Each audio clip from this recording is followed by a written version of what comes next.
want to open with commentary. Commentary?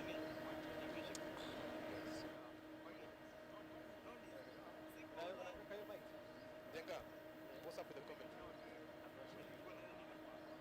And then, George, is the commentary team there?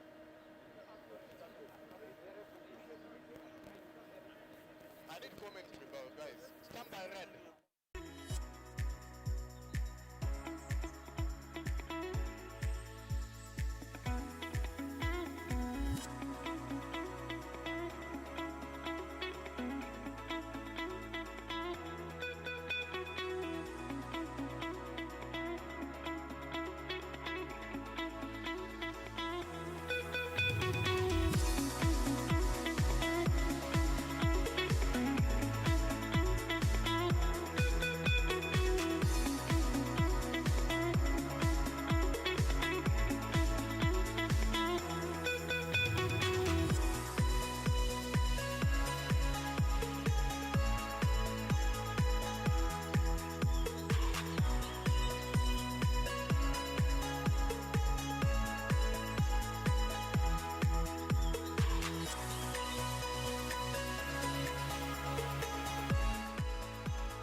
It's the Barthes Cup under 20 2023 from the Nyayo Stadium, Nairobi, Kenya. Welcome as we see the two teams coming in for the 7th and 8th playoff. It's Madagascar versus Uganda.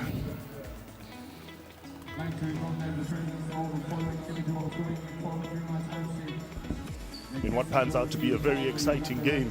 The weather has held up. We had some heavy rains last night. The field is in pristine condition as both sides would want to walk away with a victory, finish with their heads up high.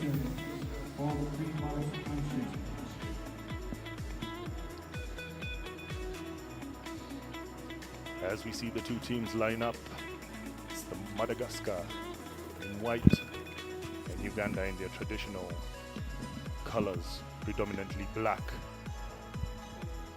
The baby cranes. And with me in commentary is former Kenya scrum half Fred Oloz. Fred Oloz, we're looking forward to a very exciting day today. You know, at the end of the day, all these age group matches tend to be quite exciting. It doesn't matter what the level is. Once the ball is kicked, the guys just get on with the business. It's definitely going to be down to business for these two teams as they get ready to do presentations, guests of honor, and we go into the national anthem straight after that.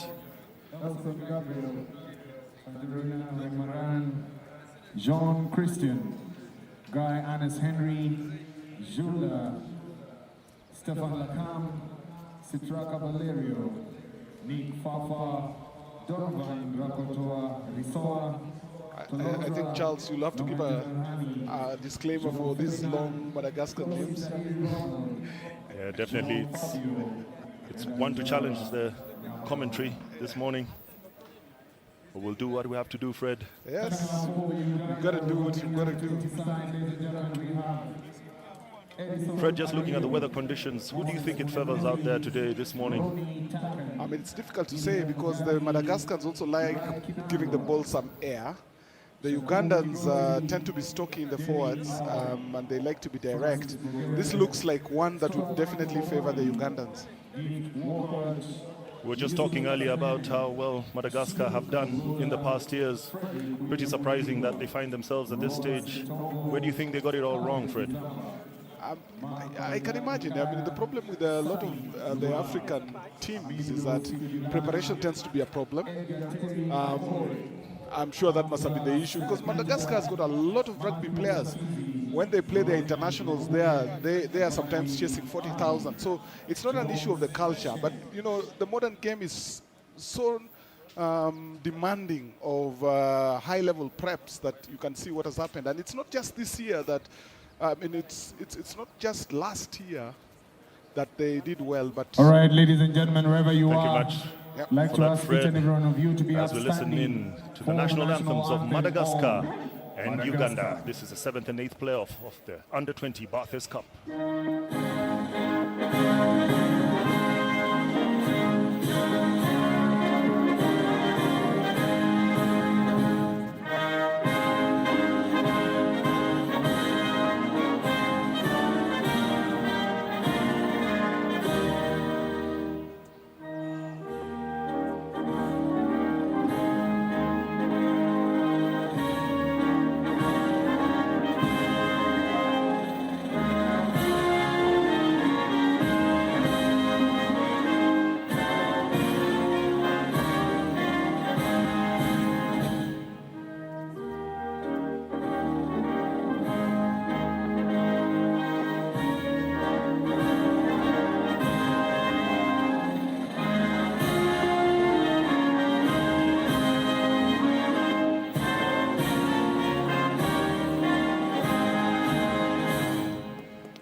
Please remain upstanding for the national anthem of Uganda.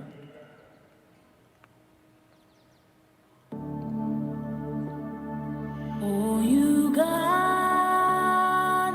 may God uphold thee. We lay our future in thy hand. Unite.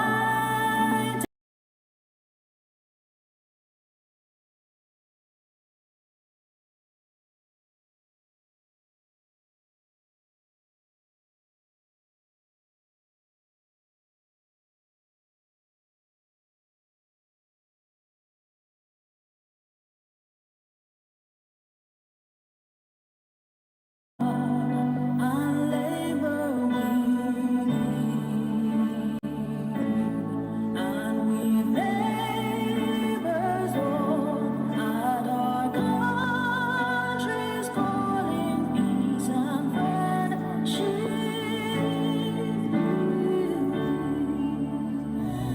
Oh, Uganda, the land that feeds us by sun and fertile soil. For our only land will always stand the heart of Africa's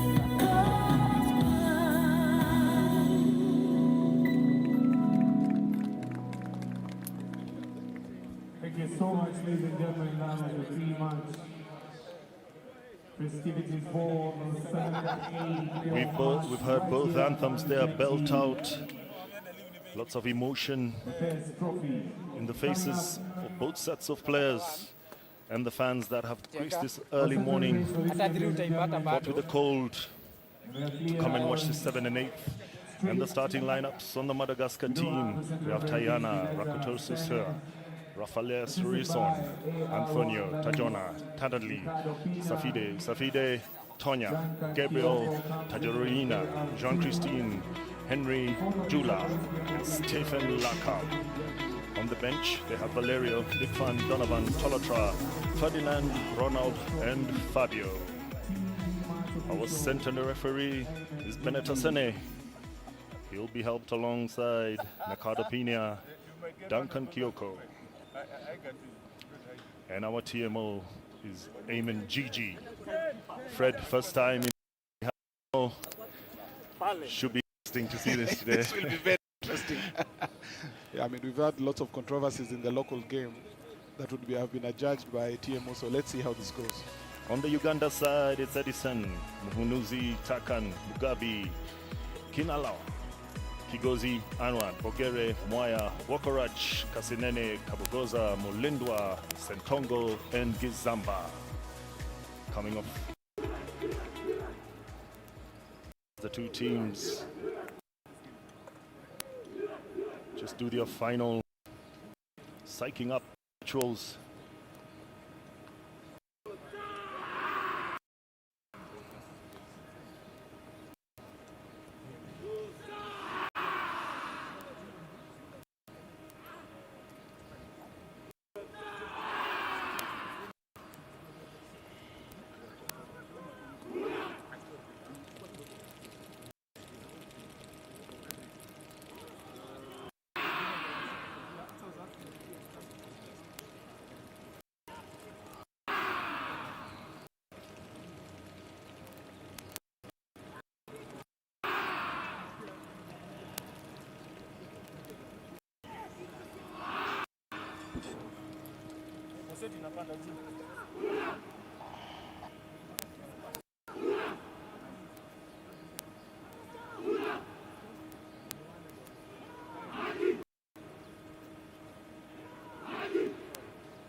That's it, the Madagascans challenging the Uganda there.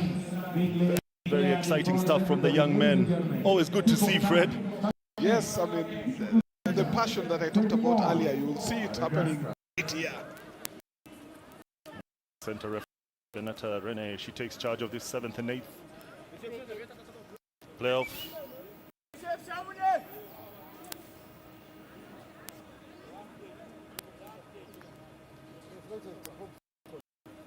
Captain, are you ready?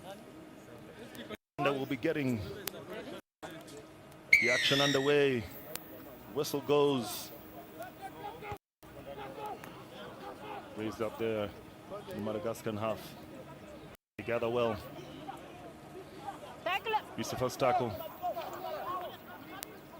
Putting the ball through there, trying to poke holes in this Uganda back line. Tackle, release. Okay. Madagascar starting confidently there, keeping possession and moving the ball wide. And deciding to kick it down, but that wrong decision, doesn't execute well. The referee will them back. Line out. Their line out to Uganda. Just early indications of what you're seeing out there, Fred. I mean, it's 30 seconds in, Madagascar with some ball. Well, I mean, they always handle the ball well. They've gone into good contact. I thought you should have kept the ball in the hand. But let's see how it evolves.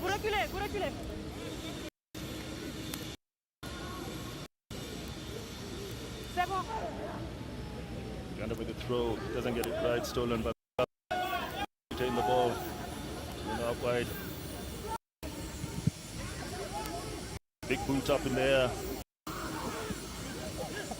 Trying to force the take from the Uganda, but they do well to retain. Oh no, stolen there by the Madagascans. Ball presented, he spins it out. Looking to go wide. But they get to play. Lovely play there by Madagascar. 5 out from Uganda try line.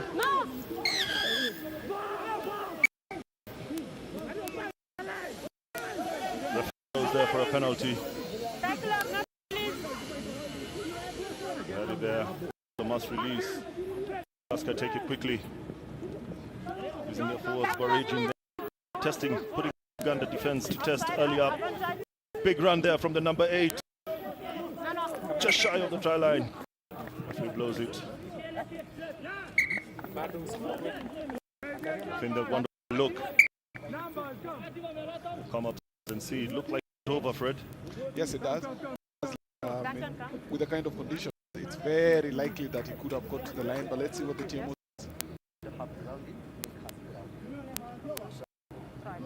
Okay, we ask the Chemo. Okay, check.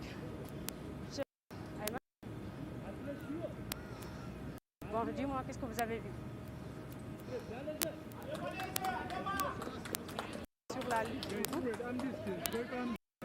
We defend, we spread. D'accord, vous dites que c'est sur la ligne. Big carry there. And his momentum just sort of helping him. Looks like it's good. Merci. C'est essai. C'est try. Yes. Yes, they got it, and it's Madagascar who got the first points on the board. Some brilliant handling. Very patient in beating that Uganda. It's Madagascar 5, Uganda 0 with the come. Yeah, it looks like if Madagascar keep taking the ball up, because it wasn't just the running that or the handling that was fluid. It's also they were always going forward, and it looks like Uganda doesn't challenge, so keep that approach, then it's going to be a long day.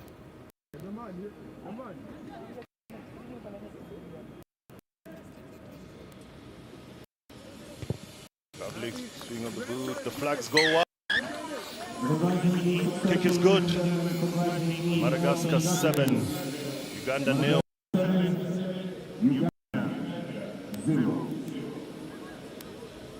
As we see again, brilliant run there from the number 8.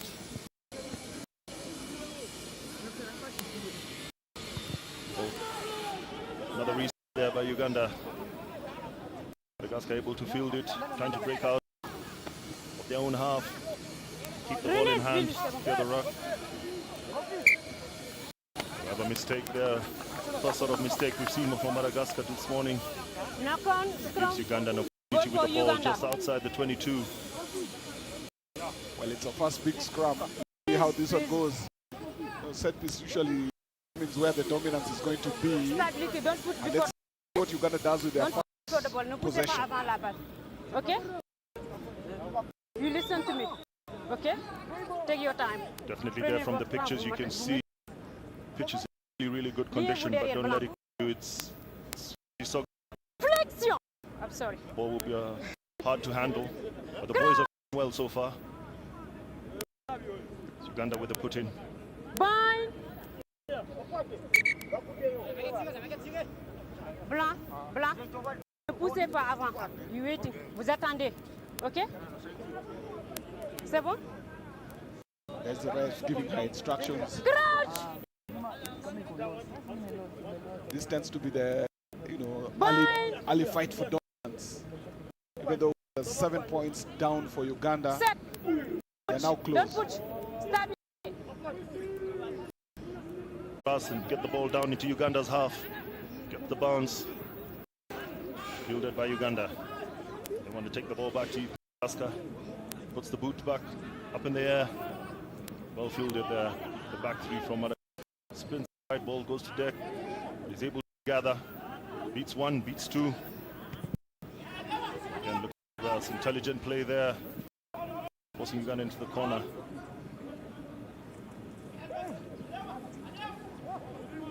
Big hit coming in, just missing, evading it there. Gonna get a chance to attack with the ball. Decide to go to boot. Referee was taking advantage. Uganda would get the penalty and a chance to go down Madagascar's half.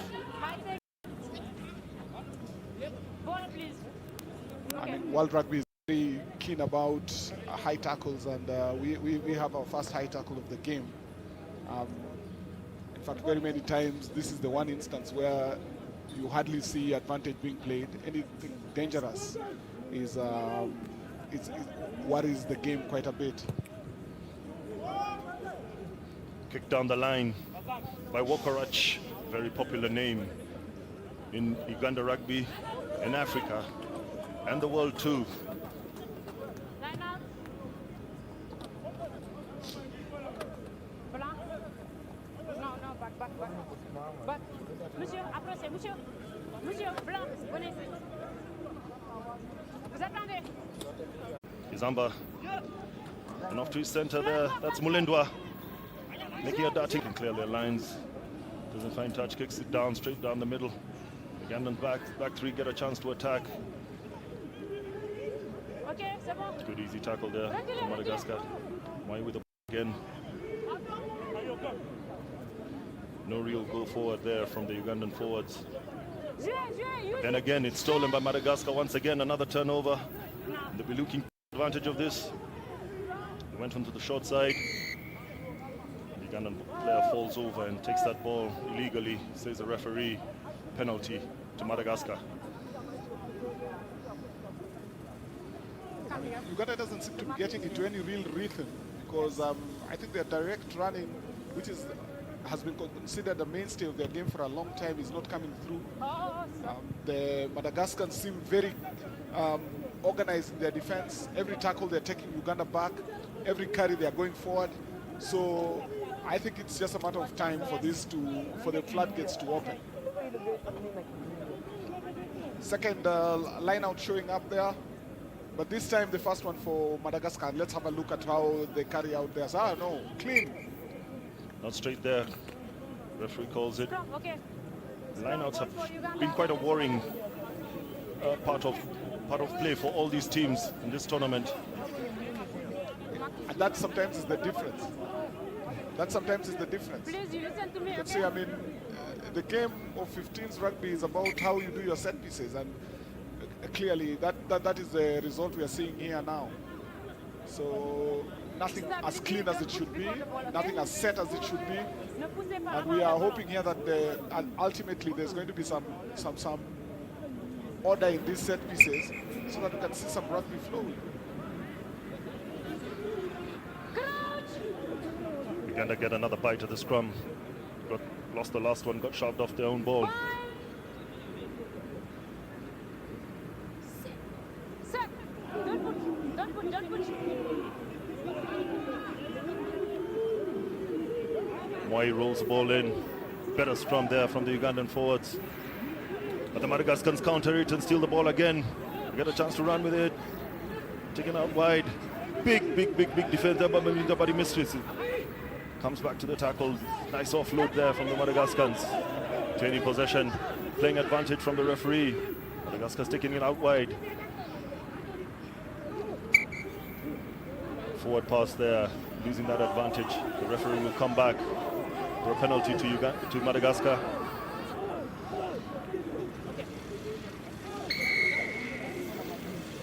Yes, you can. It's another opportunity for Madagascar to get a set piece deep into the Uganda. Big touch there. But misfielded there. Number 14 from Uganda. And again, another mistake there. Madagascar's tails looking up. They'll come for a scrum. Just 7 meters out from the Uganda try line. They'll be looking to extend their lead from this.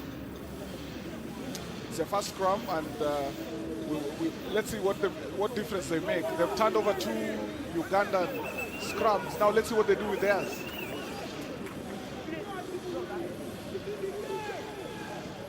Charles, this Madagascar style has always been very exciting to watch, where they keep the ball alive all the time, and I think their big issue is that in the earlier games they have not had their forwards coming into play.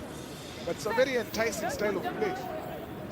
Most definitely some nippy runners, and they'll be looking to use them here. They put the ball there in the scrum.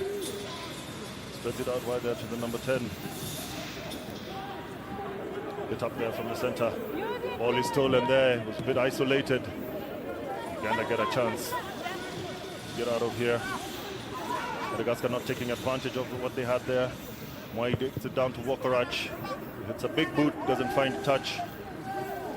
Madagascar will be looking to run back at them. Hits it on the blind side. Nippy runner there, offloads in contact. Looking good, wanting to play the ball. They've got numbers out wide. Playing advantage to Madagascar. Big run there. And another offload. But a bit too much there. And another mistake. But we'll go back to the penalty there for Madagascar. And they run it, they take it quickly. Oh.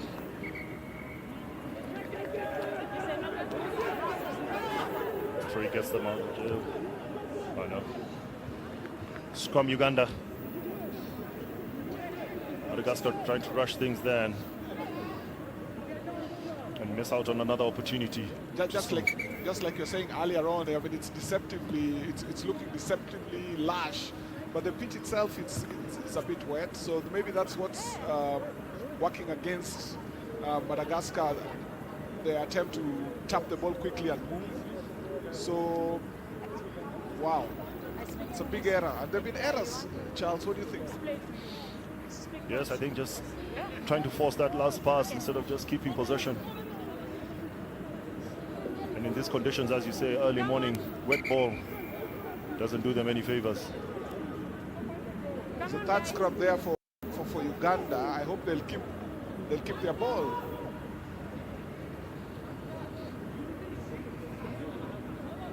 It's okay? Crouch! Bind! Monsieur Blanc, ne poussez pas. C'est la dernière fois que je vous dis, ne poussez pas. C'est bon? Liez-vous derrière. Madagascar being asked not to push early. Flexion!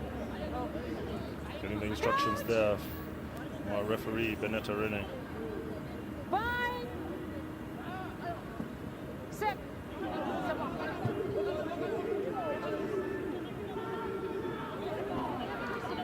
Why rolls it in? Big shove there from Madagascar. Se retourner. Screwing that scrum. Uganda will get another throw at it. Yeah, these scrums are beginning to look messy. This is the referee's nightmare usually. Yeah, definitely, and Crouch.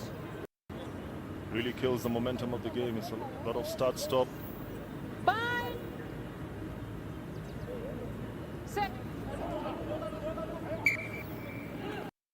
Again,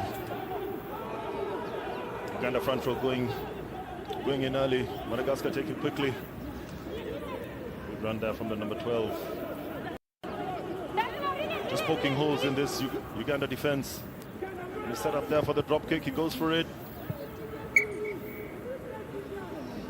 I just think that was just the wrong decision there. Uganda was under pressure on the back foot, attempting to go for the 3, but he misses it. Yeah, decision making at number 10. I think they are well. He had the opportunity and the pitch remains soggy, so he's unlikely to get a bounce that allows him to get the 3 points. But yeah, they will be waiting for possession here. Uganda to the restart. Just over the halfway line. Madagascar looking to take it back at them. It's 1-2. Nice steady run, getting 10 meters there. And again, Madagascar player gets isolated, turnover. Uganda have the ball now. And again, a really scrappy play out there. Both sides turning over the ball once or twice. We have a Uganda player down. Referee stops play.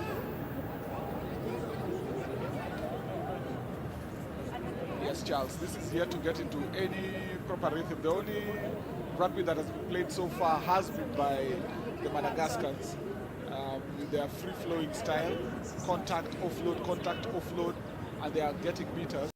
So if the halfbacks get a proper combination going here between them and introduce the backs and get a few more faces running, then I think we're going to see a little more action from the Madagascars. I'd expected them to be a lot farther than they are right now, but I think it's the errors that are beginning to creep in and kill the momentum of the game. J'avais laissé avantage parce que le jour ne le pas. Après, ils ont fait en avant. Je vais revenir sur la pénalité pour ballon gardé. Ballon pour eux. Non. Monsieur, le ballon c'est pour eux. Pénalité contre vous. Il y avait ballon gardé avant. Ok? Merci.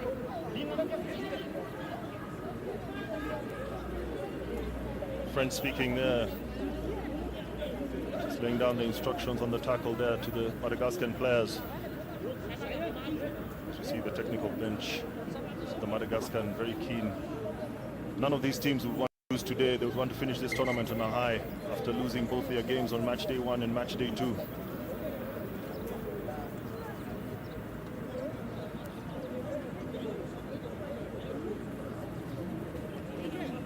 We've seen quite a bit of injury play in this tournament. I don't know how well conditioned the teams are.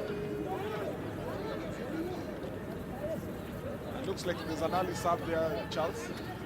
That's the big boy from Uganda. Looks like he took a bang to the head. That's Ariho.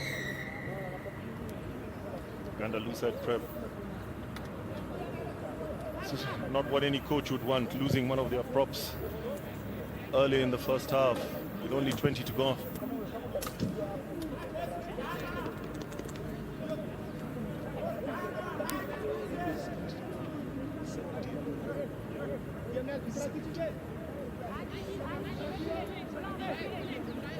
Rio there getting substituted. His replacement, Sami Mala, want to get into the game quickly.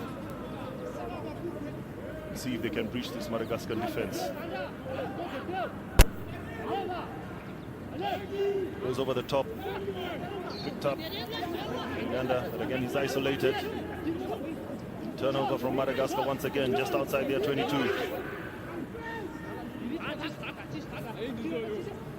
Oh, running it into 22. Very brave from them as they break out wide. Puts the boot up in the air. It's hanging a long time, but he's able to field it. Retains the ball.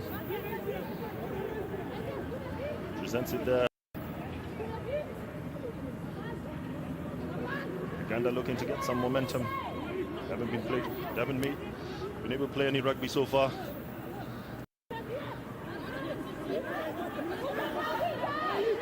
Big carry there as Mwai dishes out the ball. And then I have a chance there down this wing. Big carry there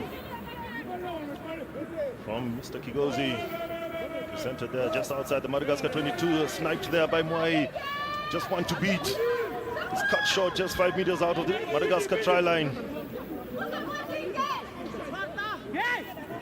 So Ugandan forwards come piling in. Slow ball there, picked up. Madagascar defense standing strong. Another pick up there from Uganda. Gains 2 meters there. Oh, and forcing the mistake. Knock on there. The referee was playing advantage. Uganda get the penalty. Pretty enterprising play. Finally, we get to see Uganda run some ball. That big snipe from Mwai off the base was the difference for this territory. Uganda will be looking to tap and go. Picked up there by Kigozi. Big run there, elbow. Just looking to place the line. And the try is given. It's Kigozi. All his efforts. Gets over the white line and gets Uganda on the scoreboard. Brilliant, brilliant play there. He's been involved in 2 or 3 phases just before this. You can see him there shrugging off the Madagascar Time, defense. Uganda. Stretches Uganda out Rugby and Cranes just under gets 20 there. side. Score the Referee first was of happy this with game, it. ladies and gentlemen. It's Bring the Madagascar score to 7, Madagascar 7, Uganda 5. Uganda 5. We have a match. We now have a match. Uganda hasn't had too much possession.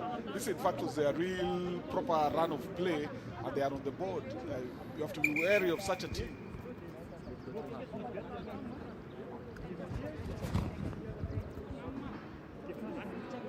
Oh, I think they want to have a look, Fred. We thought so too. Yeah, we thought so.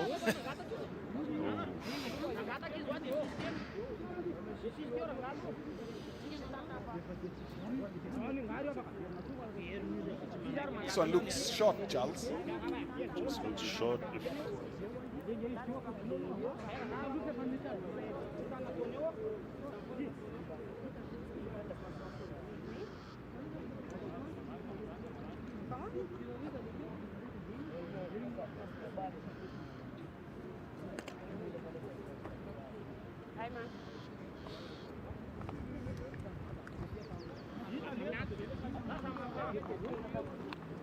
Oui. Il y a quoi? Il y a quoi?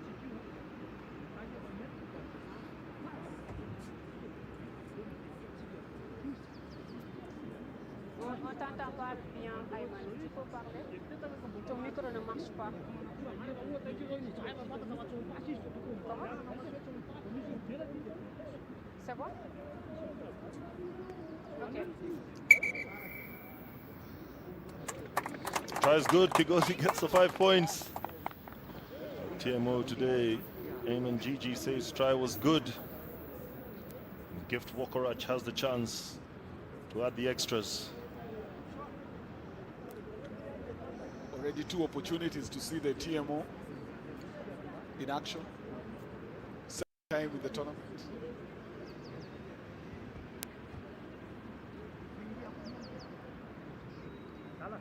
Wokorach swing just misses it. The flag stayed down.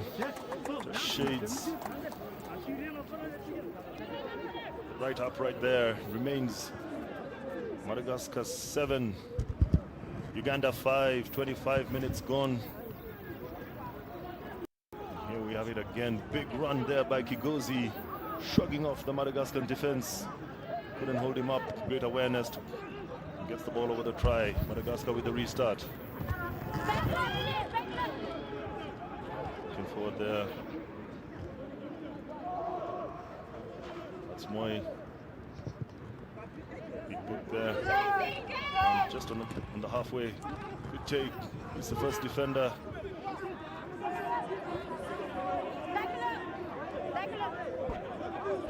Well, presentation there. Madagascar. Going to get their backs into the line, but the Uganda defense is up strong. Goes to the boot as he's run out of options. Finds some grass. Lovely kick.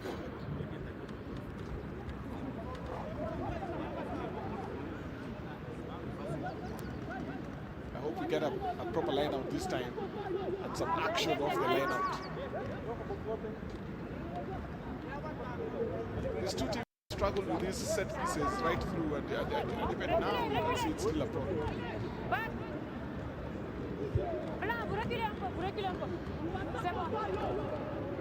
That's Mununuzi with the ball.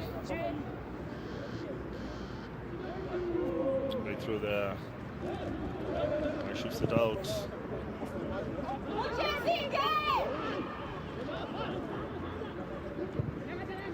Madagascar there returning the favor with a high boot. Well fielded there by the Ugandan backs. It's just ahead of the kicker, the Madagascar, and too eager to get there. The Ugandans get a chance again to get deep into Madagascar's half.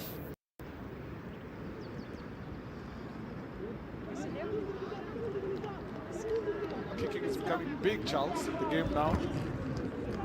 It's a lot more territorial battle right through the games, whether it's at this level or at senior test level. There's a lot of kicking going on. Definitely it becomes more of a game of chess, and Uganda won this particular round.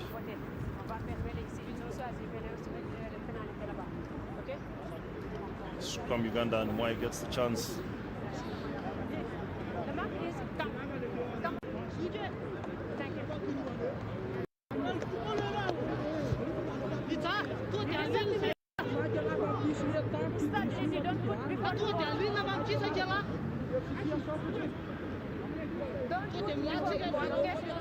Ugandans want a big scrum here.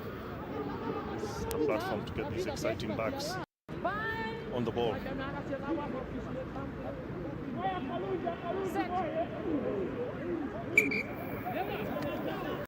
Oh, early from the Uganda front row. Quick tap there. Madagascar.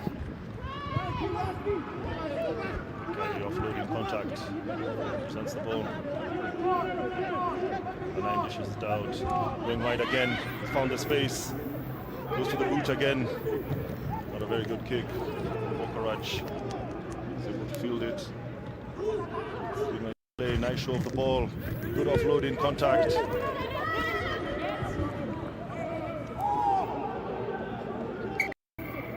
And again, a stoppage in play. Have an injury. Looks like foul play. You can see the flag. Flag is out. AR on the near side. Duncan Kyoko. We want to have a word with the referee. Let's hear him.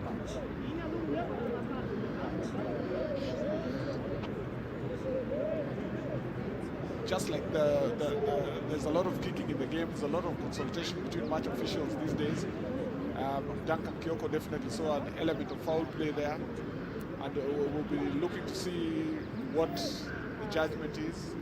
Could even be a card. Check. Yep. She's referred it upstairs. Eamon GGO TMO will be having a look at this.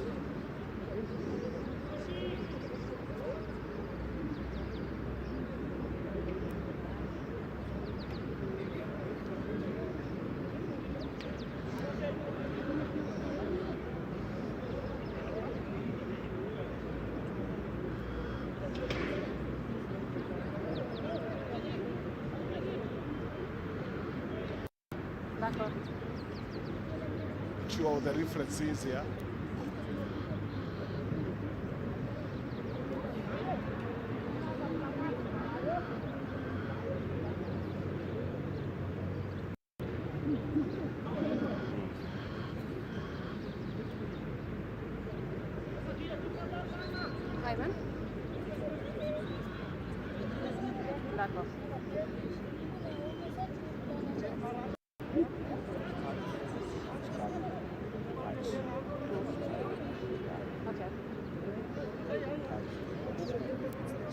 a punch reference.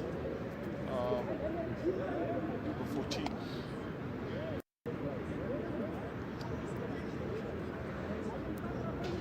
Oui, Ayman.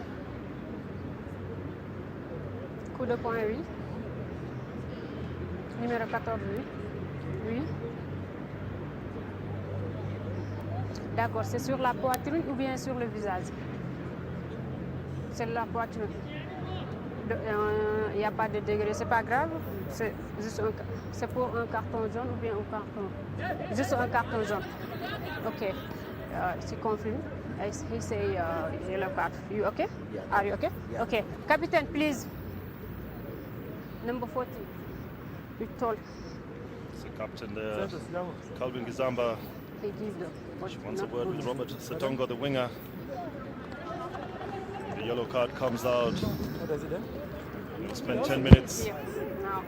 in the naughty chair. First yellow card of this game. He'll sit out the rest of this half.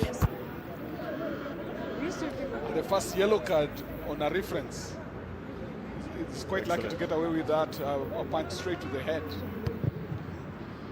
Good call there by the AR. See Katongo sitting down, thinking about what he did there. Great call by the AR. Duncan Kioko is one of these promising refs that I imagine in the Kenyan game. And I think he gets that one right. Back. Use. Madagascar with the throw, going short there. Clever, catching the Ugandan side, napping.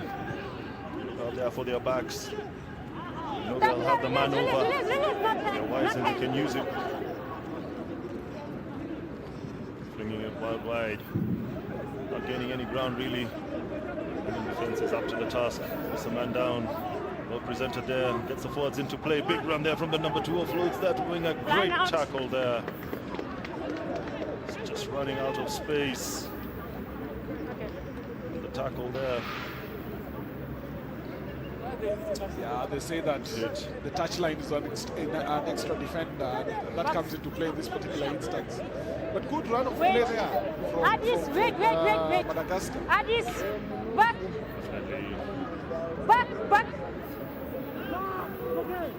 Moses Mundunuzi looking for his locks. Non. Soulevez avant. Vous attendez le ballon. Going too early there by the Madagascans.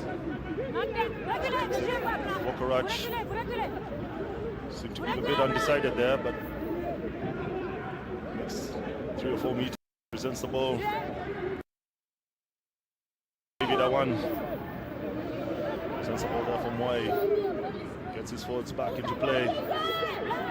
Drive there. Mwai. Wokorach swings it. Big boot. Madagascans were there to field it. Returns the favor down. Wokorach is able to get it, passes it to his captain Gizamba. Gizamba with a kick, finds some grass, and it does find touch. Madagascar take it quickly. Run. Gets the ball again downfield. Great kick. Madagascar winning the kick tennis there. They lost it, but the quick play that they got off from fielding that ball has got them on this side of Uganda.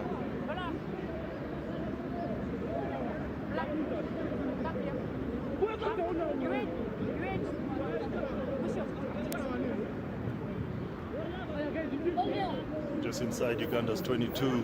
Madagascar with the line out. Thrown in shot again there. Big run from the number 1 with the headgear. He's gone, he's over. Brilliant run there.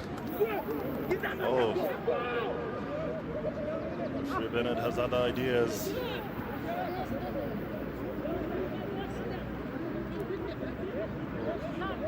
Drop the ball on the line.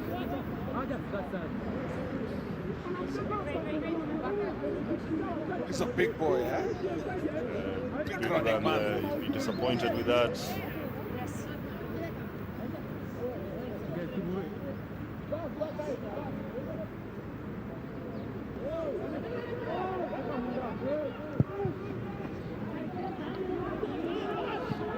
on fine touch. Madagascar's running straight back at them, taking all of 15 meters. They look to go wide, big overlap on this side, lots of numbers. Great presentation, great run there, and God, this time is good. Excellent play there from the Madagascans. That's your number 8, Safidi Anjarosoya, with a big run and breaching that Ugandan defense once more. It's Madagascar 12, Uganda 5.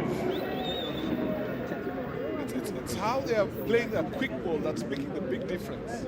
Yeah? There seems to be no Ugandans in sight as soon as the ball is recycled quick by the Madagascars, and now we have a result. This is what I've been expecting them to play right through. But it seems once the ball comes out, some of the decision making has not been too good. But however, we have the big number 8. There was first the big run from the number 1, and now the big number 8 is on again. And the scoreboard tells it.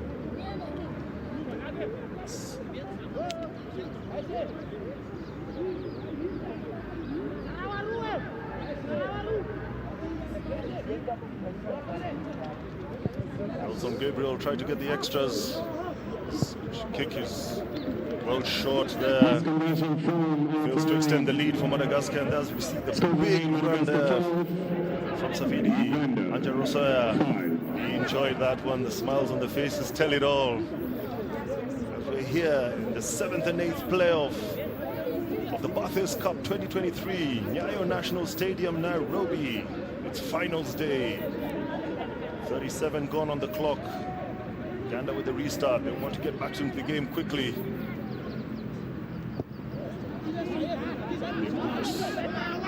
Down there by the captain, Uganda. By the Madagascars. Spirals it out with his 22. Fielded there. Oh, it. It's out of jail. Courage.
silky hands.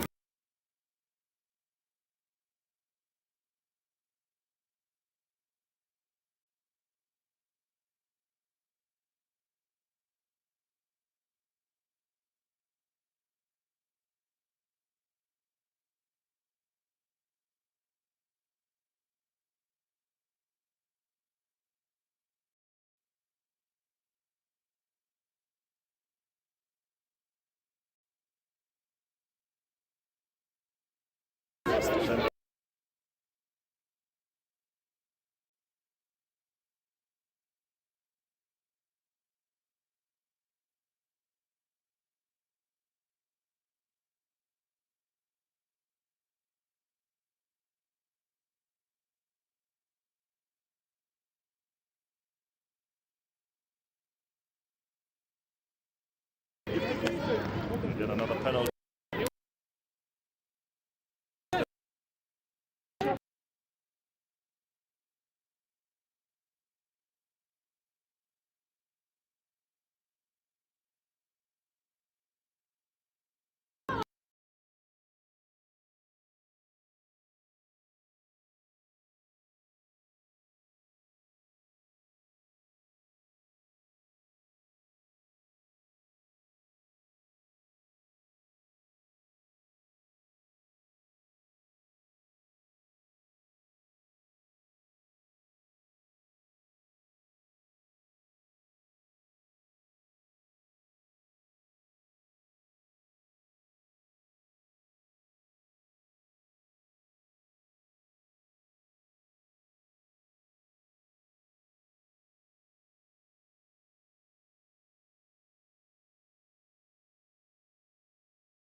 Madagascar was flattered with a yellow card there.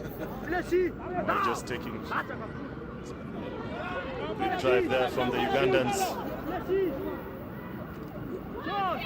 That's picked up.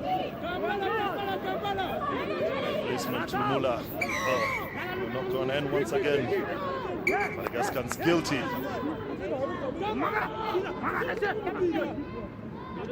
The ref to have a word. Madagascar's flirting with danger here, Fred. Yep. I don't know where the control that they had early in the game has gone to. Suddenly they are with a bit more pressure from the Ugandans. Now they are looking like they are slightly falling apart at the end of the game, at the end of the half. As the referee having a word with the try scorer, Safidi Anjarosa. Pretty much the message is one more and someone will have to walk. The ball. Big carry there, just 3 shy of the line. And again, big drive there. The number 3, Rodney Takan. Madagascar defense holding stride. Mwai to Wokorach. Wokorach to Bizamba. Oh, big hit there. Setongo just missing it. And the referee calls curtains on this one. It's half time. It's Madagascar 12, Uganda 5. You see that final play there. Just couldn't finish it at the end, and a big hit coming there on Kasenene Sali, dropping the ball, going into touch, and not being able to breach that Madagascar try line. Fred, the Ugandans just haven't got it going at all this half. I mean, that was a 5 versus 2, and they still couldn't get the complete pass right. There's a way in which the Ugandans are holding the ball that gives them no opportunity to find the spaces or just step into these spaces and release the outside man. So there have been opportunities like those. They haven't had many, but this was going to be another one. So 12-5 the score. And we go into halftime. Yes, it's the 8th playoff of the Under-20 Barthes Cup at the Nyayo National Stadium, Nairobi. Madagascar 12, Uganda 5.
A very good morning from the Nyayo Stadium, Nairobi.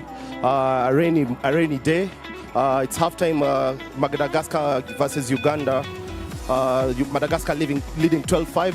I'm joined on the pitch side with Willis Fox Ojal. What's your take on the first half?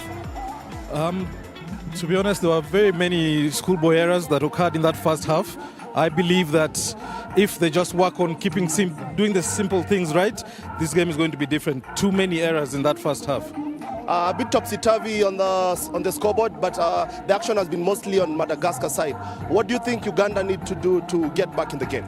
I think Uganda need to first sort out their set piece. They're really struggling. You cannot play rugby without your set piece. That is the first thing that they need to sort out. They lost one of their props, which I don't know now whether they'll be able to sort that one out and bring someone else who can be able to do the job. But the loss of that prop, I think, has really hurt them there. Yes, you've mentioned the knock on the loose head prop early on in the game. Do you think that really had an effect on the first half, based on their set pieces and the scrums, the lineouts? Do you think that affected how the momentum of the Ugandans? Most definitely. Every set piece begins with the props. You cannot have any set piece in rugby without your props. So definitely that has hurt them a bit. But then you've mentioned the schoolboy errors in terms of kicking errors and fielding. So what if in the changing room, what would the coaches be telling the players? I think it would be a bit more courageous in terms of believing in yourself, and doing the simple things right, and play with a bit of more width. I think they're playing too tight. There are many times you'd find that there's the overlap, but they're still taking it in the wrong channels. Do you think the scoreboard is a reflection of what has been happening on the pitch? To be honest, I actually think Madagascar should be leading by more, but also the schoolboy errors have let them down. So the rain has started pouring in the middle of the first half. Will that affect the tactics of either team? Definitely, because both teams are kicking quite a bit with the wet ball. If these guys were struggling without the wet ball, when it was dry, now with the wet ball, obviously the handling is going to be a bit of an issue. There was a lot of loose play. There was a lot of running rugby. You can see the Madagascar, the Ugandans were missing a lot of tackles, and the Malagasy were rushing the rucks. So will that affect the general flow? As we had mentioned before the game, Madagascar were obviously going to play a running game, which is what they are known for. Shockingly, they have also worked on their rucking, which now they're playing both. So when they need to ruck, they come in hard. When they need to run, they're running it hard, and that's why they're leading 12-5. And the officiating, we saw the refs going to the TMO a lot. Is that because of the speed of the game, or just generally errors? I think speed of the game, as we mentioned, Madagascar really like running it. So you'll find that there are things that are happening that the referee might miss. But I would not blame her for going to the TMO, because you'd rather get it right than just assume. We've seen the very vocal Zambian team going in the stands. They're playing next against Cote d'Ivoire. Is that the quality? How do you expect from the quality of the next game? I think as we keep moving, the quality keeps improving. So I actually expect a much better game from Zambia and Cote d'Ivoire. So we do expect more structured second half from the Ugandan Zambian game? Most definitely. The coach obviously has sat and has seen a few of the issues, but again I insist, if they're able to take the ball a bit wider, if they get it from A to C, 2-3 phases, they'll be able to find the spaces. Do you think the Madagascars are very vocal in the pitch? They're communicating a lot, but the body language of the Ugandans has been off? Very off. Very off. Is that off. the reason they're missing tackles? And the body language maybe speaks to underlying things that we do not know. But to be honest, if they just come into the second half and play to what we know, play how we know they can play, it's going to be a very different second half. So thank you very much, Foxy. You've heard from us. We are getting ready for the second half. The players are, of course, they're talking now in the changing rooms, and it's a bit topsy-turvy. Hopefully we'll see a more structured second half, better execution. Is that what we are looking for from both sides? Definitely. As we had mentioned again, we'll just look at the highlights from that try there. It all boils down to set piece. Yeah. If they're able to do that, for the Ugandan side, if they're able to consolidate, then take it out wide because they're a bit bigger. Consolidate, suck the Madagascans in, then take it out wide. They'll be able to get into the try box. So, thank you very much. We are looking forward to the second half, and the next game, obviously, it's Cote d'Ivoire versus Zambia from Nyayo Stadium. This is Kevin Gisore. Thank you very much.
Madagascar 12, Uganda 5. The teams are back onto the pitch in the 7th and 8th playoff of the Barthes Trophy under 20.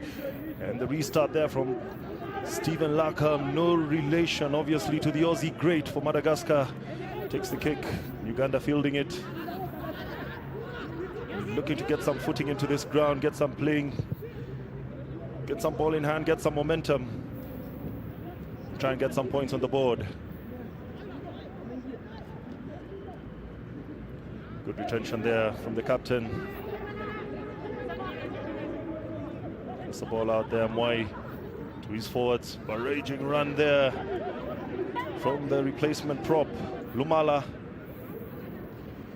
That's Mwai looking for Wakarach with the boot down. Looking for some grass there, he finds it. The bounce is there. Ugandan defense is big, but Larkham steps out of that. Beats the two defenders, gets his side out of trouble. Gains a good 15 yards. Presents the ball there for his scrum half. Oh, but just loses the ball in contact. And Uganda will benefit from this, have a scrum down.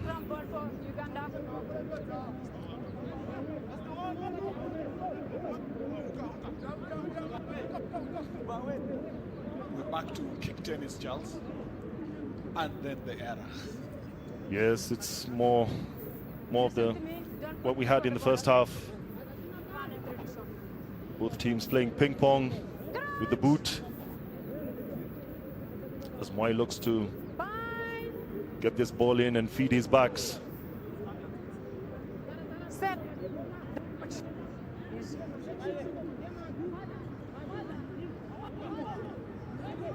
Uganda had a man in the bin. They're back to full complement.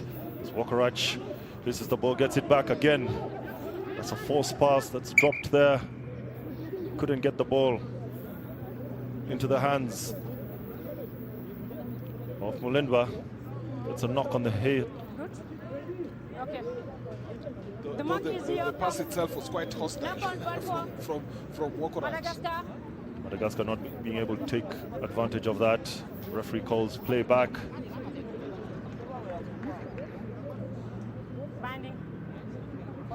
Back on the halfway line. Madagascar scrum half. Tiana Tonya.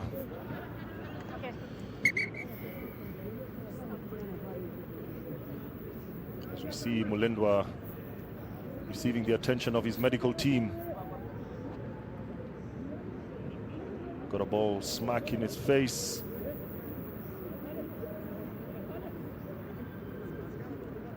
Are you okay?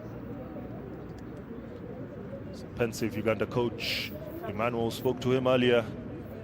You definitely want to see much better from his Chargers this morning in what is the 7th and 8th playoff of the Under-20 Barthes Cup. Both these teams losing both on match day 1 and match day 2.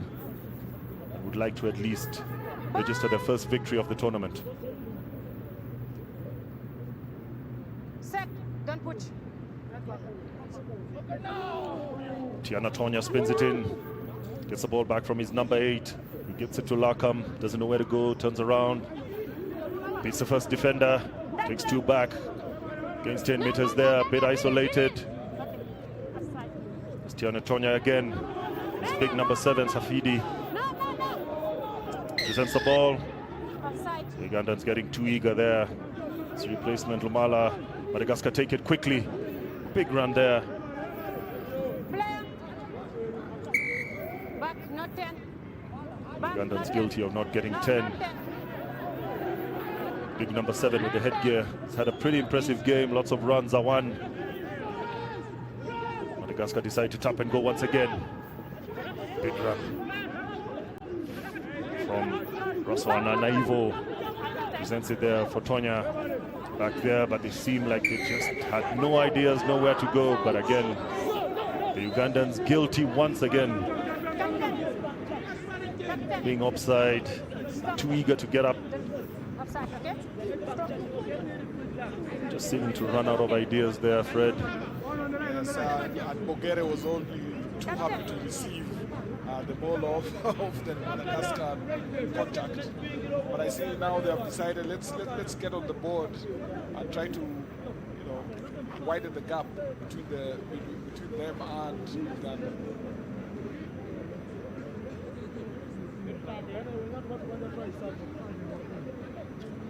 This is Jean Christian. Smack on the 22. Dead center. It's a nice and sweet, but the flag stayed down. The strike, the follow through, all these little elements of skill that we expect players at this level to have. I think he was a little casual about that particular kick. We have a result. Wakarach, big boot, just skews it. Goes straight down to Lakam again. Madagascar captain beats one, beats two, offloads. Good hands there by the Madagascans on the wing. Presenter the ball there. Tonya gets it out to scrum half. Well placed there by Rakoto.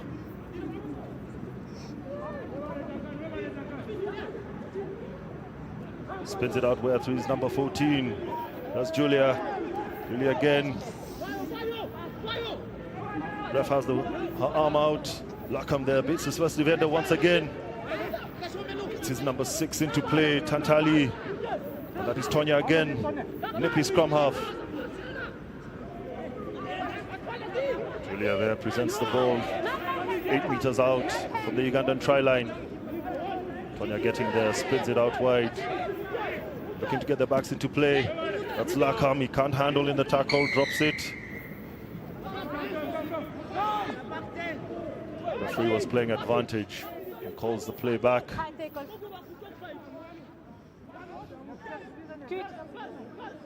Not happy with the tackle there that was made on the Madagascar winger, Julia. Jula. Madagascar quick tap. It's Tonya. Tonya once again. Really quick there to the breakdown. Pass it on to Rasanaivo. Tonya once again, slower this time. Ugandans are offside once again. Ref playing advantage. Tonya once again gets his captain into play. That's Lakam. And looking for the offload. Ball drops. It's gathered. Tonya again tackled with the ball. Then again. And just been one too many. Number 6. Yep, Suzolo is coming. Suzolo is coming. Kigozi. I say you talk stopping. Captain Gizamba there. Offside. You repeat it. No, I'm sorry. You repeat it all the time. Offside. And that's our try scorer, Ugandan try scorer, Kigozi. Okay. He's told to go and cool down for 10 minutes. As we see Madagascar trying to breach this Ugandan line. That was Lakam with a big step. That final pass wasn't good. Big marauding run there from the Madagascar forwards. That's Tonya again with the ball. Spun out wide, that's Jula. Big step, offloads to Henry. He just ran out of grass there and forced into touch. Nice, great offload there by Jula. Looking for his center, Henry. Just taken out of play. Uganda through Mununuzi have a chance with the line out here. Yes.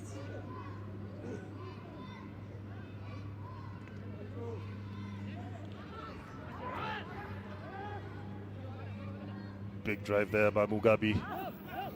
Why Wakarach doesn't hit it swiftly.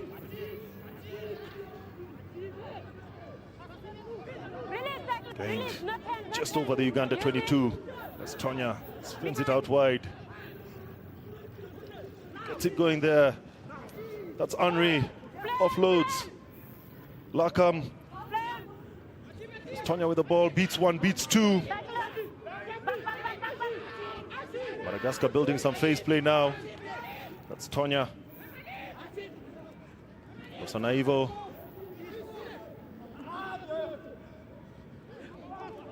Big number 1, Laurent Joel. Driving through there, gets to the 5-meter line. Offloads it there to his fellow prop. Antonio presents it there. Nelson Gabriel. Jula finds nowhere to go. Gets it back to Gabriel. Spins it out wide. Lots of space there. Big run there from Raswa Naivo. Oh! Oh! Wow! That's, I mean, we talked earlier on of what are called coach killers. This is an exact one. Beat everyone, run into the try line, when the only job remaining for you to do is to put the ball down. Oh! Rosa Naivo did everything right, had the ball in 2 hands, showed the dummy pass, went through, just needed to put that ball down. The look on his face says it all. It was a series of much better play, much more penetration of Madagascar, but now the one time where they just need to just put the ball down. Yeah. Celebration came a little early, you know. And there it is, the ball off. Well, if you're watching at home, that's not how to do it. And Madagascar failed to extend their lead there. Uganda very lucky to get out of that one. As we have a man down from Madagascar. Ceux qui parlent autour de toi, tu les dis d'arrêter de parler pour que toi je puisse entendre. Ok, il y a quoi exactement? A lot better play from Madagascar now. I mean, you can see the offloads are beginning to create holes all over the place in the Ugandan defense line. Oh, they only need to take advantage of those runs now. No, forget even this particular more confidence on the run, and we are here at 17 points to 5. Great presence of mind there by the Madagascans, spreading that ball wide. Remember, Uganda down to 14 men. Their flanker Kigozi in the sin bin. Madagascar taking advantage of that. Jean-Christian will be looking to add the extras from the corner. The kick there, but again, not even close. The ball would struggle to hit the try line. Yeah, as we see it there, just the end of that. That was Jula receiving the ball from his captain, Stephen Lakam. Hands in the air, he enjoyed that one. He gets his name on the scoreboard. Madagascar building a 12-point lead. Uganda would want to get back into this game quickly.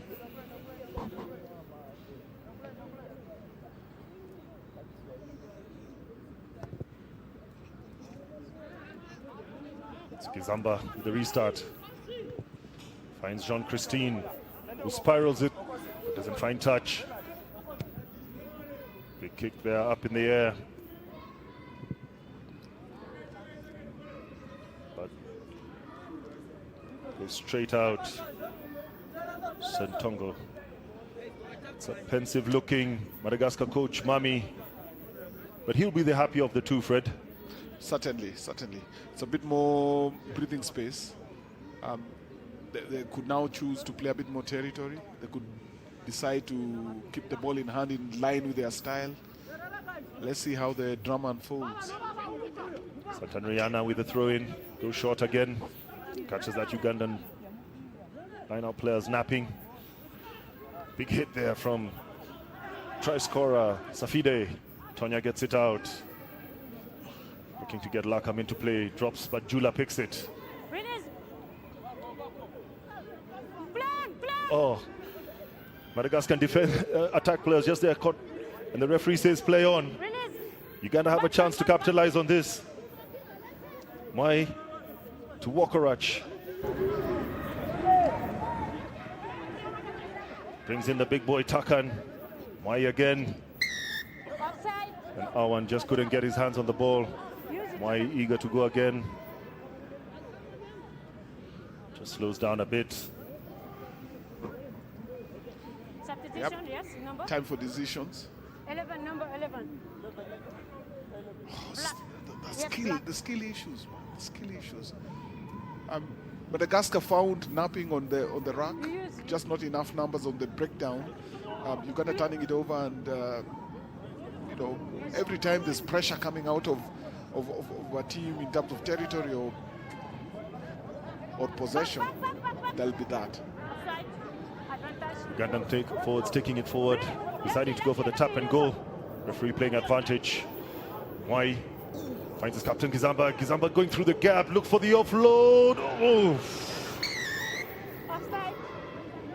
that was Osen. Here. Just couldn't get there. Yeah. Great run by the captain there. Frees up his arms. Offload there to Osen. Photo. The big boy Photo. couldn't get over the line. Great defense there. Defense cover by Madagascar.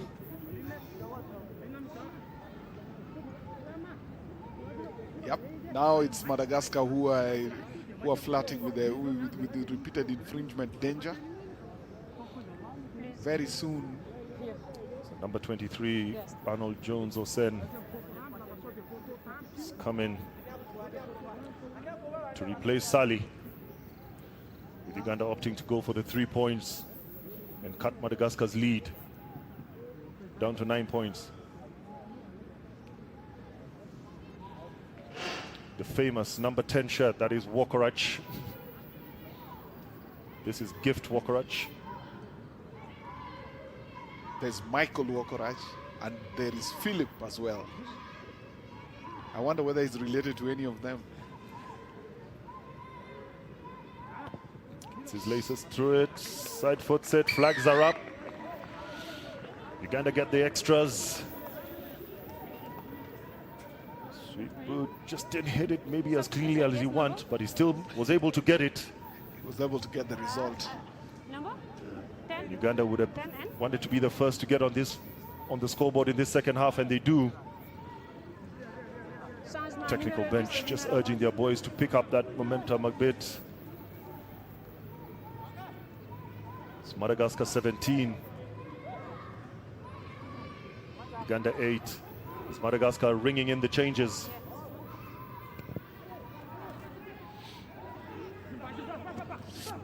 Flossie Ronald coming on. It's Osen once again getting involved. Big drive there, making 10 meters. That's Mwai. Mununuzi, big run again from him. Little isolated. He's able to retain the ball. Mwai again. Wokorach. And again, just that final pass. Not going to hand. And Uganda again guilty of just not taking their chances. Yes, this skill issues again. Okay. But they're beginning to gain a bit more confidence, Uganda. They're beginning to run a bit more. The back 3 men, led by the captain, Gizamba. Don't put before I think they're getting a bit more confident of their runs off the ball, and they have some good, tall, big runners. And the score is now just 9 points out. Yeah, score is Madagascar 17, Uganda 8. Uganda now back to 15 men as Kigozi is back in the field of play. It's Madagascar with the ball. Tonya flicks it out. Find Lakam. Again, steps. 1, 2, offloads just before he hits contact. His teammate is driven back. He still have the ball there. Oh, lovely run there.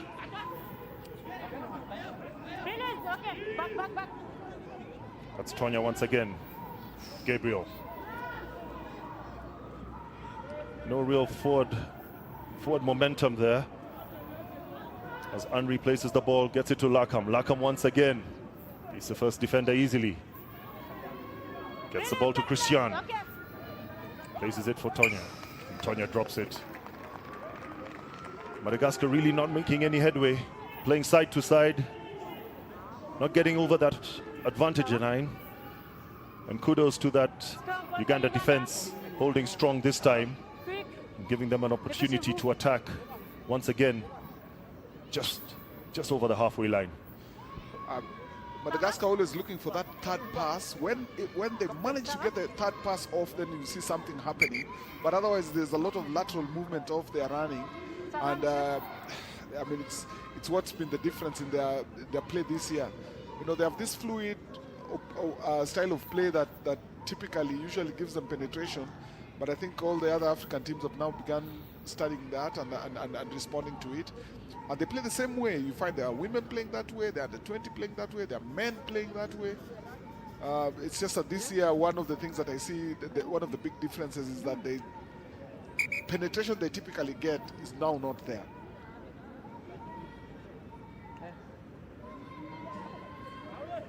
Listen to me, okay? Crouch! So back in play there. Bye! Set! Don't push!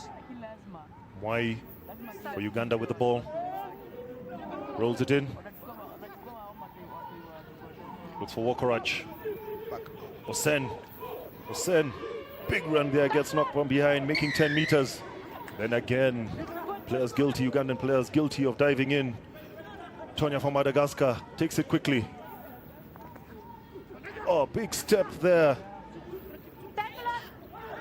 from Rokatarusoa. Advantage Madagascar. Replacement there, Flossie Ronald trying to make some headway. Doesn't get too far. And once again, just looking, Madagascar just sort of lacking in ideas.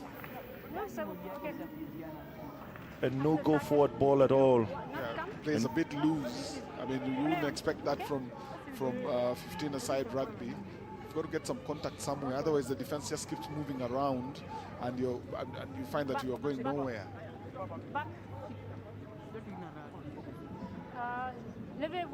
Part of the Madagascar technical bench looking on. Wouldn't want to let this lead slip. But Uganda's Mwai, Wokorach and Co will have other ideas.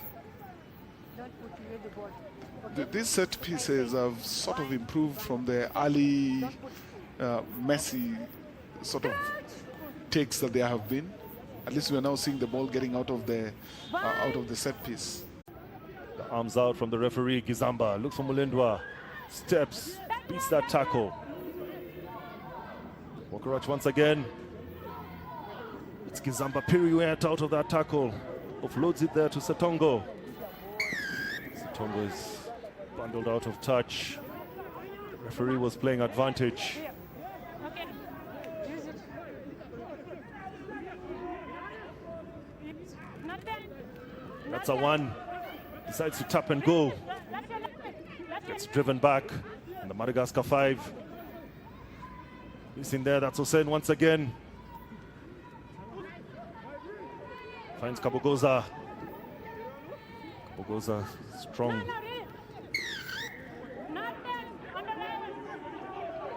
Once again, while looking there. Takes the tap. Spins it out wide. Ball doesn't go to hand. Setonga has it. Yes, and he's over.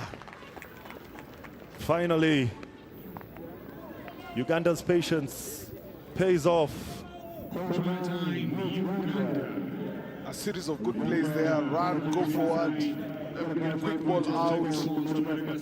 Much better play off Uganda. Much more confidence as we began to see, and we certainly have a match. That's the man, the Ugandan flyer, Robert Sentongo. Thank you.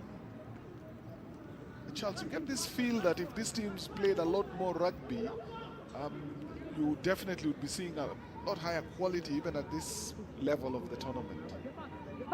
Yeah, that's very, very, very, very true. At least now they get the opportunity to play every year in the Barthes Cup. Big legacy tournament for Jean-Luc Barthes, who was in charge of development for Africa for a long time. Gift Wokorach looking to add the extras. Big boot there. Okay.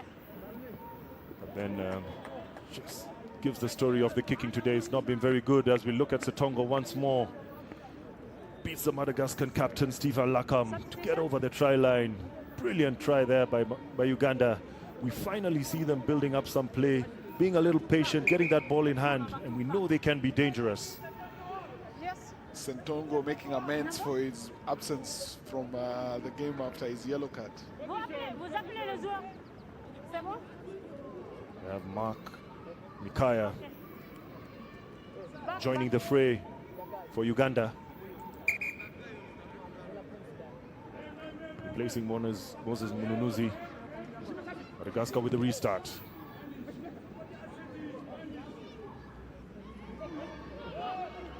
There goes to find Gizamba, the captain.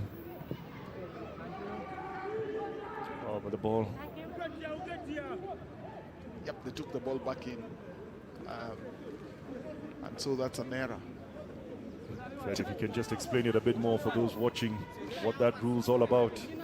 Yeah, basically when you take the ball back into the 22-meter zone, you can't kick it straight out. If you do, then you go back right on the line of touch of where you kick the ball from. Usually you can, if the ball was already inside in the first place, then you kick it straight out. Yes, that miscued kick got Uganda defensive, but they've turned over the ball. And Wokorach doesn't find touch this time. Straight down to Tonya. Tonya to Christian. Christian to Lakam, gets hit. Flossie Ronald. Turnover Uganda. Big run there. Can't get brought down. Oh. Big hit there on Wokorach. He's able to retain the ball. Mulindwa.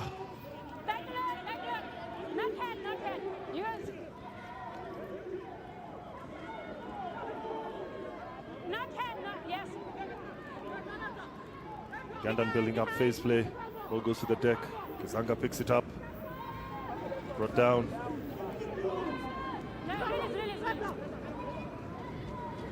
Man injured there in the background. Setongo, the try scorer, tries a grabber through. He just finds the feet of the Madagascar player and the ball bounces out into play. Referee stops play. A man down. Two actually. Two men down. This is what we were talking about a little earlier on.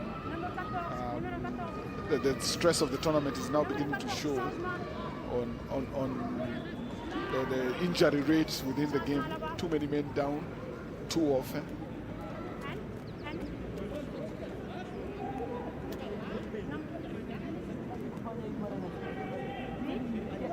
Big hit there on Gift Wokorach by Ernest Henry. Madagascar 17, Uganda 13. 65 minutes go as both technical benches are now ringing in the changes.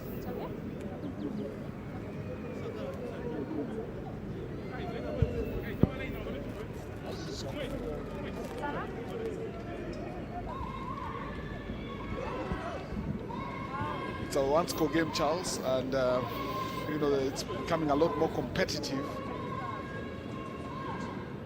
Yeah, for those watching at home, just get that graphic sorted. It's Madagascar 17, Uganda 13. Yes, this is the 7th and 8th playoff of the Barthes Cup under 20. As Fred, you were mentioning earlier on, yes, it's been 3 hard days of hard-hitting rugby. After this, we will have the 5th and 6th playoff between Zambia and Cote d'Ivoire. What again should also be a very, very exciting game. Yeah, at this stage, what happens is that the teams are a lot more closely matched, and so every match brings out the best. In fact, we are encouraging everybody to leave their houses and come and have a look at what Africa age grade rugby has to offer. That's Robert Mulindwa not having a very good day in the office today. This time he's forced to limp off. It's Uganda there with the line out, retaining the ball. Looking once again to breach his Madagascar defense line. Forwards piling in there. Courage with the ball again. Bulldozer. And his captain Gizamba. Zamba with a big run there. Finally gets put down just outside the Madagascar 22. Sazizi in for Mwai.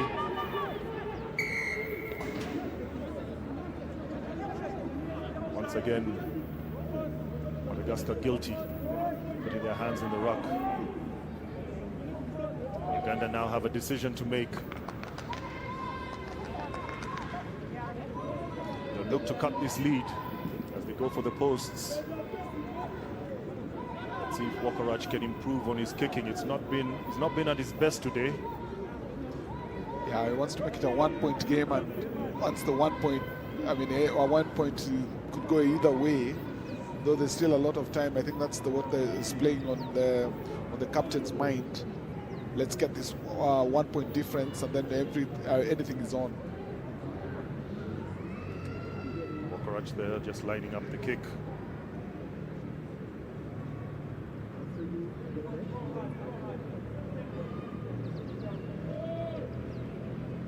Just about 30 meters out. That's it. It's big. And once again, the flags stay down. It still remains Madagascar 17, Uganda 13. But Uganda seem to be having a better second half. Number four, substitution. Putting Madagascar under lots of pressure.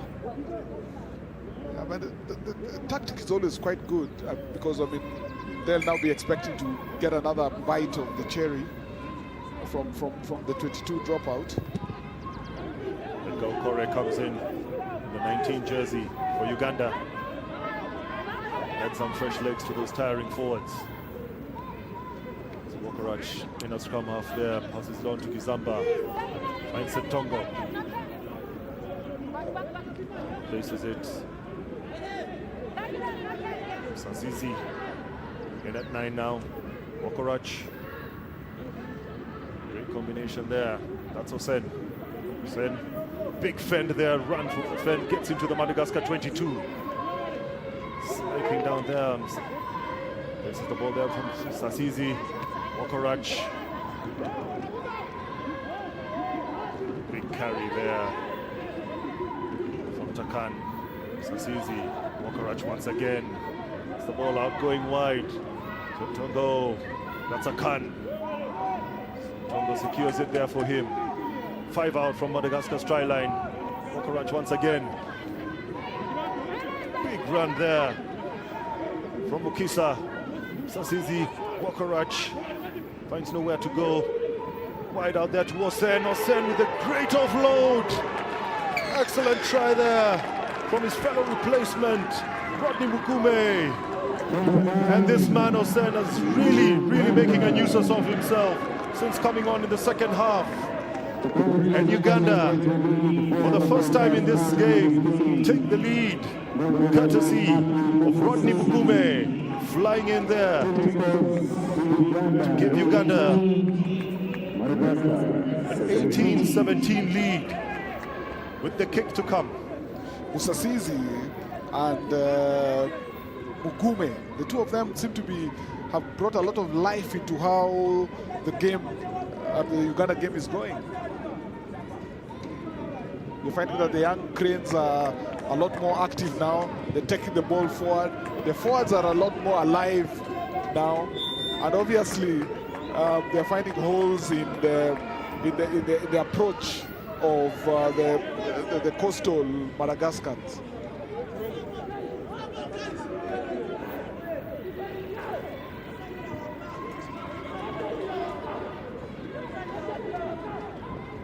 If the body language of Madagascar is anything to go by, then things are going to be a little tough for them now in the dying moments of this game. Just over 8 minutes on the clock.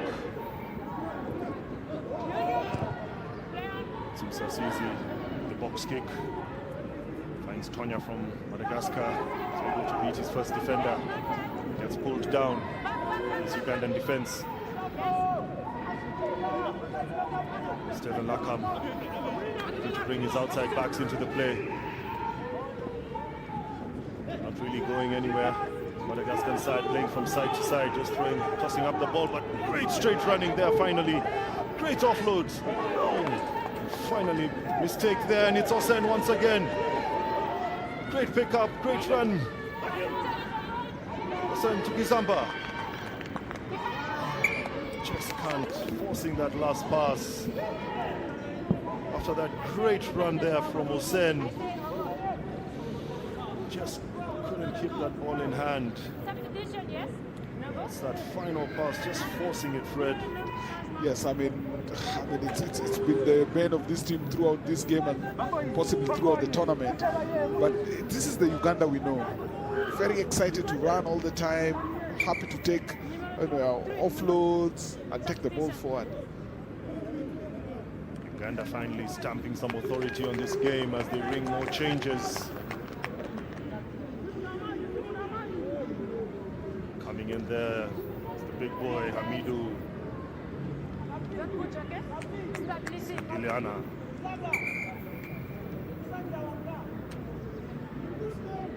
Hoping he can steady this scrum. Maybe get the ball off. Madagascar want to launch an attack of their own deep into their half.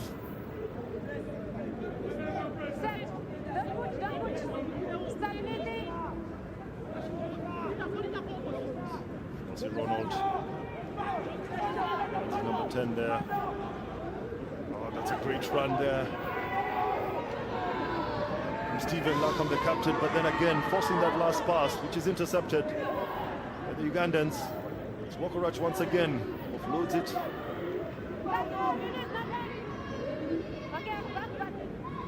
Big run there by Akan. Wokorach once again.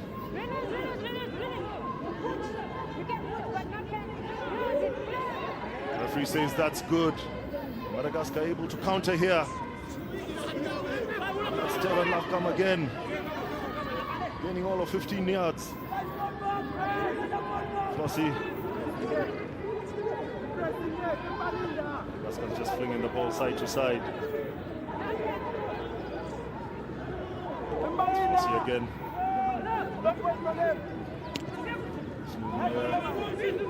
Big hit up there. It's a turnover. That's the new man making his presence felt early. Gizamba decides just to kick it down play. Oscar then will have to get out of this. Oh, great stuff there by Jean-Christian. Weaving his way through the Ugandan defense. Getting his side out of trouble there. Big center Jean-Christian. Madagascar launching an attack of their own. And another turnover.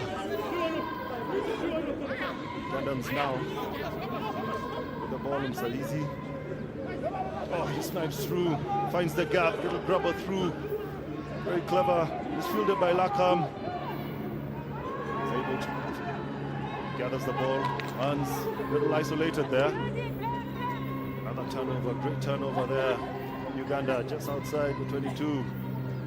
Zamba, Wokorach. Things are going a little hard there. Doesn't make any ground. Zamba once again. That's Mukisa, big run.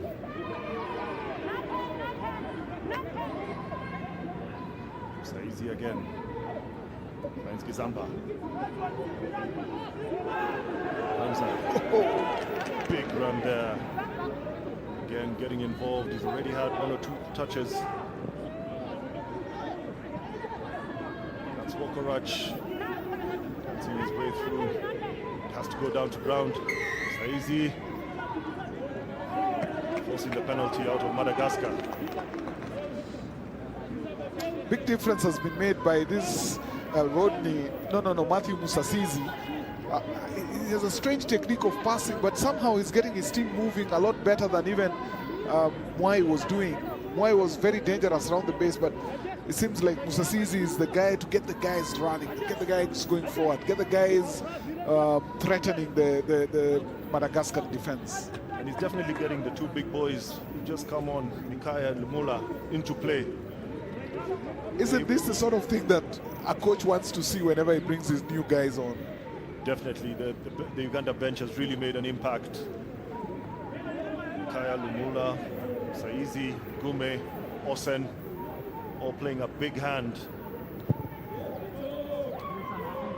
And yes, the crowd is happy, the flags are up. It's another 3 points for Uganda. Good kick there. And Musasizi. Uganda extending their lead. It's Uganda 21, Madagascar 17. Stephen Lakam with a quick restart for Madagascar. Can only find Setonga. Takes it down, he's tackled. And now it's error after error with the pressure. Yeah. Again, Madagascar guilty. Indiscipline creeping in. Time running out.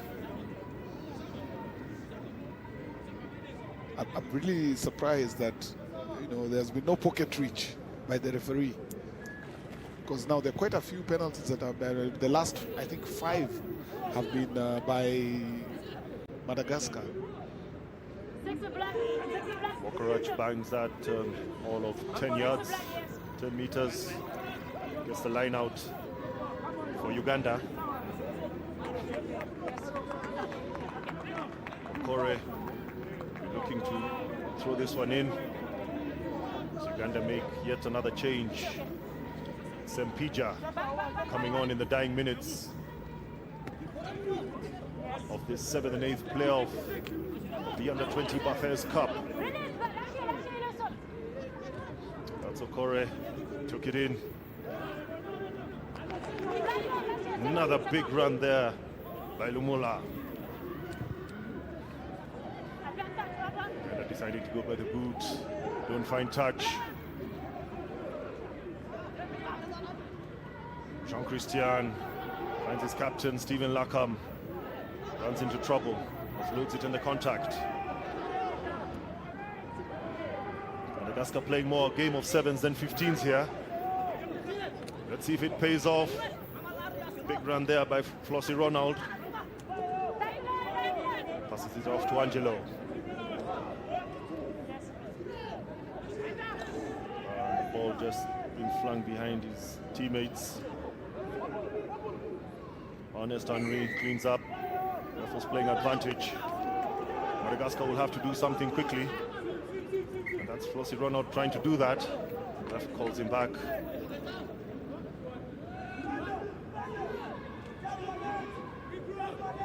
Madagascar take it in. And in there, Stephen Lakam leading from the front, the captain. Ball there to Flossie. Look there to the big 13. That's Ernest Henry. Oh, beating his defender. Gets the offload there.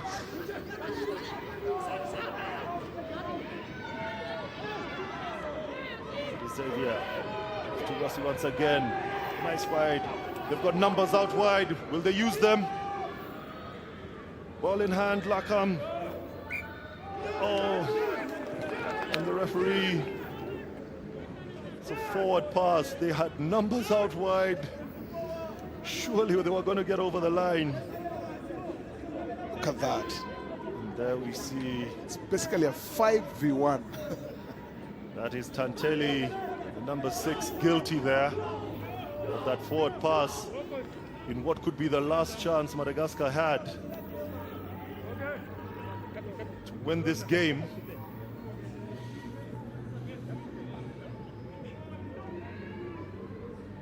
Uganda now have the scrum. That's the hooter. They'll be looking to secure this, kick it out of play.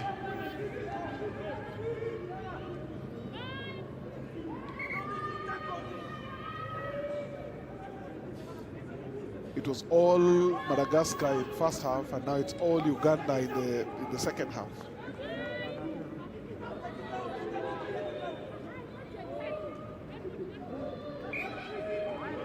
Oh.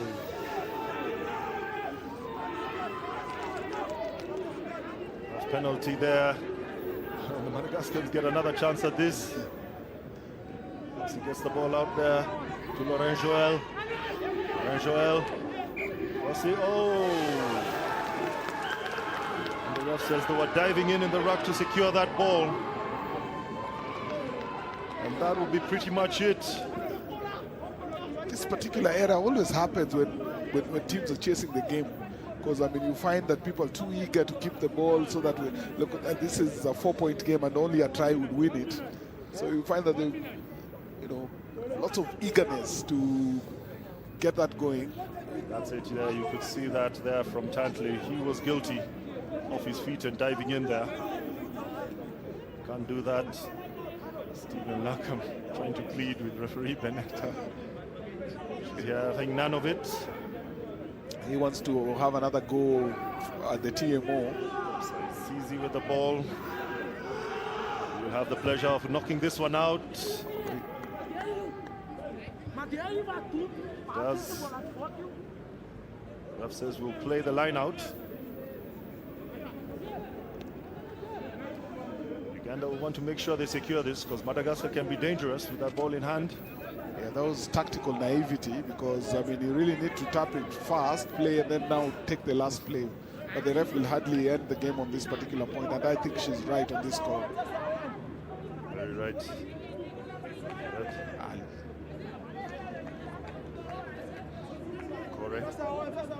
Cote looks to throw it in. Yes, oh no. Stolen there by Madagascar. Have one more bite of the cherry, and yes, again, knock on. Mistake there. And this time.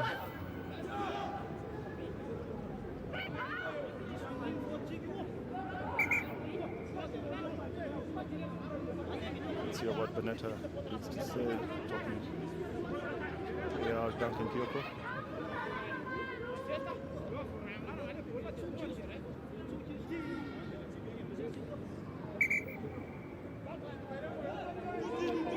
Calls actually changed. Knock on seemed to have come from the Uganda side. So again, Madagascar get another bite of the cherry. Let's see what they can do with this ball. But that seems a strange call. Anyway, it's the referee who keeps the time. The hooter is a guide. Because, I mean, then the game should have ended off the first play.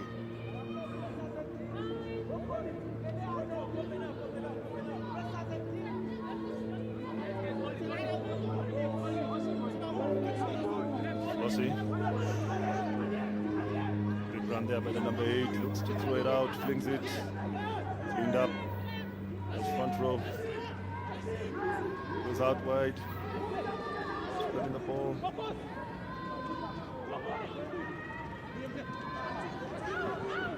Darting run there by Flossie once again.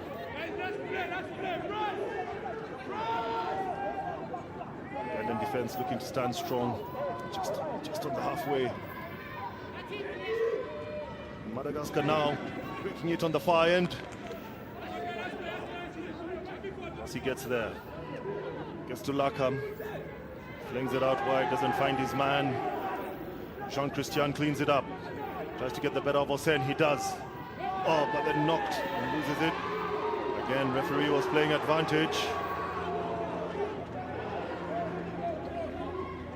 Quick tap there from Madagascar. Fling it out wide to the left.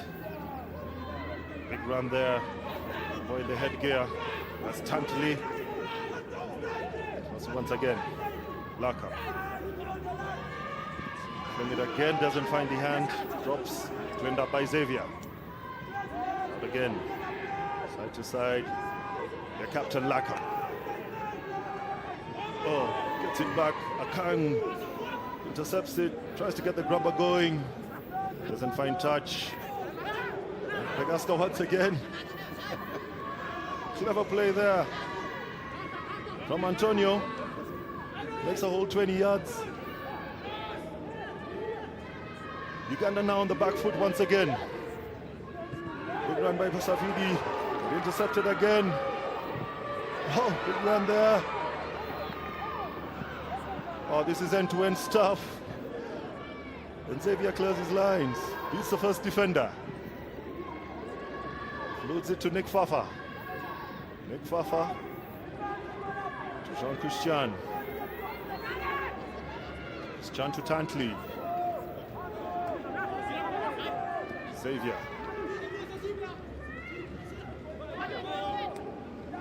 Ugandan defense slow to get back.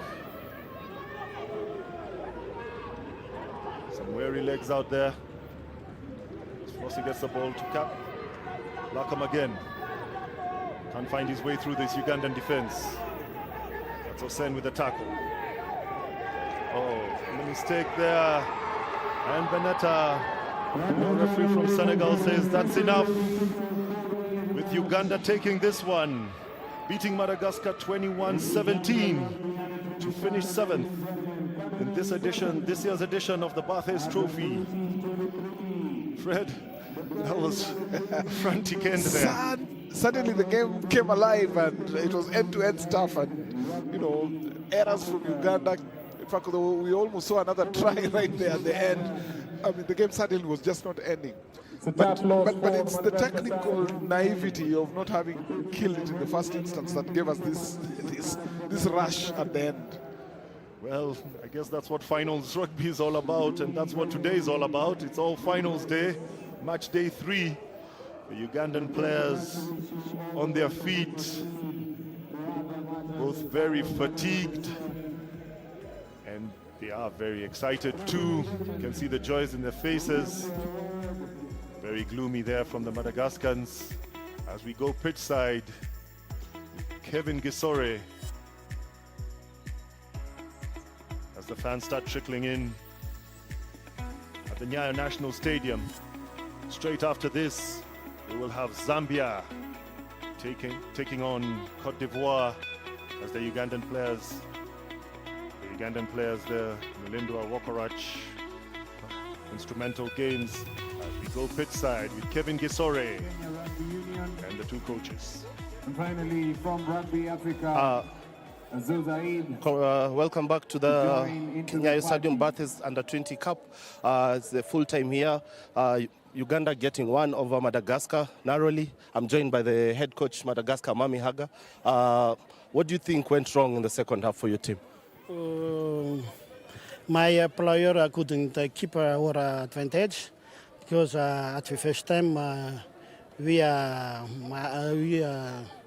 had free twice, but at the second period my team couldn't do anything. Okay. What did you tell them at halftime? You were leading and you had all the momentum. No, as you know, Thierry is a young player, so every time we will go up always your mental, because sports like that tomorrow and next time we will play well. Do you feel unlucky, or did you just run out of legs for the second half of the game? I didn't understand what happened in the pitch. My player couldn't play well, so. All right, thank you very much. Thank you for joining me. Thank you very much. Up next is the head coach Uganda, Emmanuel. Welcome. Thank you. Congratulations for the win. You guys were trailing at halftime. What did you say to the boys at halftime? Thank you so much. The boys just had to dig deep. They had it within them, and they could bounce back in the second half and take the victory. Did the injury for your loose head prop early on in the game affect anything in the first half? No, there was no effect at all because we have sufficient cover. What happened, the slow start? What would you attribute that to? I think there was a little bit of pressure on the boys, but I'm very happy they weathered the storm and bounced back and took the victory. So moving forward, do you want to build on this momentum with the boys? What are you going to tell them after this? Definitely now we are looking to the future.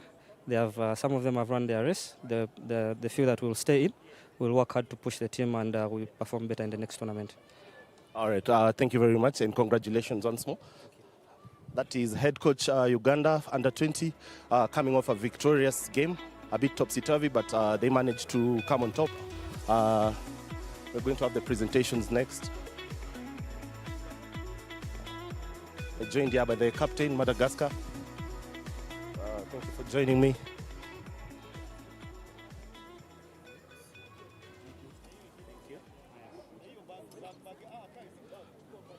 I'm joined by the Madagascar under 20 captain. You were leading in the first half, then you came back second half and you... C'était une bonne match, mais à la première mi-temps, on a gagné. Et la deuxième mi-temps, on a fait des erreurs. Beaucoup de ballons perdus sur la deuxième mi-temps et c'est ça le résultat. Unlucky. Moving forward, how will you handle the transition? L'année prochaine, on va faire du progrès. On va faire beaucoup d'efforts pour gagner. Thank you very much. Better luck next time. Up next, joined by Uganda captain. He should be.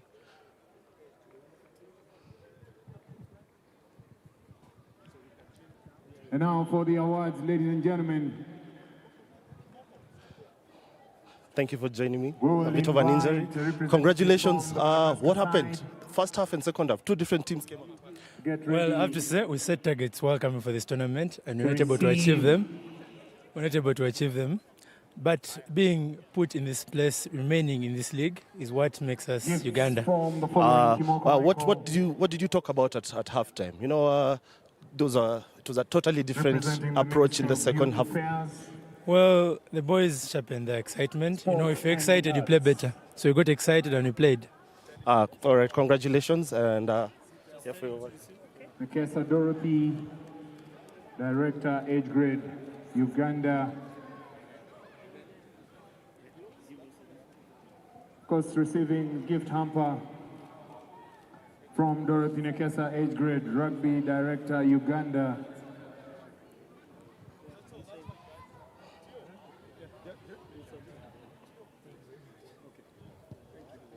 End of the first game of the day. Up next is Cote d'Ivoire going up against Zambia. Any moment now, the team should be coming on to warm up.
Check, director. Can you hear me? Can you hear me? Okay, yes, I can hear you.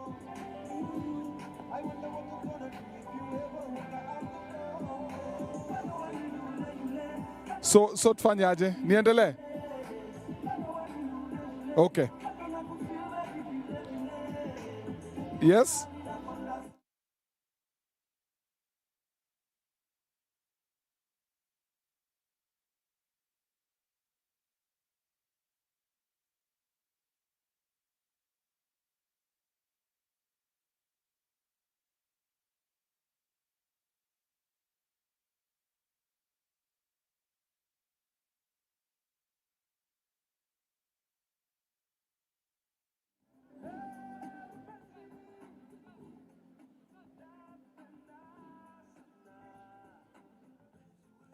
Yes.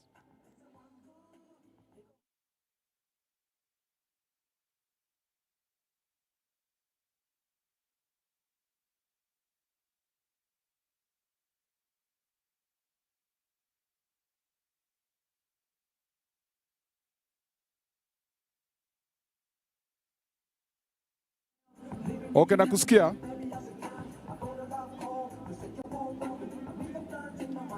Yes. Okay. Okay.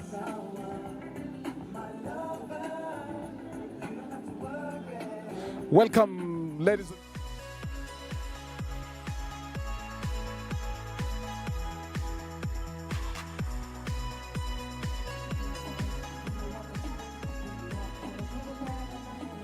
Welcome, ladies and gentlemen, to Nyayo Stadium on the Barthes U20. We've just seen Uganda win their 7th-8th match, 21-17, and we are preparing right now to see the next match on day 3, Zambia versus Cote d'Ivoire.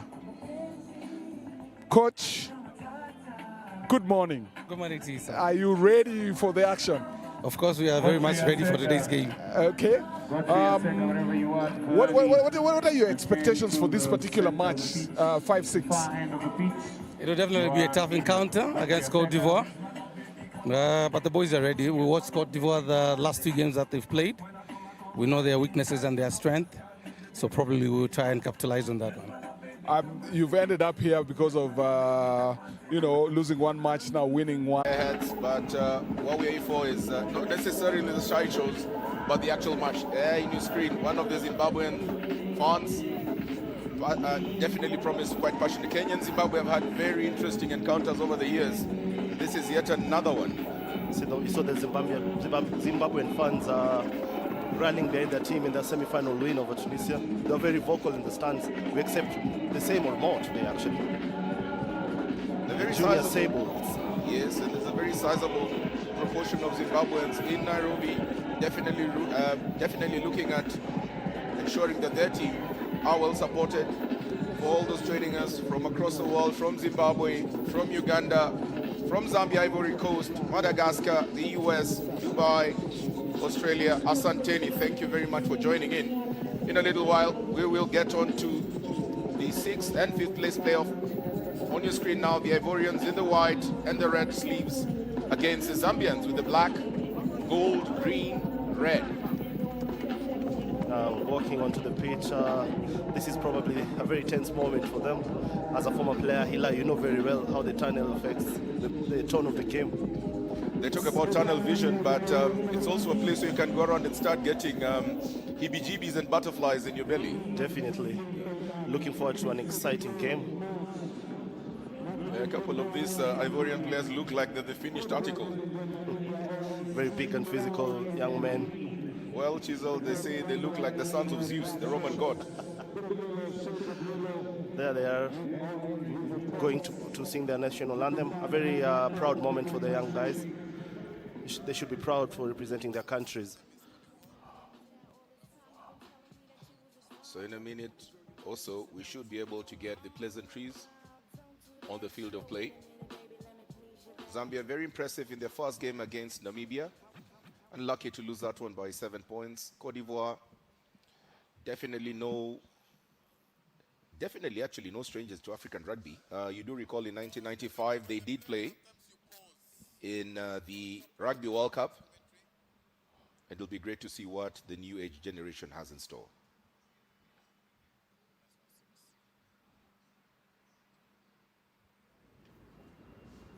The dignitaries having a handshake, ladies and gentlemen. On your screen there, delegation. Sides lined up the for director the next of game. rugby at Kenya Rugby Union, Thomas Adundo, with his counterpart from Zambia. The Ivorians quite flamboyant on their hairstyles. I can't comment much because I'm a bald man, Kevin. Maybe you probably have the ability to do Turning that. out, ladies and gentlemen, for the virality of youth. The Cote d'Ivoire side, we I think you've have actually just Zugume called me Ali, an old man, but I'll let that slide. You Ko said that. Mohammed, Your words. Amagate Ahmed, Fani Duda, Bamba Alpha, Dusu David, Konate Mamadou, None of the Simri players Umar, looking like they're Mutara Aziz, about to show any emotion. Sissoko Saib, Hassan Bamba, Trying to Traore keep up Karim, everything Barrett right before the Mohammed, kickoff. Samhoro Alpha, Nakambo Ismail, Bante Abdullahi, Dianda Bruhana, Keita Mohammed, Of course, as we Diate mentioned Mamadou, earlier, Konate Abdul, this is a Algami qualifier tournament Abibulai, for the Junior Otara World Yao Rugby Trophy Mohammed, that will be played in Diallo Nairobi from the 15th to the Suleiman. 30th of July. And the two teams in the final, Kenya and Zimbabwe, having both qualified, will be keen on trying to ensure that they actually All right, want ladies to and have the gentlemen, bragging I'd like rights to of ask who is each the and every one champion of you to be at the upstanding under-20 level for in the Africa. national anthem of And the Cote Chipu d'Ivoire. side hoping to get the home ground advantage. It's always good to play with your home crowd behind you. So we will stand up for the national anthems shortly.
Please, standing for the national anthem of Zambia.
Turning out for the Zambia side, ladies and gentlemen, Patrick Shota, Shate Cassidy, Pisonge Prince. Game, set, match. We're about to start this fifth, sixth place playoff. On the screen now, the Ivorian team, Zugamali, Mohamed Sore, Kamagate Ahmed, Fani Dauda, Bamba Alpha, Dosu David, Konate Mamadou, Simbiri Umar, Katara Aziz, Sissoko Saib, Hassan Bamba, Traore Karim, Berete Mohamed, Sumahoro Alpha, and Nakatabo Ismail will be the starters for the Ivorian team. On the bench, Banchi Abdullahi, and the rest will be keen on trying to come in and add the extra impetus. Indeed, a very emotional and moving rendition of the national anthems. You can see there the match officials marshalling their team, getting ready to kick off. Center referee there, Julie Manana. I believe he's from Madagascar, but that may potentially just be one name split into two.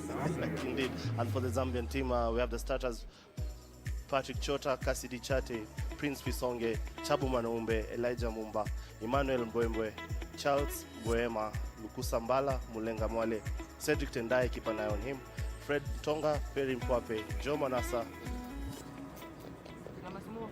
The Ivorians playing from right to left on your screen, kicking this off. The Zambians in the black strip. Not well fielded, and it should be the first line out for the Zambians. Cedric Tendai just managing to kick that ball, but not really kept off by the Ivorians, and it'll be advantage Zambia right from the start of the game. Hoping for a good throw by Chete Cassidy. Good line out take by the Zambians, looking to assert their dominance early on in the game. A great ball carry there by Lukusa Mbala. Looking up and finding space. Kicking has become a very important part of rugby nowadays. Good to pin them in there. Keeping calm, managing to convert defense into attack. Hard yards gained there. As you mentioned, Ivorians are very physical in the forward pack. They'll be looking to use that to their advantage. Of course, most guys across Africa are used to Zambia and Ivory Coast on the soccer platform. Didier Drogba comes into mind, but this is definitely a different form of ball. Definitely. Bit of ping pong early on in the game, as expected.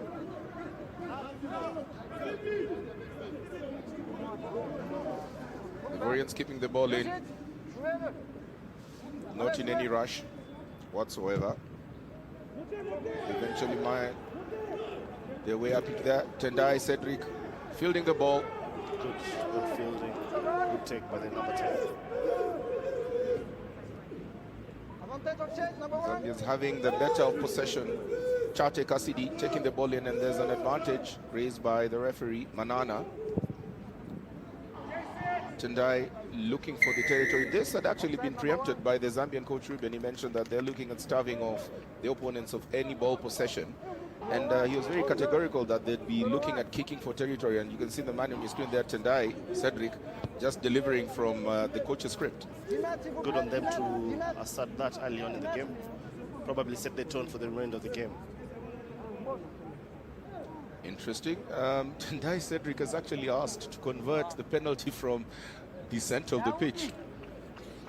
How about that for confidence? Must have a lot of confidence in his boot. Also important to keep the scoreboard ticking early on. We did actually see the young man converting a whooping 60-meter kick. Yeah, this is well within his range. The man doesn't actually show any fear on his face. He looks quite confident. As soon as the penalty was called, he was quick to basically call. That's actually a sure sign of confidence coming in from the young man from Zambia, Tendai Cedric. It's good to have that weapon in your arsenal. Not showing any emotion on his face. Almost looks totally blacked out.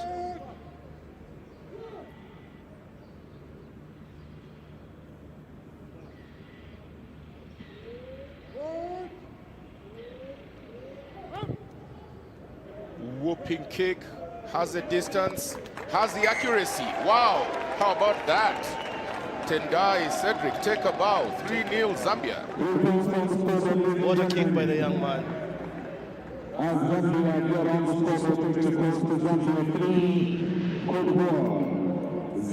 And it looked like he could have probably kicked all the way out of the stadium. Still had a lot of altitude. It's a dangerous player to have.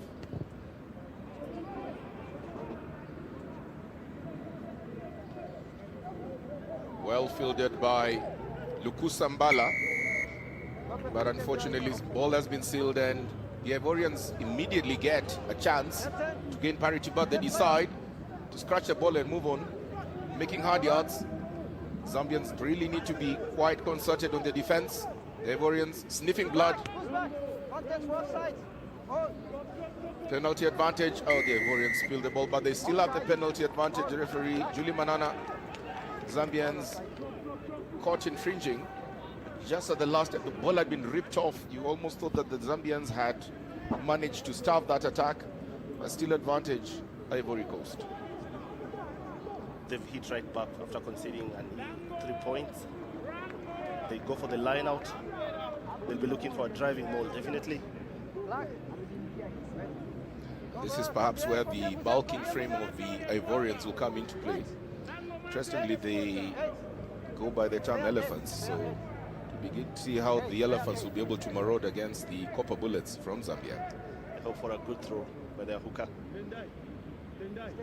Stay set.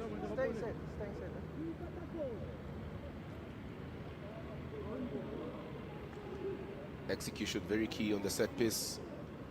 Not really well done by the Ivorians. Advantage Zambia. Man again, Mbula getting the ball. Mbala Lukusa. That was a good scoring opportunity by the Ivorians. Ulenga Mwale getting the ball to Tendai Cedric, the man with the heavy boot. Interesting fielding. Kept in by the knees. Tonga Fred placing in the defense, but still well kept by, just unlucky there by the Ivorians, but the referee opts to play advantage, does not come play for the Zambians, so should be a scrum put in for the Zambians. The Ivorians just showing a bit of nerves earlier on within this match.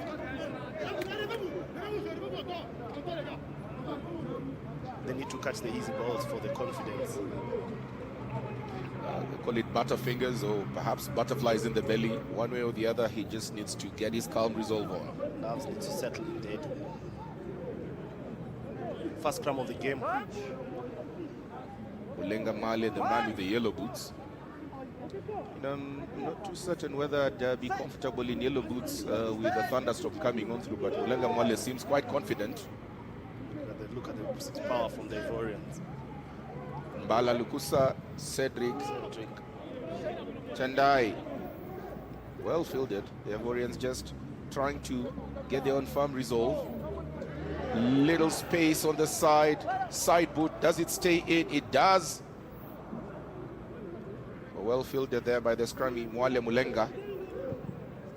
And a bigger kick by Kelly Robert. Hold it to the center. Perhaps not what he intended to do. Very interesting stepping, hard yards. The Ivorians sniffing for blood. Heavy tackle coming from Robert Kelly at the back, full back. But the Ivorians are not relenting. Still piling in a lot of pressure.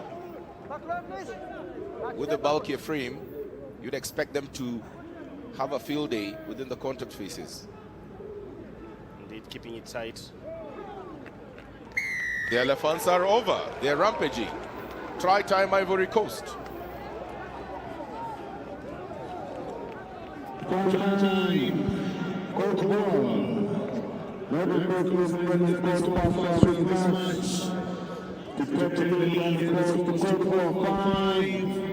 Very well try there by the Ivorians. Actually mentioned earlier on, they have the bulkier frame. I think they realize that they'll probably find this game a bit easier to manage if they can just go around and take the battle up front. And you can see right from that try the vulnerability that the Zambians need to be wary of. Still all of about 72 minutes to play, but the Ivorians definitely stamping the authority in the forward exchanges. The well-worked try. The big lock comes up with the ball. Very happy to score that try. And Hillary will be looking for more of this from the Ivorians, definitely, isn't it? I'll expect them to try and milk that opportunity. They've already been able to sniff. It's been delivered, and you can expect them to try this over and over again.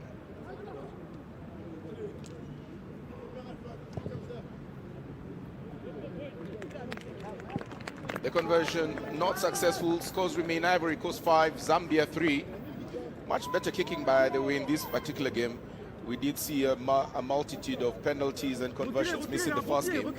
Cedric Tendai managing to slot in the 3 points by the Ivorians, coming back in strongly, showing the dominance, showing their patience as well and sneaking into the lead earlier on in this game.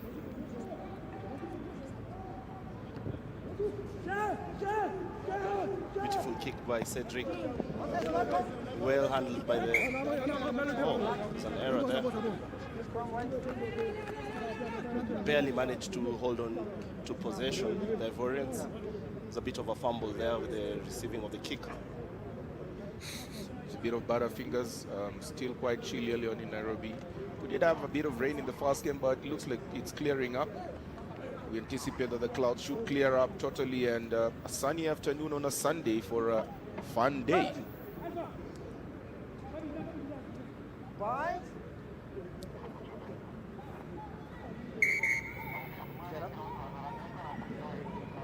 Referee just not quite comfortable about how both teams seem to have set. Of course, safety is quite key in the scrum area, and the age grade level quite key to ensure that all this is executed early on. This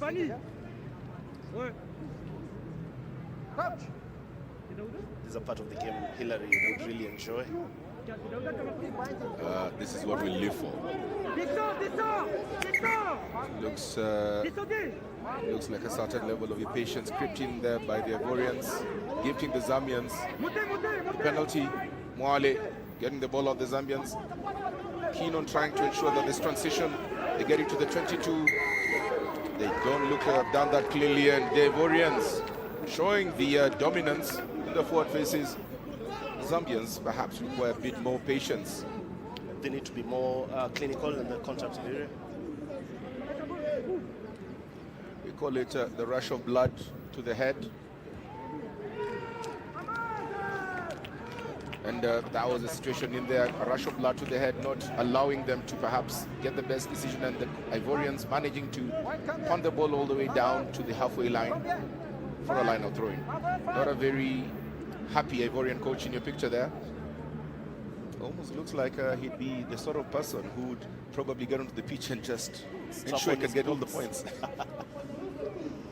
Better take by the Ivorians, looking to use more of their physicality once more. Offside there by the Zambians. Referee playing advantage. Feeble tackle attempt there by Lukusa Mbala. I'm expecting to just smash him. Of course, they're enjoying an advantage there.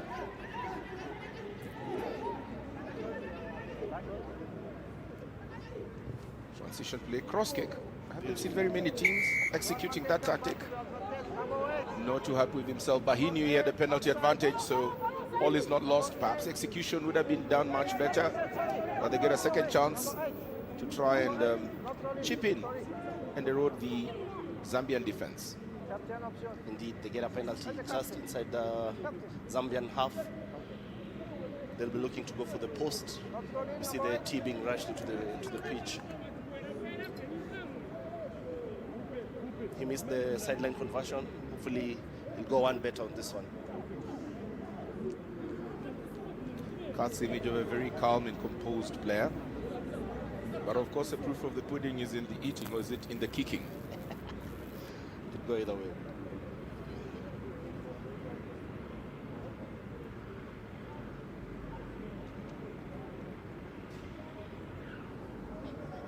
Calm resolve. A little over 40 meters for the kick.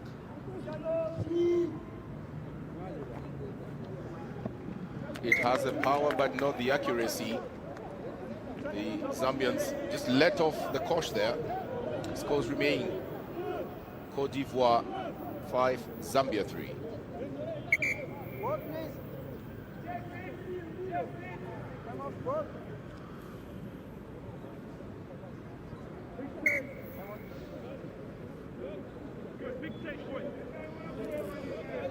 Cedric Tendai just trying to ensure that everyone is calm. We've already seen he has a massive boot.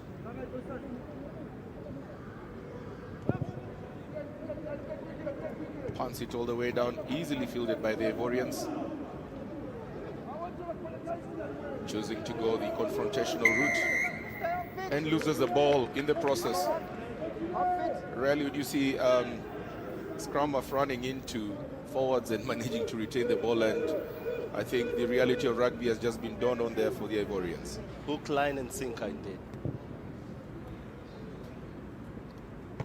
Cedric Tendai in your picture there, punching the ball back down. The Zambians looking like they want to slowly get back into this one.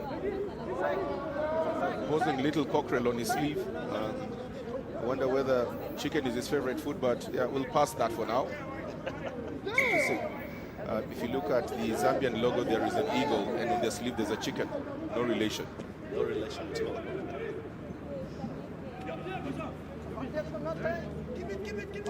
Great transitional play by Zambia. Kelly Robert getting the ball in.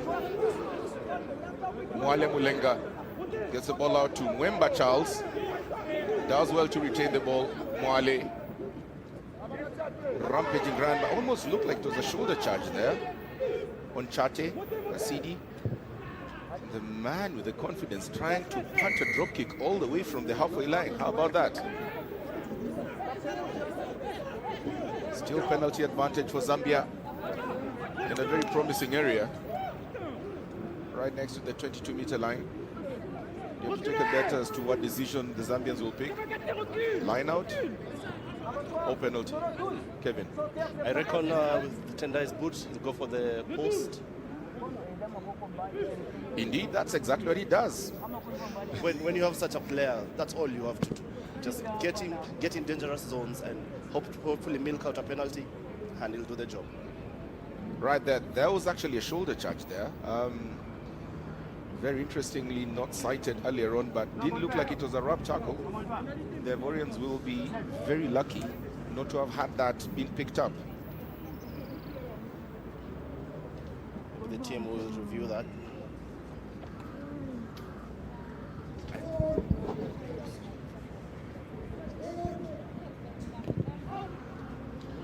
Tendai with his massive boot and accuracies on the Zambians back in the lead. The man of the moment, the fly up in your picture again, Cedric Tendai. Showing so much confidence and accuracy. Going 2 for 2. The sideline penalty, successful penalty. Just doesn't look like he's phased at all when you look at him. Ice in his veins. Definitely. Ice cold. 2 penalties from that man, the Zambia number 10, Tendai. Enough to keep them with just a point in this one. Better fielding on that kickoff by Zambians, looking to get out of their territory. Wanaume Chabu, Fisonge Prince is trying to grind the ball in for the Zambians. There's a penalty advantage. Looked a bit high in the tackle. The kick onto the side, no advantage. Should be back to make it a bit more convincing. A bit of discipline on the Ivorian side.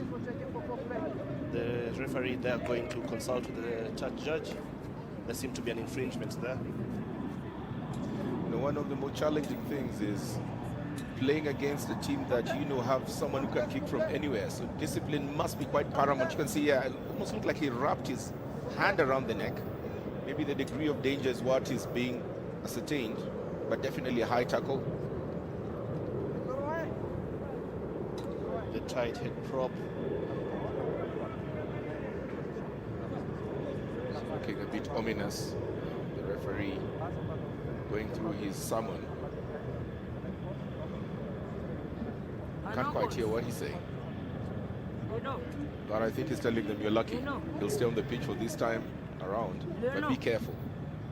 They're walking on eggshells right now. And you don't want to do that against a team that has someone who can kick off from 60 meters. And very early on in the game. Tendai not opting to do the 3, decides to be a bit more conservative. Do you reckon he would nail a 70-meter kick? I'm certain that he'd actually be fancying his chances. He's already shown he's got capability to not only have accuracy but also the distance. That is accurate.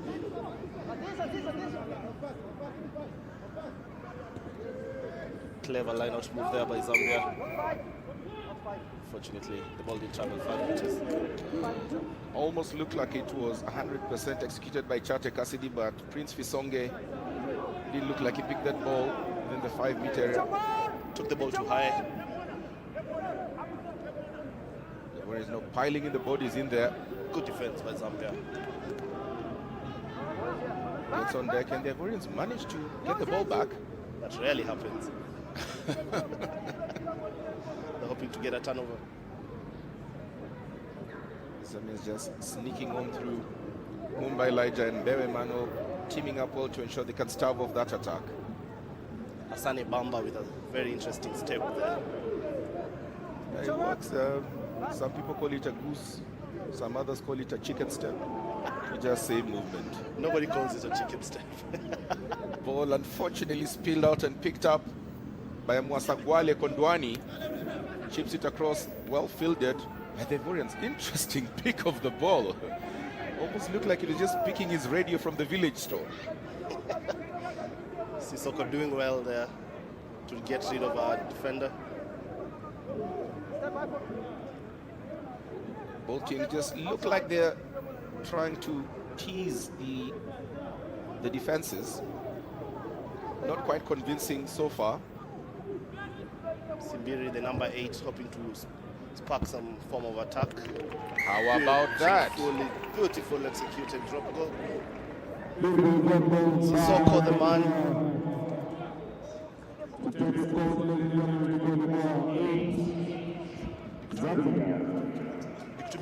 Ivory Coast.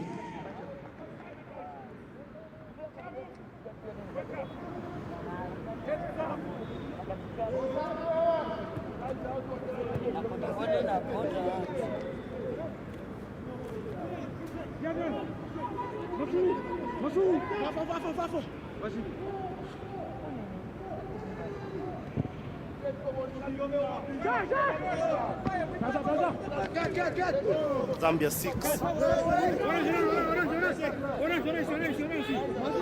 A bit more spirited now, the Ivorians.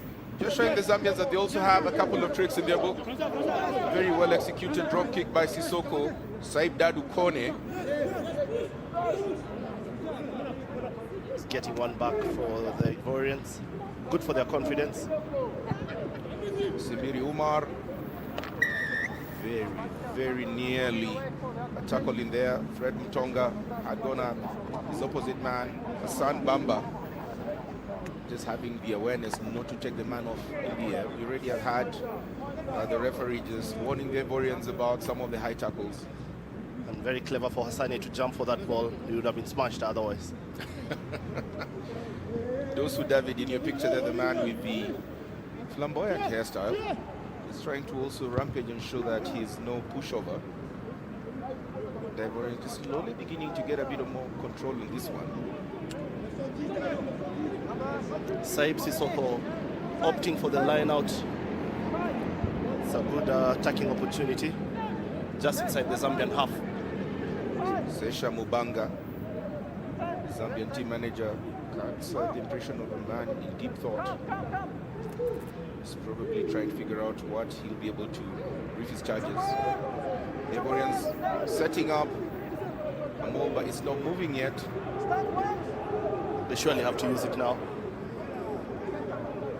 Eventually picked out by the bulking frame of Fani Dauda, the try scorer. Konate Mamadou manages to get the penalty. The Zambians just caught in 6s and 7s on the defense there. Well, need to remember that the Ivorians definitely going to use this tactic over and over again. They're much more bigger, they're bulkier, but they need to just ensure that they can retain their discipline. And Sissoko, Saib Dado opting for the 3.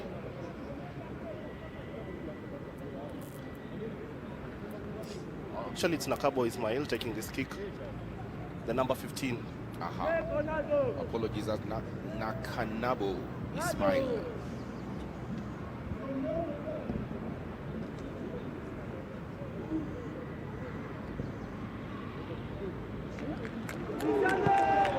Nakanabo with a double. What a kick. That's a beautiful kick. Ivory Coast stretching this one 11 points to 6. They slowly look like they're beginning to inch away from the Zambians. Man in your picture, the fullback, Nakanabo, Ismail. Very sure of himself with that kick. Didn't think twice. So both teams with very confident kickers. I think they'll be certain that they do not want to get into silly infringements that will allow either one of them to slot in easy points. Beautiful kickoff by Cedric, pinning the Ivorians deep in their 22 with a defensive line out, hopefully to steal this one. They'll be looking for Chabu and his locking partner to probably steal the line out and spark something out of this. They should be the ones to score next. Mohamed started from a kneeling stance. Early jump, they need to control themselves. There was an early jump by both teams in there. Lucky to get out of that one.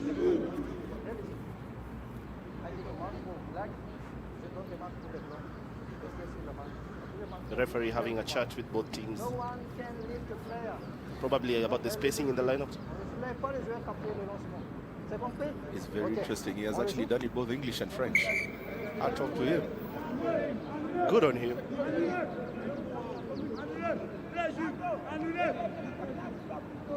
Sore Mohammed, again from a kneeling stance. Looks like a very religious fellow. Loses it, gains the head. The Zambians quickly put the ball out wide, trying to see if at all they can catch the Ivorians napping. Flurry of passes, eventually taken in by Mwasagwele Kondwani. Mwale smashing it on Bewe. Mwale trying to string a few faces for the Zambians. Chota, Mwale, Tendai, spread out to Mwape. Zambia's just managing to keep the possession. Was it done clearly there? The referee seemed to have seen something that he didn't like. Penalty advantage for the Zambians. That consecutive penalties are hurting the Ivorians. Soko Saib on your picture cutting image of a dejected flyer, because they know that, you know, penalty straight up. You don't expect Mr. Tendai to miss this one, do you? Bread and butter for Tendai. And a couple of cookies and juice as well.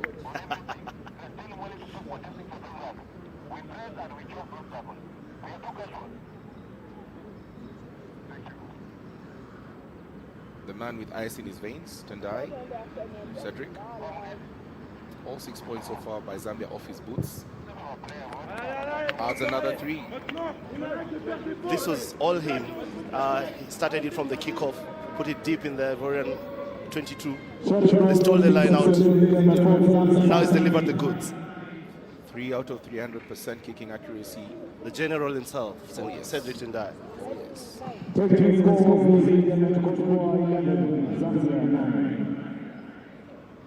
Just a little under 25 minutes in this game. Over 25 now. If you look at the clock, 15 minutes to the halftime break. 11-9 to Cote d'Ivoire. The Zambians just keeping abreast on this one, not allowing themselves to be kept off. Yet another interesting tackle. Almost looked like it was some version of a kung fu hit. The referee seems to have looked into it and didn't seem to think anything was wrong with it. An Ivorian player seems to have come out second best in that tackle. He's down on the ground with an injury of sorts. Zambia's not keen on trying to show any mercy. Just running on the ball, trying to rampage perhaps, trying to take a bit of advantage. The one man who's still sprawled. Why not? Interesting. For forward to get to kick for territory, he needs to go back to his day job. Very speculative there by the Zambians. Oh yeah, the man actually looked like he has a very hot shoulder. You can see the steam off it. Right from the tackle, you could see just flew in and looked something like a kung fu hit. Right there you could see he had his extended hand, and that perhaps is where he got the knock to stay down. Looks to be okay. Konate, the number 7, hard-hitting back rows, shrug off anything. Should actually try karate, Konate for karate.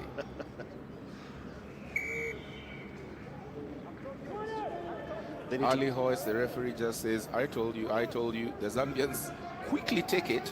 They're keen on trying to go around and get the Ivorians napping, smashing it, coming in from the Ivorian center. Berete Mohamed did enough to actually get the Zambians to perhaps have a bit of panic. They're retaining the ball. The number 10 there, Sissoko, Saib Daudokone, getting his forwards into the mix now. The try scorer picking the ball, Fani Dauda. Another bulking frame there, Ozugoma Ali. The Ivorians really relishing the forward battles. Slip there by Nakanabo Ismail. Isolated. And the Zambians love it. They absolutely love it. Nakanabo just unfortunate. His dancing feet could not manage to be sustained by the very soft ground. We did have a bit of rain earlier on in Nairobi, so the ground is quite soft. And Nakanabo perhaps just not too happy with what happened in there, giving the Zambians a penalty. And how many guesses? I think by now, 27 minutes of the game, we're certain that Cedric Tendai will try to go for the 3 points.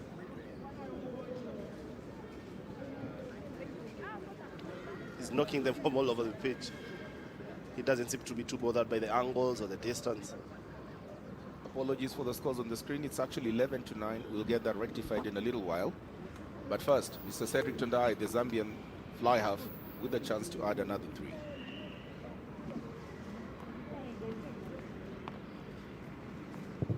Tendai hits. It's raised up. He looks like he's human after all. This time around, not coming through the 3 points. The scores remain. Cote d'Ivoire 11, Zambia 9. So Tendai is human after all. A bit of commentator's curse.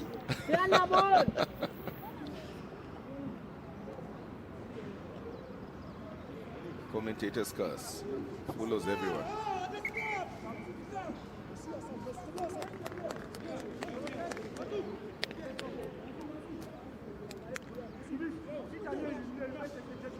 The Ivorians not in any hurry to get this one started. Looks like there will be a change. It appears that Konate Abdul Karim gets onto the field of play. And it looks like it's been Konate Mamadou Mansourou, the man who hurt his shoulder a little while ago. Didn't shrug it after all. Konate for Konate. Easily tackled. Good defense by the Ivorians.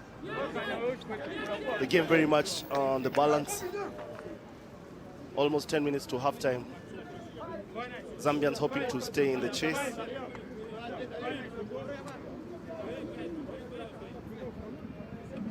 Very shrinking look on his face. Interesting. Somahuro Alpha.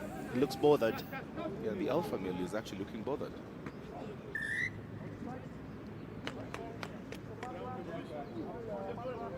Line out not straight in that instance, and it's a couple of executional errors by the Ivorians. On the screen there, Konate Abdul in for Konate Mamadou.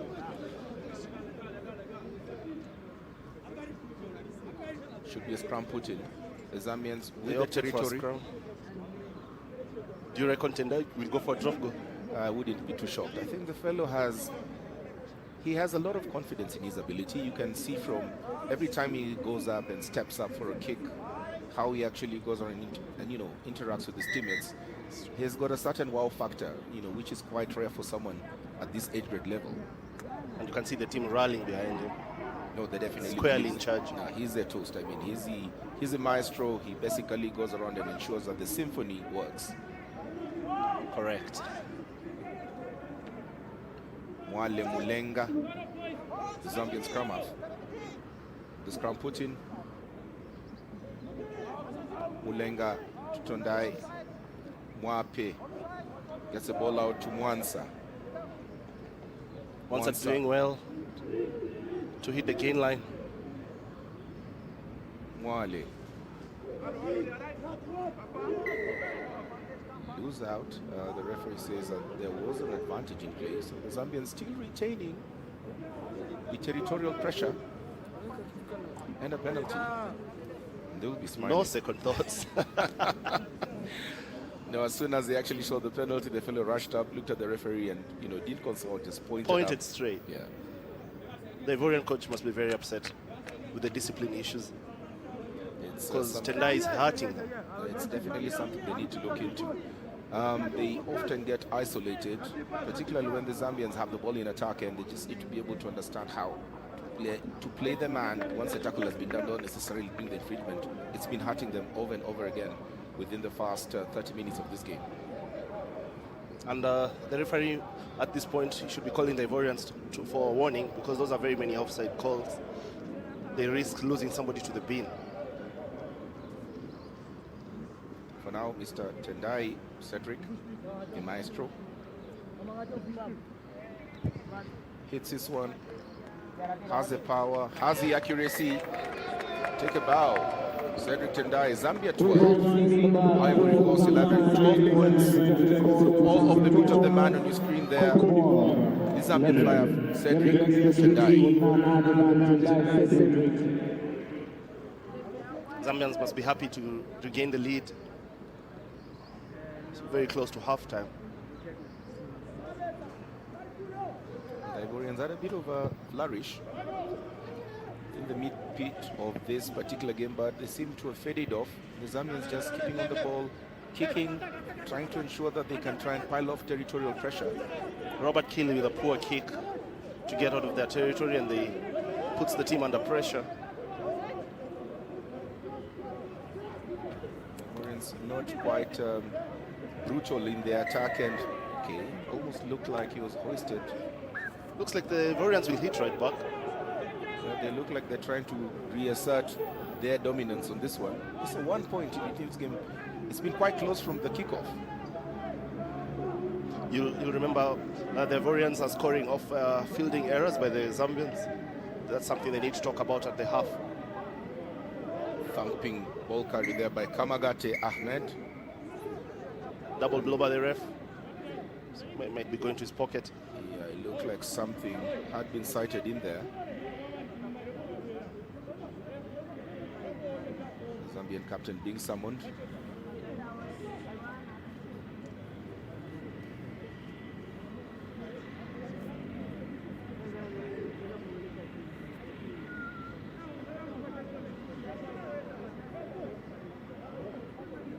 So self-explanatory there by the referee. I'm certain you could hear mentioned it was a high tackle, not straight to the head.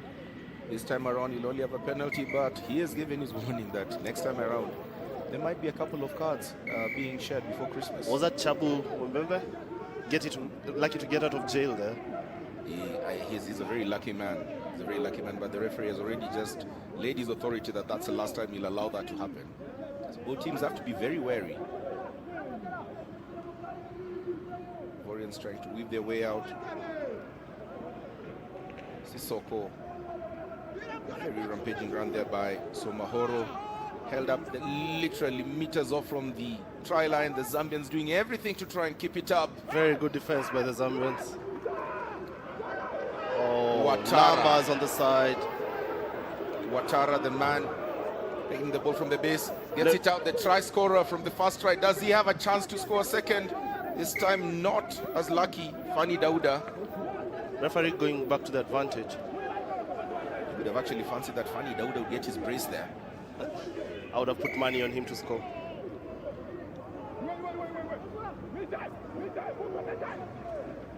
Quick ball out. They've got numbers. Surely. One man. Oh, no. How did he lose that? They say snatching victory from the jaws of defeat. The young man is very vexed with himself. You can see them here hitting the ground almost in tears. And it was certainly, by the time Sissoko Saib Dauda got the ball and passed it out, he'd laid the entire platform for Sumahoro Alpha to score, and Sumahoro Alpha just not happy with himself. He's almost in tears, the young man. First touch of the ball, opportunity to extend the lead, and he drops it. think he's been told grow up. Huh? Obviously has a lot of growing up to do. Tomorrow Alpha, not an alpha moment for him there. But you actually have to feel for the young lad. He's quite crestfallen. He had a very clear run to scoring the try. Perhaps just not being able to get the ball at the last instance. And again, we saw a similar incident in the game that was played before this. So maybe it's a bit of growing up by the young men, a bit of composure in the green. The beauty about it is that they've just started out on a very promising long career. They can pick up the learnings and get better. Great pick up off the back by Lukusa Mbala Mishek for the Zambians.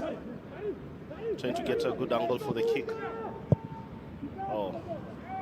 Mr. Cedric just manages to get it off. Picked up by Hassan Bamba.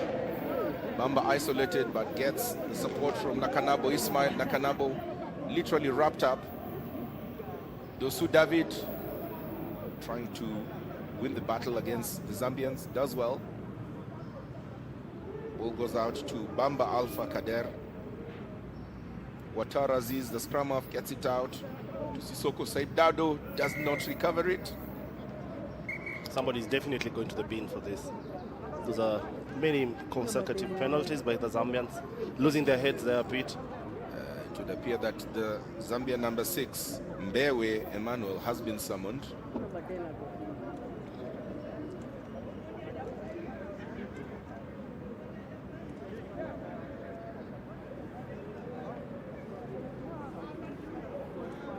Mwape, Mwansa, all the way to the number 14, Mwasagwale. Mwasagwale, it looked like he ran off a bit of space, but there was an infringement. Mwape Perry quickly runs all the way there. Looked like if it's a penalty, I'm not so certain what they're rushing for. I'm pretty certain it'll be 3 points in. The Ivorians gifting Cedric another opportunity to give the Zambians a lead. He's definitely going for the post. He's already called for it. I'm certain the referee also knew that that was actually going to be a place kick. The T's rushed in even before the referee reaches the mark.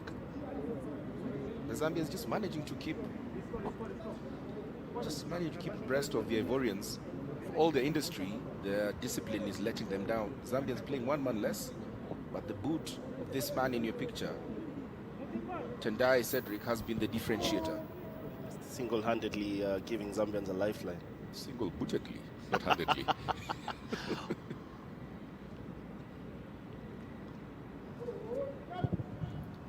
Massive boot by the Zambian flyer. Again, he shows that he's human after all. Unlucky. And the buzzer sounds. And at the halftime interval, the Ivorians with a very slim 14-12 lead against the Zambians, who have been reduced to 14 men. Still a lot to play for in the second half. This is the 5th, 6th playoff of the Barthes Under-20 rugby tournament being played live from the Nyayo National Stadium in Nairobi. Your picture there. It's a moment of madness by Alpha from Ivory, because you can see how that actually dragged him off. But I think he went a bit overboard. A bit dramatic.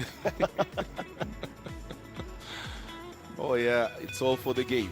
So at the halftime interval, the Ivorians with the slim 14-12 advantage, all to play for in the second half.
Unajua mimi simsikii. Mimi namsikia na anisikii. Unanisikia?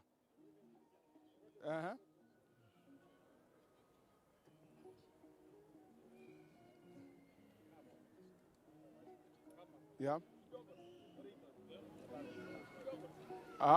Okay. Haya. Utanikiu mimi naweza ongea mpaka jioni.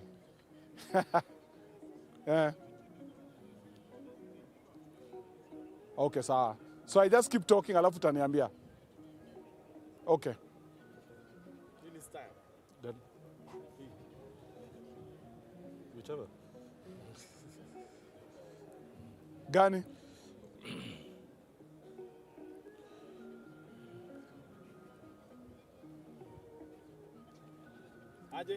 Throughout. Do I look at Foxy? Okay.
We are at Nyayo Stadium on the last day of the U20 Barthes Cup. We're just on halftime at 12 points for Zambia and 11 points for Cote d'Ivoire. It's been a tight match coming up to this particular point. Cote d'Ivoire carrying the ball hard, Zambia running. All right?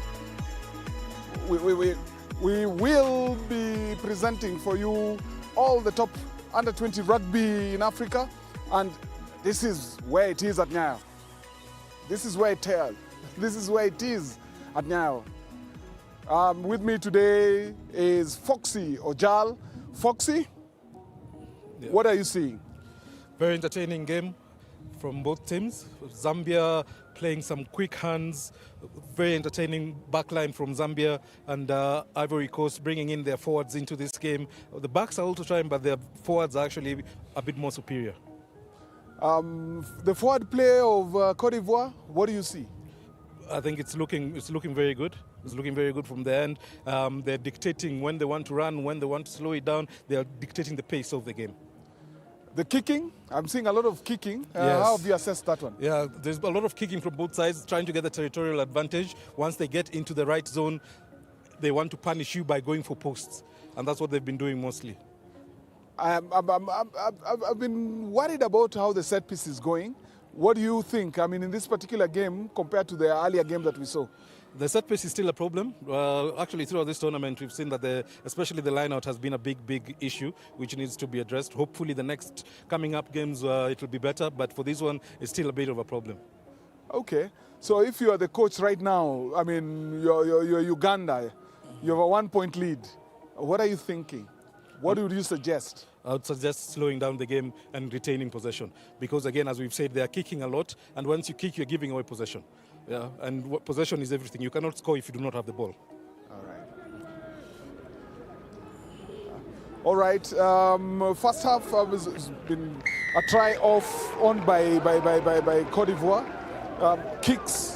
Zambia. Cedric has been on kicking as well as he has been done the whole tournament. I'm not very sure about his technique, but look, he's got the points going in for his team. 4 kicks. I haven't seen any other approach. I think they're playing the ball a bit too deep when it comes to rack play. So I'm not sure. I mean, Foxy. Yeah, as you can see, even from the kicking that they're trying here with the drop goals and everything, because everyone is trying to get to that point, as you said, even with Zambia, they're running the ball but not penetrating through, as you've just mentioned. But again, they're putting the kicks, trying to play in the right area. So even as you've seen from the first try there by Ivory Coast, it was all in the forwards. Again, here the drop goal, trying to get, because the thing is, even if you do not put the ball through the posts, through the sticks, they kick it back to you. Again, we'll go back to possession. You have to have possession to win this game. I mean, just looking at all this kicking and some of it looking a bit aimless. What is the future here? I mean, I thought that the African athleticism should be coming through, but everything is kick. Yes, they are kicking because the kick again a kick is only as good as its chase, because they are kicking and no one is chasing. After it looks pointless because there's no one chasing. If they chase it, then the kick looks good. Absolutely, Foxy. Absolutely. A kick is as good as its chase. The second half coming up, ladies and gentlemen.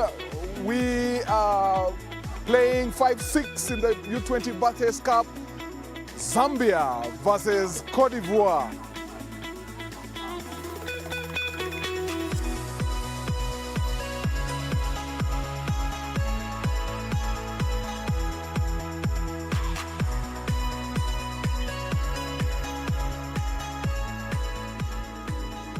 Welcome back to the second half.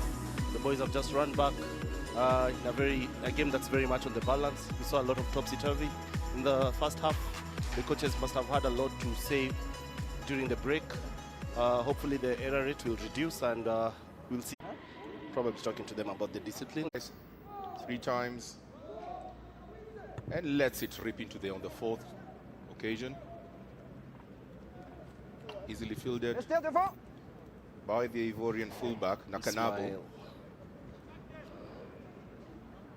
The Zambians looking like they want to continue from where they left off in the first half, which is just trying to play in the right territory. Coaches must have had a thing or two to say to them about territory. Given Tendai's boot. Yes. What a boot it has been. Chache, not very accurate with the throw, but somehow the Zambians still managing to keep the ball. Almost lucky to retain possession. Almost looked very high there on the scrum half, Mwale Mulenga, but the referee lets that go. Wemba Charles having to play scrum off, the big number 7. Actually, it's interesting to always see a flanker in that similar position that you'd expect to see a small person. Checking the ball to the 10. Lost possession there by the Zambians. Ivorians looking to bully themselves back to the game and into the opposition territory. Very big hard lock. Very hard, Mizzy. Again, the yards, but I just felt like if you ran straight, you probably would have earned a bit more. That's true. Oh, recollected the kick. Lady Luck themselves in Lady Luck is smiling on the Ivorians, huh? And somehow, Wansa manages to just parry it off. The luck didn't last too long. Yeah. The Ivorian coach not looking very happy. Looks like he wants to actually get into the field of play. Not too happy that his charges let that one go. They had a perfect opportunity to extend their lead. And he picks a player down. Some of the Ivorian fans who've come to support their team in Nairobi. Good to see that very beautiful crowds building up. This will be a moment of concern for the Zambia. That looks like Tendai. It is Tendai. Looks like he's having some calf issues and he doesn't look comfortable at all. He's Magic man. oh dear, oh dear. What happened to it? The referee also sounds concerned. Yes, what happened to him? Man of the hour. Good old Julie Manana. Tendai just looks like he's in a lot of bother. That's not looking good for the fly half. Does not look good at all for him. Okay. Should be a deep concern to the technical team. Captain, please, just wait. I'm checking something on the TMO for play, okay? The referee going up to the TMO, Julie. suspected foul play Julie? on the number 10. Julie? Maybe a cheap shot. I want to check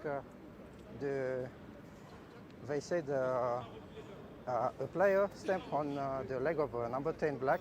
So I want you to help to find if it's correct or not. If not, I come back for the restart of a play like not there. If there is any foul play, so I deal with it first.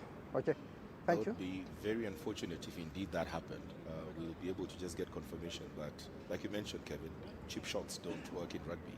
And in this day and age when there are all cameras and TMOs, you'd be very, very lucky to get away with one. You can hear the referee going upstairs to consult with his television match officials. This could be a turning point in the game.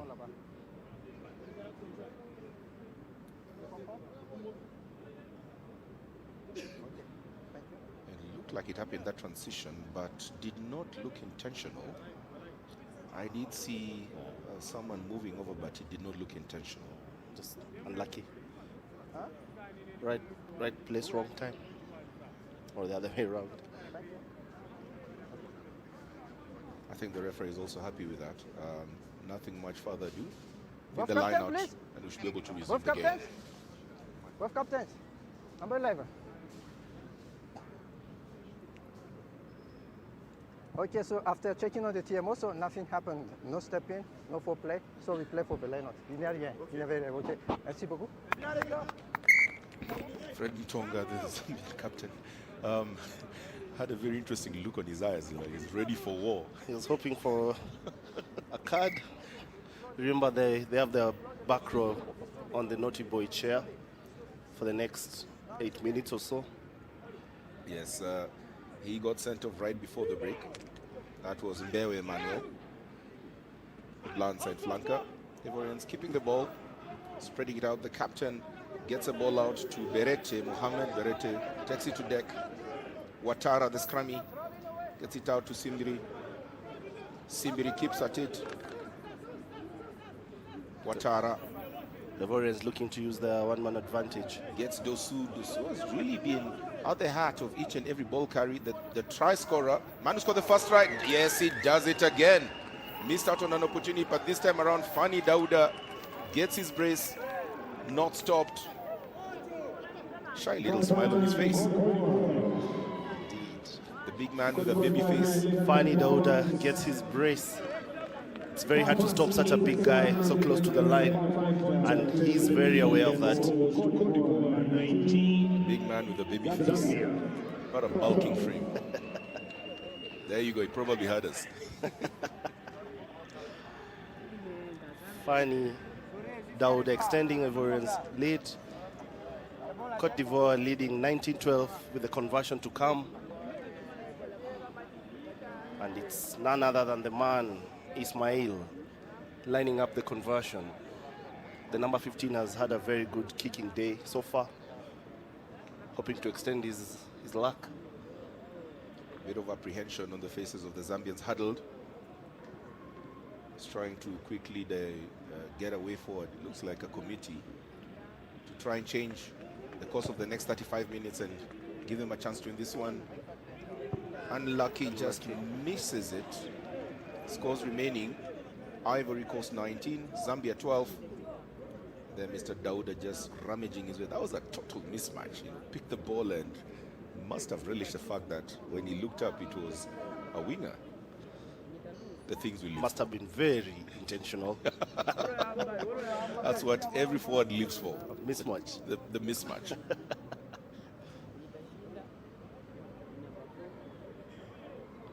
Mr. Cedric Tendai looks ready to continue. Looks to have shaken off that hit. It's a good sight to see. That looked like it went high. This is looking quite ominous. Zambians already having one man in the sin bin. The referee already mentioned zero tolerance on high tackles. And you realize in modern day rugby, any hit to the head is a straight red card. This is ominous to the Man. Zambians. We'll have to look at the degree of danger, but that was definitely high. Charles Member. The number 7. Oh. Ok, Julie? Julie? We already have one Quelqu'un back check? row in the bin. Ok, je vais contrôler l'action de jeu déloyal sur le plaquage haut. Ah oui, je veux vérifier le contact, c'était direct sur la tête ou c'est pas direct. Le degré de danger, c'est degré élevé ou degré bas. Getting the degree of Afin danger que je and whether puisse the hit was to the head. prendre la sanction y Thank afférente. God for my basic French. Et le numéro de joueur. I reckon you just guessed there. And the numéro de joueur, the number of the player, I'll tell you it's number 7. C'est pas bien clair. Numéro 7. 7. Number 7. Number 7. Charles C'est une Moemba. pénalité. Ok, avertissement. Capitaine, This doesn't look good for the Zambians at all. number 7. Oh dear. They thought that they only had 4 more minutes to play. Okay, I've told you about the high One tackle. man Please less. get down, please. When you tackle player, please get down. The Ivorian Next coach time, looking just very pumped. warning. Okay. Next time. So now it's not there is no direct contact on that, so it's penalty only. And warning for you. Okay? Luckily, no direct hit to the head. No, no. The degree of danger has mitigated that from getting a yellow to just a penalty. But that was really high. Really, really high. The young man very lucky to get away with just a penalty. He's one lucky fellow on a Sunday. Unfortunately, he's working on eggshells. You really don't want your flag, not executing as expected, because his work is to actually do the tackle. So he's already been warned. Charles Moemba looked very pensive there, but should also go around and thank his lucky star. Hopefully, go lower on the next tackle. Way lower, way lower.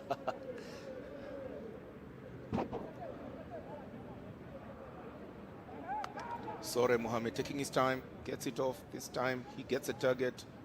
Not the best of deliveries off the base, but somehow, almost intercepted. Interesting to see Fanny Dauda acting as a standoff. Mr. The Alpha, big number 4. just pumping himself, but loses the ball. Manua the try line beckoning in the first half, but couldn't score. This time around, losing the ball. And the Zambians transitioning quickly. Keely Robert, whoa, thumping hit on Keely Robert. Probably had a better option to move the ball to the wing. He's not been too involved in the game. Totally, and Bamba Alpha Kader introduced himself quite well and very clearly. Kader just pending the man and just making certain that the acquaintance is a personal one. Thank you very much. Return to sender. Bamba the mailman. Scrum put in for the Zambians. Alpha not very, very comfortable with the ball in possession. This was rummaging up front, lost the ball. Sumahoro Alpha, the Ivorian number 14, and giving the Zambians a chance for a scrum put in a very promising part of the field. See the Ivorian number 14 going off. The kid who spilled the ball in the perfect scoring opportunity. Doesn't seem to have recovered from that misfortune. I think he's smiling. Looks much more excited than he was a couple of minutes ago. Excited to leave the pitch. Listen to the call. Listen to the call, please.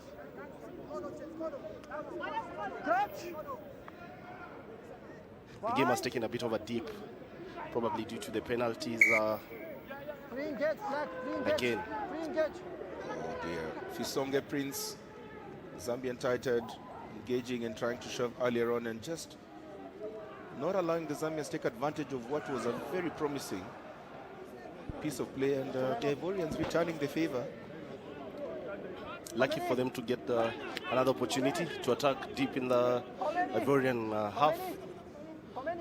Bit of a wayward pass by the number 12 Traore Karim.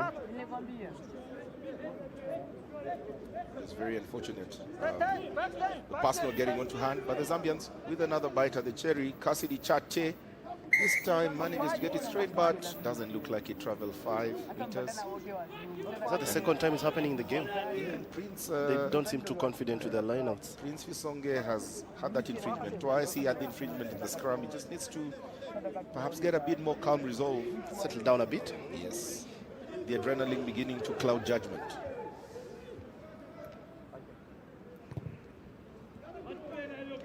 Very interesting punt from the penalty. Sissoko putting the ball way up, hoping for a bounce of the rugby ball. Zambians managed to retain it. Tendai. A very interesting punt all the way down, easily filtered by Ouattara. Nakanabo trying to stretch his lanky self, but doesn't get past the 10-meter line. But the Zambians still retaining territorial advantage, and Zambia back to the full complement. Mbewe Emmanuel getting back onto the field of play, having spent a couple of minutes in purgatory, should have been able to atone for his indiscretions. Should count his lucky stars. His absence didn't lead to a bigger loss. Certainly has come back a better person. Hopefully. Cedric Tendai. The Zambians with transition. Mwansa. Masagwale. Mwapeperi there, the number 12. Doing well to take the ball to the line and retain possession. Unfortunate. He's got a bit excited, did not ensure that they could retain their body weight, and sealing the ball in the rack results in a penalty for the Ivorians, who will be more than happy to try and get themselves off the field of play. Looks like there's a muscle cramp or something. It's Emmanuel Mwembe, the man who's just run back into the field. It's a big number 8. It looks like he landed on the ball. Probably an injury, because right after the ruck you could see him twisting and turning. Lukusambala, the number 8, doesn't look too comfortable. Not at all. Hopefully he can shake it off. Not at all. He's definitely groaning in some serious discomfort. But about 20 years ago, the magical water would work. Water on the head, water on the finger, water would work, but it doesn't look like he's play acting. He looks like he's really, really in a lot of pain. You forwards take pride in being tough. Hopefully he can show some grit. I think he's remembered he's on live TV. Someone just reminded him, so. No longer groaning, but just feeling the discomfort. Supposed to be a big, tough number 8. Yeah, it looks like he's having problems with his hamstring. Jog it off, jog it off. He went into contact, landed. What actually happened? Did he get stepped on, or did he just... Yeah, it looks like he probably cramped up there. Doesn't look set to continue. He's definitely coming off. He's just groaned in pain. Very unfortunate and very bad sight to see a player not getting up from an injury. He's definitely coming out. Looks to be in a problem, having some muscular problems there. Oh no, stretcher is going on. Yeah, definitely doesn't look like he'll be able to continue. Oh man. The Zambians will look to ring in a couple of changes. Off the side, the next game will be the 3rd and 4th place playoff. Namibia versus Tunisia. The Namibians just getting onto the stadium.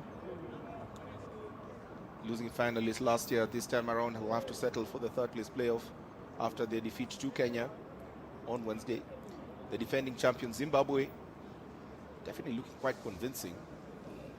Will perhaps start as fan favorites, but first, the 5th and 6th place playoff. This one has had to be placed on to an injury break. Mbala Lukusa, Zambian number 8, not looking like he'll be able to continue this one. The medical personnel trying to get him off the playing area.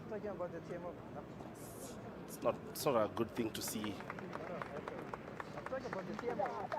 Sights and sounds of the Nyayo National Stadium in Nairobi, the venue for the 2023 Barthes Cup, the Africa Under-20 Rugby Championships.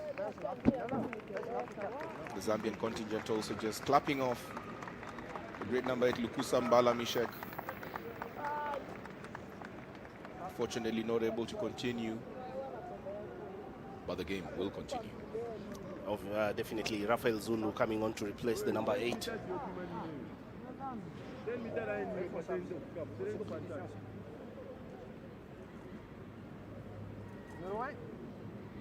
Back to the penalty advantage the Ivorians were enjoying. Attempting to go to the for territory. Bringing in some changes. Ivorians, their front row coming out. In comes the replacement hooker and prop. Some fresh legs. Always a good thing. The Ivorians trying to definitely beef up the forwards. They have been bullying the Zambians for a better part of the first half. And they'll be keen to ensure that Barthes Abdullahi and Dianda Bruhana can come in and just make the difference in the forwards.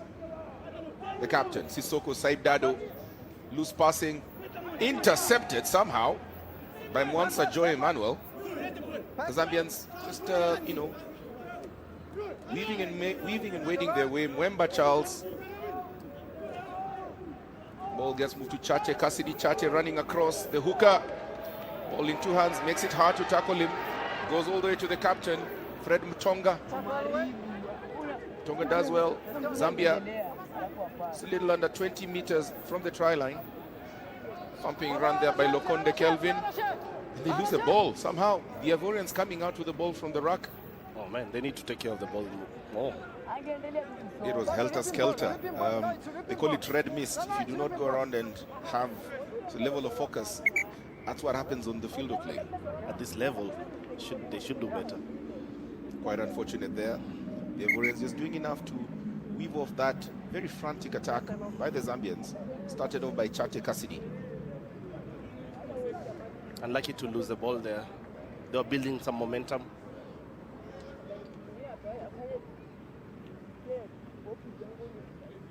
So far, it's been an arm wrestle early on in the second half.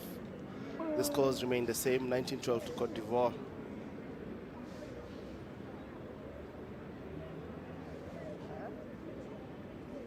Zambia with the lineouts there. They've not been very good at the lineouts. So in your picture there, just the thwarted attempt. Fred Mtonga, the captain, managed to keep the ball well, but it would appear that Nakanabu, the fullback, may have twisted something in that tackle attempt. Hopefully he can bounce back. Definitely, I'm hoping that the spray can will exercise any demons, any demons of injury that may potentially be on them. He's a very important player for the Ivorians with the boot. He's getting up rather gingerly. Wait to see whether he'll be able to shake that off. Nakanabu looks like he can continue. He will be fine. His teammates just acknowledging the fact that he's been able to pick himself up, literally. Chate Cassidy needs to do better with the line-out throws.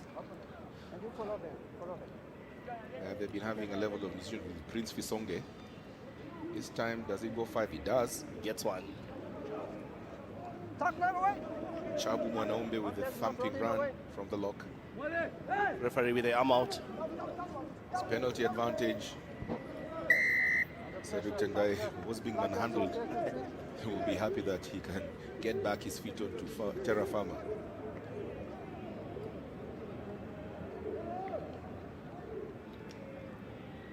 Alpha Bamba not rolling away there, being pinned by the ref.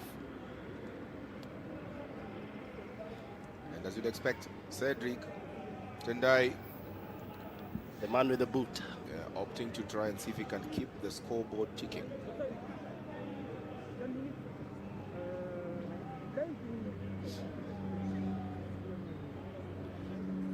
A little over 30 meters, straightforward kick. No jinxing here.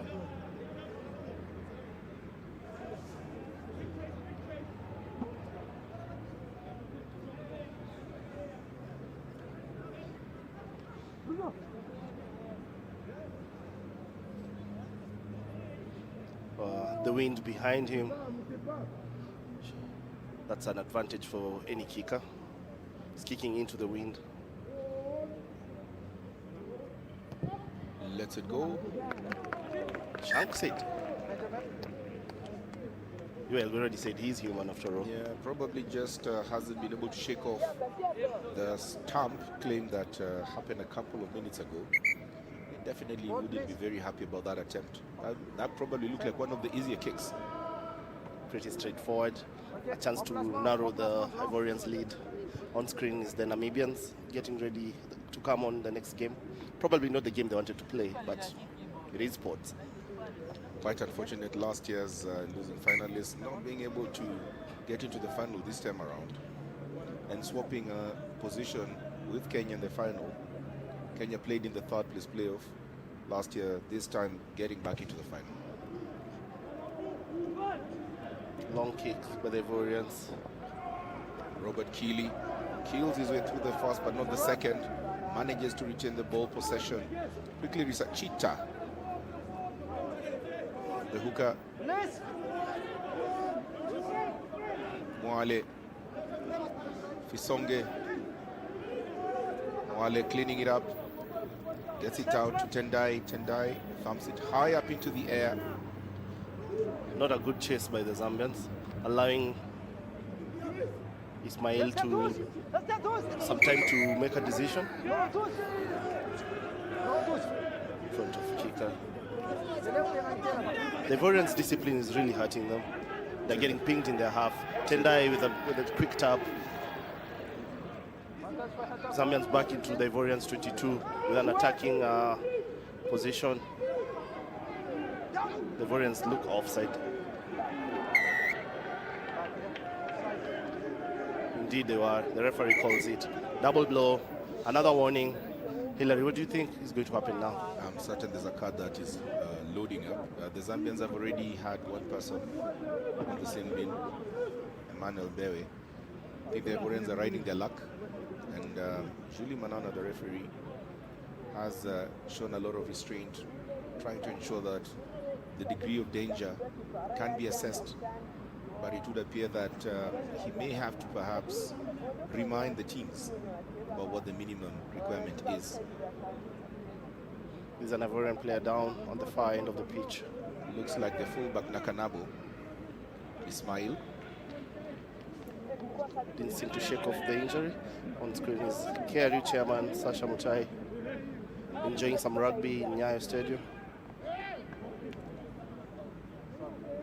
Ismail Nakanabo was the man who made the tackle there, but it looked like he landed very hard. His knees looked like they clattered onto the ground, and you could see he stayed down. So a few minutes ago, he was having a bit of issues on his knee. It looked like he landed very hard on his knees in that tackle. Perhaps the reason why he's still down. Try saving tackle. He's put in a good shift after all. He's kept the Ivorians in front with his boot. He should be proud. There is the tackle. Landed heavily on his knee. You could see immediately he started grimacing on his face. That does not look Doesn't good. look good at all. Yeah.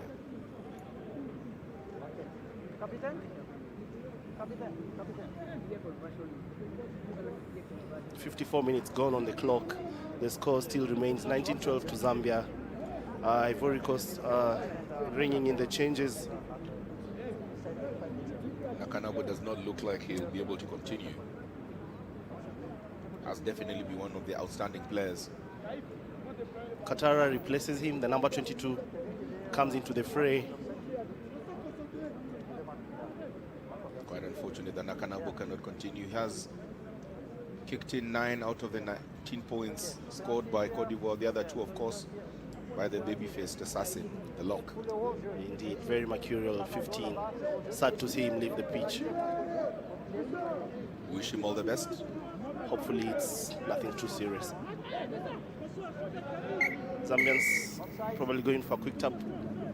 Indeed they do. Mwale gets it to Prince Fisonge. Fisonge charges but does not manage to breach the Ivorian defense. The recycle. Musonda. Musonda goes out.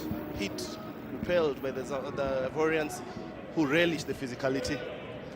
Zambians losing a lot of ground. Still retain the possession somehow. Member Charles, lucky to stay on the field of play after that. High tackle immediately after resumption in the second half. Huge collisions happening in the midfield. Warriors taking no prisoners at all. Another penalty for Zambia. A chance for them to take the 3 with that man's boot. Almost looks like his confidence has waned. He almost looks like he wants to get the line out. Has he? No. He's back on 3. Bread and butter. Poker move there. Made everyone believe he's going for the line out, then eventually just goes for the 3. I reckon his teammates knew exactly what was coming. Has missed the last 2, so it'll be interesting to see whether he can quickly get his groove back on. It's in a similar position as the last one. Almost similar. Correct. Actually, it was a shocker that he missed that one. Quite. Recall he started the game with a 60-meter screamer. Just showing his intents, potentially what the team were actually briefed for this game. Hopefully to get the first points of the second half. It's been very topsy-turvy by both teams. If there's any man who can click in points for the Zambian team, you bet. Indeed. The flags go up. 3 points from that man there, Cedric Tendai. Zambia 15, Cote d'Ivoire 19. 25 minutes left on the clock. The Zambians definitely look like they're getting back into their groove.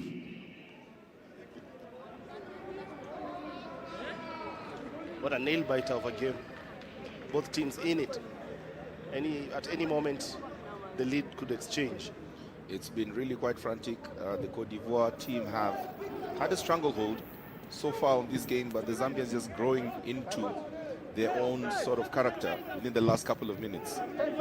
Cedric with a big boot to get out of their half.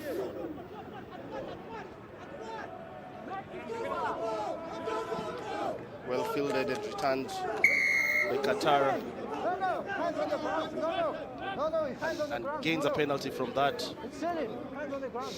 Just into the Zambian half. Sissoko opting for the line out. Given the physical advantage the Ivorians are enjoying, I would expect him to do the same.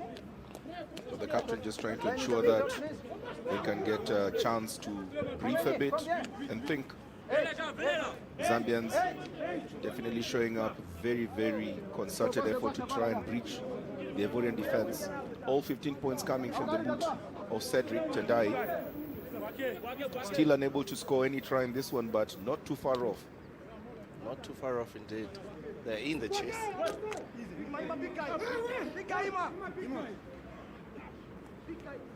Line out manages to go the Ivorian way, but not well controlled. The captain. Clever kick there. Nobody home. Mwale just caught in 2 minds. Turnover good for Zambia. Man in your picture there, the scrum of Mwale linking up with Evans Fumbelo to turn over that ball. Evans Fumbelo doing well to retain the ball and ensuing penalty. Cedric looking to get out of their territory with his boot. There is the young man who's kept Zambia in the chase. Ice in his veins.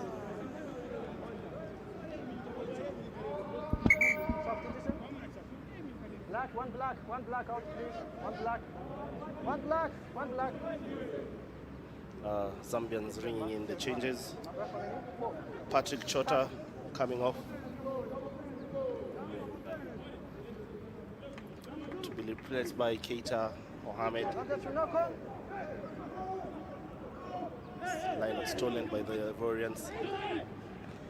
Immediately there's a fly up Sissoko, front seat. Oh, looks like a head injury, unfortunately.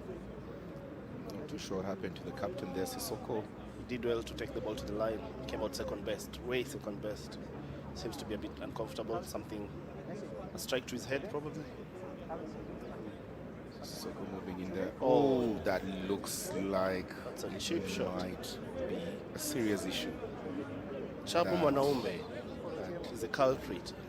Looks like it'll requisite the referee to have a look at it.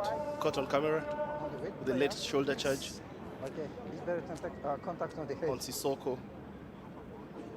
Elijah Mumba is a man under review. It is a shoulder charge. It's very contact to the head, We'll be looking at the degree of danger. Elijah Mumba goes in there. Looks like he struck him on the shoulder. But the referee is trying to confirm whether there was any contact to the head. That looks like a late tackle, though. Okay. Number 5. Elijah Mumba Captain. will get the verdict. Captain, please.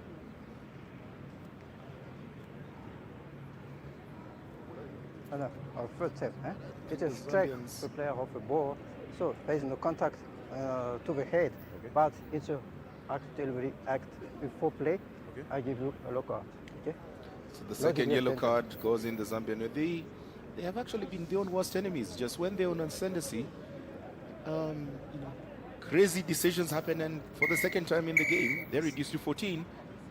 And giving the Ivorians a chance to perhaps steer away. Story of their lives. Just when they got back to full contingency, another man goes off. Totally unnecessary. The ball was off. I'm not so certain what Elijah Mumba was thinking. But he has another 10 minutes to really review his life in the next few minutes in this game. Might not come back. The coach might actually sub him off. Luckily, the penalty kick attempt was not successful by the captain. Sissoko rushed it right there. Yes. And he knows it. I mean, the wry smile on his face, he knows. Gets you to believe that he knows that he could have done better.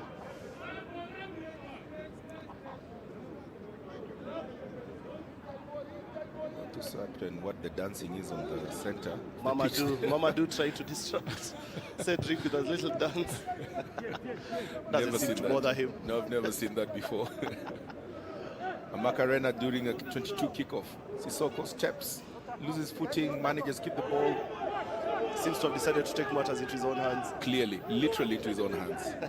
The captain charging on through. Another very rampaging run there by Dianda Bruhana. One of the substitutes who've come in to try and marshal the forwards. Looking much more impressive by the Ivorians. You can see them exerting their dominance physically. They're right back into the Zambians' territory.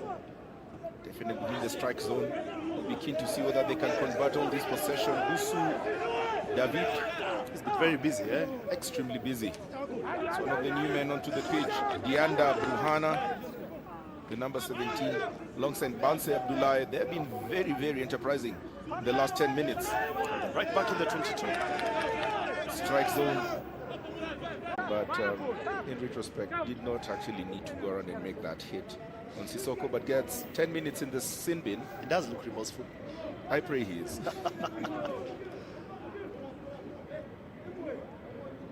Interesting line out, just thrown in and tossed back out. Zambians get a second bite of the cherry. Chate, as I say, executing well. Simbiri trying to front up. Looks uncomfortable, nothing too serious. The Ivorian number 8. Probably looks like he's getting choked by his own headgear. Maybe running out of legs. No, he's okay. He's okay.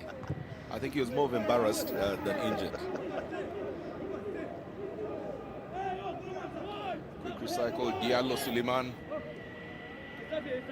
gets a ball out to the line side. Hassan Bamba makes up good meters on the left side. Wachara, Oyebamui, Wachara gets it out to Duarte.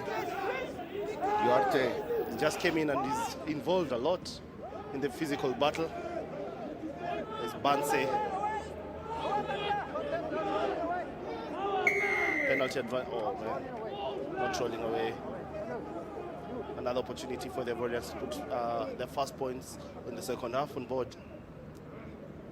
With the game progressing deeper and deeper, the speed seems to be reducing, but the litany of errors are definitely increasing by both teams.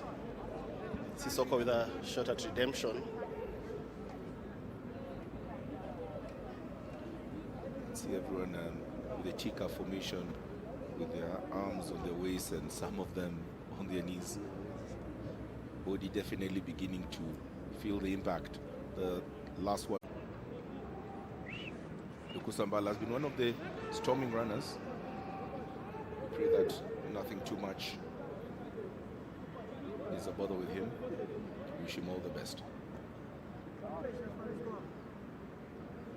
on screen is the penalty.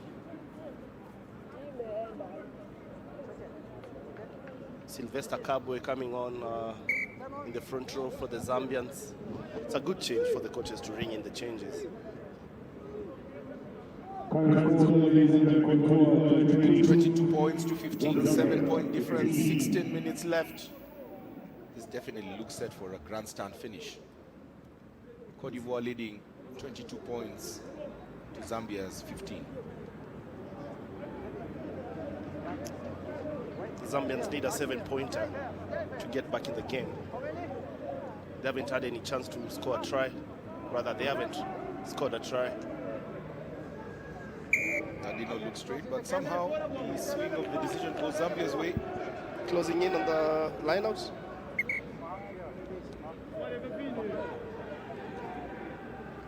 Wale Mulenga starts it off. Gets the ball to the new entrant, Lokonde Kelvin, who's just gone to the field of play moments ago. Denda not having any of that. Tendai, it looks like there was a late hit on him. I thought it was fine. Passed on transition, but he's come back up.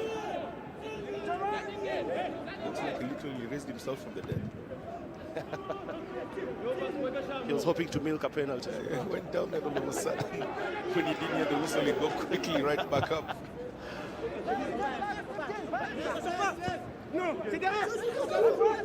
The ball bouncing. Bit of soccer skills there. Captain dummies. It's actually a flurry. There's helter-skelter sort of work on both sides. Captain chipping, side-booting it. Seeing nobody home. Very good option by the 10. Unfortunately, the ball goes dead. Ivory Coast looking to use their 1-1 advantage. Zambia have done very well not to concede any critical points in that period of time. You can see from the kickoff, he got touched, but it doesn't look like it was anything much. Got touched, but it didn't look like it was anything that would consider threatening. Poor boy has been targeted the whole game. Tried to milk something from that one, but the referee was having none of it. Julie Manana.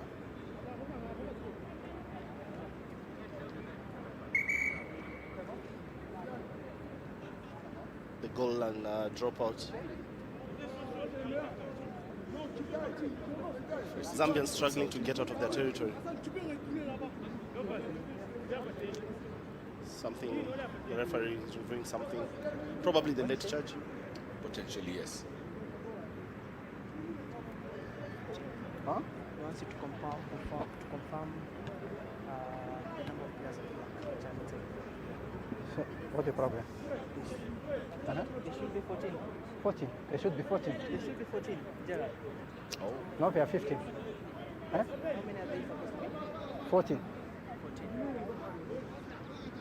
Very interesting. Trying to see if the Zambians perhaps sneaked in somewhere. They're 14. Seems to be the case. They're 14. They're 14. The referee confirms that they're 14, so I'm not so certain what the escalation point was. The referee seems happy to continue. Would have been very clever for the Zambians. Very unlikely though.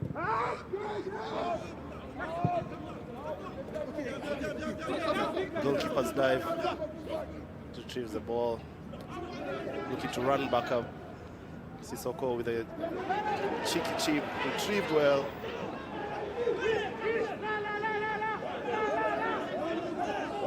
Very promising move. The sequence of play by Ivorians. The captain starting it off. Sissoko, Sabdado, and then picked up by the twin presence of Dianda Bruhana and Bansi. A flurry by the Elephants deep within the Zambian territory. They'll be sniffing blood. Great big carry by Kamagate Ahmed. Spills the ball. Spills the ball. Perfect scoring opportunity. How many times have we seen that in this game? Oh man. Should probably look for Fanny Dauda. The try scorer seems to get the job done. Does all the hard work, reaches the defense, and right at the last instance just spills the ball. Quite unfortunate. Very unfortunate.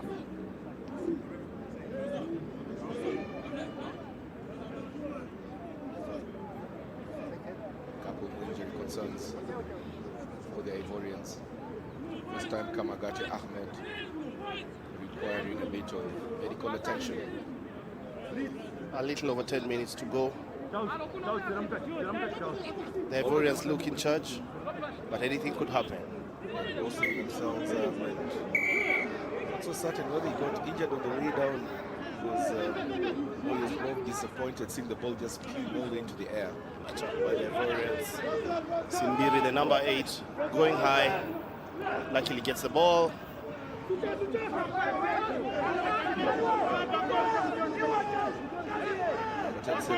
Rolling away. There will be a penalty advantage for the Ivorians.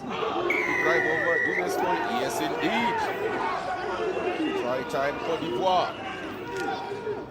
Looks like it's a new man onto the field. Very elated. The young men, very proud of their efforts. Looks like it is Diana Bruhama.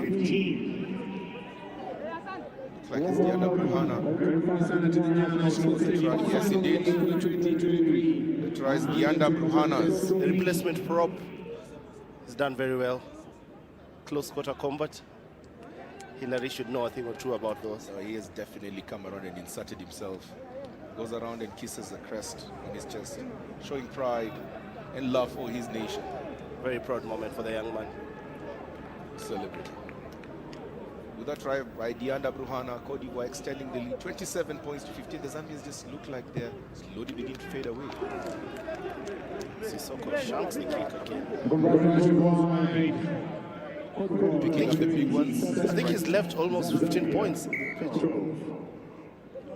He's rushing the kicks a little bit. But they're enjoying a bit of a lead. So. Much as the Ivorians have been able to put in a couple of points, in retrospect, they could have done a lot more better. That's true. Absolutely true. Still not done yet. 12 points a difference. 3 tries scored by Ivory Coast, 5 penalties by Zambia. The scoreline definitely showing where the dominance has been. But still, 10 minutes left on the clock, and Zambians are not totally out of this one yet. Zambians hoping to get their big man back anytime now.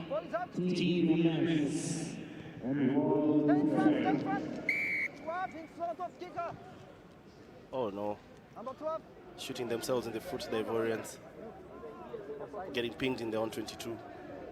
Ivorian coach not too happy with that.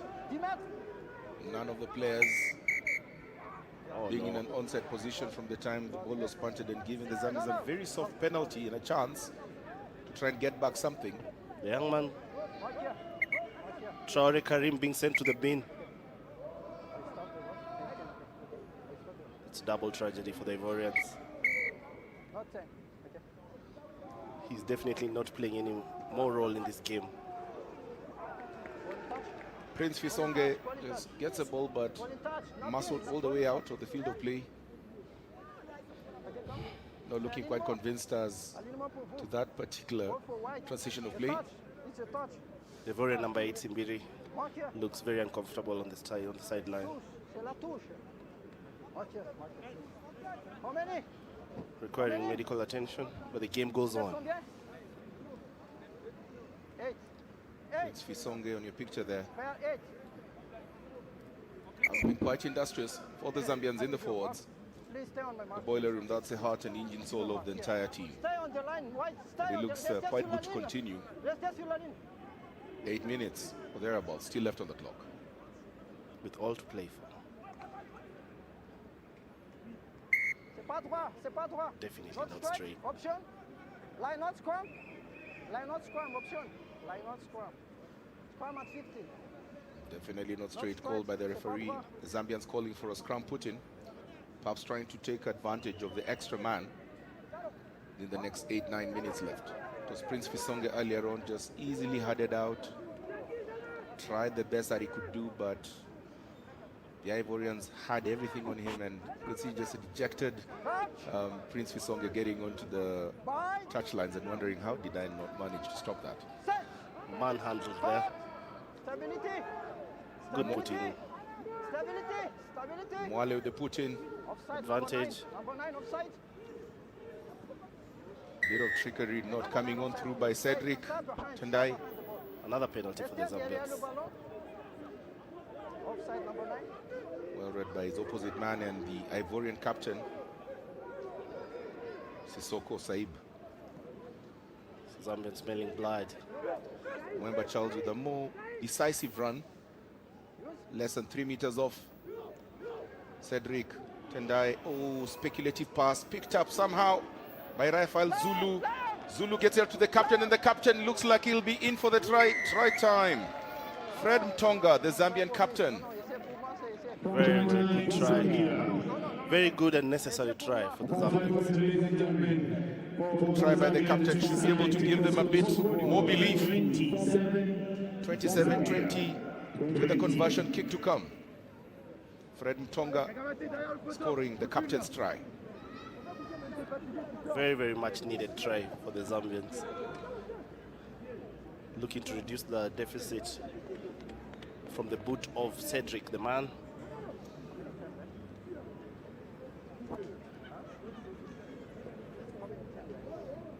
Squeaky bum time for the game.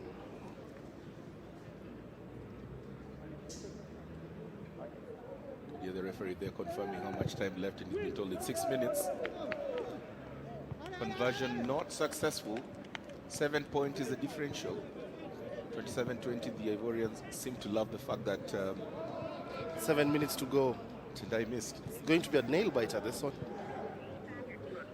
Zambia, of course, back to full contingency.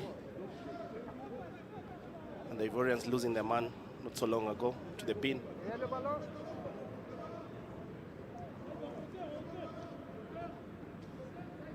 The Zambians not executing their penalties like they did in the first half. They probably left off about 12 points in this half. They seem to be rejuvenated with that try, the first that they've scored in the game. Quick transition, and the new man on the field of play, Rafael Zulu, causing the Ivorians all sorts of problems. Eventually stopped right in his tracks by the Ivorian defense, ably led by Sissoko Saibdodo. But there is yet another man on the side of the field who requires medical assistance. The referee will have to ensure that he can be attended to.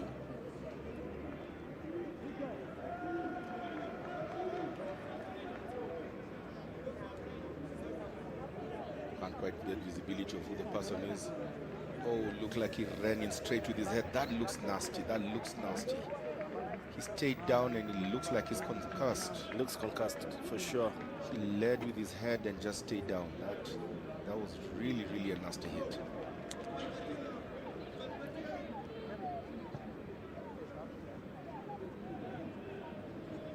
He led into the tackle with his head, but should ideally be able to lift the shoulder, so he smashed his head, and you could see as soon as he landed down, he literally fell like an oak tree. Probably didn't get his footing right. Led with the wrong shoulder. That is correct. Hope there's not so much damage. He should be able to at least find his bearing. He doesn't look able to continue, despite on what we're seeing from the screen. But the medical professionals will judge that. The crowds are building up. The Zambians very loud and proud on the stands, supporting their team. The young man, very unlikely he'll continue with the game. Good to see him up on his feet. Not too sure whether they'll allow him to continue. I think they have to take him for the head injury protocol. Definitely. The moment he actually dropped dead, or rather not dropped dead, dropped to the ground like an oak tree. He's still alive, I beg your apologies. The moment he actually fell down, you could see that for a moment he did not really know what was happening. So he's been able to be, he's up on his feet. The medical personnel are taking him out. That's a good sign. It's a good sign indeed.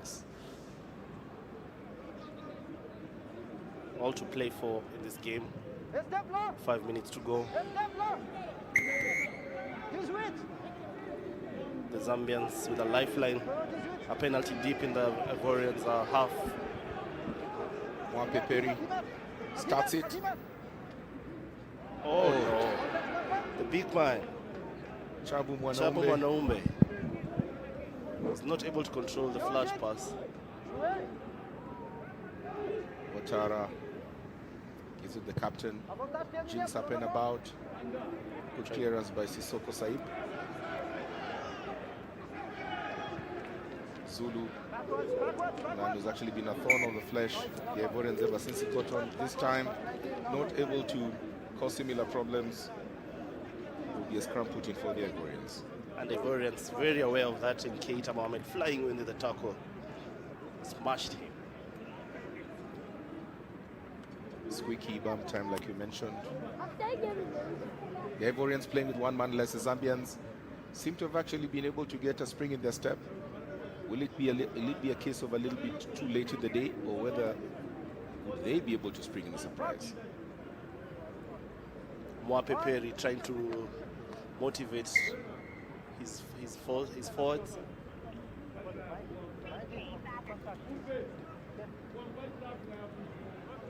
Time is not their friend.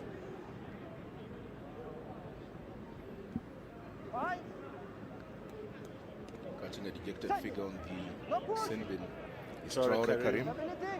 On the naughty boy chair.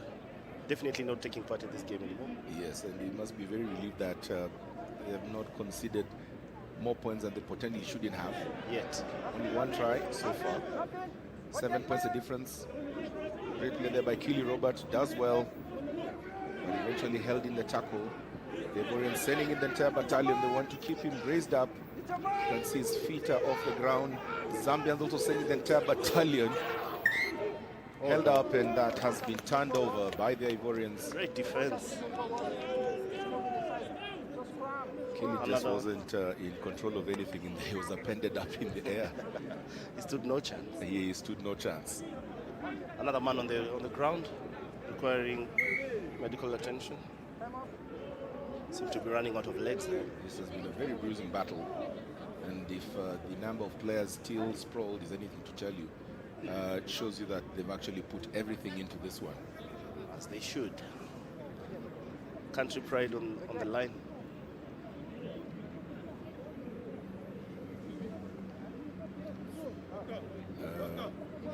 The Ivorian captain seems to be bringing something up to the attention of the referee, probably a bite mark. Julie Manana having none of it, and perhaps just advising them to finish the game and look for a snack elsewhere. Anything to get an advantage. Correct. Julie Manana just looks like he's not in for any sideshows. Tell the fellow to relax and enjoy lunch. Very no-nonsense officiating.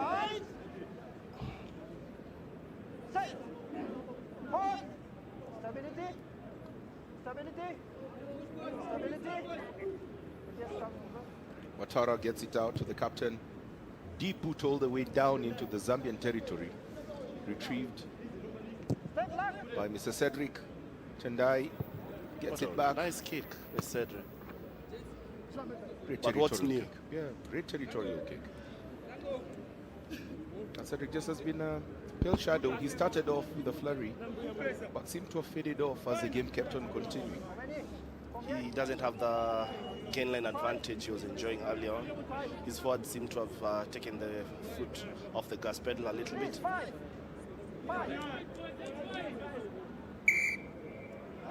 In the last minute of the game set to play, the Ivorians look straight, but numbers in the line-out. Zambia's just guilty of not doing basic arithmetic there and gifting the Ivorians the half penalty.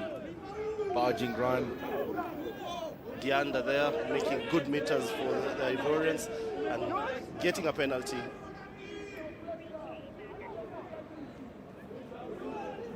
Big number 8. I was getting a feeling in the last 5 minutes as if tackling has been optional for both teams. It's running out of legs a little bit there. It's been a very physically demanding game for both teams. The young men should be proud of their efforts.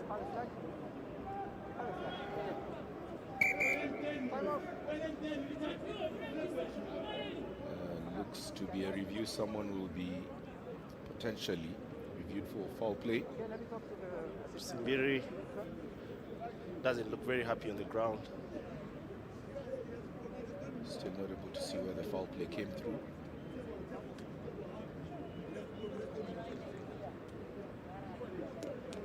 Looks okay to me.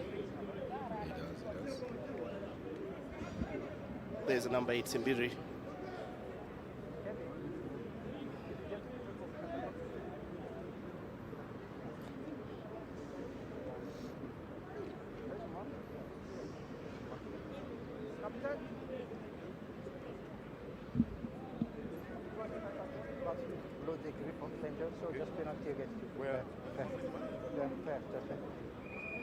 There's nothing there. Come back to the advantage, yeah. No, there's nothing there. Sissoko is getting ready to line up the penalty, but he's being called back to the mark by the referee. Where's the mark? Still consulting with his touch judge. There's nothing. Il n'y a rien. Il n'y avait rien là-bas. Il n'y avait rien là-bas. Non, c'est ici. Il n'y avait rien là-bas. C'est ici l'avantage. A bit of a miscommunication there between the referee and the Ivorian captain Sissoko about where the penalty mark should be. Seem to have agreed though. Bit of indecision. No one keen on trying to restart the game. Ouattara's got options off his shoulder. The try scorer barging through the first and the second. Definitely showing a lot more intention than the rest of his teammates. Still, the Ivorians retaining the ball.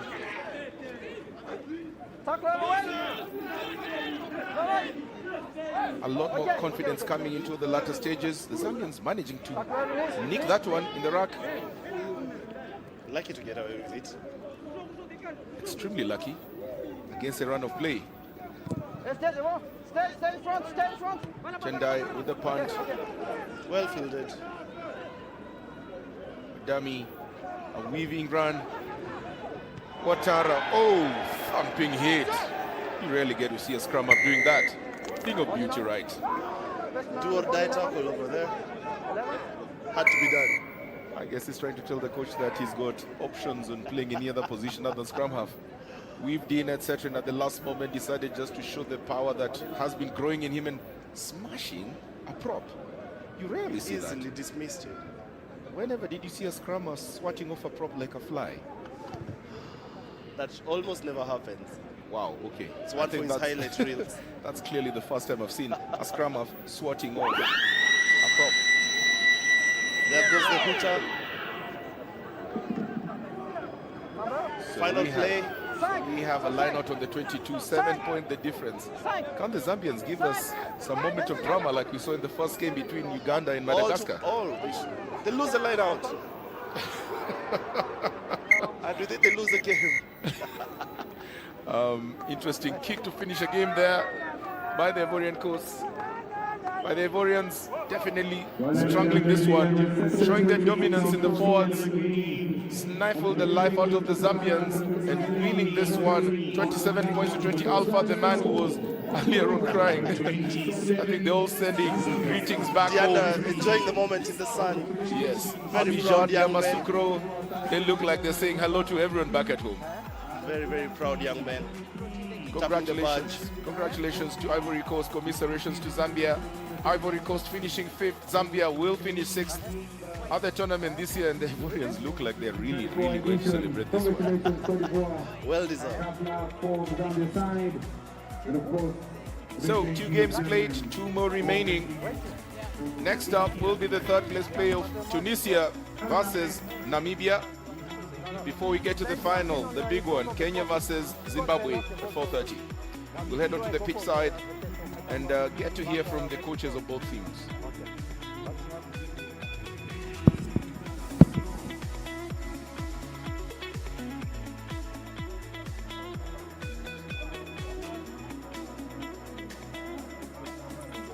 Entertaining game there. Cote d'Ivoire just pipping Zambia, having too much for Zambia there. 27-20 to Cote d'Ivoire, finishing in 5th position, which then leaves Zambia in 6th position. It was a great game there. Zambia just couldn't do it at the end there. You could see the jubilation on the Cote d'Ivoire players, really enjoying that victory and finishing off in style. You know, both teams didn't make it to the final stages of these games, but a win is a win at the end of it. It's excellent. With me here, I've got the captain from Zambia. Well done. Congratulations. That is Michael Kimoko from the Ministry of Youth Affairs, Sports and the Arts.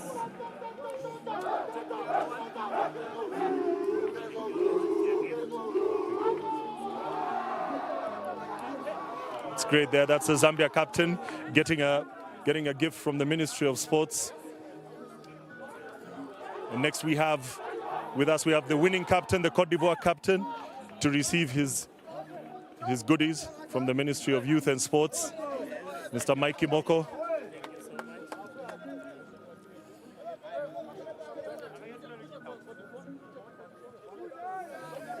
Well done as he receives his goodies from there, and we see in the background, we see the Cote d'Ivoire players in song and dance, all smiles, and the dejected Zambia players walking away there. There is our captain from Cote d'Ivoire. Congratulations, and enjoy the rest of your stay, and welcome back soon. Yes. And there we can see the Cote d'Ivoire players excited, breaking down in song. It's really good to see this at the end of the game after what is a ferocious game. And with me, I've got the Zambia coach. Coach, sorry for that. Where do you think it went wrong in that game? I think the boys didn't play according to our game plan. We had the game, but the boys decided to do their own thing on the field. So where do you go from here? What's next for this team? Obviously, this is a youth team. The boys are still young. We intend to keep the team, probably maybe to next year. How have you found your week, and how's the tournament been in general? The tournament has been a good tournament. The week has been good. The boys had a good experience. Yeah. Thank you very much, Coach. We always love having the Zambians around. Enjoy the rest of your stay. Thank you so much. Yeah, you heard it there from the coach, not really happy with his troops. They're not following the game plan as the Cote d'Ivoire players continue to enjoy their celebrations. They are going around the track here at the Nyayo National Stadium, getting fifth position there. And with me, I've got the victorious coach from Cote d'Ivoire. Coach, congratulations. How is that victory feeling for you? Bien, la victoire était belle. On est venu ici pour pouvoir se maintenir et on finit 5e. C'est une grosse performance pour nous. On est très contents. It was a great game, coach. And where do you think you were able to beat the Zambians in this game? Où est-ce que tu étais avoir l'habilité de gagner le match? En fait, on est venu, comme je dis, on est venu pour gagner. Et là, on a eu une grosse équipe Zimbabwe au premier match et qui nous a causé beaucoup de problèmes. Là, on gagne les 2 prochains pour finir 5e. On est très contents. Tell us a bit what's happening with Cote d'Ivoire rugby back home. Where are the plans? When are we going to see Cote d'Ivoire competing to go back to another World Cup? Dis-nous les programmes que vous avez avec votre équipe pendant les matchs prochains qui vont venir les prochains. Et le plus important serait de garder le groupe là, parce qu'on a que 7 qui vont sortir et on a 19 qui restent. Le plus important c'est de les garder et pour l'année prochaine. Donc on va essayer de faire des compétitions entre nous pour pouvoir les maintenir en forme. Thank you very much, coach, and enjoy the rest of your stay. Merci à vous. Well, you heard it there. Happy coach, smiles on the faces. The smiles were not really there during the game. It was really tight and pensive. Yes, that was Cote d'Ivoire beating Zambia 27-20. And that was the 5th and 6th playoff at the Barthes Cup in Nyayo Stadium. Coming up next is the 3rd and 4th. It's last year's losing finalist Namibia. They take on the North Africans from Tunisia. That's the Barthes Cup under 20 at Nyayo National Stadium.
It's the Barthes Cup 2023, Nairobi National Stadium. It's finals day. We're getting closer to the big one. Up next, we have Tunisia taking on last year's losing finalists, Namibia, in the third and fourth playoff. Here with me is Willis Ojal. Willis, first of all, let's talk about the previous game. Lived up to your billing? It surely did. It surely did. It was entertaining till the last minute. Where do you think Cote d'Ivoire had just too much for Zambia? The forwards. We spoke about it at halftime. The forwards were the game changer. We have another big one here. We have Namibia, who we know are a big powerhouse in African rugby, versus Tunisia, North Africa. Good to see Tunisia back. And where do you expect this game to be won? Just as I've said it every other game, everything is set in the forwards, and that is where the battle is going to be. Here we have two teams that are equal to the task, especially in the forwards, and it will be interesting to see what else they can bring in. When you look at this Namibian side, there's a lot of size. I know we've been talking about them. There's a lot of size in them. We just didn't see them use this sort of power game that they usually have against Kenya. What do you want to see more of that? How do they bring these players into the game a bit more? I think it's just everyone doing what they're supposed to do. Division of labor is going to be very key. Everyone switching on when it's their time to perform. I think Namibia in the semi-final, they were just a bit lethargic to some extent. Okay, as we watch the Namibians warming up, going through their paces, we'll have a look at the Tunisian team. This Tunisian team obviously also packing quite a heavy pack. We know they can be enterprising, but we're a bit flat in the semi-final. What do we expect to see from them? Definitely, they've gone back and worked on a few things since the semi-final. I think now they're going to come up and take it a notch higher because their backline is also quite dangerous. The forwards are quite as good, but also their backline is very dangerous. I did mention that it's good to see Tunisia rugby. We know that from the past that Tunisia rugby has really been powerful in Africa. It's good to see them coming back and playing on this stage. What do we need? What do you think we need to do to improve African rugby so that we can start competing with some of the bigger boys? I think more of these games being played from a young age. Everyone coming through all age grade till you get to the national team. Playing more and more of these types of competitions helps. Then now you take it beyond Africa and play more and get more exposure. Well, Willis, as we continue seeing the Tunisians running through their paces, the weather has held up, which is good. It's good rugby playing weather. The field is in beautiful condition. Who do you think this suits, either Namibia or Tunisia? I would say Tunisia, because Tunisia are used to playing in the heat. So when it's humid like this, I think they're in a better condition and they'll be able to bring the game on. I know obviously this is sort of the curtain raiser to the big one. We're looking forward to Kenya playing Zimbabwe next in a game that, especially if the rains don't come down, it should be a classic. I know we'll talk about this later, but what are you expecting to see, especially from what we've seen from the past two games? A bit more of the same cagey stuff, or you think these teams will be better prepared? I believe they'll be better prepared this time around. They've had two games to assess what is working, what is not working for them, and maybe now today they'll pull the joker because it's the final. There's nothing else you're saving. It's now that you do it. It's now or never. You've heard it there from the man himself, Willis Fox Ojal, as the crowds start to trickle into the Nyayo National Stadium. It's a Barthes Cup 2023. Up next will be Tunisia taking on Namibia.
very good afternoon from Nyayo National Stadium. This is Michael Kwamo joining the commentary for the final day of the Barthes Under-20 Trophy, Africa's Premier Under-20 competition.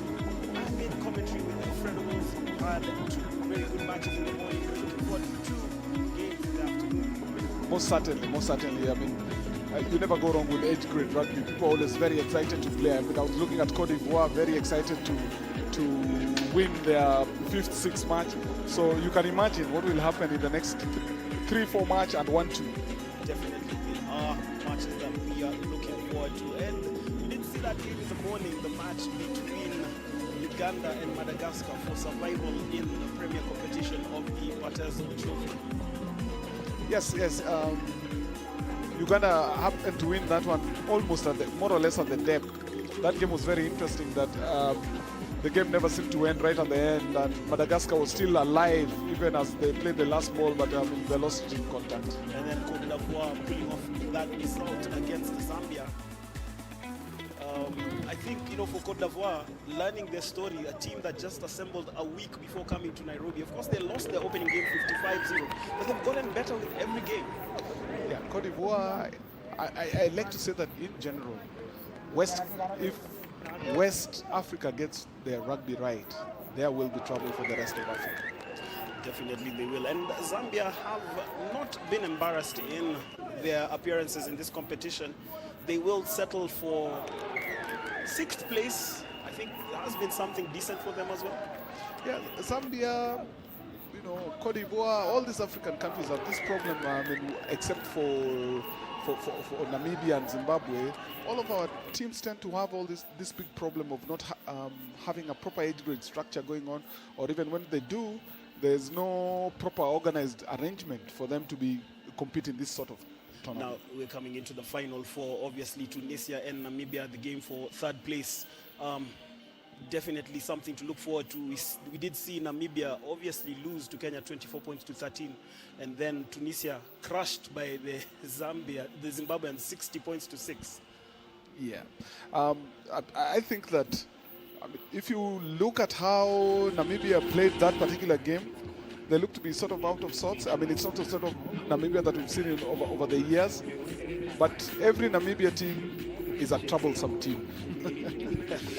Good thing. I mean, it's a big milestone for Curtis Olago as coach. That's his first win against Namibia, and my hope would be that the sky is the limit for this particular instance. And as you talk about the sky is the limit, it is our hope that the skies do not open up this afternoon, because there's 2 great matches that we're still looking forward to. Yeah, I mean, all these running sides, I'm sure that even for Zimbabwe, the idea of rain just spooks them totally. We also hardly ever play rugby in the rain here, so we like to give the ball some air. But this time, the big thing, or the big story in the Kenyan team is the big forwards. And, well, let's see how it goes. But certainly we hope that the skies don't open up. Indeed, as we just see the 2 teams making their way out of the changing rooms. Tunisia in the red strip, Namibia in their familiar blue jerseys and the white shorts. They will be coming on to the field of play. Tunisia, I must say, has been exceptional for them to actually make the final 4. I was actually surprised by how Tunisia played against Zimbabwe. They have a very good structure of play, but I don't think they have been playing much rugby. So they just lost the booms, and they couldn't just keep going. You said they lost the... they lost air. Certainly, and for Namibia.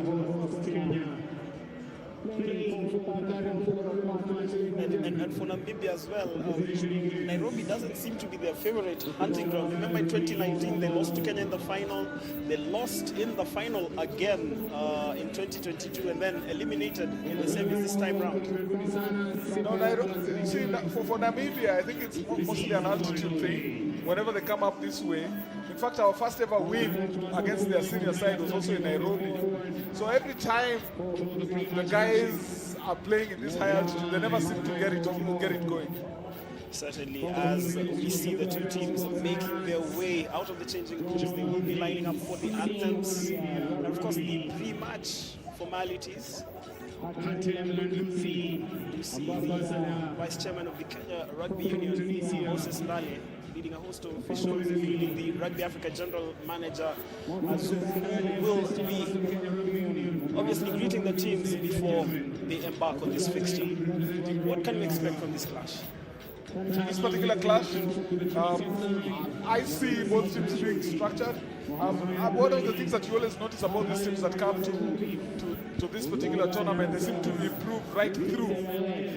I expect this match also to be quite the match. And as I said earlier on, for these age grade tournaments, there's never a moment when they don't want to play. But perhaps it's because there isn't so much rugby to be played that they are so vibrant every time they get on. So I expect this match to be as competitive as if the teams are in the final. Definitely, and this, you say you expect it to be as competitive as the teams being in the final. Obviously, this is the perfect curtain raiser, and if you're within Nairobi and the environs and are looking for a Sunday plan, make your way down to the Nyayo National Stadium. There still is a match coming up at 4:30 p.m., the final between Kenya, the hosts, and the defending champions Zimbabwe. But for now, it will be this clash between Namibia and Tunisia for third place at the 2023 Barthes Trophy. And I think in a few we will be honoring the teams with their anthems, and then we can proceed with commentary.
Please remain upstanding for the national anthem of Namibia.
Big thank you, ladies and gentlemen. Thank you so much to our dignitaries led by the Vice Chairperson, Kenya Rugby Union, Bwana Moses.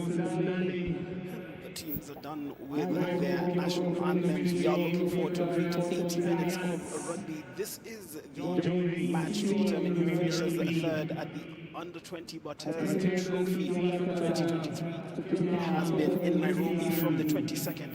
Lining up for Tunisia, Kachri, Latli, Ben, Obadia, Eleb, Ali, Salah, Baya, the captain, Garceloui, Riahi, Hamadui, Quira, Hedi, Damul, and Amin. On the bench, Nwali, Aziz, Anas, Yasin, Falehi, Aziz, Ahmed, and Ifawi. Those are the Tunisian 23. Center referee Victor Odwor, assistant referees Talent Gandiwa, Robson Kiplagat, and the fourth official is from Uganda, Ronald Mutimba.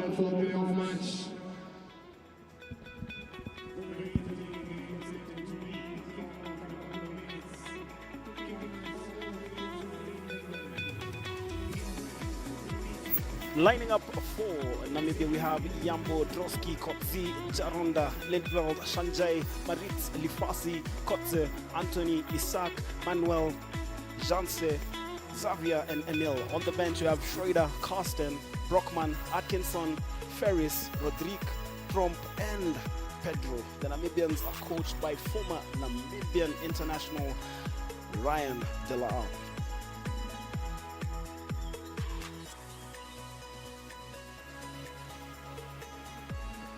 Both teams getting into the huddle, and just a confirmation that the TMO for this match is Duncan Kyoko. As you just see the Namibians getting into their final moments before embarking on the quest for the bronze medal here at the Under-20 Barthes Trophy. The Tunisians in the red strip obviously have made a good representation of themselves by reaching the semi-final here in Nairobi. This is a team that in previous years has failed to go beyond the quarter-final. They started their campaign with a 50-16 victory over Madagascar. Play kicks off here at the Nyayo National Stadium. It is Namibia in possession, driving forward. Looking to set up a platform, which they do. They will be looking to release their backs, and that is the box kick from Cote. Isn't fielded. Referee Victor Ojuku, Kenyan national, penalizes the Namibians for not rolling away.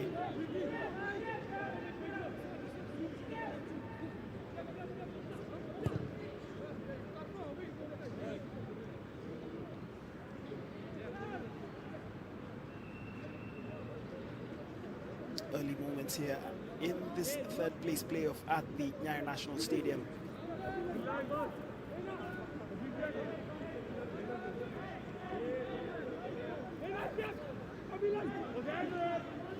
An opportunity for Tunisia to get points on the board.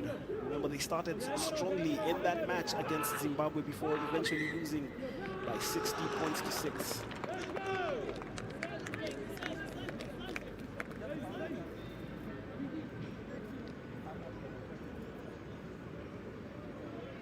Victor Ojuku just obviously asserting himself here as the match official.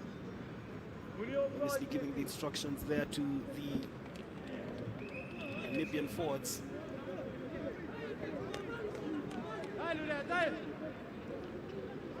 There's a slight drizzle. Falls over the Nyayo National Stadium.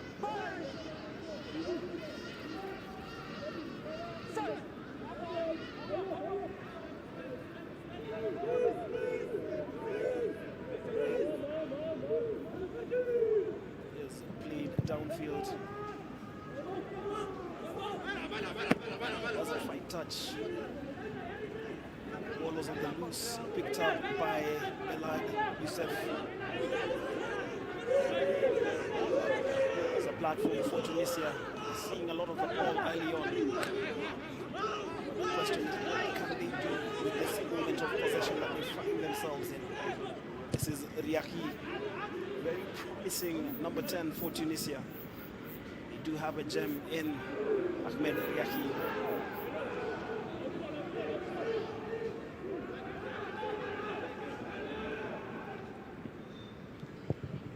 Ball cleared downfield.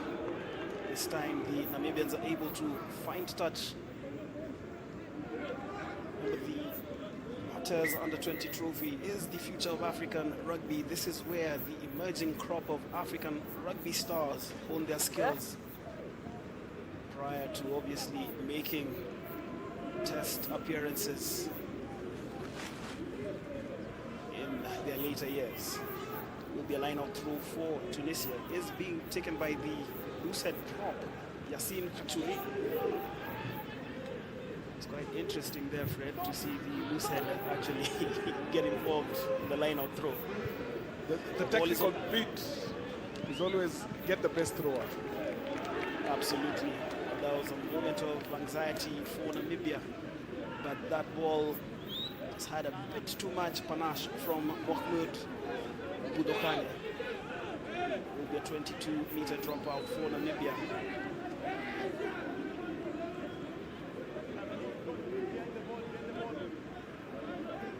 Namibia started their campaign with a 2012 win over Zambia before losing that semi-final to Kenya 24-13. It's quite uncharacteristic because we've seen Namibia dominate this particular competition and steamroll over opponents. In the case of the rest of the African continent beginning to catch up with Namibia, particularly at age group. It will be tough, but you can see the talent is so high that I mean, there's always a lower difference in every tournament that we come to. But Namibia also has a very strong link with South Africa, so some of their best players end up in the South African environment and don't really come through this setup. Indeed, as you just see the Tunisian coach Ahmed Ghereb issuing instructions to his management staff who are on the touchline. Heading into 5 minutes, it remains scoreless here at the Nyayo National Stadium. Kashuri again with the line out throw, plays it short, setting up a platform for Garcelawi. This is the tight head, Abdel Hadif. Richard penalizing the Namibians for not rolling away. Penalty was quickly taken, but not on the mark. A little pedantic there. I should have just let that one play. It's not even clear what Namibia would have lost by that quick tap. But probably again it's the exuberance of youth as Tunisia opt to kick for goal. Remember, they also started the game against Zimbabwe with similar drive and initiative early on before fading away. I think partly the issue is that Zimbabwe have been reasonably well conditioned. You see, before they came here, they did a high performance camp. Last year, they went to Canada. So, as you speak, the kick at goal from Ahmed Riahi sails between the posts. Tunisia getting the opening points in this game, 3-0 to the Tunisians, the team in red, in this third place playoff at the Nyayo National Stadium. Indeed, you're talking about Tunisia and actually, you're talking about the Zimbabweans and their preparations. Yeah, their preparations were a lot more solid, and they've been together for quite a bit of time, and you know they have a very strong age-grade structure. So even if Tunisia had a very good way or approach, ultimately they just faded away. Certainly, and that penalty seems to have stung the Namibians into action. Driving forward, there was Philippus Iyambo Shuya. Owen Hawanga is the matchday captain, looks for territory as the referee Victor Odor Ojuku penalizes the Tunisians for offside. Well, that was a clever kick from Hawanga, but that was also some good cleanup from the Tunisian number 11, Ayman Hamadoui.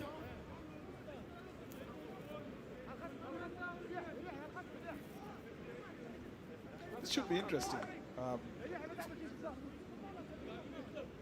Namibia's first throw into the pitch, in the game.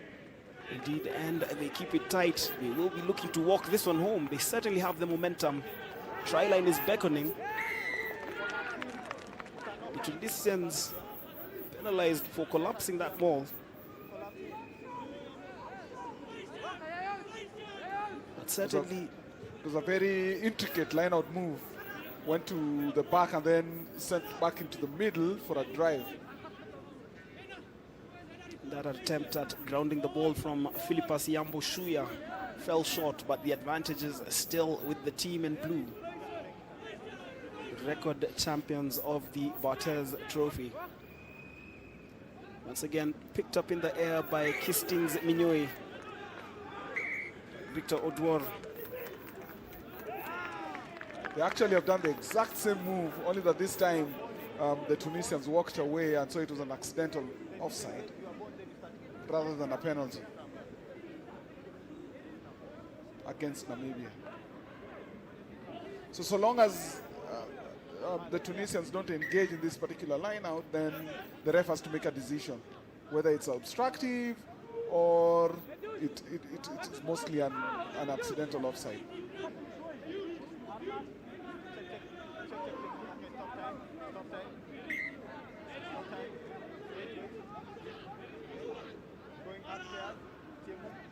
Well, there is a reference to the TMO on a decision.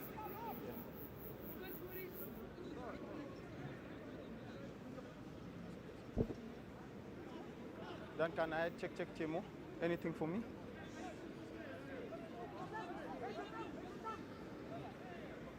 Yes, I can hear you.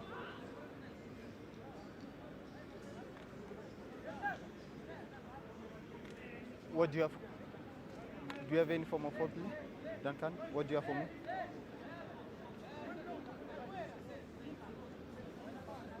Duncan, can you hear us?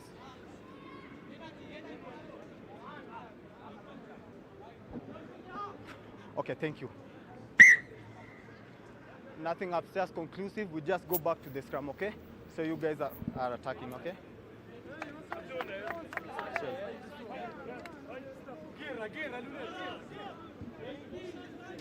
Well, we heard the TMO decision, nothing conclusive, and play continues here at the Nyayo National Stadium. We've played about 10 minutes of this third place playoff in the Barthes Under-20 trophy.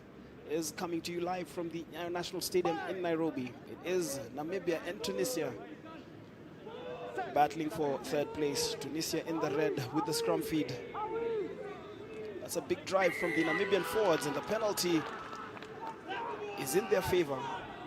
They certainly are growing in confidence, and the try line is just 5 meters away.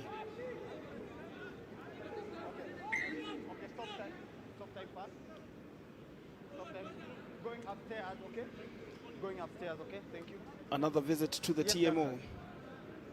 Talent. That was number 6. You are for play? Tunisia. Youssef keeping the ball number? in.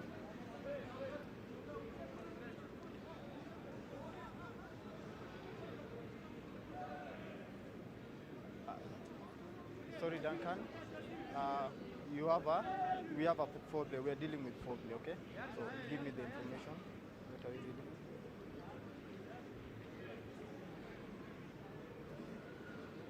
Just patience, okay? Yes, Duncan.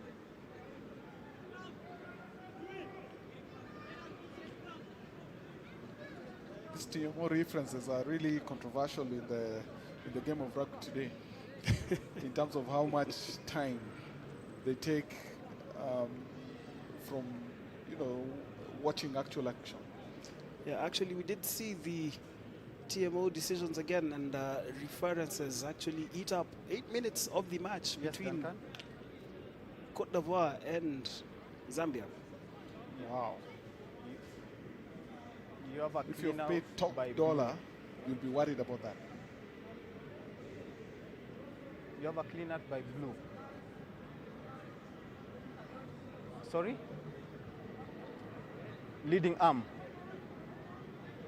Cleaning out or leading with an arm? Swinging arm. Okay, thank you. You have a swinging arm, okay? The degree, high degree of danger. Okay, any mitigating factor? No mitigating factor. Okay, the swinging arm is by blue or red? 30. By blue. Do you have the number? Number 13. Okay, so if I repeat, we have a swinging arm by blue, number 13. Okay, high degree of danger, no mitigating factor. Low degree. Low. Okay, low degree of. So we are having a penalty only. Penalty yellow. So let me get you again, Duncan. So we are having a swinging arm by number 13 blue. Low degree of danger. Recommendation is penalty yellow or penalty only. Penalty yellow. Okay, thank you. Number 13. So the mark will be on the 15-meter line. Okay. Number 13 blue. And there we have it. The decision is a penalty against Namibia and a reprimand for Nati van Rensburg, the Namibian number 13. He will spend the next 10 minutes in the bin for that swinging arm. So Namibia losing the advantage and losing a man for the next 10 minutes. You think that would be costly to the momentum that they had begun to build? Yep, World Rugby is not taking any prisoners where dangerous play is involved. So we already have early indications of how such instances are going to be refereed. And from that attacking play, Namibia now on the back foot. For Tunisia, a moment of reprieve. Because at that moment, they were really on the cosh. The Namibian forwards are just getting into a rhythm. Now it is Tunisia with the ball. It's that man who has put them ahead, Riahi, with a big kick downfield. He's chased and gathered. Kick for territory and the chase.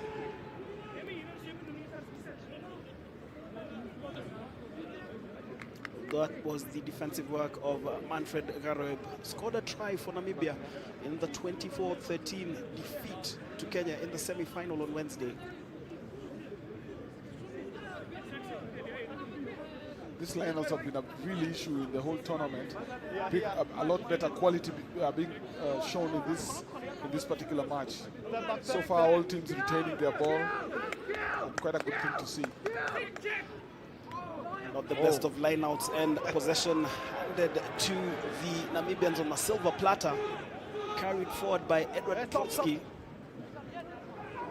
The Tunisians on the back foot as Namibia drive forward. Cote bringing in the captain Hawanga. Strong running from the inside center. Finds the floor, places the ball on the floor. This is Shuya. Takes 3 men to slow his momentum. They don't bring him down. He keeps the ball well. Tunisia have forced the turnover. The kick is high. It is hanging. But it is fielded by the Namibians. That was Enrique Husselman. Continue to drive forward through Salomo Maritz. Entry. And then the Namibians guilty of side entry. Can't kick the ball, okay? Not the mark here. Can't kick the ball.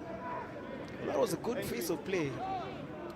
Oh yes, just Maritz coming from the side, to protect the ball, and referee unhappy with it.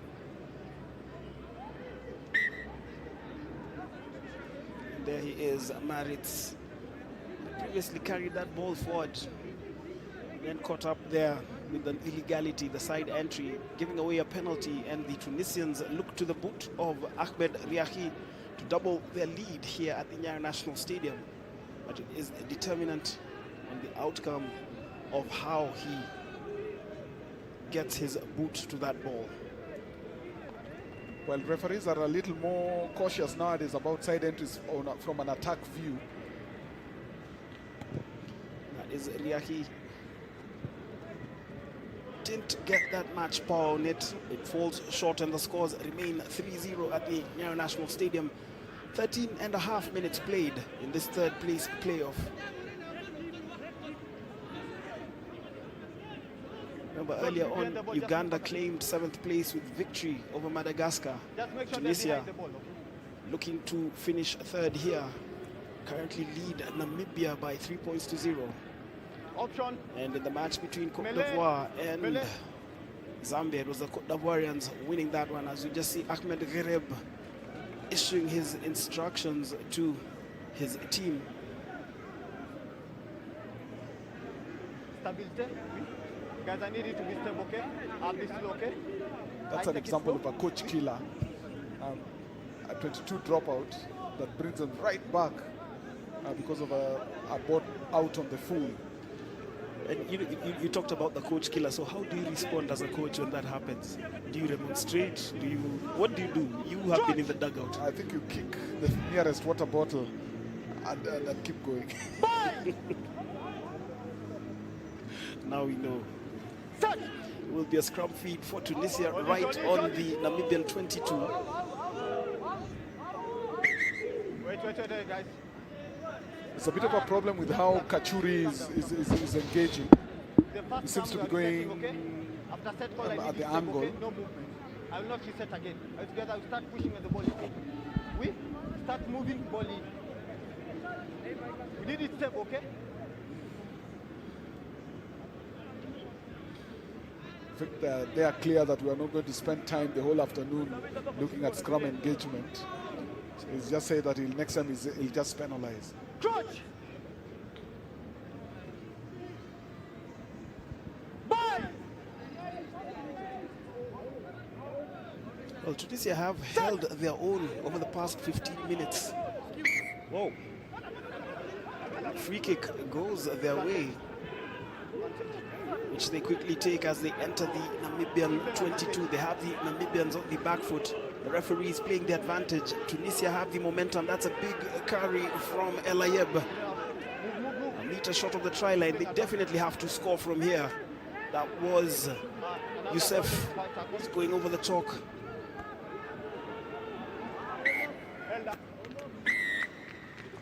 High tackle, okay? High tackle. Well, everything seems to be going against Namibia. Guilty of the high tackle.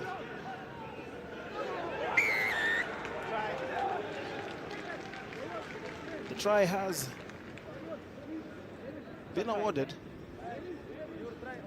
Try, it's a try. Tunisia going over the whitewash. Let's just see that again. Oh, that was ambitious, but it worked. That was Belaj Youssef going over the chalk to score the game's first try. Definitely, Fred, Tunisia holding their own against Namibia. Remember I said earlier on that they actually have a very good structure of play. It's just that it doesn't seem like that got himself conditioned well enough to be able to, keep playing this sort of thing. But they understand the game, and if they last, then you definitely be seeing a little bit more action from them. Certainly, and Namibia must be rueing that yellow card to Nati van Rensburg when they were right in the Tunisian 22. Conversion.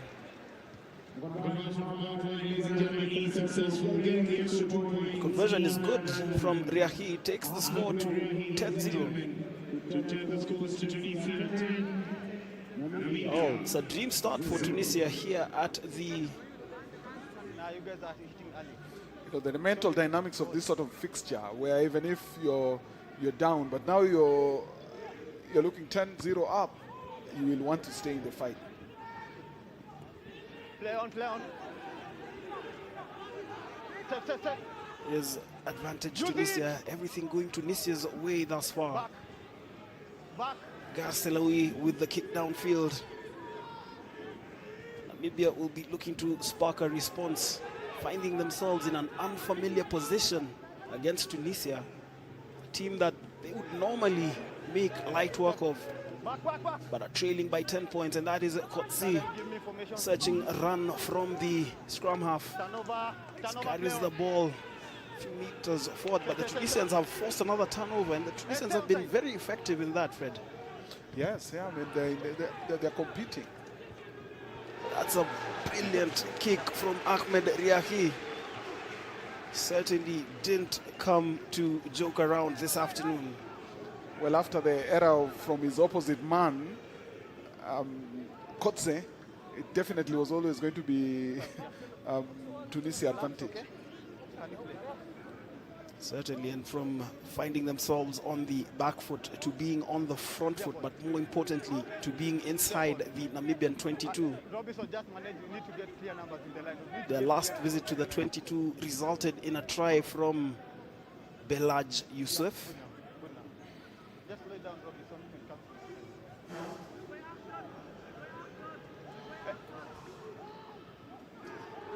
Is claimed by the Tunisians. Will be looking to maul this one. Scrum half will be looking for clean ball. They carried a meter forward. Counter-ruck from the Namibians is counterproductive. Is carried another meter forward by Ubadia Zagar. Now just 5 meters away. And this is Rejab, latest ball carrier for Tunisia. They do have the Namibians on the kosh.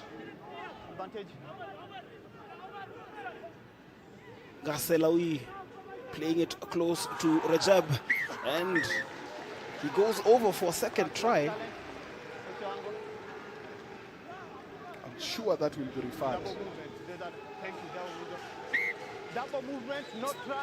Well, no try. We had the call from the referee, double movement.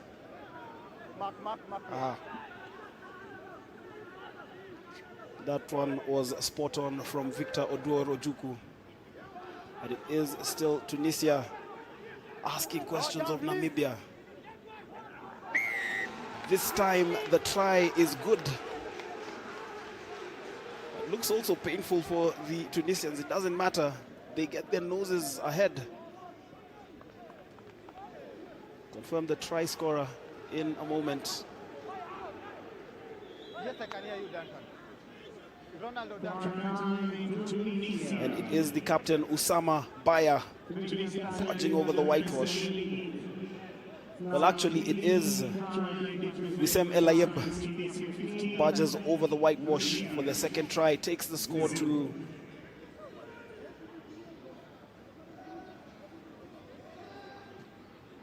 15-0 with the conversion to come. They've been all over the Namibians in this, in both ways. I mean, their kicks are working, their close contact plays are working.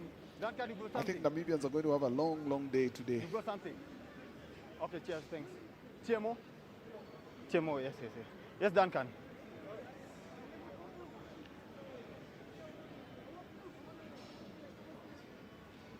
It has been referred to the TMO. Yes, Duncan. And that is the reason why. There is a knock-on in that try. So we cancel the try. We come for scrum, blue ball. It was knocked inside the field. Is an field goal or in the field of play? Well, Ubadia Zagar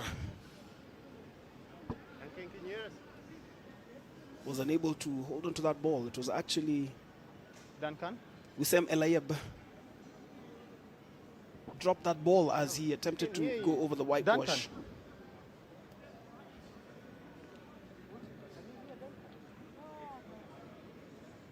Yes.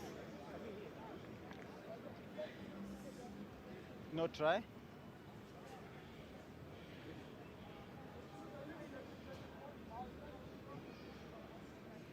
Duncan. Now speak slowly. Yes, I can hear you. So we are having no try. Is it knock on by red in the in goal or what? It was outside the in goal before you get inside. Yes.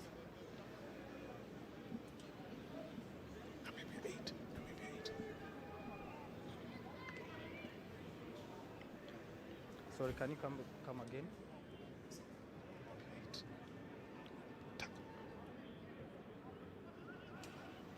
Let's just catch that again. No try, held up or knock on.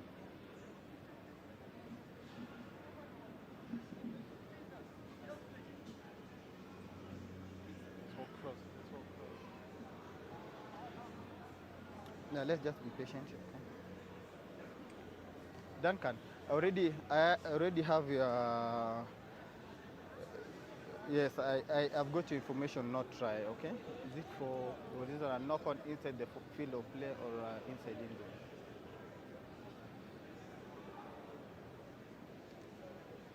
No try. Knock on or held up?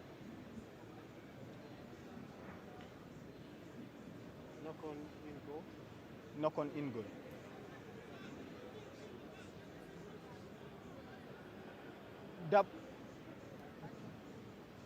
Double movement. Clear. It's not clear. I can hear no try, but I can't hear the second communication. The second communication. Junkie, we can't hear your second communication.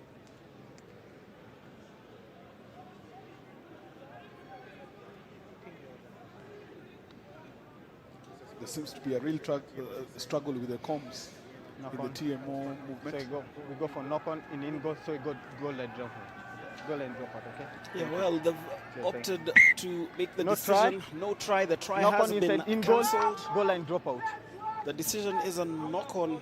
Turn back on the in-goal area. It will be a dropout kick for Namibia and a moment of respite for the Namibians. So captain, so knock on in goal, okay? So no try, we start with goal line, okay? But that was a big tackle by the number 8, Minyoi of Namibia. Basically a big try saver. Definitely, that was a big effort from Kistings Ifasi Minyoe. Obviously caused that, actually caused that knock-on to happen, and and Namibia that moment of respite. But it is quite strange to see Namibia in this kind of position, Fred. Yes, I mean, that's another element of skill error. I think it's kicked out on the full, and now we are back. They are back under pressure. It's very unusual to see Namibia making those kind of errors. Certainly, and also, one thing about this game in the 26 minutes that we have played, it hasn't really grown into a rhythm. It has ebbed and flowed, has been quite a tentative fixture so far. Yes, I mean, Tunisia having the upper hand in terms of territory and possession. And they do have this scrum feed on the Namibian 5 as the rain begins to fall at the Nyayo National Stadium, a pitch that has held up well in spite of the rains that continue to pound Nairobi and other parts of Kenya. This is Bayer breaking from that scrum down. It's driven back, but it's still advantage Tunisia. This is Garcelawi. Elayeb is brought to the floor. Garcelawi again. It's a heavy and steady downpour pounds the Nyayo National Stadium. This is obviously going to alter conditions. That was clever from Riahi, but the final delivery not fielded by Hamdawi. We have two penalties for unbinding. Okay, not trolling there. Namibia have proven that they don't like these sort of conditions, and we saw them against Zambia really struggling to get play going. Well, they do have a penalty and elect to go for goal. Ahmed Riahi will be the man entrusted with extending the lead for the North Africans. Certainly has been the standout player for the Tunisians here in Nairobi. That is a heavy downpour, Fred. Wow. This sort of thing doesn't bode well for anybody who wants to see running rugby. But rugby is a game for all shapes and sizes. As Riahi drills that one between the sticks, takes the scores to 13-0 here at the Nyayo National Stadium. Still have about 12 minutes of running time to play the first half.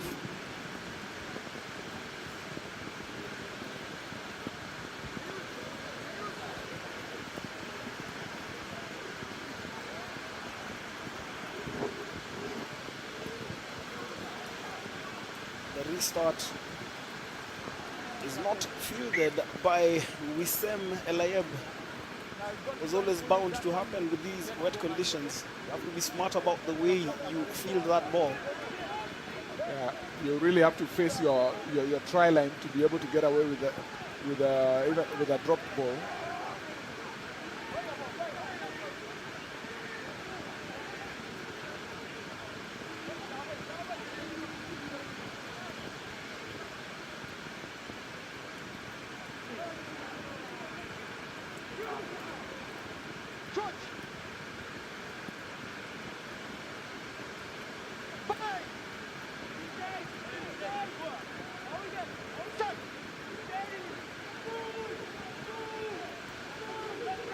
Namibia with the scrum feed.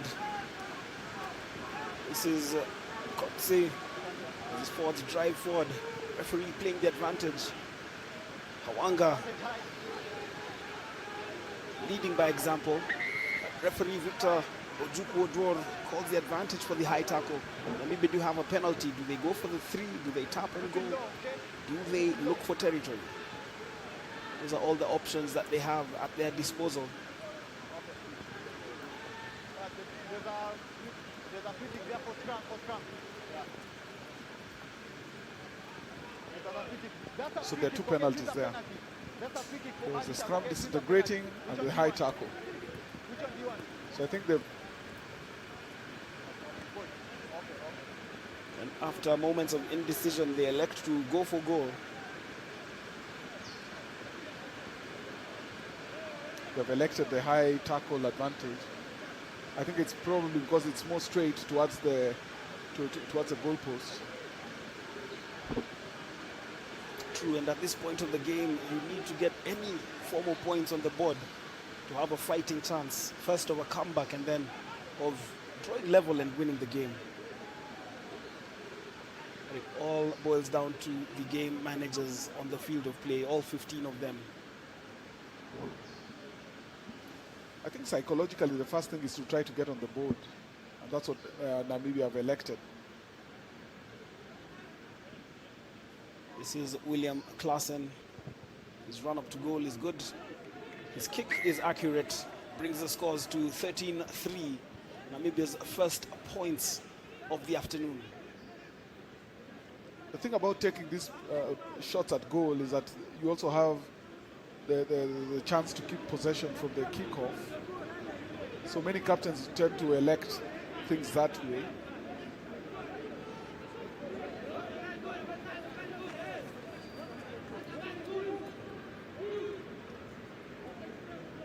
Namibia on the scoreboard.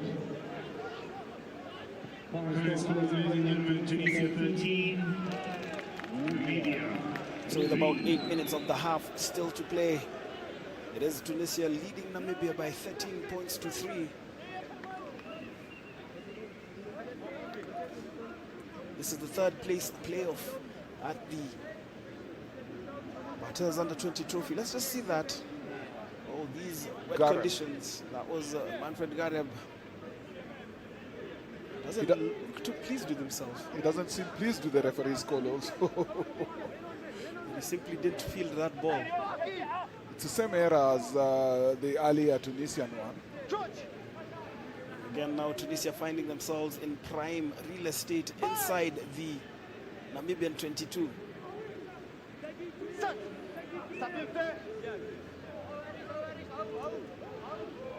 This is a scrum feed from Garselawi as they break down that left flank. It is the captain, Usama Baya, goes over the whitewash.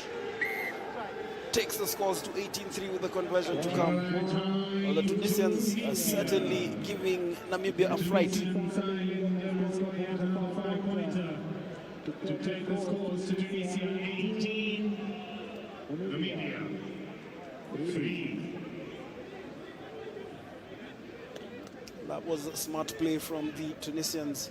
Garselawi breaking down that blind side. Playing in Usama Baya, who was not going to be stopped in barging over the whitewash. He's a big lad, that Baya fellow. He is. Strong upper body, strong lower body. Nightmare for anybody who's defending him. Definitely, and you could see how he took out the Namibian defenders.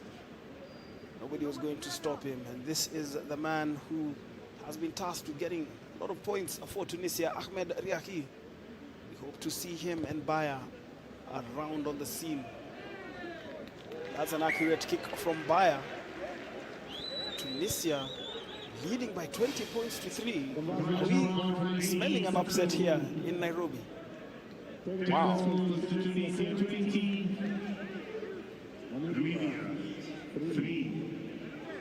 But it's very interesting what I'm seeing there on the pack downs. The number 3 from Tunisia, Abdelhafid, seems to be the guy who's packing down on the loose head. And they've been very unsafe scrummages. The ref is letting it go, but yeah. When you look at their team sheet, both their number 1s and number 3, they have they seem to have swapped roles. Yeah? So instead of Abdelhafid going tight, he's come loose. And then you have Kachuri also throwing. It's a very interesting setup that the Tunisians have. Yeah, very interesting, very creative. And obviously it is causing problems for the Namibians.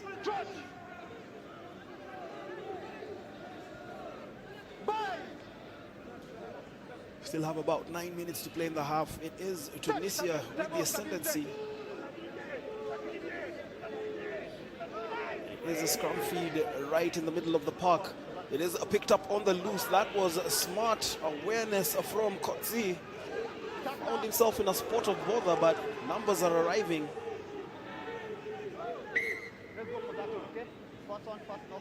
That was a brilliant response from Cote. It's a pity that his numbers didn't arrive in time. Quick reaction in these sort of matches is what it is about.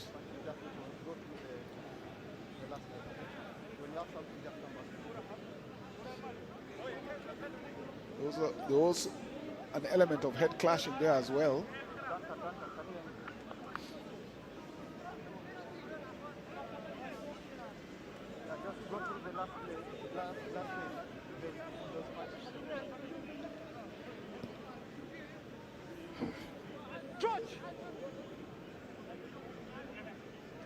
Will be a Namibian put-in. Will be looking to string together meaningful phases of play, each territory, and get points on the board. They have struggled to do that all afternoon. They do have the penalty advantage. Do you just think that Tunisia are beginning to lose their discipline and their structures? Well, I mean, what I've seen there is Kachuri driving right across, and you know, referees are very impatient nowadays with these drives that are not straight. Certainly, as Namibia gain more territory through the boot of William Anthony Klaassen, will be a line out deep inside Tunisian territory. An opportunity for the Tunisians to defend and stand firm. An opportunity for the Namibians to go in search of their first try. They trail by 17 points and they need to get more points on the board if they are to spark a comeback of sorts. Edward Drotsky came off the bench and the ball is claimed by Herman Kotze, the big bustling prop. Carries it just close to the Tunisian 5, and this is Shuya. Loses the ball as he hits the floor. Referee Victor Ojuku is playing the advantage. Number five offside. Tunisians penalized for being offside, and actually it is their number 5, Wissem El Ayeb. The Tunisian player is on the floor.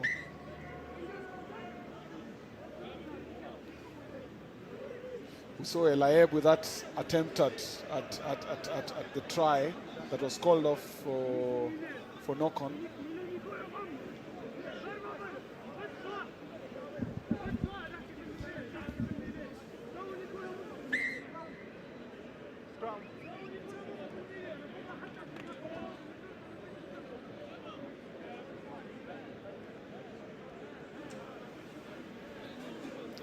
Well, this is a meaningful spell of possession for Namibia. They finally look to be stringing together something, but it's taken them a while to settle.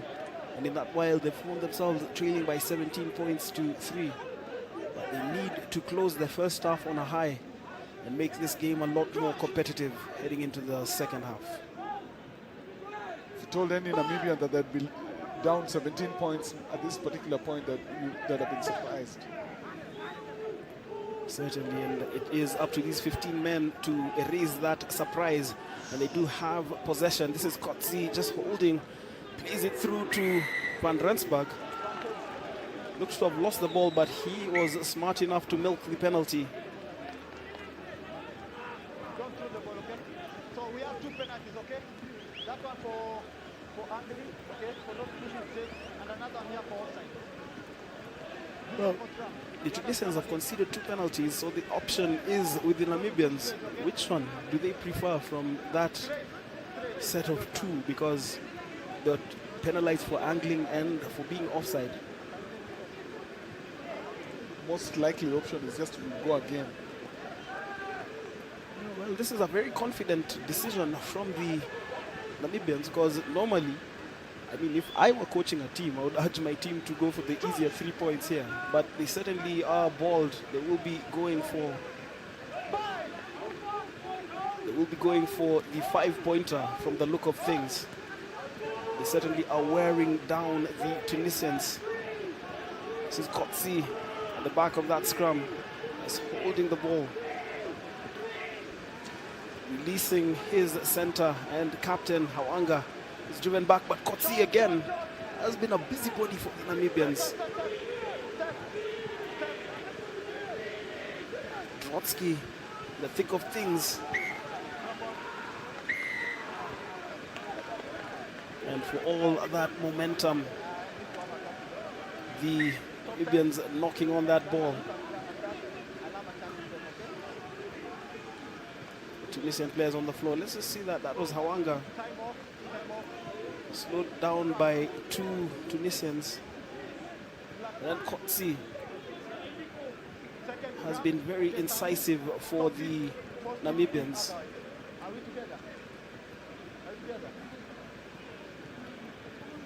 I think Rikstar is beginning to lose patience with the number of infringements that are coming out of the Tunisian corner. Do you think it's intentional? Do you think it's gamesmanship to just run down the clock towards halftime? I think, you know, usually when a team has possession over prolonged periods, this sort of thing tends to happen. So I don't think it's really gamesmanship as much, but also, you know, the Tunisians, the condition is probably beginning to show now.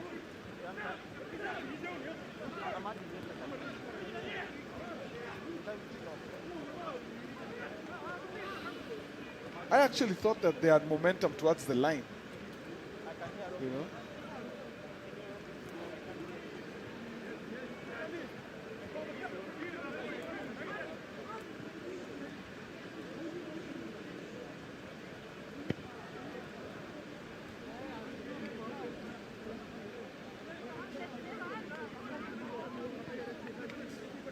It must be torrid outside there. I mean, look at the amount of rain that's falling. Absolutely is, and you know, shudder to think about playing in such conditions. And I mean, we can't believe that we used to play in these conditions. Oh my goodness. Way back. The folly of youth. True indeed. Well, it's a time for this generation. We just had Victor Ojukwu there, and his last warning to the Tunisians about shoving straight in the scrum.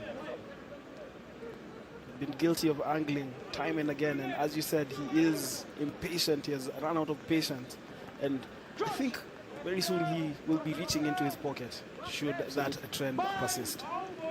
But also Namibians are now looking at the penalty try option, you know.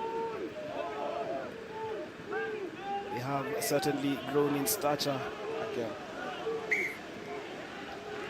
And you called it, Fred. The penalty try option has been taken, and the card as well is going to be issued.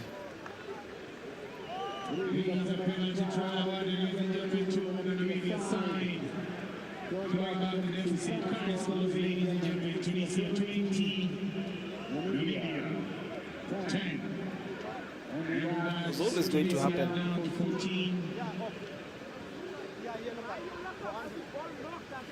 And as you called it, it is Ben Hafid who is sent to the bin for the next 10 minutes. Repeated infringements from the Tunisians. This time round, Ben Abdel Hafid, guilty of angling, spend the next 10 minutes cooling off. Current scores 20-10 between Tunisia and Namibia. That certainly is just the impetus that the Namibians needed, something that we talked about, Fred, as they needed to work on it heading into halftime. No, absolutely. I mean, they have to stamp their presence onto the game. Down.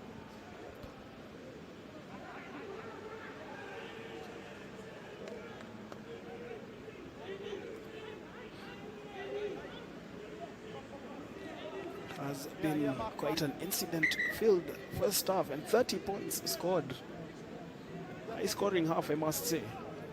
I assure you that for these people, the bronze is as good as the gold. You find that the senior players sometimes sulk when they play this bronze match.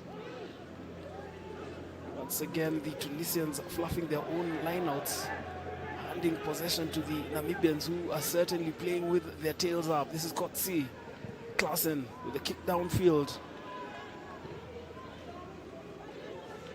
Tunisians will be looking to let it go into the in-goal area, which they do.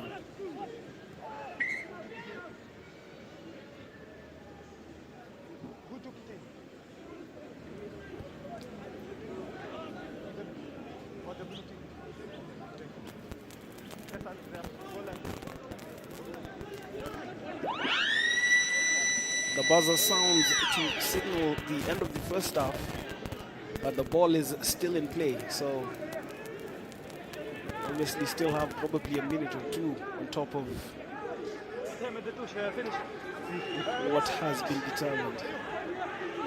5.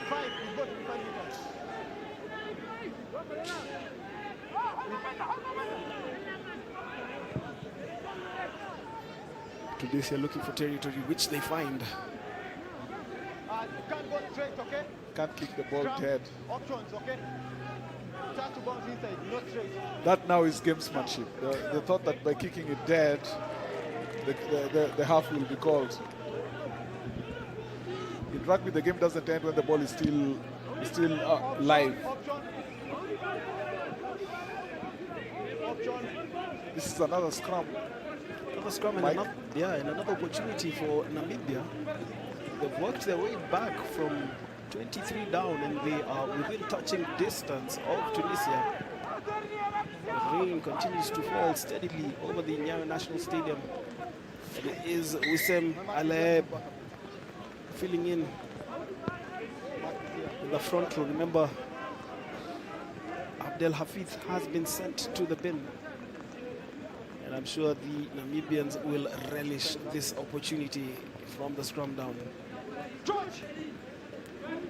This is certainly an opportunity for them to further cut the distance between them and Tunisia. Kutsia is definitely complaining about the bind. This is going to be a mismatch, I promise you, between Kutsia and Elayeb. Remember, Kutsia is likely their best scrummager against now a lock now at the front row.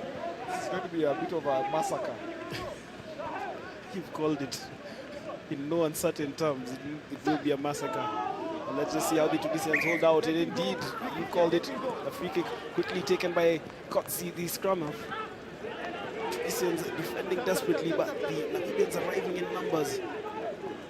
This is Shuya being driven back, but Namibia still in possession, looking for that crucial score before halftime. Do well to keep it close, just as you would in these wet and slippery conditions. And that, again, is the ball carried forward by Broski. Tunisia are on the back foot, but the Namibian ball carrier is held up. Goal line. Held up, goal line. That was desperate defense from Tunisia.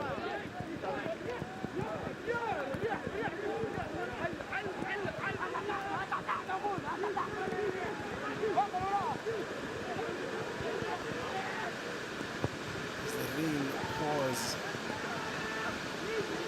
Nyayo National Stadium. Van Rensburg didn't field that ball.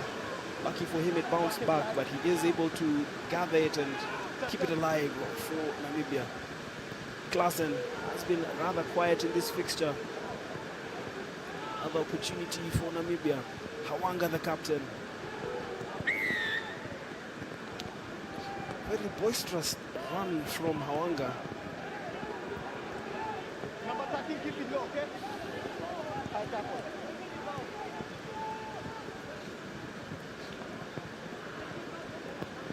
That's a penalty. 2 high tackles. Certainly, and that last one caught. Tackle from Mohamed Budokhane.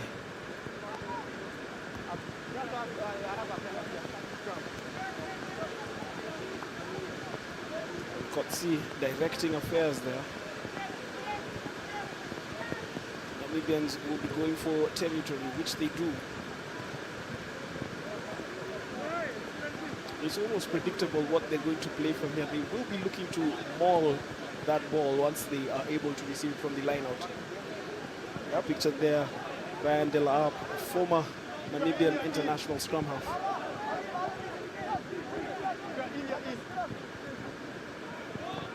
The Namibians have dominated the African Test rugby. They played short, but not to the satisfaction of referee Victor Ojukwu. What a way to lose the momentum that you have been building with that schoolboy era. But again, they're schoolboys. Yep. And I thought I had the hooter. So I'm wondering what the issue is. We may have simply lost track of time.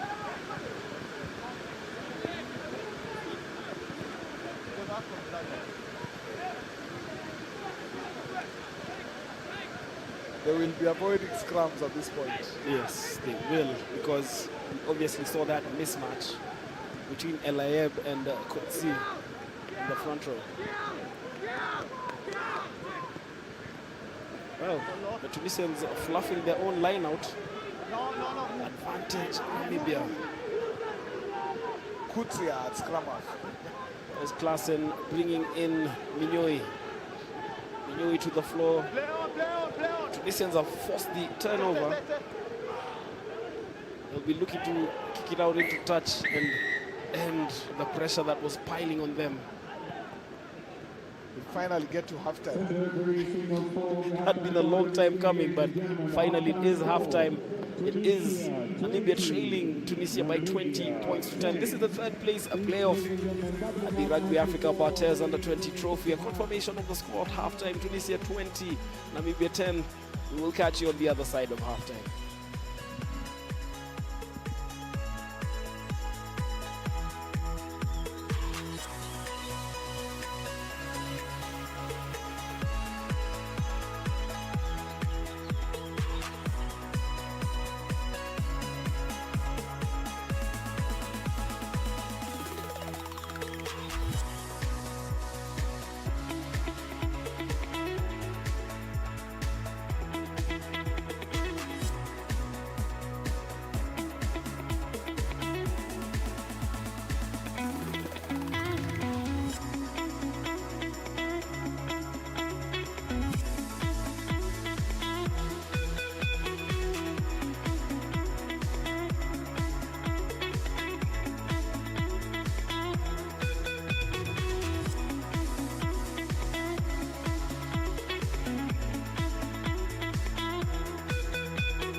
Yeah, well, those are some of the highlights from the first half. A half that saw Tunisia race into a 23 lead against Namibia. That was the moment the Tunisians began their campaign, threatening the Namibians. Remember, the Namibians, multiple champions of this competition. Remember, the current scores 23, 2010.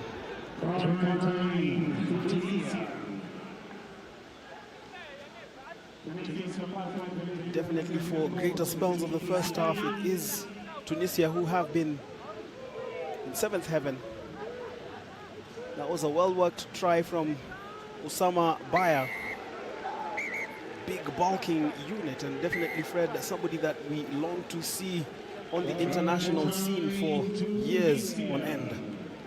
Definitely, he's the kind of player that we want to see carrying the ball against the seniors, and I think he can. This scrum of Tunisia is looking problematic. Yeah, indeed. When they do have their full complement of players, they are something else. But that was the moment when the Tunisians were flailing and conceded the penalty try.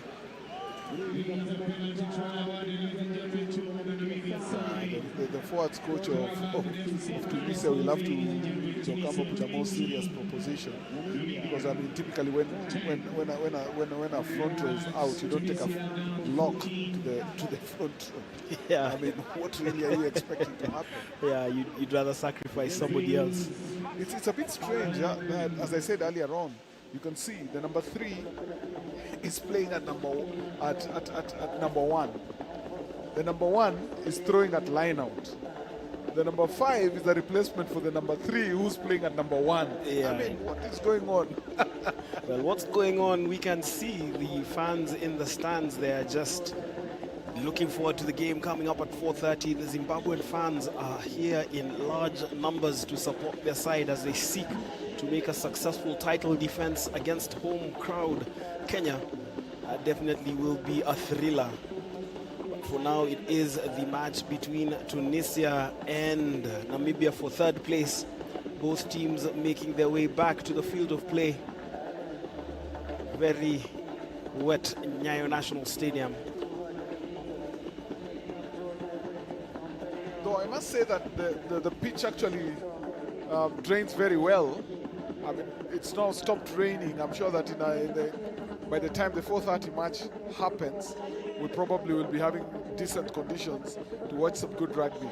Both Zimbabwe and Kenya have the love for running rugby, and it should be interesting to see them playing in slightly drier conditions. Definitely slightly drier conditions is what we'll be looking forward to at 4:30. But for now, we still have all of 40 minutes to play in the second half of the third place playoff between Tunisia and Namibia. Well, quite a huge Zimbabwean presence here in Nairobi.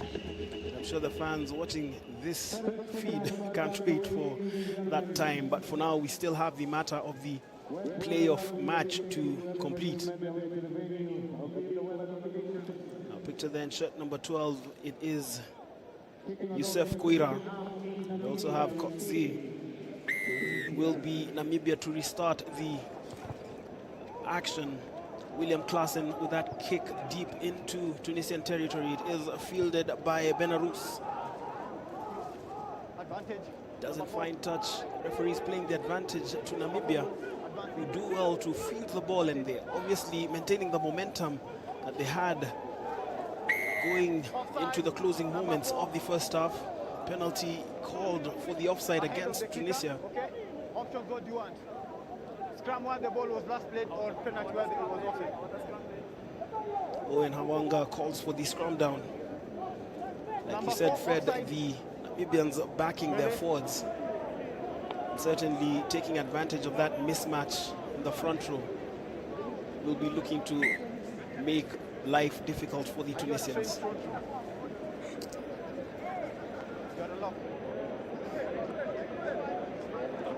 I think you can now see that Jabala has come in at number 18 to the front row. So there might just be slightly better scrummaging happening on this one.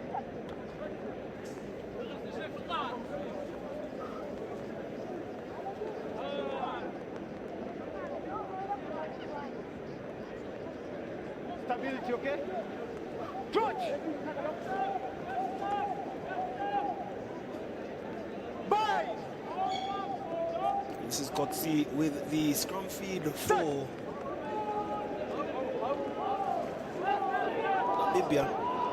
Backing their forwards, they certainly do have the momentum.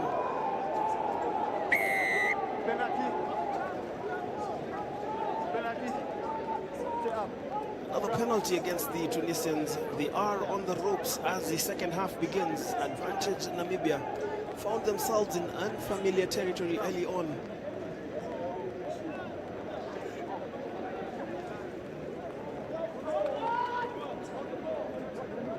This is Armand Cote, the Namibian scrum half.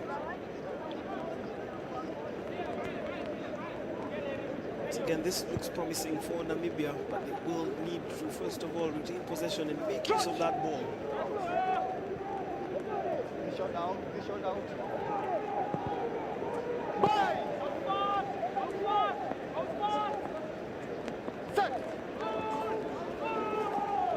Scotty, the Namibian forwards are driving. The Tunisians are on the back foot. This is looking promising for Namibia.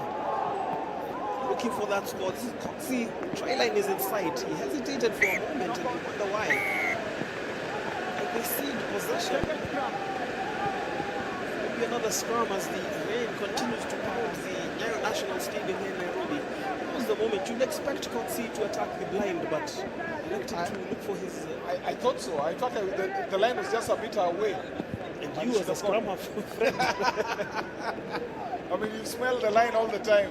Definitely, you do. Yeah, he went the long route. Yes, he did. He went open rather than blind. But also, the ball left the number 8, Minyo's foot, when just at the most critical moment. Well, it is advantage Namibia. Oh, the penalty called. Victor Duora out, reaching into his pocket. And a second penalty try for Namibia. Penalty try awarded, ladies and gentlemen, to Namibia. Another casualty.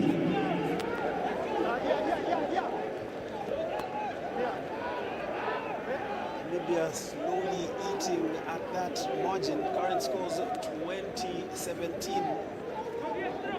2 penalty tries, bringing them to within 3 points of Tunisia. That is a kick that goes dead. Let's catch a glimpse of the Namibian bench there.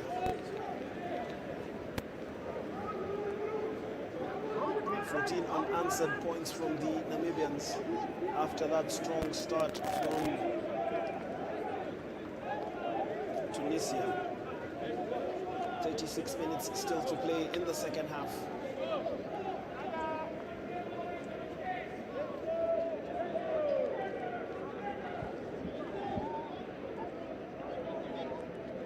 Back straight, okay? Back straight.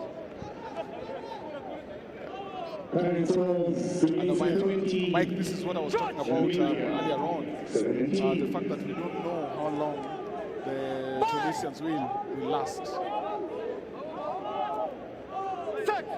Stability, stability.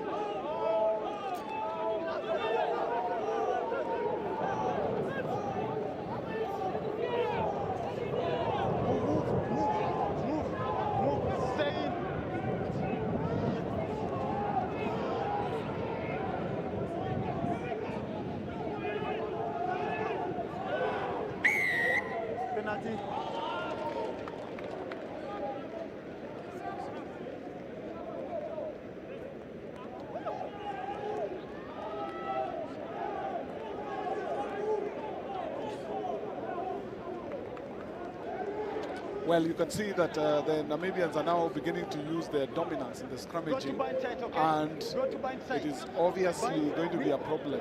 There's already 2 yellow cards on this scrummaging, and they probably want to kill. They probably want to kill the Tunisians on this scrummaging. Just make sure that they are first of all up, and that they reduce the numbers.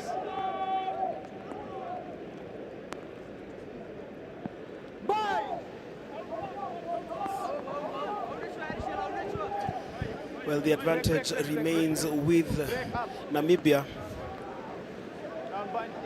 They have certainly burst into life ever since they got their act together after Nativ and Rensburg returned from the sin bin.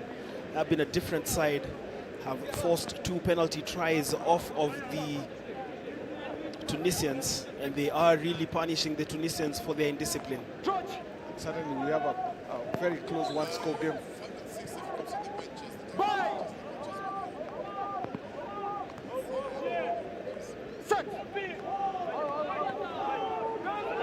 Another scrum feed from Cote. Ball is loose as they attack down the right channel. That is Keenan January. Came in as a replacement in the 24-13 defeat to Kenya in the semi-final on Wednesday. And Shuya with the handling error. Not pleased with himself. Sure, he was looking at fielding that ball and just gaining a few more meters forward for the Namibians.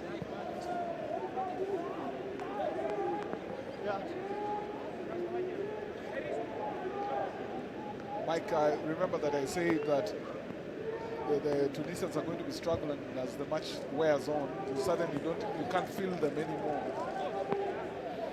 Yeah, they're now suddenly on the ropes, and it's just a matter of when the next score comes. Feel as though they emptied their tank early on, and sustaining that momentum that they built is difficult. Namibia, on the other hand, looked to be at 6s and 7s early on, but they have composed themselves. They had a strong finish to the first half.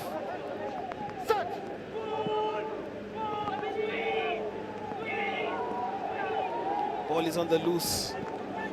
Is Tunisia obviously the sensible thing to do, but they don't find touch. Ahmed Riahi has been a quiet man.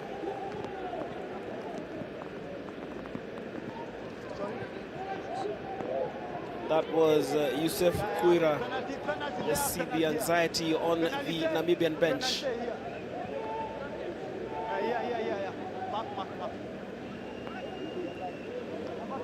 So penalty arising from that late charge. Ahmed Riahi elects to go for goal. Just inside the Namibian half. Suddenly backs himself up with his boot as Ahmed Gehreb watches on pensively from his vantage position there. It will be the first time they have got to this, if they get this one, the first time they return to the scoreboard after quite a few Namibian points. 14 actually.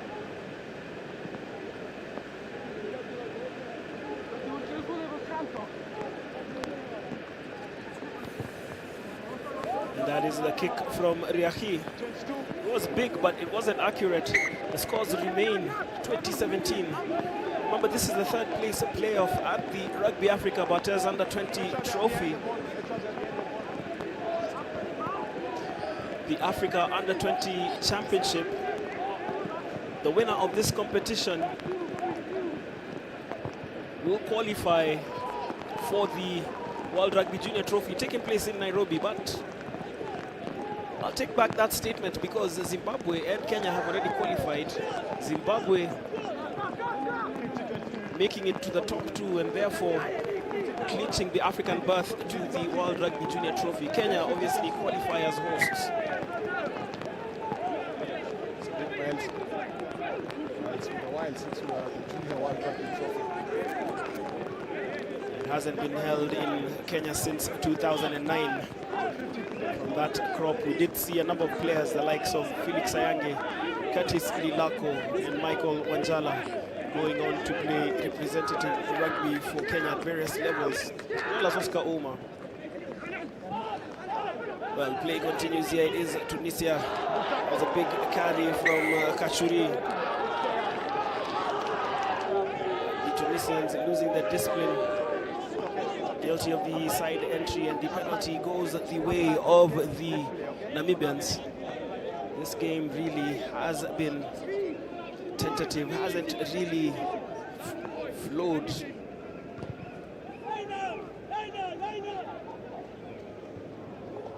And that was Kashuri. It was a solid tackle.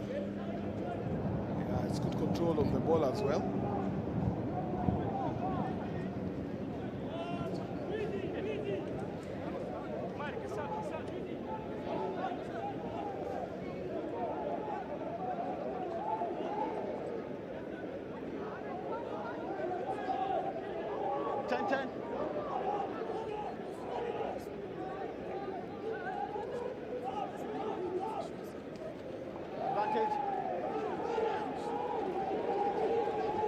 The ball is on the loose. And then the handling error from Obadiah Zagar.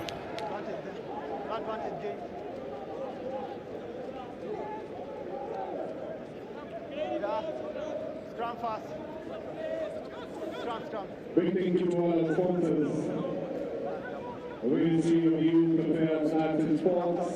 This game remains a start-stop affair. 12 minutes into the second half. Nairobi County, Cote, Yes, I can. Talanta Ella, AFP, Yes.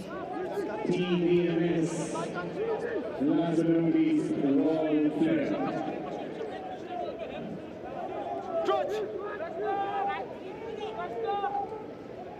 Bye. Set. Hold it.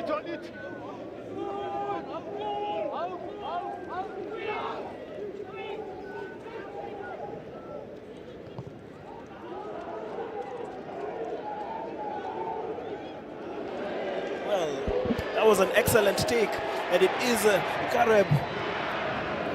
That was definitely going to be the brightest moment of the match so far, but that was an excellent take from Enrique Husselman. Let's just see that again. The technique, perfect. The offload, accurate to Gareb. That final delivery to Van Rensburg. 15 and 2. I think he has to respect the conditions.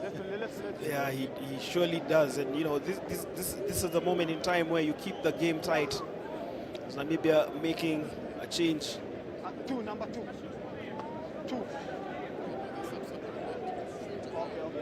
Both teams are back to their full complement. They are. Well, actually, it is. Let's play. It is Tunisia back to the full complement of 15.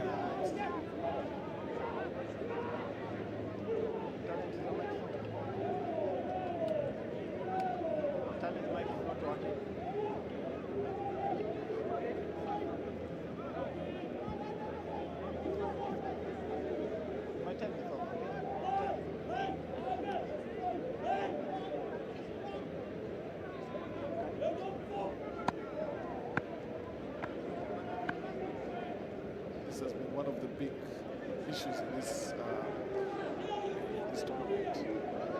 A lot of contacts are resulting in players going down.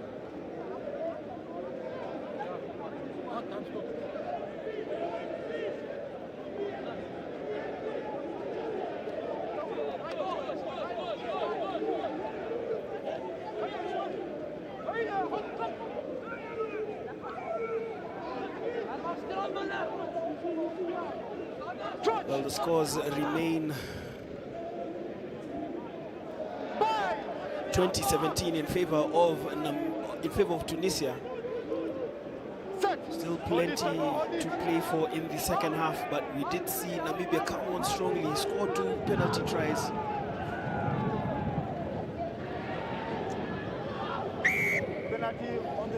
Finally, the advantage is with Tunisia.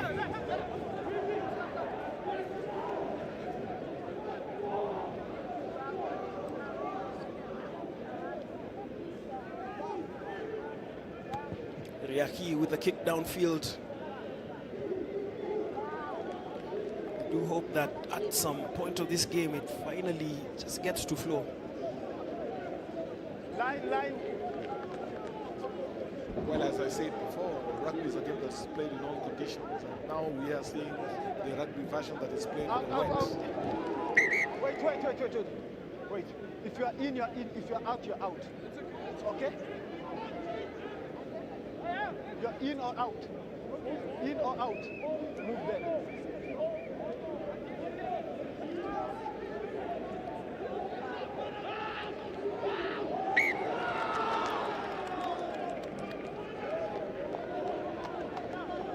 These are now the difficulties of the condition. You can't get a good control of the ball. But it's what it is. The elements are what they are. Rugby must be played.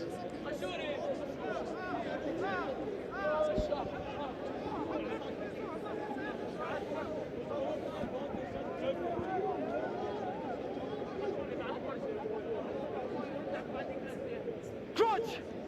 Yeah.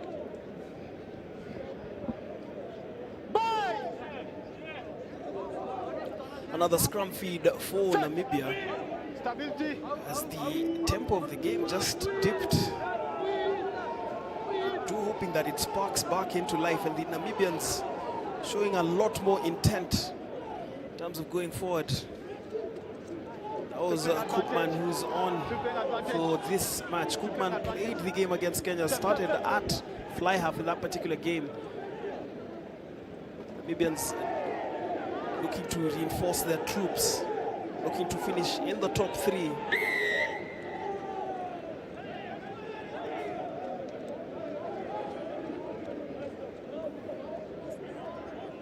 That is Victor Ojukwu, once again, calls the penalty against Tunisia.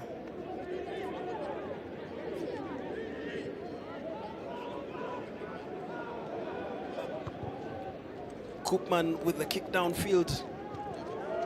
Just a fine touch, and that is a huge ground gained for Namibia. Do you think that they'll be able to make something out of this? I think so.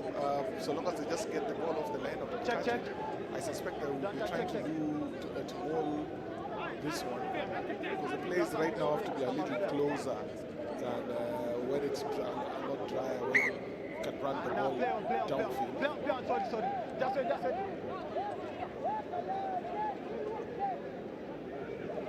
Line out throw claimed, and this is looking promising for Namibia. They have reinforced their troops.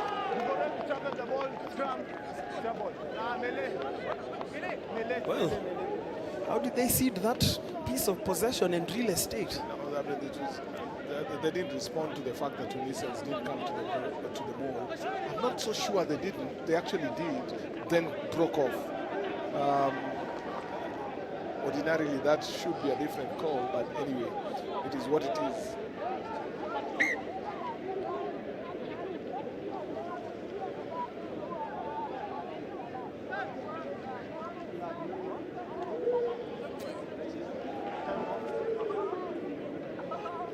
Well, there have been too many stoppages in this fixture so far.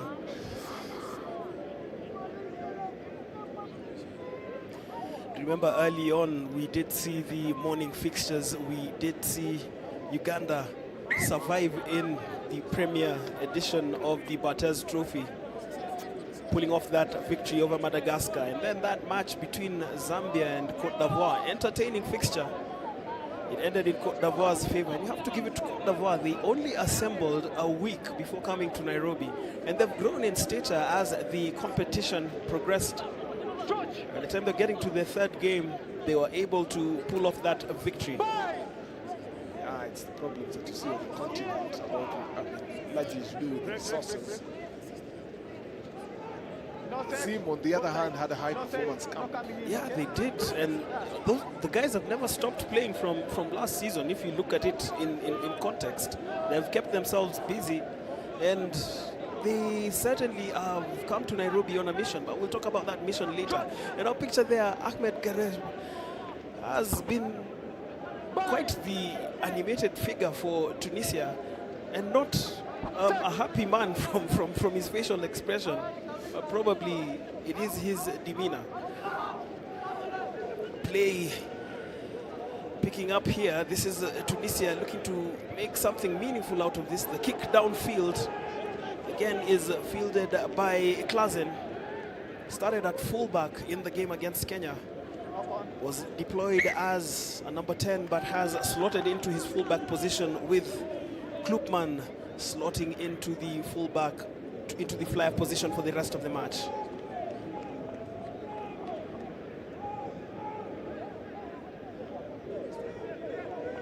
Slippery ball makes it difficult for both sets of players to field it.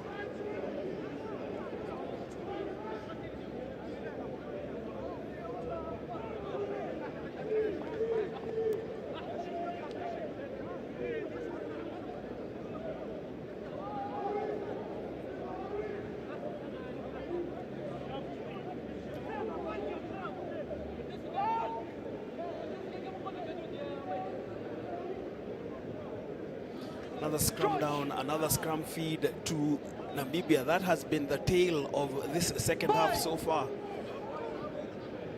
These scrums must be going to 30, I think.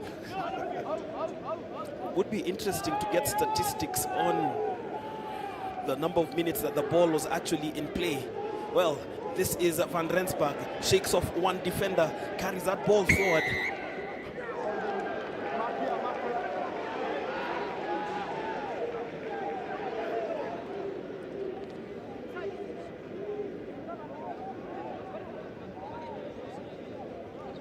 Seems to have been a little quick.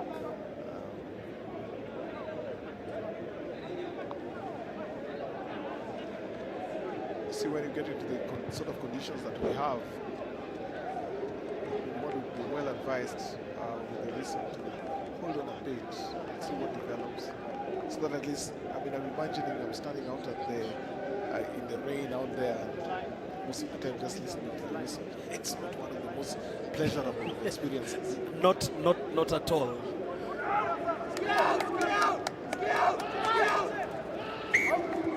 That line of throw, again, not satisfactory. That has been the tale of this game. It has been a litany of errors. I'm looking forward to see both teams play some rugby.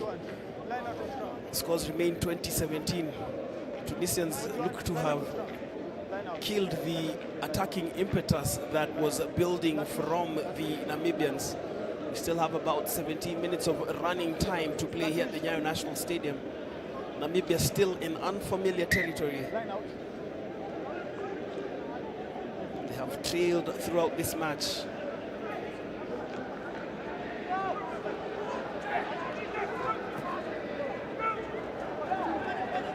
The ball is on the floor. Namibia looking to force the turnover, but Tunisia doing well to retain possession. And that was Kachuri at scrum half, plays it to Riahi. The kick doesn't find touch, instead it is fielded by Garoeb, beats two men. That was a big run from the winger. This is Klupman, territorial kick. He will be looking to find touch, he doesn't. Tunisians will now look to exit their 22.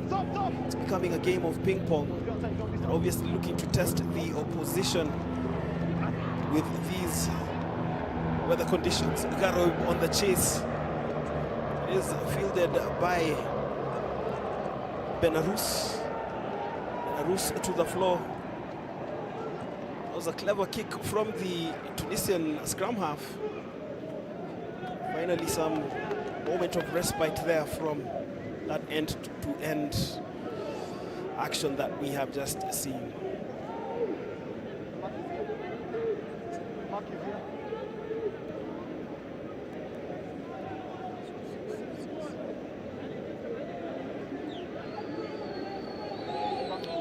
right now on our pictures, we had that stint from World Rugby with Kenya Simbas. 10-10.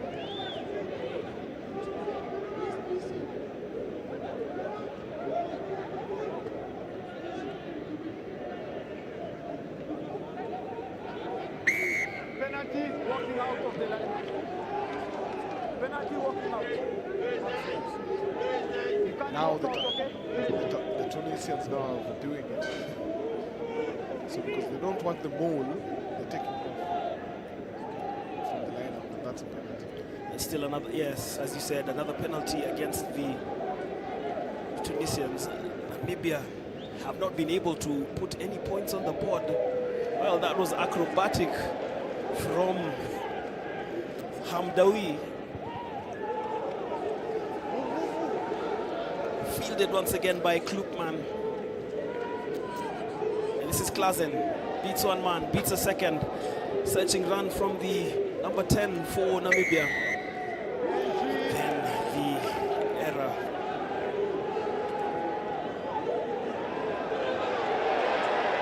And this is Tunisia.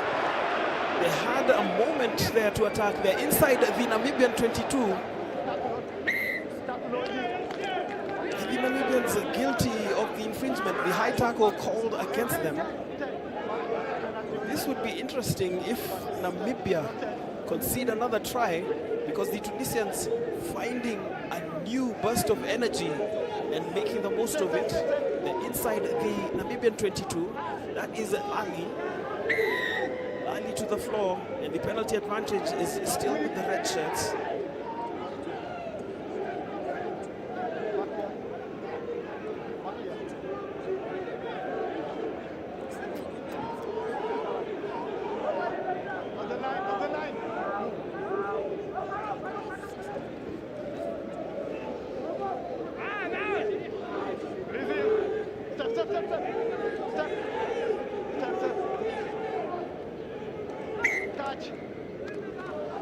This has been an interesting game so far, Fred.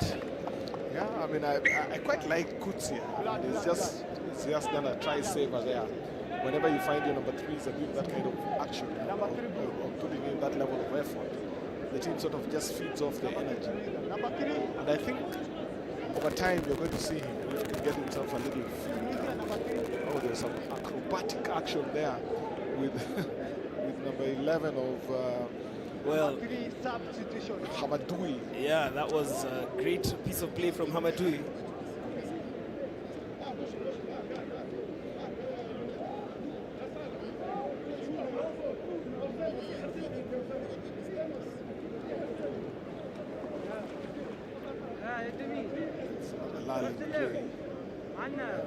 Well, yeah, that has been the tale of this game.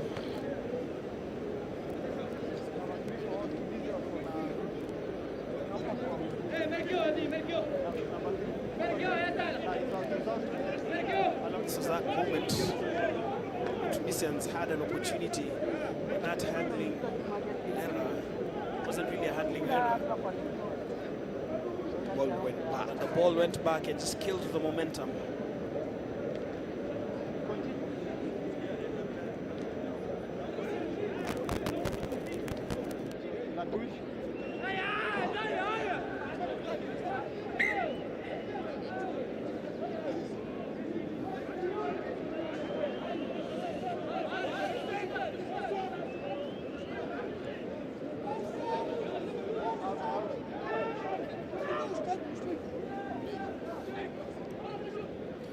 Line out, it is a great position, but then again, wasn't straight.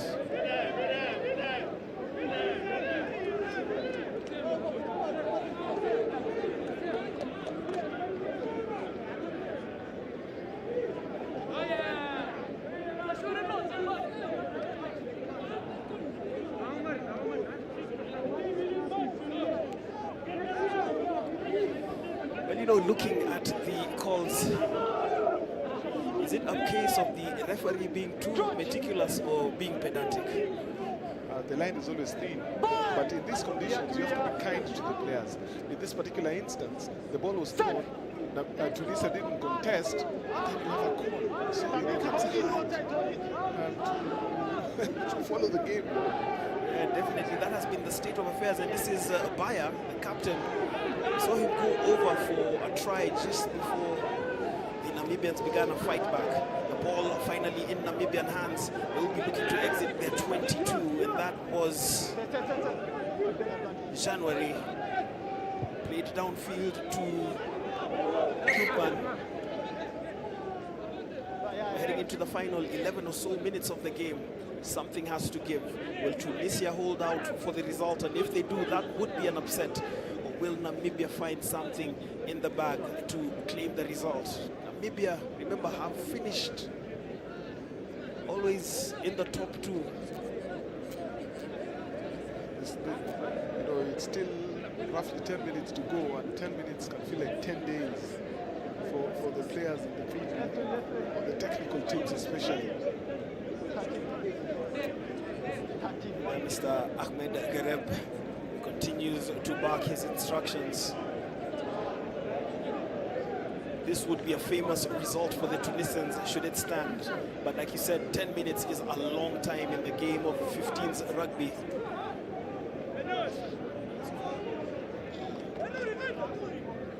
Fred, we do have about, like you said, 10 minutes to play. Still one more game to look forward to. Oh, the big one. Let this one play out for you. That was at the best of feeds from Cote. He plays it to Klubman. Klubman has been tasked with clearing the lines for Namibia. No variety to the play. Totally surprised at how the scrums are now going. You find that all the Namibian balls now are pressure balls, where in the first instance they were getting penalty tries even.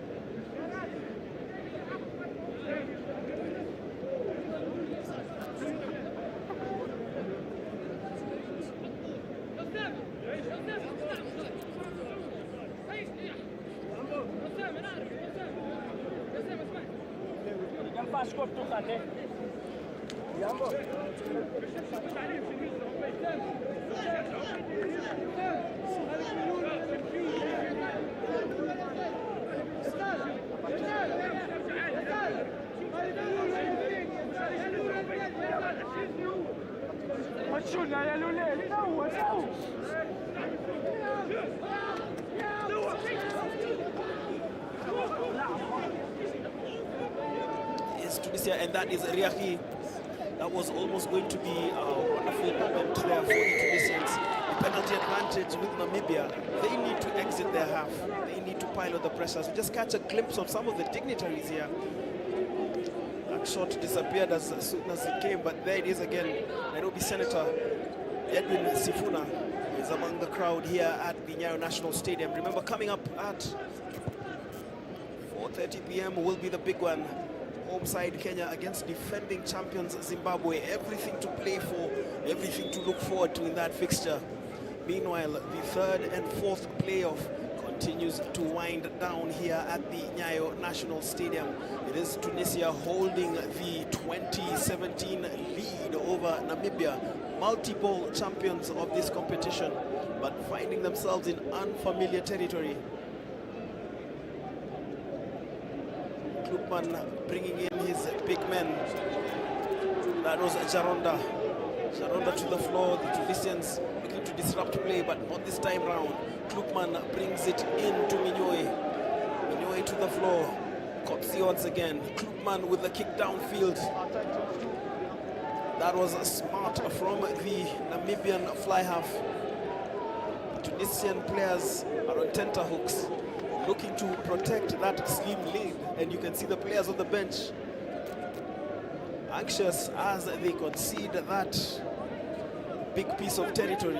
This is prime for Namibia. They definitely will be looking to make something of this territory that they have gained.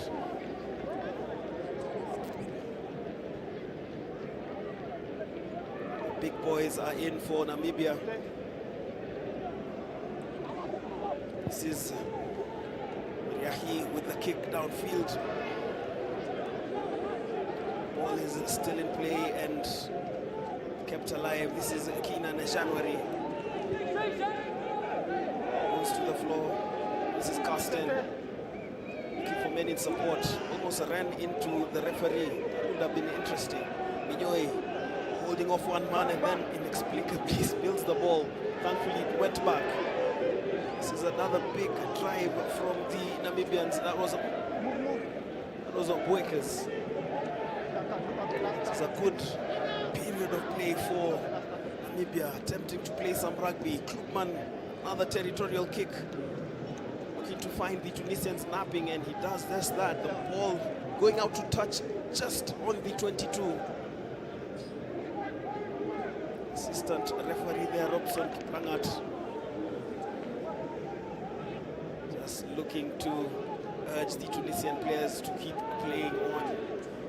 We have about 8 minutes to play in this playoff. He said it has been a start-stop encounter. But even in these conditions, the Tunisian lineups are quite interesting. It's quite a while now since they had a not straight through. That contest there sees the advantage remaining with Tunisia. They'll be looking to run down the clock. Well, the handling error called against Tunisia. Could this be a costly error? Let's just see this. They have another visit into the 22 of Tunisia. For sure they'll be kicking themselves on this performance. They will, and this is certainly something that they will need to review when they get back home. Because they've never been out of the top 2 in this age grade competition since for close to a decade. I could be wrong. I can't really remember the outside. The scrum feed for this is what I was telling you. That was interesting indeed, as you said. The penalty is... Yes, the penalty is for driving up, but what I'm not understanding is how there's been such a big shift in the scrummaging now.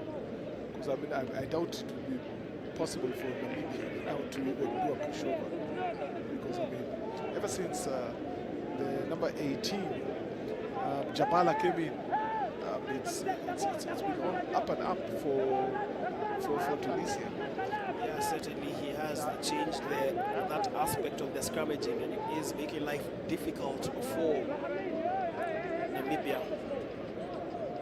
He's claimed by Linkveld.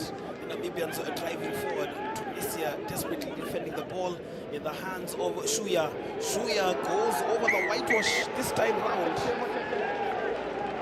I don't think that he will be denied this time round. TMO's work is cut out for him, because that looks like it was still off the ground. Let's see. That was Shuya. Not the most conventional way to hold that ball going into contact. My on-field decision is try. My on-field decision is try. Do you have any information that maybe can make it?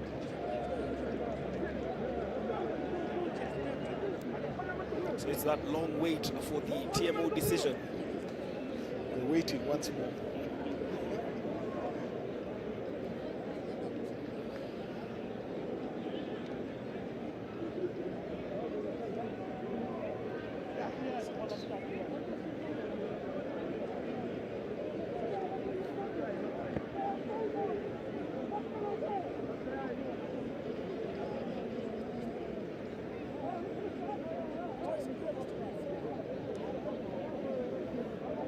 All we have to get is a ball touching a blade of grass.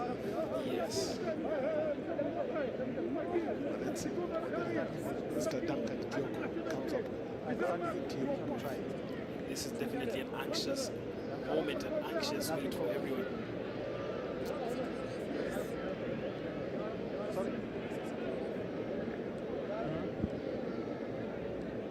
Goal line dropout. Goal line dropout. Then that's a held up. Are you talking of a held up?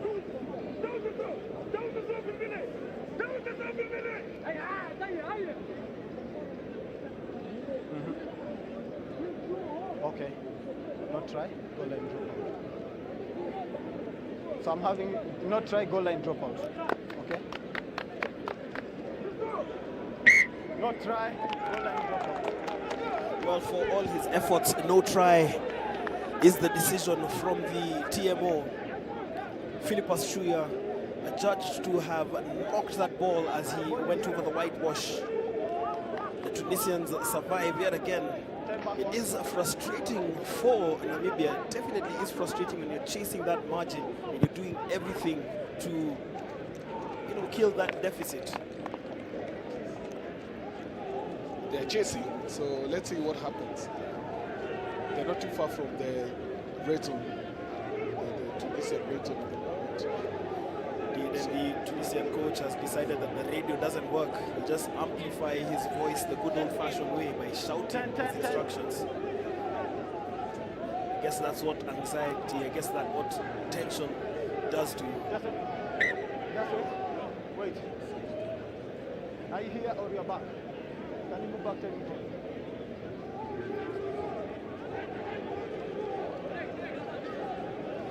Will be Dandre Schroeder with the line out throw. It is messy for Namibia.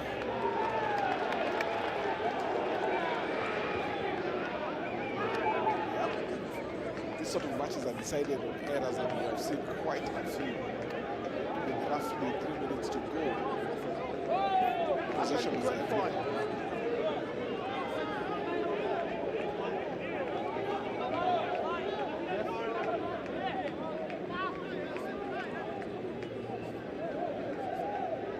I have 5 minutes. Tunisia will be looking to keep possession from this. George! And eat up acres of Namibian territory. We want to be playing in the opponent's half with such a slender lead. This scrum will be vital. Go bankrupt if you expected them to run this one. Well, what the hell? They are caught in a spot of bother by the marauding Namibians. Have to be disciplined in the exit play. They are not. The advantage is with Namibia swarming all over the Tunisians. But still Tunisia in possession. Use it! Gasselawi with the kick downfield, fielded by Koopman, bringing in Karoeb. Beats one man. Karoeb with a second man in support. Is desperate. It is anxiety-filled moments in the Nyayo National Stadium. The ball goes back. Tunisians now looking to curtail any movement from Namibia. Maritz, Cote, inside the pass. Sees Namibia continuing to pin the Tunisians. Happy with penalty only?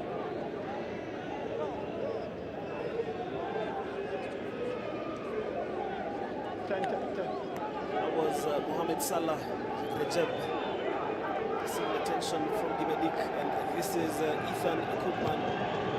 Another big kick from the fly half. Certainly has brought more of an attacking impetus to the Namibians, but they have been unable to turn that impetus into points. Yes, they have benefited from 2 penalty tries, but still, with about a minute left here in the Nyayo National Stadium, this would be a famous result. Probably the biggest upset in Barthes Cup history.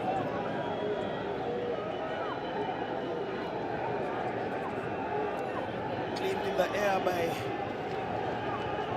Mozambiquez, Cote, Koopman.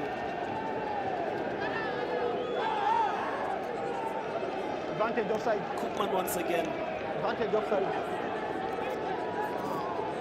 Van Rensburg to the floor.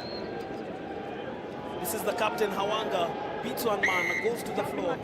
Jumping attack, go for the penalty from offside. 10 meters. Hawanga looking bemused.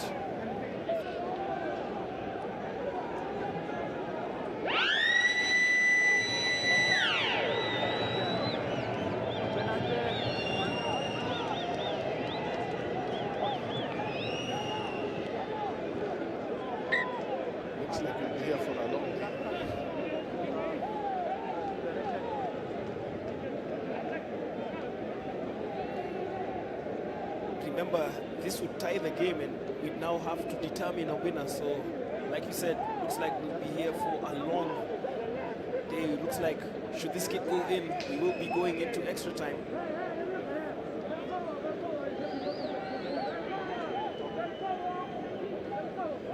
And if you're in the commentary team, no time for bathroom break. Right? Oh, we're stuck.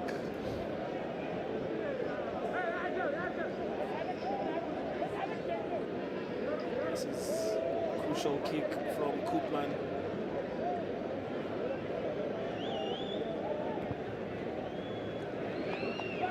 Slots it between the sticks. It is all square, 20-20. Looks like we will be heading into extra time in this fixture. Usually the team that has the momentum usually tends to get away, to bring the goods.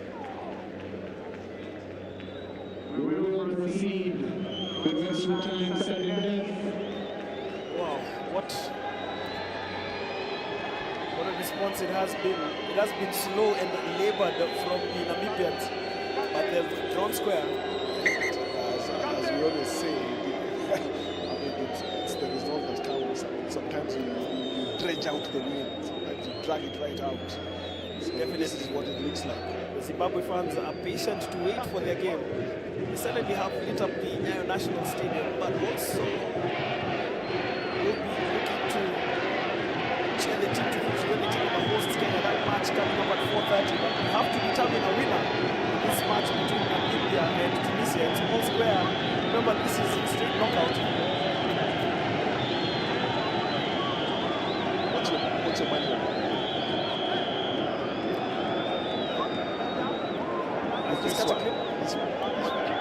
This particular game that is going on between Namibia and Tunisia.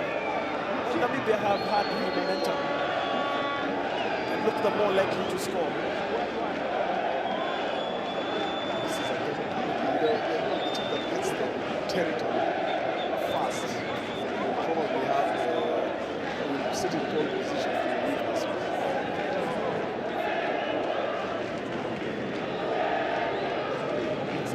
Players are battered and bruised after 80 minutes.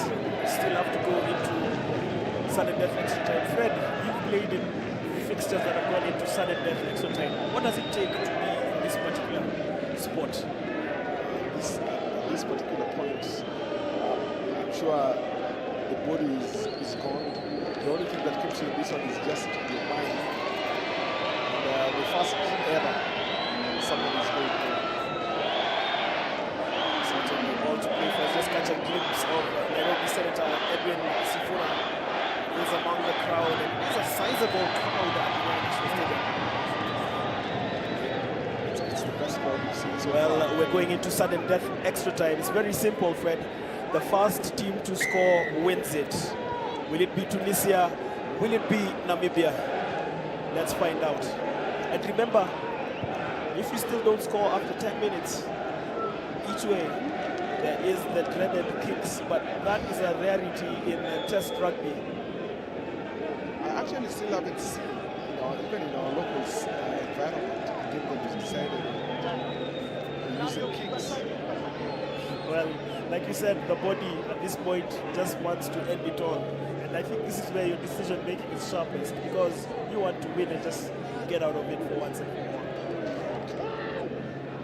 From the line out, plucked from the air by the Namibian number 5, Lindveld.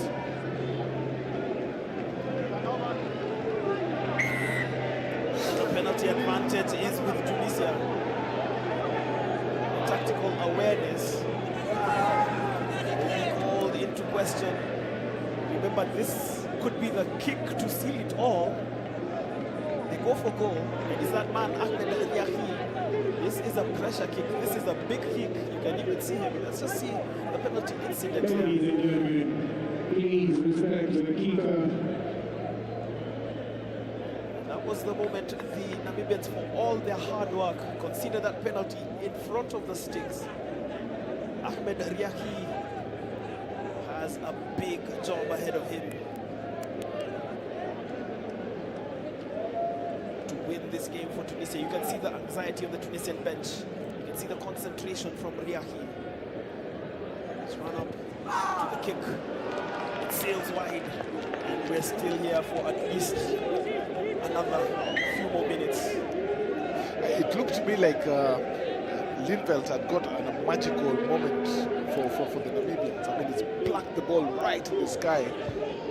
But then, of course, another error came by, and here we are still. It will take another magic moment to see that this one ends. Talking about magic moments, I think for the Tunisians, this has been a magic moment in its entirety, reaching the semi-finals and holding former champions Namibia 20-all into extra time. Results that they should not be embarrassed about. That was casual from Klazen. It is charged down. Namibia living dangerously because we've seen Tunisia burst into life when they enter the Namibia 22. A lot of tired legs on the field of play.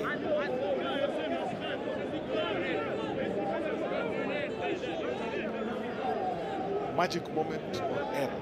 This is what we're waiting for. We've seen Namibia surviving from one era. So let's see. Once again, it is Lindveld plucking that ball from the air. He has been the workhorse for the Namibians. Territorial kick doesn't find touch. Instead, it is fielded by Belarus. Change of direction from Belarus. He is slowed down by Hawanga, the Namibian captain. The game has become a lot more lively, Fred, obviously with the realization of sudden death extra time. Then that handling error from Abdel Hafid kills the momentum. Let's just see that the delivery from Gesarelui was perfect, but Abdel Hafid just taking his eye off the ball for a moment. And like I was telling you, Fred, the game looks to have burst into life. I think everybody knowing that the next score ends it. And therefore, you can see the urgency in the players picking up. Sudden death always brings out the best of the worst in players. This is where the big players stand out. This is where we are going to see who's going to win it. I think from the alignment that you see from Namibia, they want to kick this one too.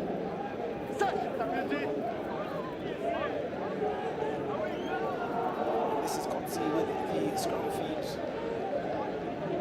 Hawanga, a kick downfield, and the chase is on. Doesn't go dead. And that was an error from Tunisia. Once again, we'll have to await the TMO's confirmation. The Namibian players are already celebrating. Well, that's it. Namibia winning this one in sudden death. It is the captain, Owen Hawanga, pouncing on that loose ball. Tired bodies there. Let's just see that again. Hawanga with the kick. And then this was casual from the Tunisian number 15. His soccer skills letting him down. Then Hawanga had the easiest job in the world. The captain leading by example.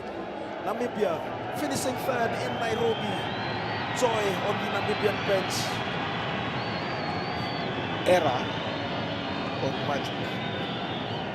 Which one would you call it? Well, magic.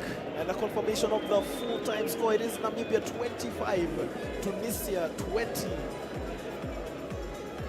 That was a shocker from Ben Arous. He hasn't had such a bad day, but I mean, and look. that is it. Once again, we confirm the full-time score. Namibia finishing third with a 25-20 victory over Tunisia. And this sets the stage for the final coming up at 4:30 between Kenya and Zimbabwe. Usually in sudden death, as I told you, the big players come out, and it was left to the Namibian captain to score. And that was the winning try, the kick from Hawanga. And then this was casual from Benarous. Probably thought he was playing for Esperance of Tunisia. And then the follow-up there from Hawanga.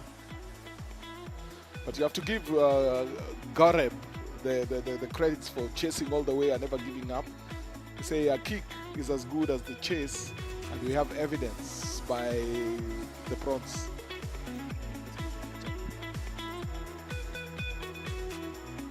And now joining us downstairs is Charles Cardovillis with the post-match translator.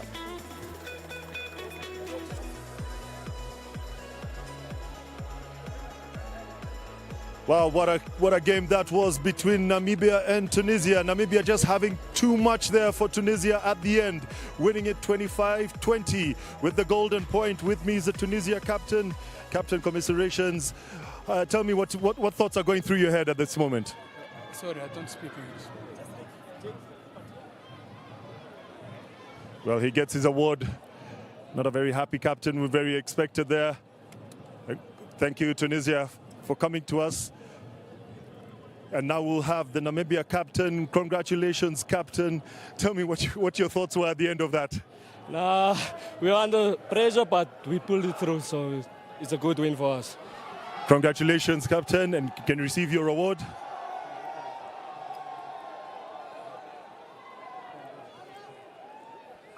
Thank you very much.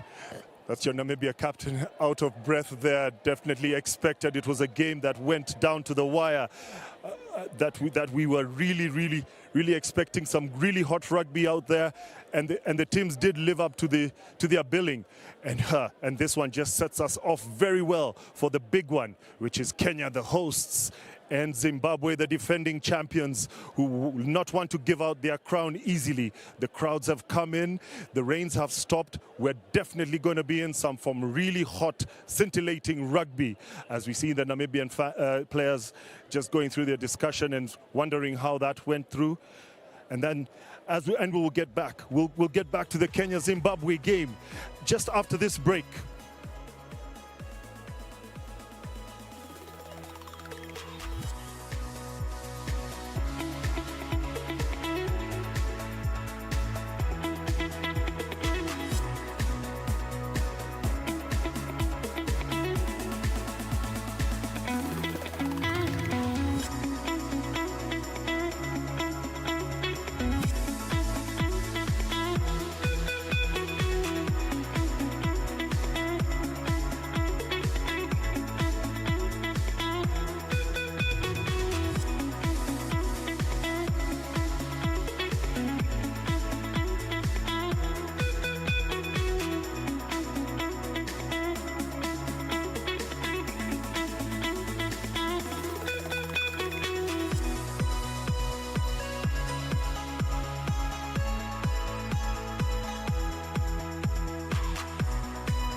It's the Barthes Cup 2023 from the Nyayo National Stadium, Nairobi, Kenya. It's time for the big one. It's finally here. It's the hosts, Kenya, taking on Zimbabwe in what should be a thriller of a game. The weather is cleared up, no more rains. We should really gonna have some really exciting rugby here. The fans have trickled in. Zimbabwe here in large numbers, but of course the host, Kenya, have joined the fan, and the stadium is filling up, and it's surely going to be an exciting and noisy time out here. We're looking forward to some really good rugby. And with me is Kenya legend, Oscar Rosir. Oscar, we're definitely looking forward to some good rugby. Yes, Charles, and thank you for having me here. About 45 minutes ago, Charles, I thought the gods must be crazy. Terrible rains it was on the previous match, but the crowd, I mean, the skies have cleared, fantastic environment and clear skies for us today. The fans have come out in numbers, and it's a very encouraging sight to see, Oscar. Fantastic crowd. You know, that's the thing. You know, when there's no rain, we cry, we want some more rain. Then when it comes in, we complain as well. But the numbers have come in. The Russia, as it's called, is busy. Of course, the VIP section is also very busy. And we look forward to a fantastic game this evening. You've played under this environment many times during your career. What sort of impact do you feel that the crowd has on the team? Oh, I'm sure a few moments ago they have taken some deep breaths. You know, there's a lot of family here. I'm sure their parents are here, friends, neighbors, they're all here. But I know the players have done this before last weekend. I mean, last year, remember, we came short, so they've gone one step further. So this all comes, and I saw the coach earlier, and he says, all is good to go. Oh, fantastic. You've heard it there from Oscar.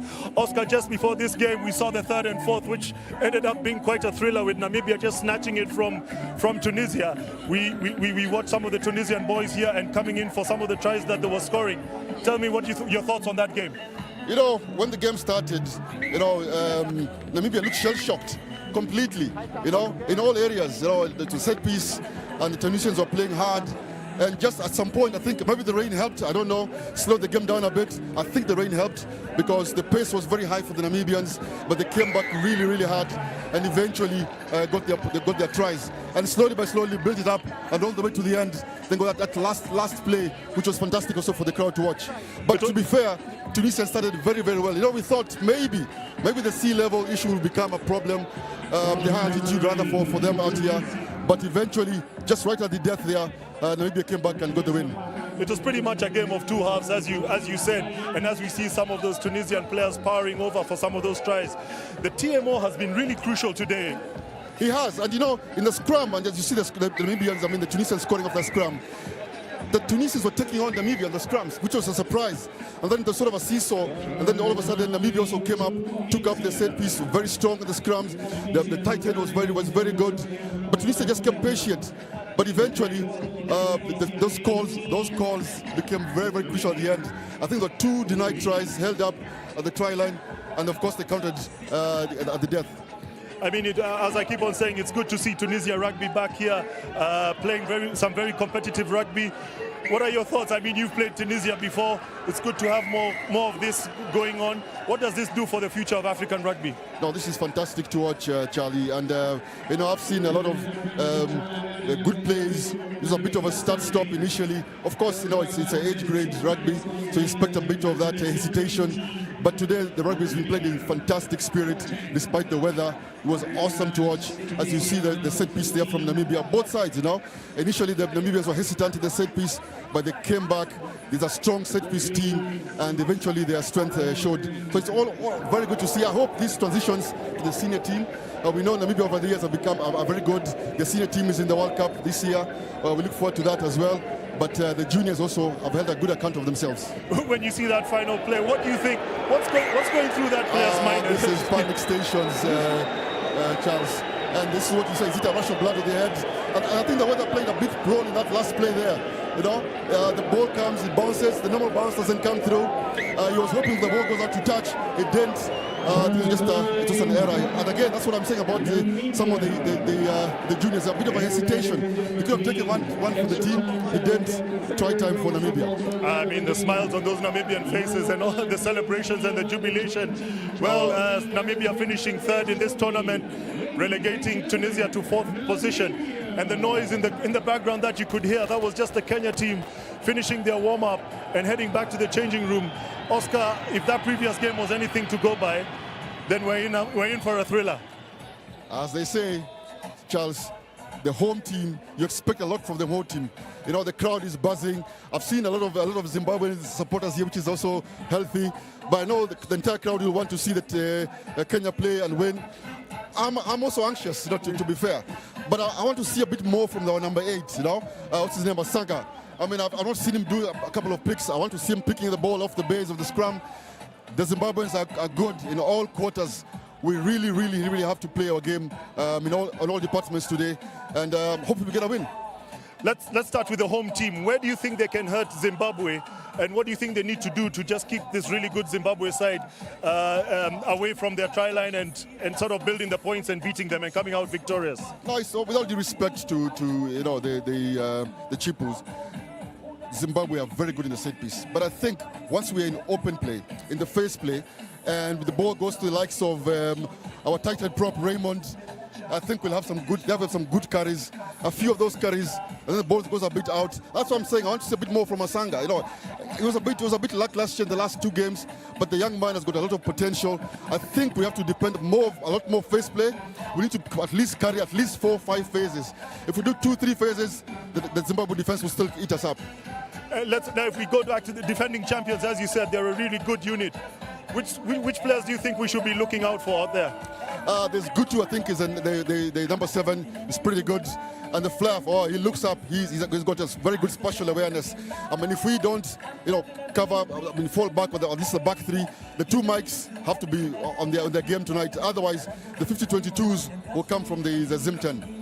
Thank you very much, Oscar. You couldn't have had it better from the man himself, Oscar Osir. This is the Barthes Cup Under 20 2023 from the Nyayo National Stadium. The big one is next. It's Kenya versus Zimbabwe.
Well, a very good afternoon from the Nyayo National Stadium. It is match day 3 in the Barthes Trophy Under-20 competition, Africa's premier Under-20 competition, brought to you by Rugby Africa. We have seen 3 matches in classification finals. Coming up at 4:30 is the big one, Zimbabwe against Kenya. And the Zimbabwe fans are here in color. They are loud, they are visible, and they want to cheer the team to victory. The Kenyans, not to be outdone, have turned up in large numbers as well on this Sunday afternoon as they look to cheer the Kenya Under-20s Chipu to victory. We just catch a glimpse of the Kenya Lionesses, who are also preparing for continental action.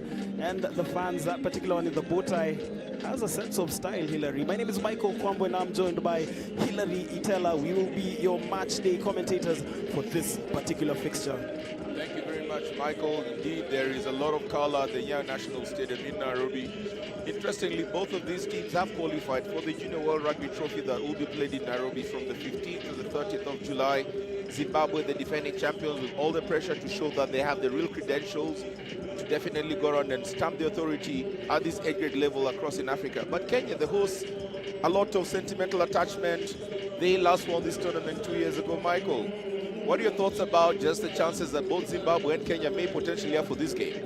Wow, I think it's, I don't want to talk about chances on either side. I think that it will be a fair contest. Zimbabwe obviously looking to defend the title that they won at this very venue last year.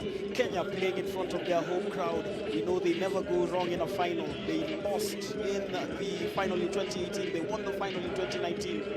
They will be looking to make the home fans proud. So it is an open game, anybody's game. We are looking forward to 80 minutes of scintillating rugby. So of course Kenya hosting this tournament for the second time in 2 years. They already had a ticket to the Junior World Rugby Trophy that they will be hosting in July. They decided to ensure that they were not going to go and look at the host tag. Had a very slugging game against Namibia, winning that one in a very, very pulsating font. But against Zimbabwe, of course, Kenya and Zimbabwe have had a long-term history on the 7th circuit and of course also the 15 aside, and it's great to see these two teams getting in and getting onto the field of play. The Zimbabwe in their hooped green and white, Kenya in their red. Almost game time, Michael. Almost game time, and you can hear the anticipation, the rapture from the crowd, the flag waving Zimbabweans who have made Nairobi their second home. And of course the home crowd here will be looking to cheer the Kenyans to victory.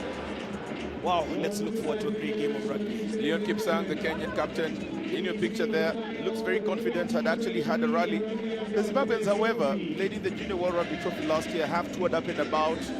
You can actually see the pedigree that they've been able to go around and prepare on. The Junior World Rugby Trophy, we already have confirmations. Scotland will be representing Europe. They got relegated from the Junior Under-20 World Cup. Uruguay will be representing South America. We have Samoa representing Oceania. Kenya and Zimbabwe confirmed for Africa. We still get confirmation from North America, US or Canada. Definitely world-class teams that will be showcased here in Nairobi, and this is the perfect dress rehearsal, and it is great to see 2 of Africa's representatives meet in the championship match of the Barthes Trophy. Clear indication of what Africa is going to give. I'll just catch a glimpse of the trophy there as both teams line up for the national anthems and of course the pre-match festivities, for lack of a better word. Because the Zimbabwean start as firm favourites. They are yet to actually consider trying this tournament. They are the defending champions. They have actually spent and invested a lot in trying to ensure that this team have great preparation ahead of this tournament. Where do you think Kenya may potentially try and sneak in something? The Zimbabweans look like they're the full package. Yes, they do, but if you look at what the Tunisians did, they actually caught the Zimbabweans cold on defense. And I think it's just to ask a lot more questions of the Zimbabweans. That means the Kenyan attack has to be a lot more potent. However, the Zimbabweans are yet to consider a try in this competition, and that is an ominous fact coming into this final. So we'll get into the pre-match rituals. There's an entire barrage of dignitaries on the field of play. The Kenya Rugby Union chairman Sasha Mutai and a couple of contemporaries starting off with the Zimbabwean team before they move on to the Kenyan side, and of course the most emotional bit in every game, the national anthems. Indeed, and we can see representatives from the Zimbabwe Rugby Union You can also see the principal secretary for sports in the Ministry of Youth, Sports and the Arts, Jonathan. You know, banter being placed up in social media. There was a photo with the Kenyan and the Zimbabwean captain day and night. Of course, one is a scrum up, the other is a lock, but rugby is definitely not predisposed upon what you'll actually see as a body form. It's all about skill and being able to balance it out, and the Zimbabweans, to their measure, have actually shown that they're as good as they can get. Definitely, they are as good as they can get. We just saw them turn up the style against Tunisia. We saw the Tunisians asking a lot of questions in that semi-final before the Zimbabweans just went crazy, scoring 31 points in the first half and another 29 in the second half to win that game by 60 points to 6. Kenya, they've shown that they can tough it out. Literally, that was a street fight against Namibia. The Namibian coach acknowledging the fact that the Kenyans made it difficult for them to play. 24-13, that result.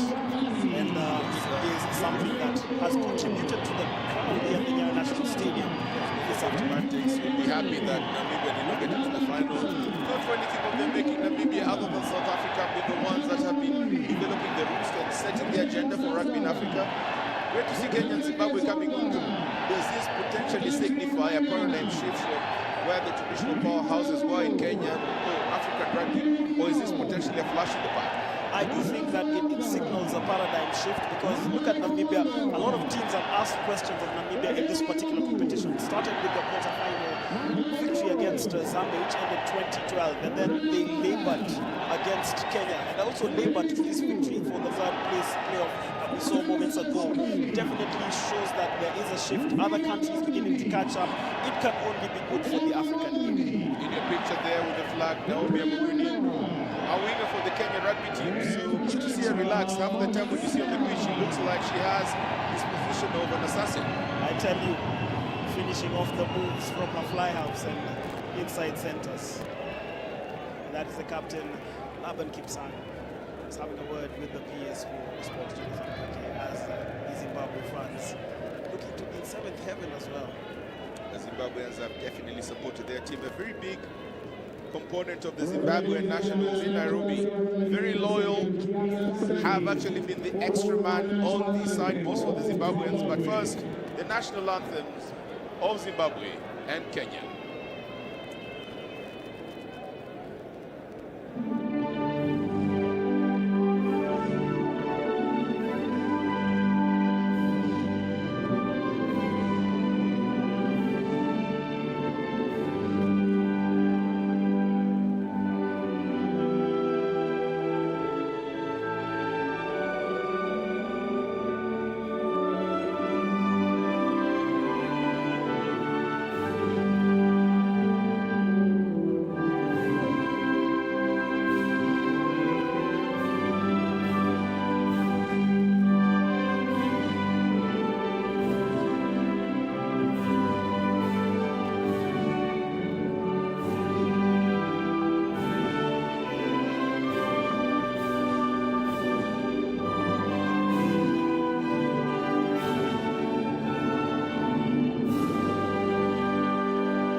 Please remain upstanding for the national anthem of Kenya.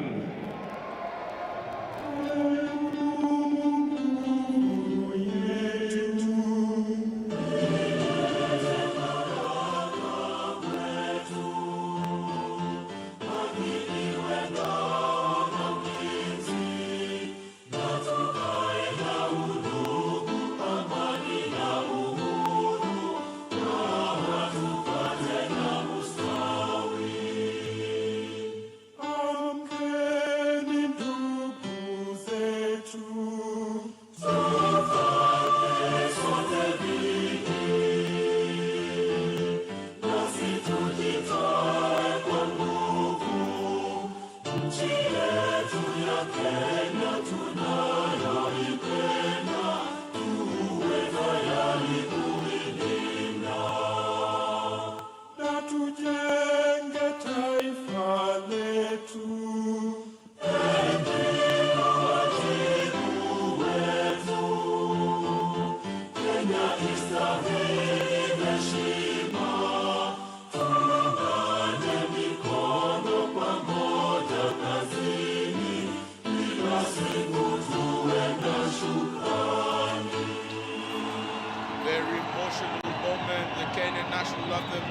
crowd loves it. The team looks very focused. The Zimbabwean anthem also being chided.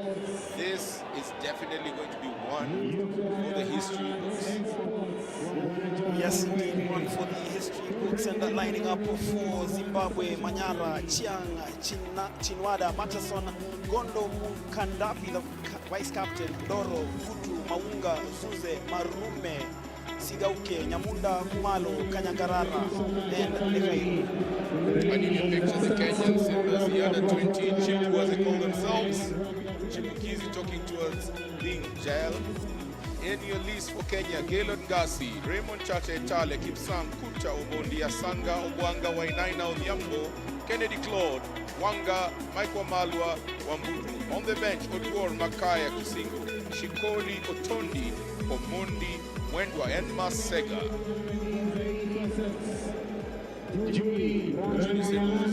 Showing a certain level of contemplation. Almost were eerie on the match officials. Ayman Jifti, moving the referee, assisted by Zaid Isaacs. Jifti in your picture there. Kenya playing from right to left on your screen to the red and black shorts. The Zimbabwean sables, junior sables, with the white and green hoops, white shorts from left to right. The defending champions keen on trying to ensure that last year was not a flash in the pan. The Kenyans, champions from 2 years ago, have not had the chance to be able to go around and put their grip onto the trophy. They're playing at home. They'll be hosting the Junior Rugby Trophy in the next 2 months. They look like they're trying to dig deep and focus. Zimbabweans, definitely poker faced. Certainly, and we are looking forward to a great afternoon of running rugby. Definitely promises to be a contest, and the numbers at the Nyayo National Stadium are amazing. Sizable crowd here. We haven't seen such crowds since the days of the Safari Sevens at this very venue. This is a good indictment for the game. Good indictment for rugby in Africa, as well as just catch a glimpse of these Zimbabwean players just before kickoff. Zefenis Wanga and Patrick Wenan in the number 10. The 9 combination of Kenya have definitely come on through with the last 2 matches. They will be a very important cog in trying to ensure that if at all there's any upset, that they will be part and parcel of that driving group. Definitely, I should just see the referee go through his finishing touches for the kickoff. Picture of the Kenyan captain, Laban Kipsang.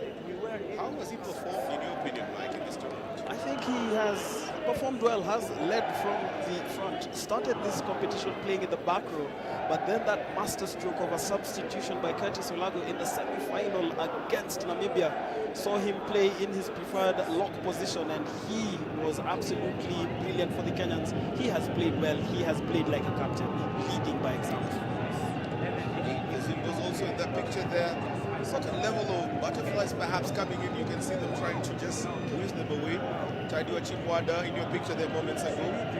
But how good has been Panache Zuse, number 9, the captain, and Brendan Marume at fire?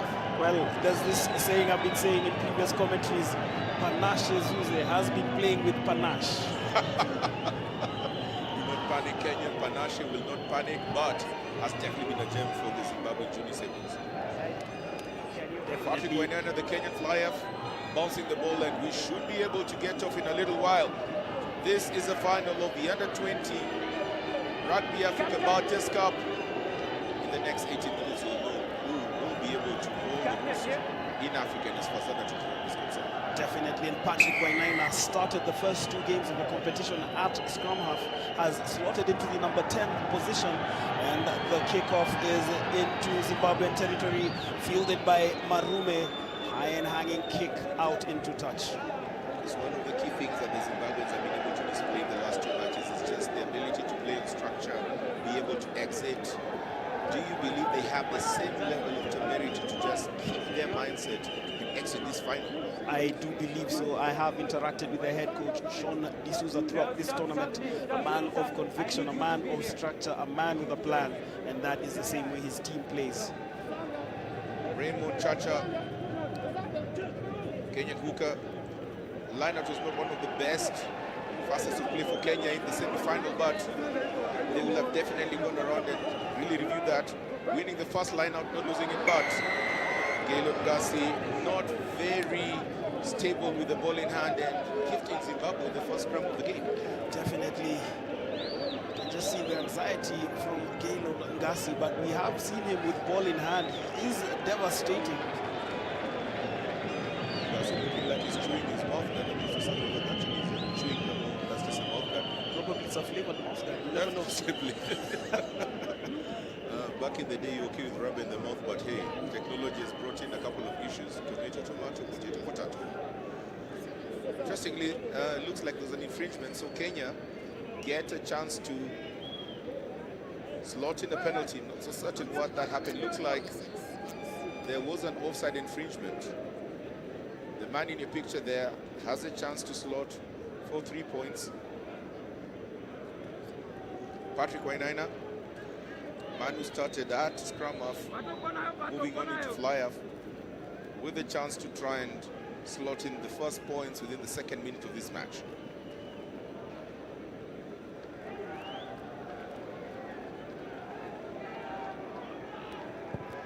Wainaina lets it rip. It has a distance. Does it have the accuracy? It does not. Scores remain. Kenya 0, Zimbabwe 0. 22 drop out for the Sables. Wainaina perhaps having the distance but not the accuracy. The Sables smiling all the way. Definitely, but you can see the intent from Kenya early on, looking to utilize any opportunities to get points on the board, and that is what you do in a championship match, in a final. And that restart from Marume is clever. The bounce was tricky, but fielded the Kenyan backs. Storming run there from Michael Malwa.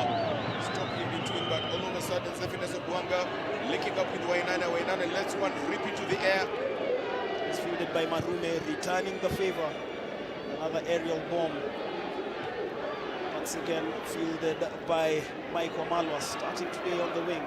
This is Eddie Wambugu. Started the first 2 games for Kenya in this competition at fly half. Is fielded at fullback in this particular fixture. That's a big hit from big Alex Nyamunda. Scored 2 tries against Tunisia. That's not what we've had a couple of people say. He actually looks like he's ready to play international rugby. Has a build of a ball on the speed of a real back. Quite solid. Very solid, and we did see him unleash his talent, unleash all tools in his arsenal to devastating effect in the fixture against Tunisia.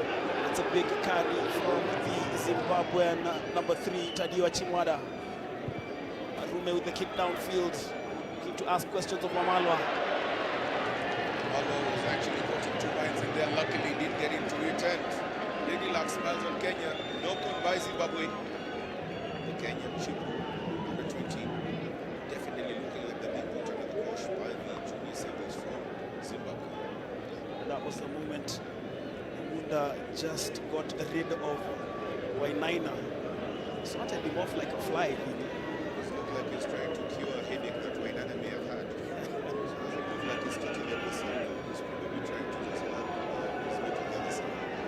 Scrum put in for Kenya. Zephines Obwanga, number 9, with the ball in hand. Tough time in for Kenya. They need to be able to show their credentials earlier on in the game to try and stamp the authority.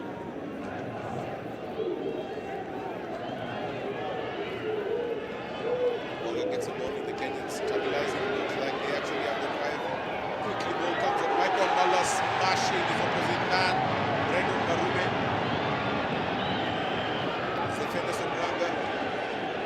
Kenyans decide to punt the ball on the down deep, easily fielded by the Sables. Mamalwa, how many times has he held the ball in the back line?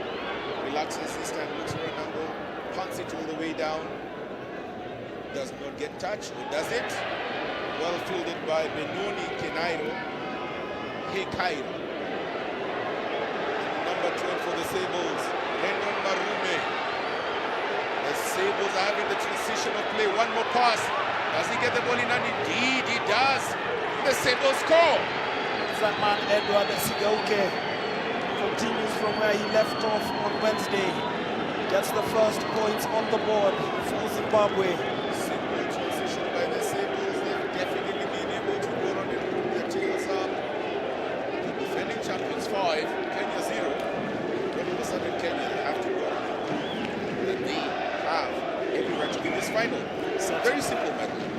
simple, and then that pass on the offload from Dion Kumalo, Edward Sigauke. Very high there by the Kenyan fullback. James Asanga also went into assist, but Eddie Wamungu went in a bit high.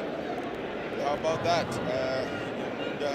Sundarash and Kumalo just making the Kenyans look like they were pedestrian. But the peers and the referees are trying to consult and confirm whether there may have been an infringement.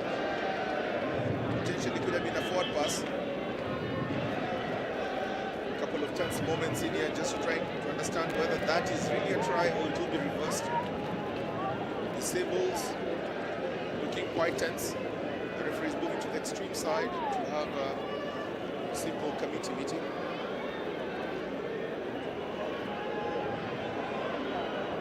So I hear you now.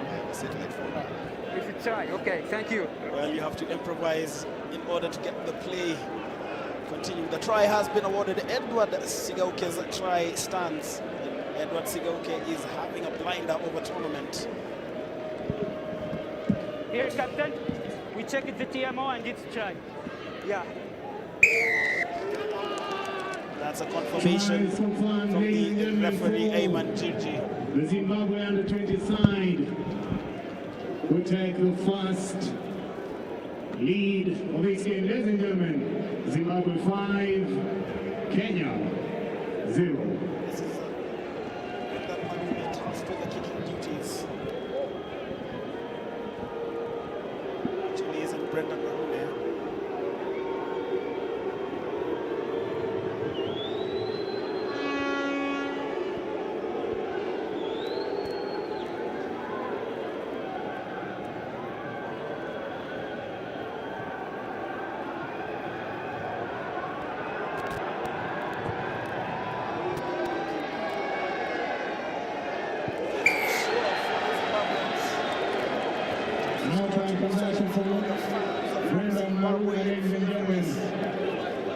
To take the scores to Zimbabwe 7, Kenya under 20 0.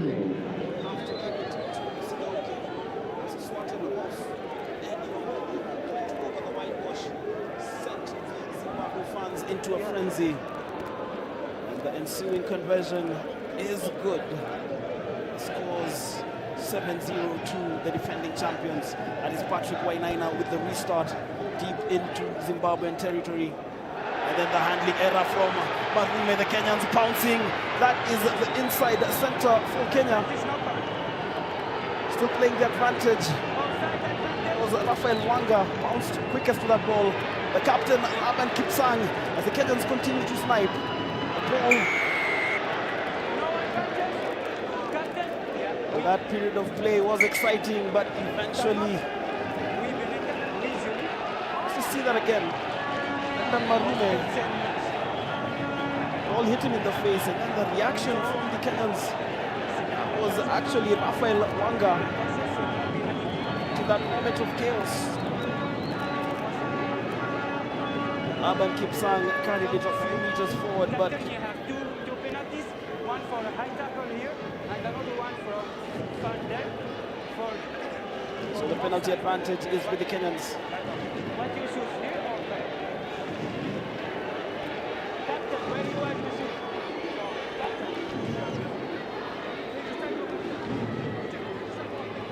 There is a TMO, yeah.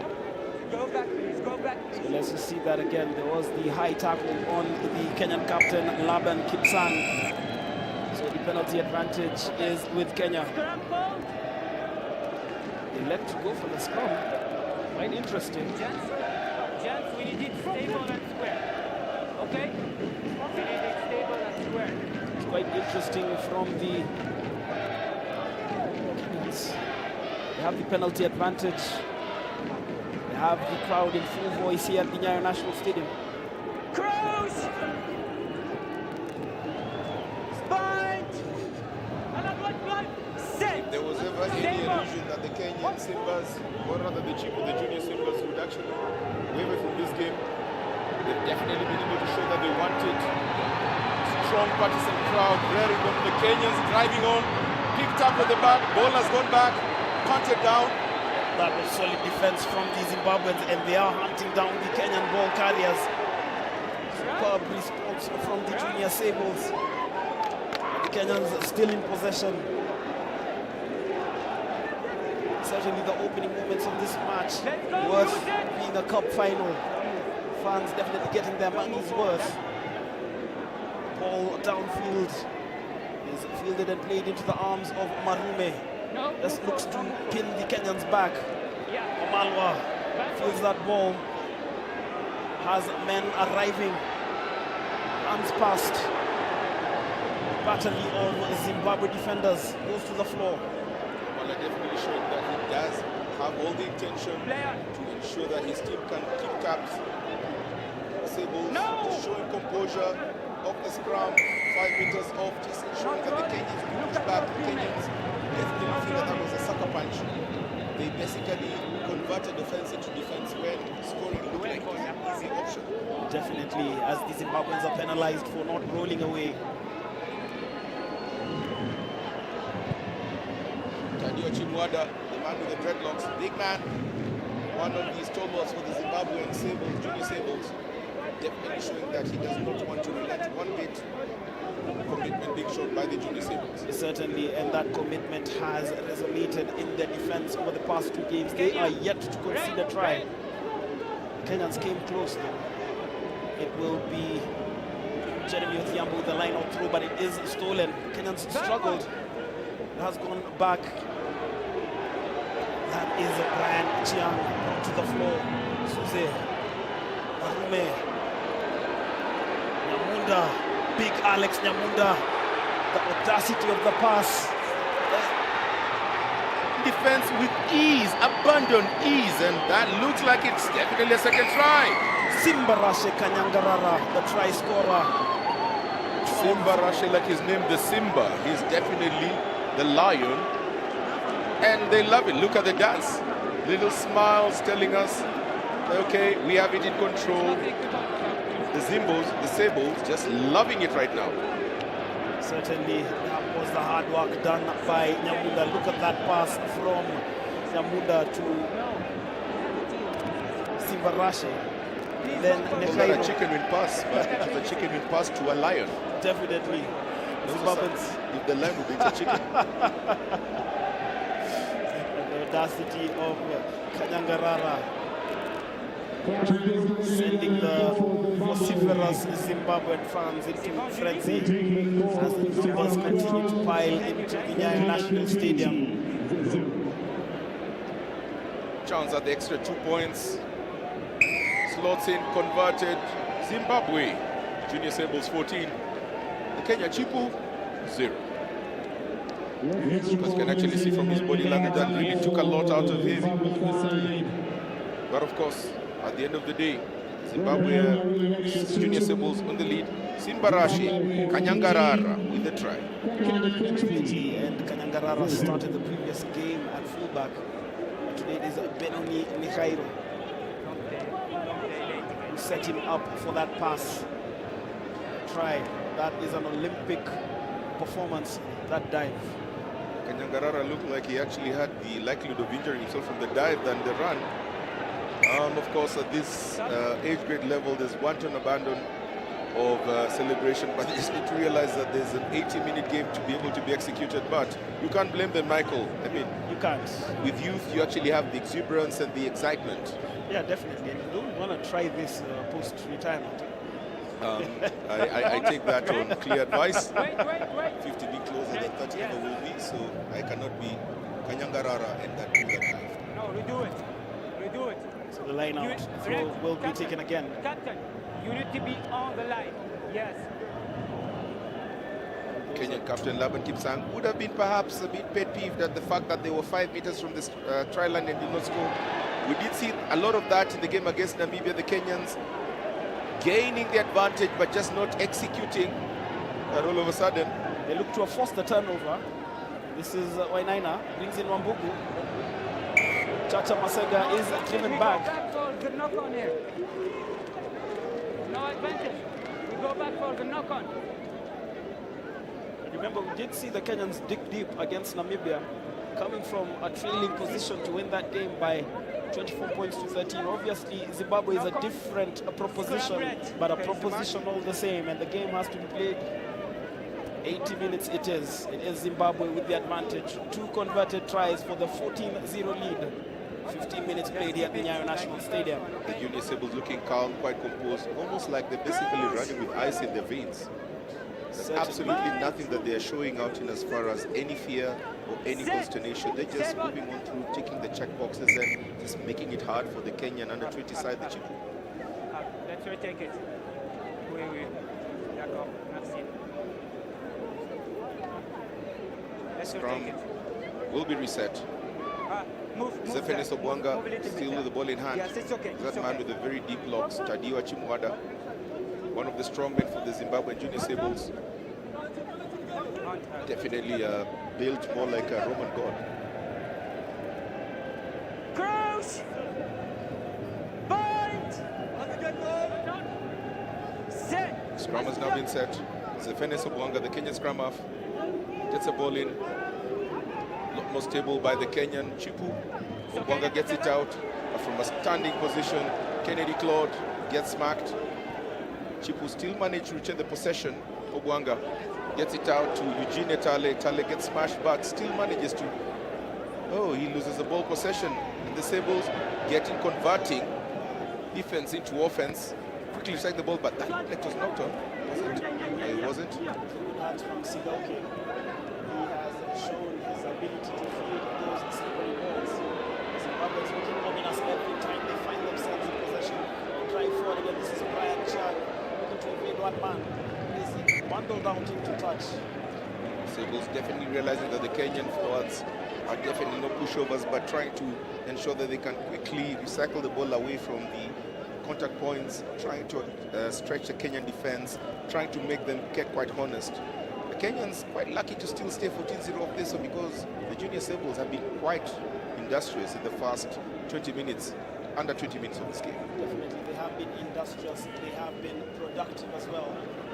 2 tries to the good as the Kenyans are mauled and driving forward there. The crowd is excited, the ball is at the back of the scrum with Jeremy Odhiambo.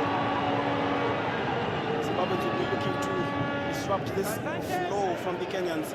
Bwanga is it through to Ido Kuta. Has been a workhorse for Kenya throughout this tournament, but has been rather quiet in the opening minutes. Ball is played back to Wambugu, loses possession. Wambugu definitely not having the best start of his match. Game against Namibia, he was quite the mouthful at fly half, but has had a couple of loose touches. Luckily there was an offside infringement, and Wambugu should be able to try and ensure that he can get into the frame of mind.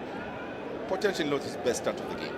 Definitely, and it has shown right from the start that he will need to compose himself, as will the rest of the team, because like you said, the issue about composure, the Zimbabweans playing as though they have ice in their veins. The Kenyans, well, they have obviously been rattled by those 2 quick fire tries from the defending champions. Let's just catch a glimpse of the Principal Secretary for Sport, Jonathan Mweke, with a dignitary from Zimbabwe. That is the beauty of sport, the camaraderie despite the rivalry. I was actually mentioned to someone that rugby is a definitely great sport. You can see someone with a Sable shirt and a Kenya rugby shirt who will acknowledge when a good try has been made. I cannot say the same for every sport. However, back onto the field of play. Mike Wamalwa trying to barge his way, trying to create space where none exists. Wambugu chips it across. Sables with a Kenyan Chipu just piling pressure. The ball is on the loose. Yes, it and did. Actually, the Kenyans have forced the turnover, Hillary. This looks interesting. The Chipu sniffing blood. That's Ido Kuta, goes to the floor. Then Etale. Try line is in sight. Remember, the Zimbabweans yet to concede any try in this tournament so far. The Kenyans are knocking on the door, looking to get back in this game. A penalty to the Kenyans. No clear release from the Zimbabweans. Ido Kuta, Etale doing really well, trying to show a bit of industry. The Chipu electing to go for the scrum. They have actually owned the scrummaging. The last 5 scrums have been owned by Chipu, and they perhaps feel like they can actually squeeze something out of this one. It's been one of their more positive facets of the game so far. Within the first 15 minutes of this game, the scrummaging by the Chipu is quite exemplary and very respectful. Yes, remember they've been working under scrummaging coach Richmond Uhuru Baraza. He was a no-nonsense prop forward in his day, Hilary. I'm sure you played against him, a former bouncer turned rugby player. I did play against him and with him. It's interesting that his name Uhuru talks about freedom. There's no freedom in the scrummaging at all. Certainly he is imparting those skills to the next generation of rugby stars.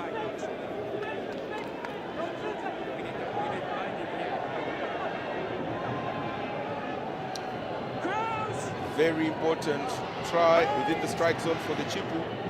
They're trailing 14-0, 2 tries against the Junior Sable, the defending champions. It's the fairness of Wanga with the ball in, and Chipu seem to be scrummaging. Wanga gets the ball out early. A bit of a stand-stop position, smashed Rafael Wanga. There is still going to be advantage for the Chipu. Rafael Wanga just managing to keep the ball. And the Chipu get over. The captain, that's the captain's try. Laban Kipsang. And the Zimbabwe Junior Sables concede their first try in the tournament. Yes, Captain Laban Kipsang taking the matters to scoring the first try for Kenya. Kenya, Chipu 5, Zimbabwe Junior Sables 14. Talk about the captain taking matters into his own hands. Let's just see that again from the penalty. Decided he's going to dummy and barge his way over the whitewash. This is the first try that Zimbabwe are conceding in this tournament. Let's just see the Kenyan fans up on their feet. The stadium is in rapture here. Laban Kipsang showing the leadership, taking the ball, showing the team that we can definitely do it, moving on through. Interestingly, in 3 matches, that's the first try that the Zimbabwe Junior Sables have conceded of this year's Under-20 Barthes Cup tournament. Definitely. Patrick Wainaina cuts a figure of concentration in his run-up to this kick. And he adds the extras, brings the score to 14-7. The fans in the stands are on their feet, they are happy. Let's just see that again. That was Kipsang going over the whitewash for that try. It's great to see both sets of fans in full voice and sitting together, enjoying the game of rugby. There, Laban Kipsang just loving it. That's a memory that he'll hold on to. However, still early days in this match. There's almost 58 minutes left. The Kenyans managing to half the lead by the Zimbabwean Junior Sables. Laban Kipsang, the Kenyan captain, just taking matters into his own hands. Definitely, as the Kenyans finding themselves in possession through Ido Kuta. Struggles to find himself on the floor, which he does. That's Okwaga. Wainaina, the kick is high, it is hanging, it is fielded by the Zimbabweans. They have been quiet over the past few moments. That's Kanyangarara. And the kick downfield, the Zimbabweans obviously looking to exploit the space. It isn't happening. This is Mike Wamalwa. But the terrier that is Panache Zuze just slows down his momentum. All of a sudden, the Junior Sables looking like they have to fight off a bit of pressure. We have not seen them in this position in the tournament so far. The Kenyan Chipu definitely rallying along the home side crowd and definitely getting a shot in there, but the Sables so far retaining their composure, well picked up off the air, running up and about. Benoni Hekairo.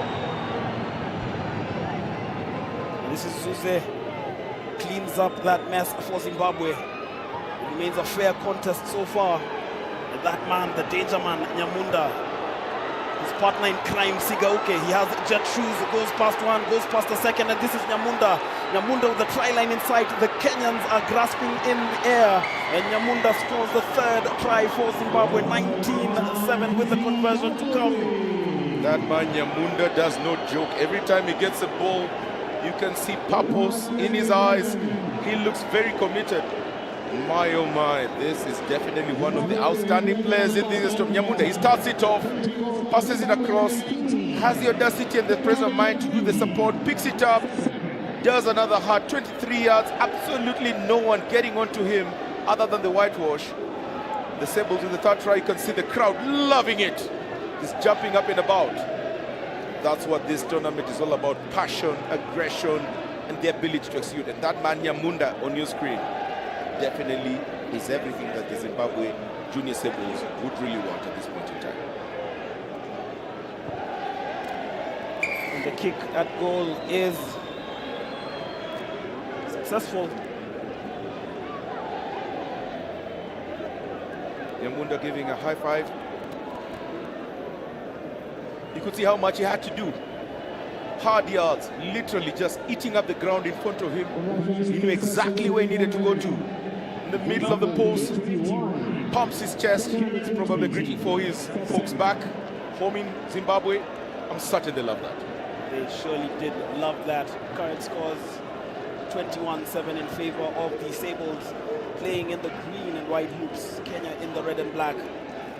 And from the restart is Messi from Zimbabwe. The referee will be playing the advantage to Kenya.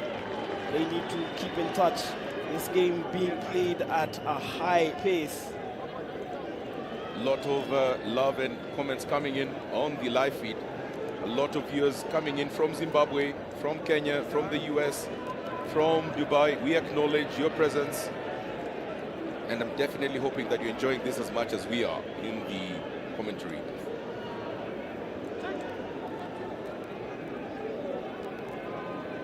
Wow, the past 26 minutes have just flown by.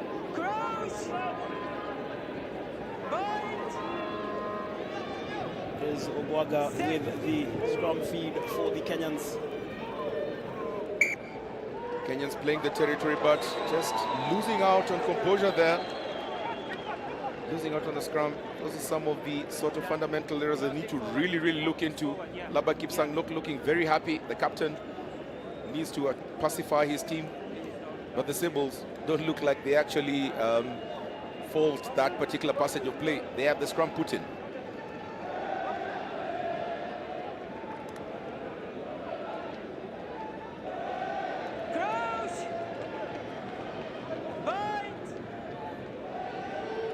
Certain by the end of this commentary booth we'll learn a lot of slang, particularly from our brothers in Zimbabwe. Sharp, ne? Play continuing here. But Zuze had a foot out to touch. Captain just trying to understand whether there was a high tackle. Panache Zuze is mentioning that he felt like there was a high tackle. A very clairvoyant error there by Zephanius Obwanga. He wouldn't be too happy looking at that at the end of the game.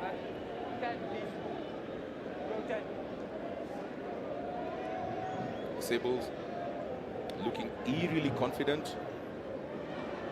Captain Laban Kipsang picking the ball. The Zimbabweans not getting into it, and the Kenyans literally walked into that. The Zimbabweans did not go around and bind into the maul, and they get the penalty.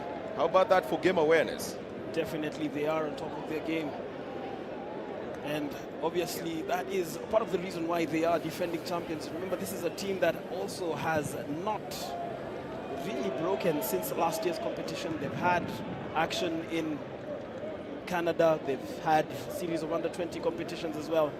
But that is not to make any excuses for the Kenyans. This is a final, and you put your best foot forward. It is the Zimbabweans putting the best foot forward so far. The awareness in the lineup tells them that other than being physically fit, they also understand the very small nuances in the game. Definitely putting the chipu to the sword. That was not well executed, but somehow manages to still stay in the hands. That man, Nyamunda, picks it up, and the danger man, Sigauke, goes past one, but is slowed down by Jackson Omondi. As an impact sub for Kenya in the game against Namibia. Has been rather quiet this afternoon. Penalty advantage there for Zimbabweans. There was a high tackle by the Kenyans, so the Zimbos, knowing that they have the advantage, Mazuva Gutu keeping the ball, struggling with 1, 2, 3 defenders, still retaining the ball. The captain, Panache Zuze, gets the ball out. Oh, unfortunately, gets off the hands, but the Zimbos, the junior Sables, will have the penalty advantage. Yes, they do retain the advantage from the high tackle. was that tackle by Jeremy Odhiambo on Brendan Marume.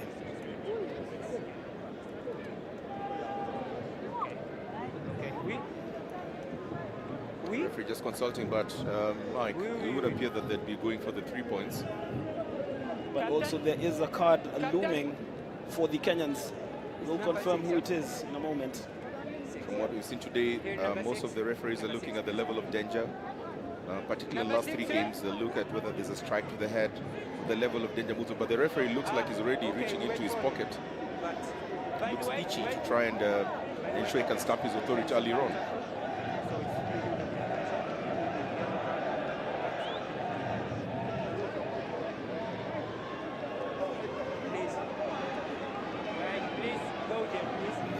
Currently getting medical attention in there. You can see from that particular transition that did not fall forward. Past Nyamunda, the danger man. Ball literally just gliding on through by the Sables backline. With very silky hands. The referee is still consulting. Here to get the verdict on this one. The Kenya number 6, Ido Kuta, still getting medical attention. Referee walking towards this side. I'm not so certain whether he's the man who infringed. See that silky velvet hands. Nyamunda, the danger man, this time not electing to attack, just passes it over to Benoni Kehairo, gets on through Dion Kumalo. Kumalo passing in, Simbarashe Kanyangarara, and it looked like Kuta is the man who's gotten the yellow card. The Kenyans reduced 14 men. Kuta tried to buy his time, but the referee was having none of it. So Kuta picks himself up from the injury and will spend the next 10 minutes trying to understand how he can get back in and make amends for his indiscretions.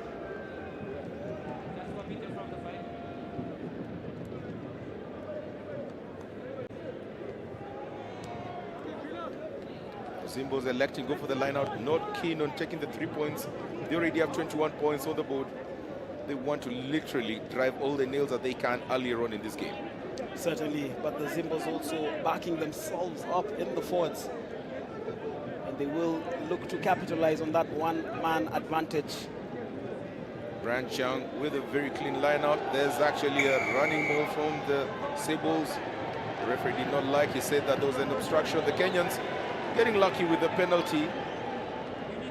The Zimbos look like they've done enough to try and potentially get in a 4th try. The Kenyans very lucky in that instance. Certainly, Zimbabwe have been very businesslike right from their arrival to their approach to the games. They started with a 55-0 quarter-final win over Cote d'Ivoire, and then they ripped Tunisia to shreds, 66 in that semi-final. Kenya, on the other hand, started with a 44-20 win over Uganda before defeating Namibia 24-13 in the semi-final on Wednesday. They find themselves trailing by a big margin for the first time in this competition. In a picture there, Ido Kuta moments ago. The referees ringing in changes. The Kenyans deciding that they need to get fresh blood in. In the field of play is number 19 Stanislav Shikoli and Chacha Masega. New picture there, Chacha Masega getting into the center position. We saw him scoring the last try against Namibia. The Kenyans perhaps just trying to throw in the kitchen sink earlier on and just trying to leave nothing to imagination. And they lose the ball from the line out. And Zimbabwe with the forward momentum as they attack down that left channel. There's a battle on the floor. Brian Chang looks like he came off really off, but mitigating circumstances, dipping down. We'll wait to hear what the referee says. Nothing looked like Tuzantwa there. He was already dipping. A very harsh challenge coming in from the Kenyan prop, Gaylord Ngasi. But doesn't look like there's any ulterior motive. Ngasi just went on air, but Chang was already dipping, but he looks to have actually come off hard. And you can see from his face a grimace. Ngasi just coming in hard. No any ulterior motive, but Chang really felt that heat.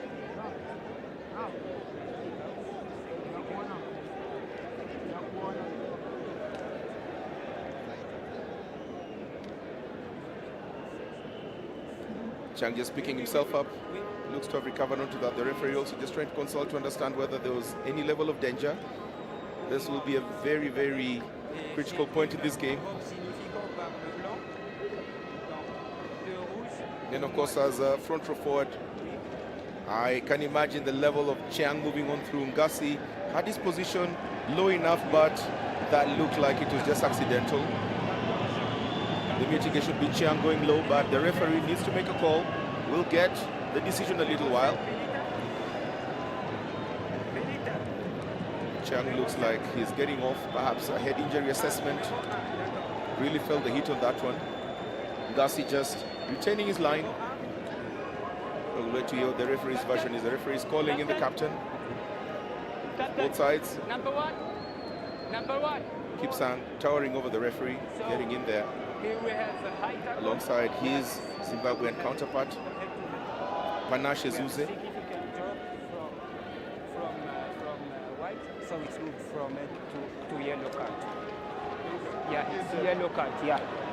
Ngasi gets a yellow card, of course. Quite unfortunate. The intention was not to injure, but it's the rules of the game. If there's any strike to the head, despite the mitigation, Kenya reduced to 14 men. Ngasi, perhaps not too happy with that particular field of play. Did well, but the young man will be off on the field of play. Kenya reduced to 13 men, with both Ngasi and Ido Kuta in the sin bin. Well, those are significant losses in the forwards. The Zimbabweans also forced into a replacement, Stanley Muranganwa, coming on for the injured Chiang, who I don't think will play any further role. Ngasi has 10 minutes to contemplate his actions, probably return fired up, but it is advantage Zimbabwe, both in terms of numbers on the field of play and in terms of the score. They lead by 21 points to 7. They have the advantage, they have the territory. But they look to have fluffed that line-out throw. Isn't straight.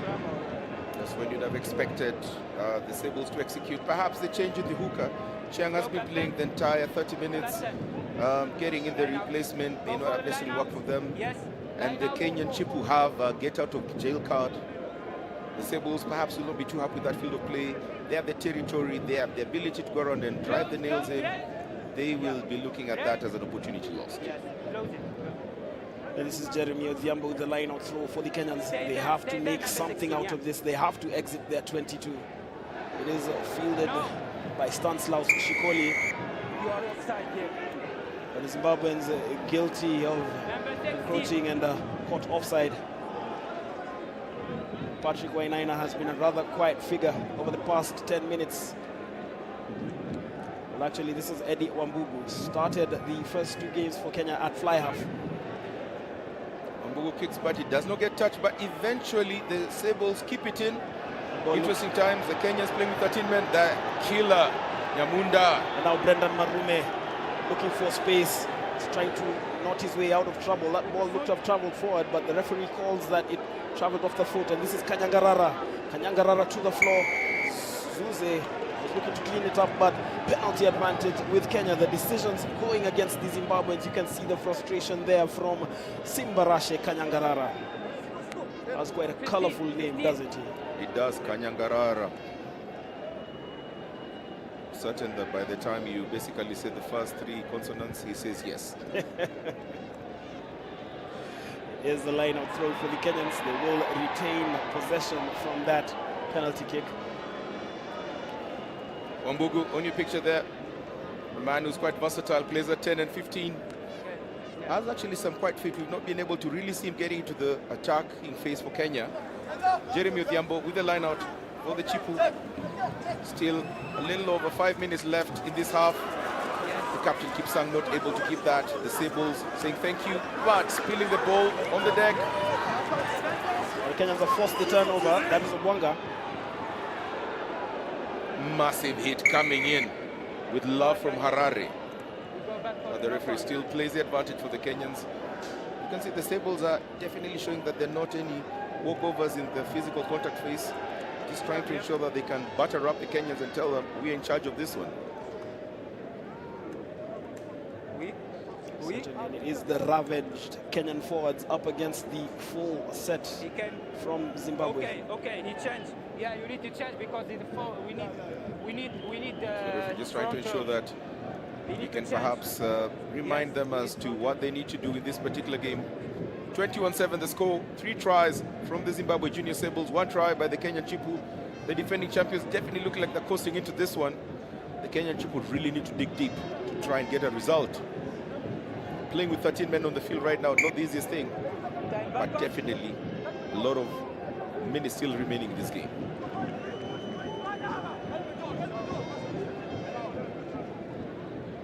I must admit that the first half has really flown by. It has been action-packed. Because they say when you're having fun, that's when time flies. This has definitely been a very exciting game. It has been so far. So Wanga with the scrum feed for the Kenyans. And Chacha slowed down by that man, Nyamunda. Looks like the Kenyan Simbas have brought in Chacha to try and match the physicality of Nyamunda, trying to bring pound for pound. Almost appended. Kenyan flyer fin there, just almost looking like Patrick Wainaina stuck in a very tight place with little options. Ball is on the floor for the Kenyans. This is Wambugu. Chacha, the big man, smashing off the fast, getting it off. The Kenyans bring in all the beef. Oh, his feet are off. Quite unfortunate in there. Lack of win by Brian Makaya. But you can clearly see why Chacha has been brought in. They need Chacha to sort out Nyamunda, but Chacha decides that he can actually take the Nyamunda with the tackle. Kenyans deciding they need to bring in pound for pound. Chacha, clearly the man to try and deal with Nyamunda.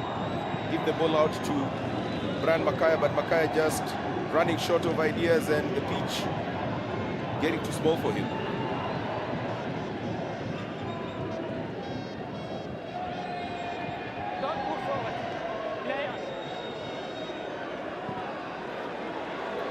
Well picked up by Wainaina. Looking for space, Wainaina. We used the first and the second. Wambugu connecting all Wainaina. Wambugu passes the ball across. The Chipu sniffing an opportunity. Kipsang, the captain, rubs off two. Ubwanga. The Chipu sniffing blood. Wainaina. Wambugu. Ball gets back. Chacha. Chicken wing pass. Retained. Isolated. Does he have the ability to release it? Doesn't look like it's coming out. Not too certain what the call is. The referee says that that's a penalty advantage for Kenya. Kenya in the strike zone. Definitely getting carried by the very partisan support at the Nyayo National Stadium. Then the Zimbabwe captain, Panashe Zuze. Not so certain what is making you smile, but always good to see some bit of humor on the face of a player. Or is that pain? Probably looks like pain. Doesn't look too comfortable as he moves listlessly, just getting attention to his ankle and being attended to by the Kenyan medic Samuel Ochieng. That is the beauty of sport, as you just see the tension on the Zimbabwean technical bench. The look in the face tells you the anxiety across the stadium. Almost looks like it's actually a mix of surprise, happiness, and discomfort.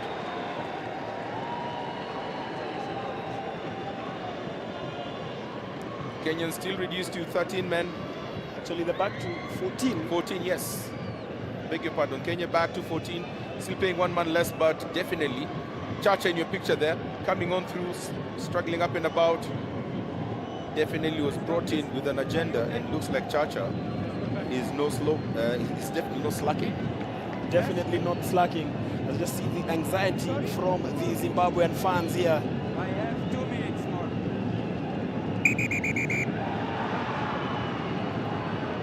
Bolo speak by yet another Chacha, Raymond Chacha. Looks like it's a common rugby name in this great tournament. Yes, it looks so. There's Chacha Masega and Raymond Chacha. Raymond Chacha picking the ball, but doesn't look to have been set. Almost looked like he was trying to write his name on the history books, but the referee blows the whistle. Jeremy Odhiambo with the throw-in for Kenya. Captain Laban Kipsang takes it.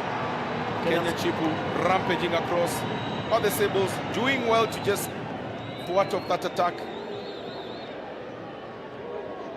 It's a fair contest so far, even though Zimbabwe have the advantage. And they benefit from the referee's decision there.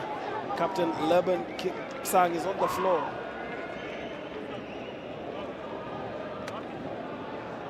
Yes. Doesn't look too comfortable.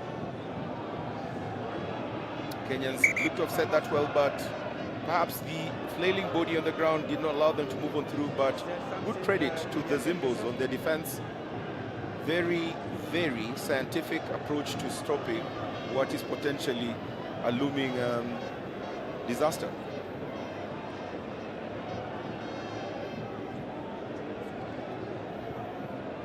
You can see how quickly they clear their lines. The sense of urgency from the Zimbabweans.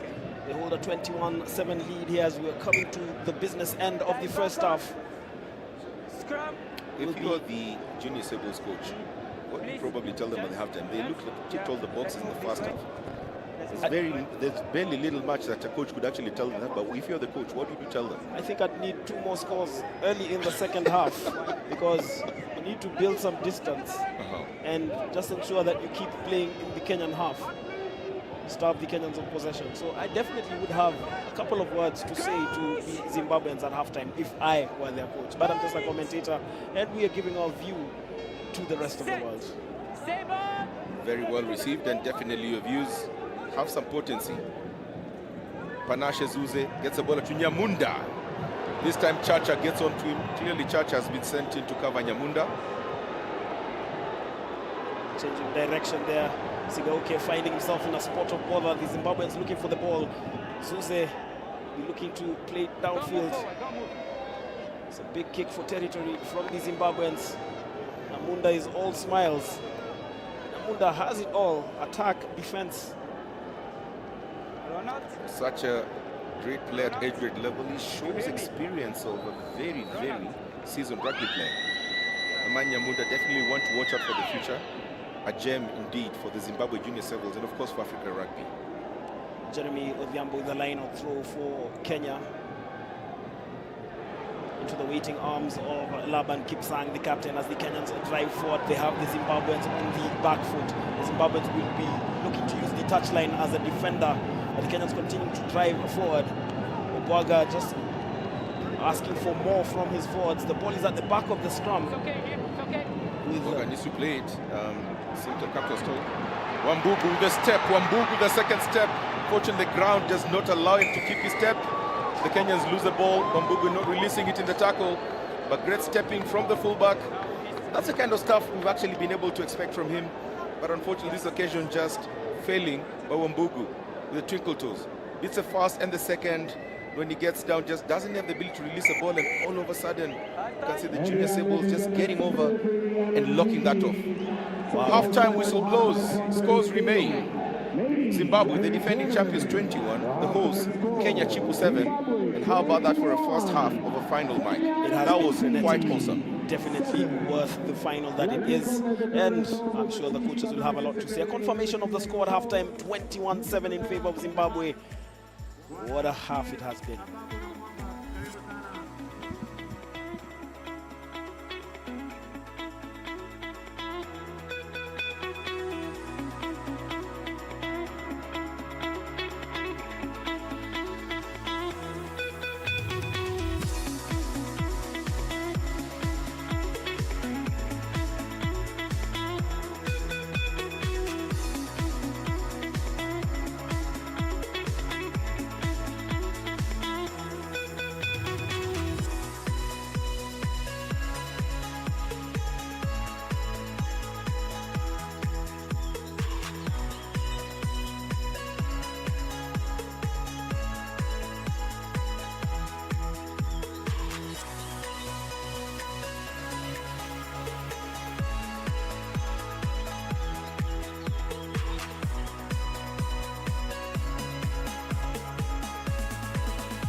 It's the Barthes Cup from Nairobi, Kenya at the Nyayo National Stadium. It's halftime here, Zimbabwe leading Kenya 21-7.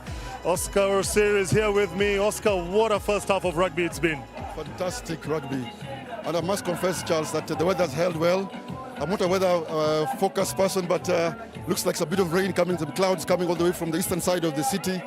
But look, that was awesome rugby. We knew Zim would bring the game to Kenya, and I'm not surprised at the score.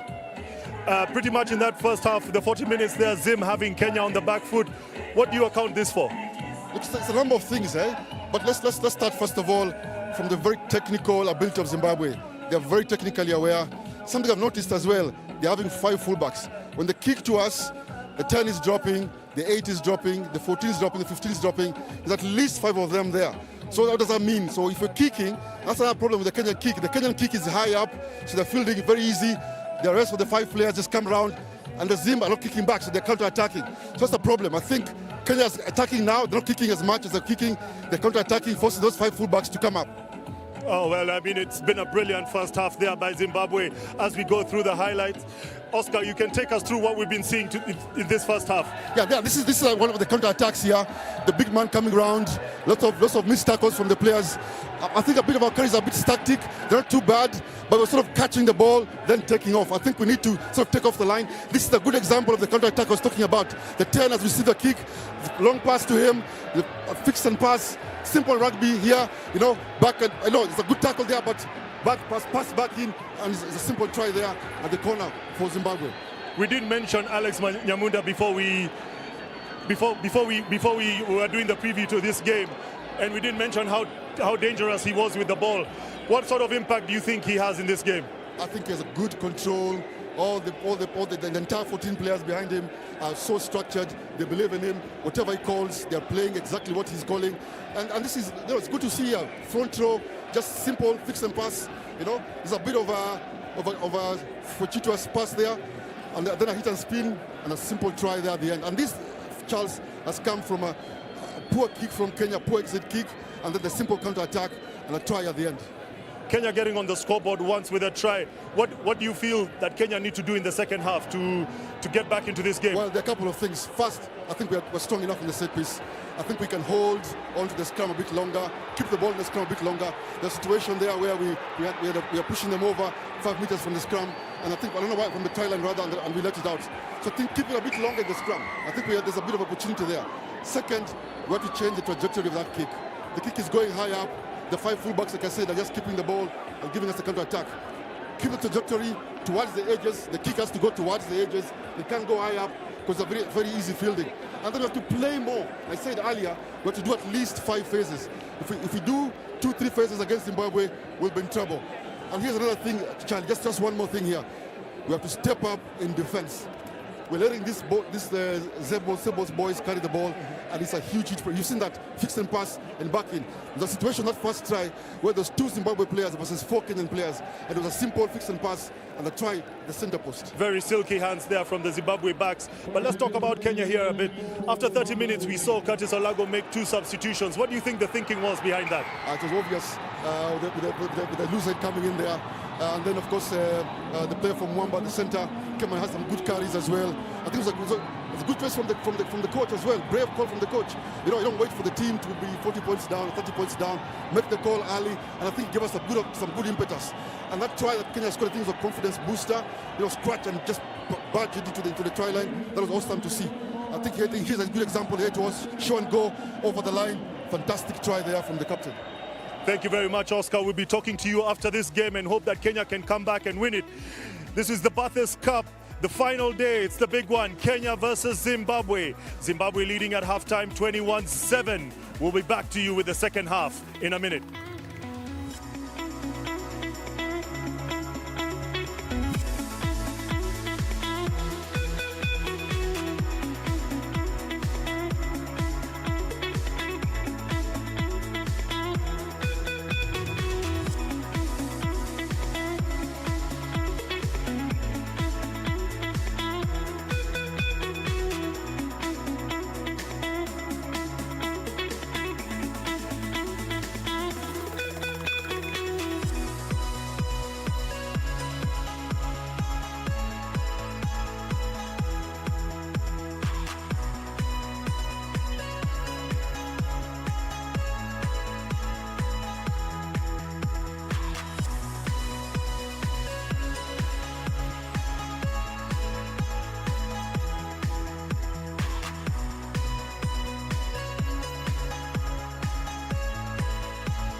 back to the Nyayo National Stadium, the final of the 2023 Under-20 Barthes tournament.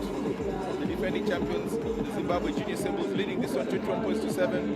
Had a very interesting half-time schedule. He was playing Oliver Mtukuzi's Todi, asking, what shall we do? Is that the question that the Kenyans need to answer? Or is that a question that the Zimbos need to answer? Definitely that question, I'm sure, will be answered at the close of the match. Still have 40 minutes to play in the second half, and changes in the Zimbabwean front row. Stanley Muranganwa on for Brian Chiang. You picture there moments ago, the Holy Grail, the Under-20 Barthes Cup. The Sables, defending champions, look to have one hand firmly gripped onto this one, but 14 points off. In your picture there, Kenyan player was sent off. Gaylord Ngasi gets back into the field of play. Kenya back to 14 players. They still have one person off. This will make for a very interesting next 40 minutes. Actually, with Ngasi coming back in, Kenya is back onto the full complement of 15 players aside. Brendan Marume, the Zimbabwean flyer, with the ball in hand, set to kick off. So both teams back to the full complement of 15 players. Kenya just not being disciplined, losing 2 players, playing 13 men for a better part of the second half. Back to the full complement. That was Eddie Wamungu putting that ball downfield, but only into the hands of Dion Kumalo. This is Marume looking to set off another Zimbabwean counter-attack. It's quite keen to understand what Marume means in Zimbabwe. In Kenya, Marume will be a man, but Marume will be 2 men, perhaps. Or 3, or many. And that is Patrick. Just ensure that that goes out safely for a line out. Yeah, that was Patrick Wainaina putting that ball into touch.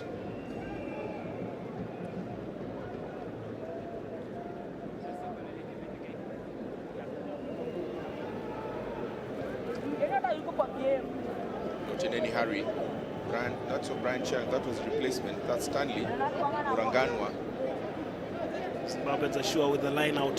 Marume, the take, even as he fell awkwardly. Jeremy Odhiambo slowing down his momentum, but Marume showing he can mix it up when it comes to physicality.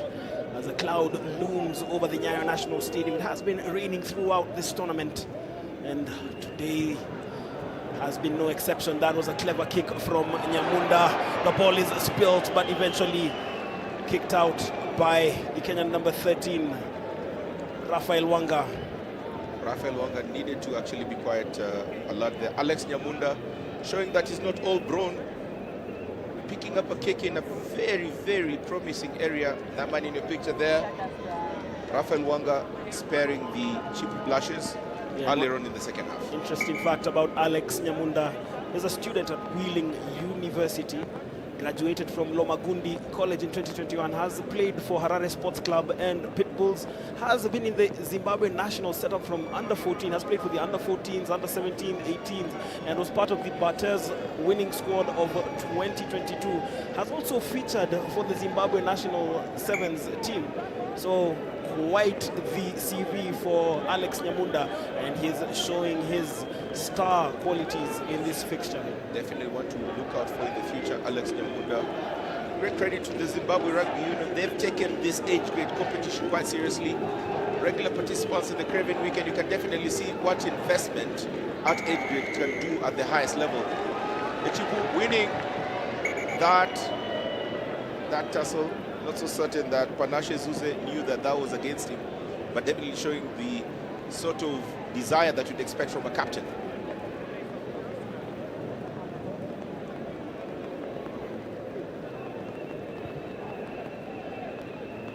The Chipu managed to get that a couple of meters off from the try line. Great move there from the fullback, Eddie Wambugu. So him unfortunately slipping with meters in the first half after a very great interchange of play and some very nippy feet.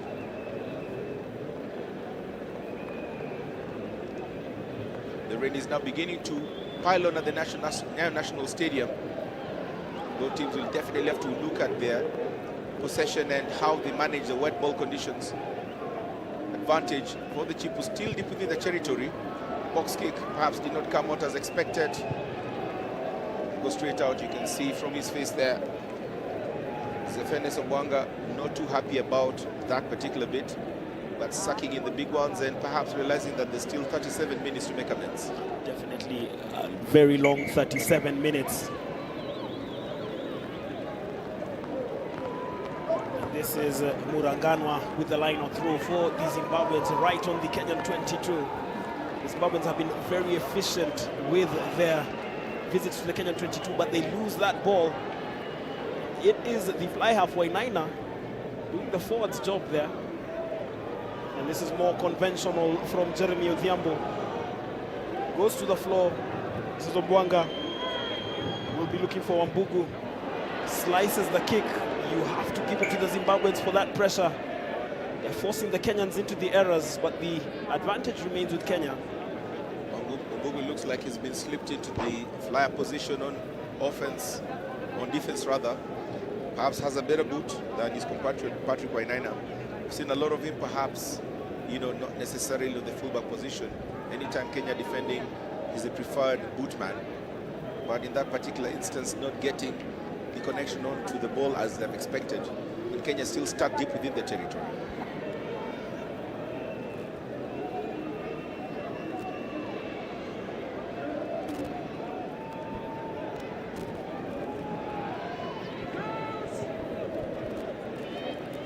Scrum put in for Chipu deep within the territory.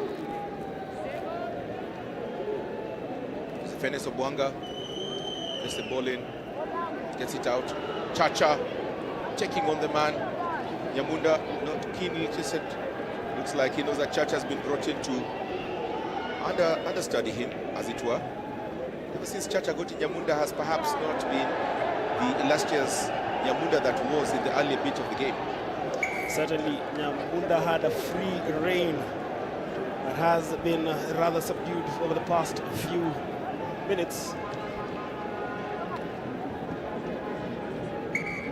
But still, it doesn't take away his potency as the Kenyans really struggling to get into a second gear.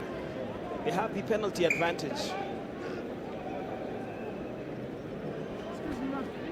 Kenyans not in any rush.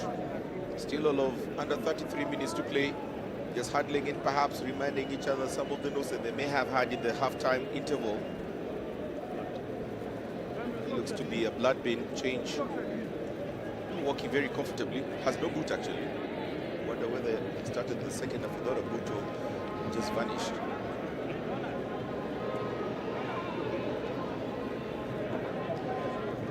As the clouds continue to gather here at the Nyayo National Stadium and around the environs of Nairobi and Nairobi West in particular. Very popular business district, this one, here at Nairobi West. The Nyayo National Stadium is a venue for a number of sporting activities, including the Kenyan Premier League. Yeah, for anyone who's actually been to Nairobi, the Nyayo National Stadium and the proximity is definitely one of the areas that you can enjoy yourself. This long weekend, with Labor Day coming on tomorrow, certain the bulk of the fans who've streamed in will definitely go and look for a bit of comfort nearby. Definitely, Nairobi West is a place that you can drown your sorrows in case you're on the losing side, or celebrate your victory in case you're on the winning side. Looks like Stanisla Shikoli has his issue sorted. Eddie Wambugu, not very good to see a kicker dropping the ball before he kicks it. Wambugu manages to really punch it up into the air. And for the first time in this half, Kenya getting to the Zimbabwe territory.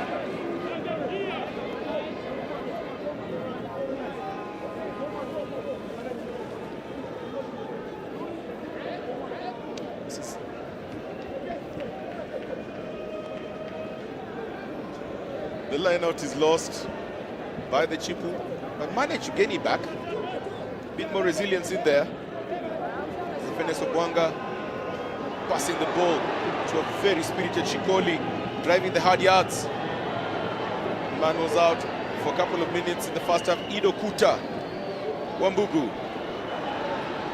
This is Chacha, gets to Amalwa. Amalwa with a storming run, gets it, almost held up, ball goes back. Picked up. Wanga goes to the floor. Wanga again. Wainaina. Very lucky in there not to lose the ball forward. Wambugu. Absolutely no one in particular, but everyone in general. Victor Odhiambo takes a responsibility. Obwanga. Wambugu takes it, but thumping tackle coming in the nick of time. Great commitment and execution by the Sables and the cheap flyer. It looks like one of the Sables came off worse. Looks to be straining. Chipu still piling off the pressure. Obwanga. Wambugu. Chacha. Ball is lost on the tackle there by Ngasi as the rain returns to pour down here at the Nyayo National Stadium.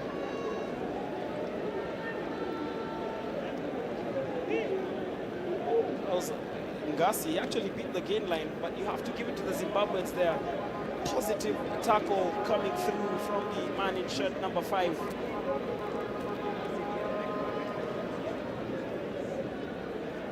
Tanaka Gondomukandapi, the captain, the vice captain, he plays his club rugby for the Old Georgians. He was actually the top try scorer in last year's Barthes Trophy competition. Definitely doesn't look like he's relented. You could see that was a picture-perfect hit. No hit to the head. Could be considered high, but you could actually say for all intents and purposes the man was committed, but no direct impact to the head, luckily for him.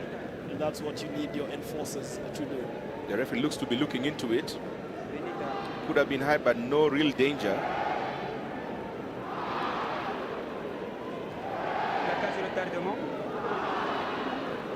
Numéro 7, blanc. Numéro 7, blanc. Carton, jaune. The commitment, the hit coming in, was there a direct hit to the head? Doesn't look so from that angle. Well, actually, it was Musuba Gutu. Numéro 7. Here we have a late tackle, so number 7, white. Where is number 7? Number 7. Number 7. It would appear that there'll be a card. Unfortunately for the Zimbabwe number 7, Muzuva Gutu. The man with the multi-colored headgear. Looked to have tried to go down low, but the law is the law. It looks like he may be headed for arrest in the naughty chair. Unfortunate for Gutu that in trying to go a high intensity, so it will be a red card and penalty for... The yellow card suffices. Luckily, no direct impact. It's a red card. Zimbabwe reduced to 14 men. Muzuva Gutu. Oh no, you can see it from his face. He's definitely disappointed. Well, Zimbabwe reduced to 14 men for the rest of the game. Muzuva Gutu, I thought he actually went lower than the head, but the referee seemed to have adjudged otherwise. And the defending champions reduced to 14 men. He flashed the yellow first, then the red. You could see right in there Muzuva, crestfallen, pulling his headgear off, and oh dear.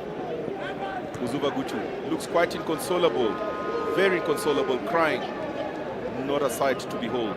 Zimbabwe reduced to 14 men for the rest of the game. 32 minutes left.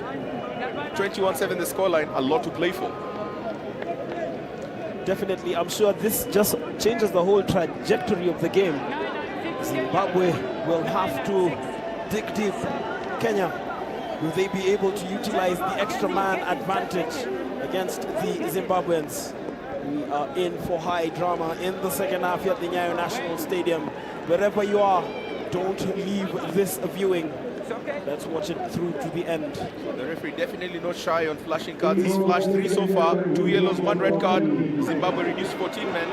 Kenya up to 13 at some point in time in the first half. Not handling the ball well, but that's a penalty for Kenya. They've got the territory, they've got the advantage. Running up and about, getting excited. They need to be a bit more calmer. Big man gets a ball. Chacha. The Zimbabwe literally throwing the kitchen sink, tackling everything in their side. The rain is definitely pounding as the ante picks up. Wainaina, not the best of kicks, still advantage for Kenya. Penalty advantage for them. Kenya's looking quite excited. They need to just get a bit of composure. Calls look like they're going their way right now. They don't need to actually be their own worst enemies.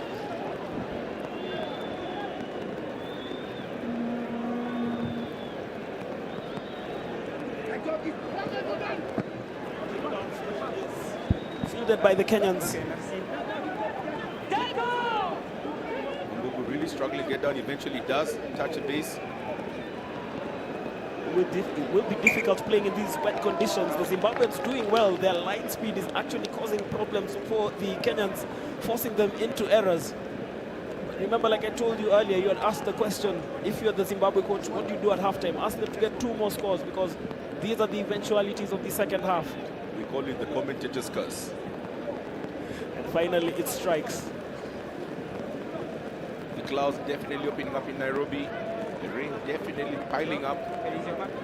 Not dampening any of these two teams. They definitely look like they're still focused on trying to get a result. Zimbabwe with 14 points ahead, looking like they're quite comfortably coasting in the first half. But now they'll probably have to rejig their plan for the next 30 minutes left in this game. Bringing the change, captain leaves. Panashe Zuze, in is Shadrach Mandaza at scrum half. No, front rows, only front rows. So, Lucas, you are the leader. So, when I said... Referee having a small consultation with the teams. Wet ball, of course, can get a bit more dangerous, so perhaps just trying to ensure that he can do governance on the scrummaging. Okay, let's get it.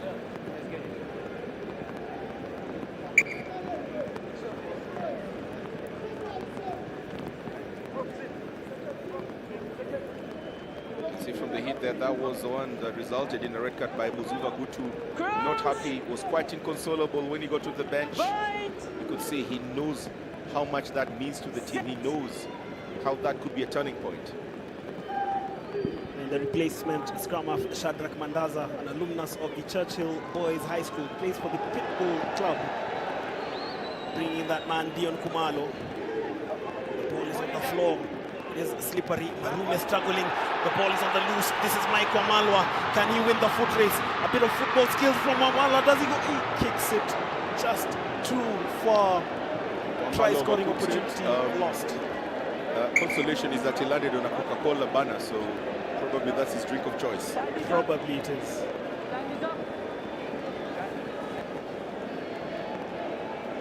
The referee wants to consult. Probably saw something that we all did see. Wamalwa, boot, fast on the ball. Looked like he had night and day on it, but soccer skills perhaps not working for him.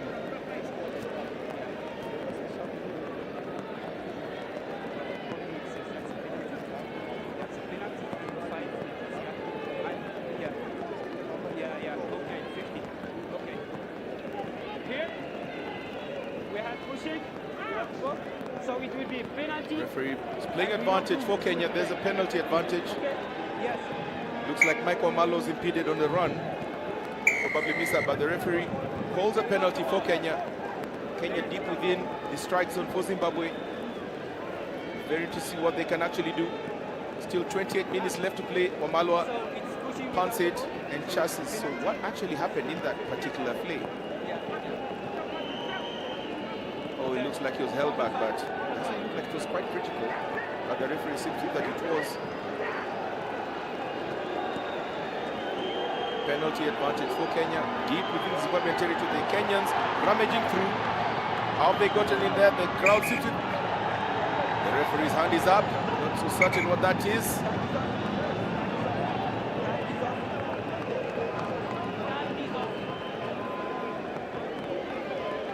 Takes a while for the players to pick themselves up from the pile-up.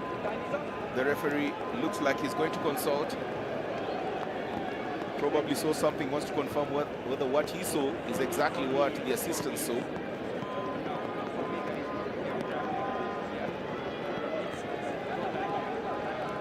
From the replay, Kenya's driving over. Can't quite see if there's any grounding from that angle. So the referee looks like he saw something, he's trying to consult. Yeah, you could just hear his conversation with the assistant referee, and he was saying there was no clear grounding. It is Zimbabwe restarting from inside their 22. They are rushing to get it out. the Kenyans have been in their faces and will be looking to take advantage of the Zimbabwe's deficiency in numbers. Remember, the Zimbabweans down to 14 men for the rest of this match. The advantage still with the defending champions. The Kenyans caught offside. The penalty quickly taken by Shadrach Mandaza. Searching run from the scrum half. On for Kenya is William Otondi in shirt number 20. Plays his rugby in the United States for the Binghamton University. Plays in the back row or across the back row. Ever since Muzuva Gutu got the red card, you could almost feel like the junior Sables have lost some level of composure. Perhaps need to realize that there's still a lot of time on the clock, but they seem to have definitely been hit by that red card to one of their star players, Muzuva Gutu, the number 7. Definitely, and they will have to keep their heads. 27 minutes is a long time in 15s rugby. We did see how the first half flew by. Sean D'Souza ringing the changes for Zimbabwe in the forwards. Out goes Huntley Matteson. And the junior Sables ring out a change. Huntley Matteson, the lock, gets off the field of play. And one interesting fact about Huntley Matteson, he will be joining Harvard University in August. He was at the Hellenic Academy, plays his club rugby for Old Georgians, has risen through the age grade ranks and was the Hellenic first 15s captain in 2022. Hard tip to Huntley. Harvard is definitely a good school. Leaves the field of play Tadua Chinwada. I hope that doesn't mean that's the end of his rugby career for Zimbabwe. And this is William Otondi making a nuisance of himself there. William Otondi, pacey Kenyan number 8. Jeremy Odhiambo to the floor. Wendwa. This is Shikoli. The Kenyans with the momentum and the crowd behind them. Shikoli to the floor. Struggling to release that ball. Mwendwa bringing in the captain, Kipsang. Kipsang carries it a meter forward. Mwendwa. Wambugu, he lays the pass. That was Omondi and Otondi. Chacha. Felix Chacha carries it into the Zimbabwean 22. Kenyans continue to ask questions of the Zimbabweans. Jeremy Odhiambo, as his side dominates this race of play. Raymond Chacha with the handling error. Looks like that will be a call. A scrum put in for Zimbabwe. The Kenyans getting very excited. A lot of blood rushing to the head, perhaps not giving them a chance to execute and really reason how they're moving. The Sables will be happy about that particular call. They look like they'll be put to the kosh.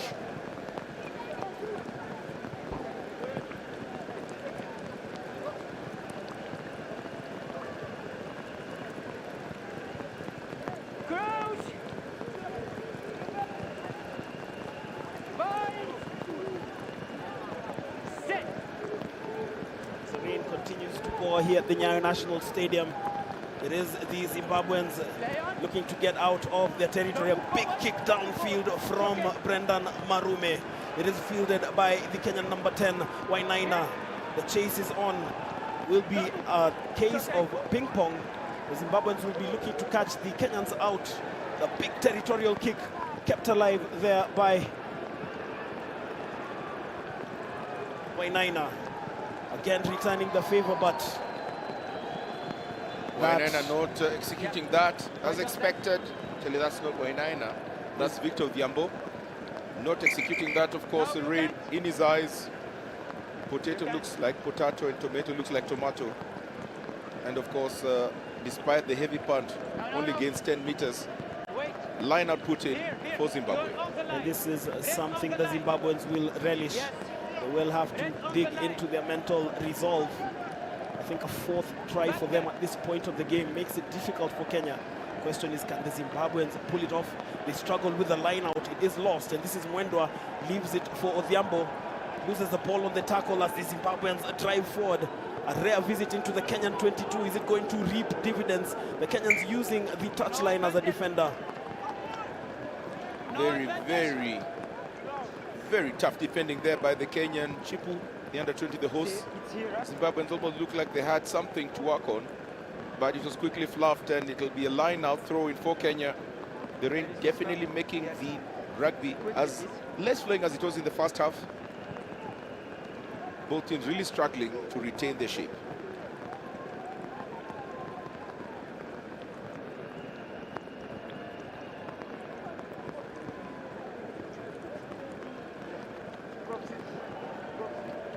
The referee decides to call in for the initial knock-on by Kenya as opposed to the line-out. So it will be a Zimbabwe put-in. Shedrick Mandaza, the man who got in for the captain, Panache Zuze, with the ball in hand. Kenya ringing yet another change. Ring fencing the front row, bringing Brian Makaya. It would appear that that's Raymond Chacha leaving the field of play. One of the go-to men for Kenya, has definitely placed his impact and his mark in this tournament, but in his place comes in Brian Makaya, the number 70. That's Mandaza with the scrum feed in a promising position for the Zimbabweans. The Kenyans are holding firm. They forced the turnover. They need to exit their 22. How do they exit? Will they kick the ball? Will they run it from the 22? The Zimbabweans committing numbers on defense. Kenyans winning the scrum against the head. You rarely get to see that. That is doing quite well. The Zimbabweans breaking through the Kenyan tackles. That was Alan Mawunga. But the penalty advantage remains with the home side. 22 minutes of running time remain here at the Nyayo National Stadium. It is a rain-drenched Nyayo National Stadium. It is the final of the Rugby Africa Under-20 Barthes Trophy. Kenya in the red and black, Zimbabwe in the green and white. Their fans watching pensively. The technical bench equally pensive. The Zimbabwean bench tells you the entire story. Scores have not ticked since the first half, 21-7. 19 minutes in the second half. The rain potentially may have put pay to any free-flowing rugby that would have expected. The Kenyans still 14 points adrift. One man extra. Actually, interestingly, 14 points adrift and playing against 14 men, but the Zimbabwean junior Sables still holding fort. What a coincidence. And the Kenyans fluffing their line out. It is booted back. The referee will be playing the advantage for the offside against the Zimbabweans. Advantage Kenya as the rain continues to pour down at the Nyayo National Stadium. The stadium was opened in 1983 and previously known as the Nairobi West Stadium. It was the venue for the 4th All Africa Games in 1987. It also hosted the 2010 Africa Athletics Championships and will be hosting an athletic meet on May 18th, the Kano Classic. Definitely it is a multi-purpose sporting facility. That was Otondi, but the ball went back. It's still Kenya in possession. The best of passes. That was Chacha losing the ball. And it is these slight errors that the Zimbabweans, I'm sure, will be gleefully taking up as the clock continues to run down. I'm starting all watching this game from Bulawayo and Harare. Do not mind that particular mistake. The wet ball really beginning to become a bit of an issue for both teams. The Kenyans not able to execute their advantage, and the junior Sables smiling just for now. They're doing everything within their power to protect, probably even extend their lead. There's a scrum feed on the halfway line. Shadrach Mandaza, man tasked with this scrum feed. Mandaza brings in Marume, took his eye off the ball for a moment. Bit of confusion between Marume and Nyamunda. And this is Marume electing to tough it out. He is slowed down by Jeremy Odhiambo. Mandaza. Alex Nyamunda has been quite quiet ever since Chacha got in the field of play for Kenya later on in the first half. Nyamunda has been there. He elects to kick. He's been their go-to man, but just doesn't seem to have had any creativity ever since Chacha got him to try and tone his influence. And Nyamunda is a clear definition. When Nyamunda is on fire, the junior Sable's on fire. When Nyamunda is switched off, clearly he's the engine of the team. Certainly. And we saw his cameo performance in the opening moments of this game. involved in all 3 tries for Zimbabwe thus far, but I still feel that the Zimbabweans have what it takes to get more points on the board. And should they do that, and with time ticking, they are certainly going to defend the title. Very strong support in Nairobi for the Zimbabwe Junior Sables. They definitely are feeling all the love that they can get very many miles away from home. The defending champions still managing to keep their head ahead on this one. 18 minutes left, 1 man down, but still doing everything to remain in this game. And this is Marume, who will be looking to release his support runners. That's a strong run from the Zimbabwe fly half. That's what you have to do in this kind of weather.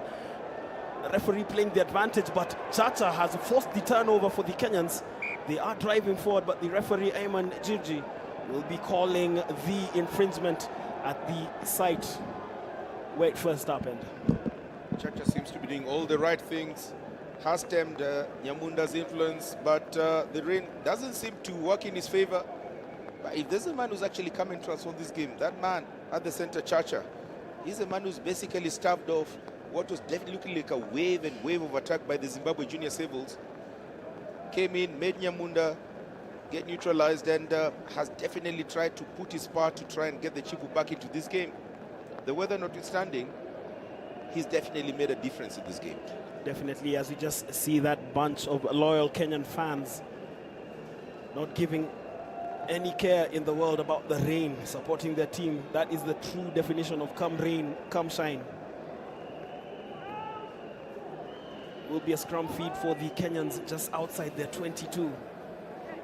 Brian Mwendwa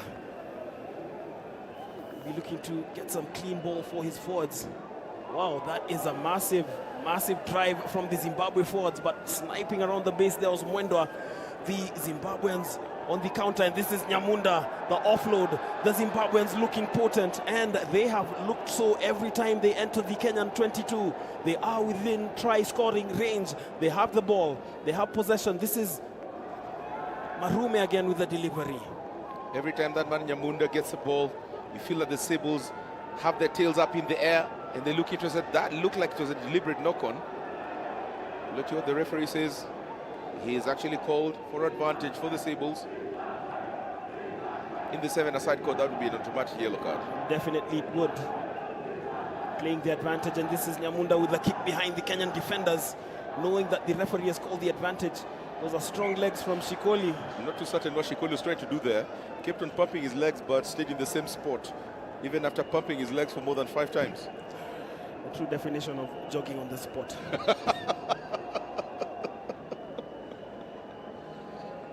Shikoli, in your picture there, the man was just jumping on the spot for 5 strides.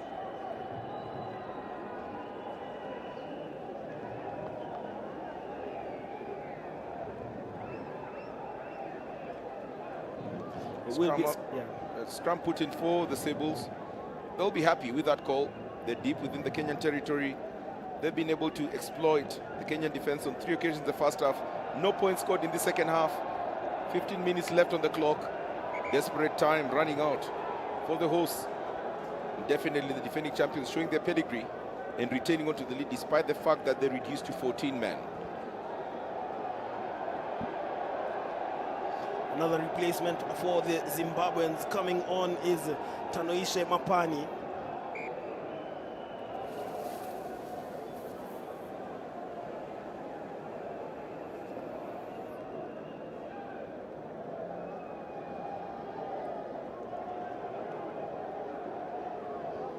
An alumnus of the St. John's College, plays his club rugby for Old Georgians in Harare. Shadrach Mandaza with the scrum feed for the Junior Sables, under pressure from Mwendwa. The Sables is losing the ball in a very promising attacking interplay. The Kenyans will be happy with that. Sables, I'm not so certain, will be really happy about that particular bit. They are the Kenyans in the coach. 13 minutes left on the clock. 14 points a difference. 14 men on the Zimbabwe side, 15 men on the Kenyan side. Those are the statistics, but rugby does not have any respect for statistics. It doesn't at all.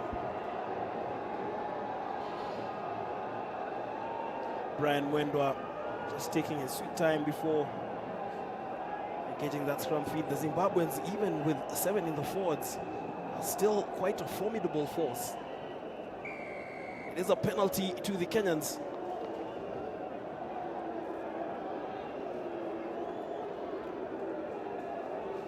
Kenyans with a penalty, a chance to get away from their own territory.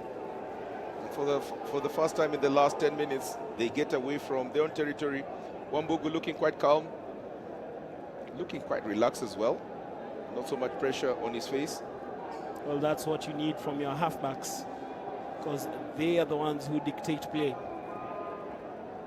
Usually the smallest and wittiest men on the field of play. From the line-out throw, it is claimed that is Mwendwa. He brings in Otondi. Change of direction from the big number 8. He is being slowed down by the Zimbabweans. Does well to present the ball. Mwendwa once again. The kick downfield and the chase is on. Sigauke beats one man, kicks it behind, but it is claimed rather expertly there by Wainaina. The ball lost again. The Zimbabweans forcing the turnover. Then there was a handling error there. You can see Simbarashe Kanyangarara slamming the ground in frustration. Alban Kipsang looks like he's trying to share a couple of greetings with some of the Sibbles players. Well picked up by Wainaina, but just lost out at the last minute to Simbarashe Kanyangarara. And you have to give it to Victor Odhiambo for that tackle that actually forced the ball out of the hands of Simbarashe Kanyangarara. Aikwamal also looks like he wants to send a couple of greetings to Kanyangarara's kin. Scrum put in for Kenya, deep within the territory. Desperate moments, 11 minutes left on the clock. Desperate time running out for the hosts. The Sables have done well, despite being reduced to 14 men, have held their own, held their chin up, definitely trying to show that they're not the defending champions by chance. That was another big drive from the Zimbabweans. The Kenyans doing well to keep possession. They need to get out of their 22. Doing all the right moves in the wrong areas, and that is a huge defensive effort from Alex Nyamunda. He was looking to force the turnover, but instead conceding a penalty for Zimbabwe. Kenyans with all the advantage, but they have failed to turn the advantage into territory and points. Whatever the outcome of this game is, Alex Nyamunda requires royal honors in Zimbabwe. He has definitely been the toast of the Sables team. Much as it's been quite quiet, every time there's any sort of attack by the Kenyan team, he's been able to come back up. Chacha notwithstanding, being able to thwart him. Nyamunda's definitely shown that he has the pedigree, he's got the right temerity, and he's definitely keeping this Sable side in the game. Probably even the man of the match in this particular fixture. He was man of the match in the first 15 minutes, in my opinion. Definitely. I mean, what he did is yet to be matched. Here's another line-out throw for the Kenyans. Stanislaus Shikoli fumbles, but it is a penalty again. The Zimbabwean penalty for Kenya says that the jumper was impeded, the hand was slapped. Shikoli, running man, just pointing towards the horizon. Wambugu with the ball in hand, punts it down, goes all the close to the 22-meter line. That will be a Kenya throw-in.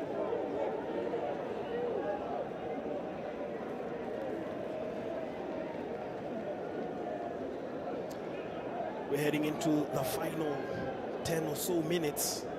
And that is the moment the Zimbabweans were guilty of infringing. And the penalty advantage went the way of the Kenyans.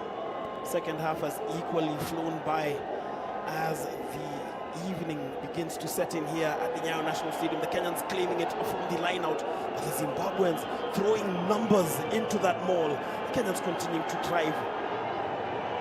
They're inside the Zimbabwe 22. The crowd behind the home team.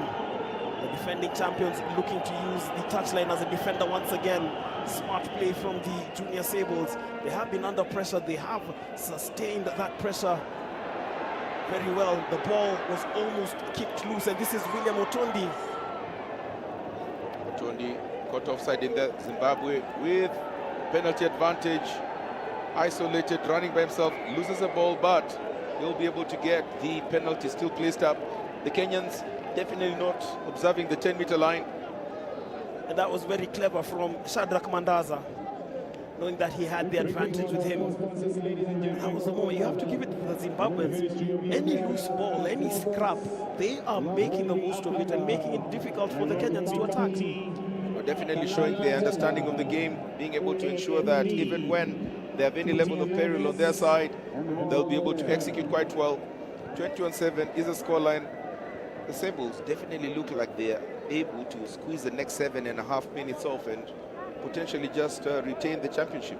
Both teams that we mentioned earlier have qualified for the Junior World Rugby Trophy that will be played in Nairobi from the 15th to the 30th of July. Scotland will be representing the European subcontinent, Uruguay, South America. We still await confirmation on who will represent North America, potentially the US, if not Canada.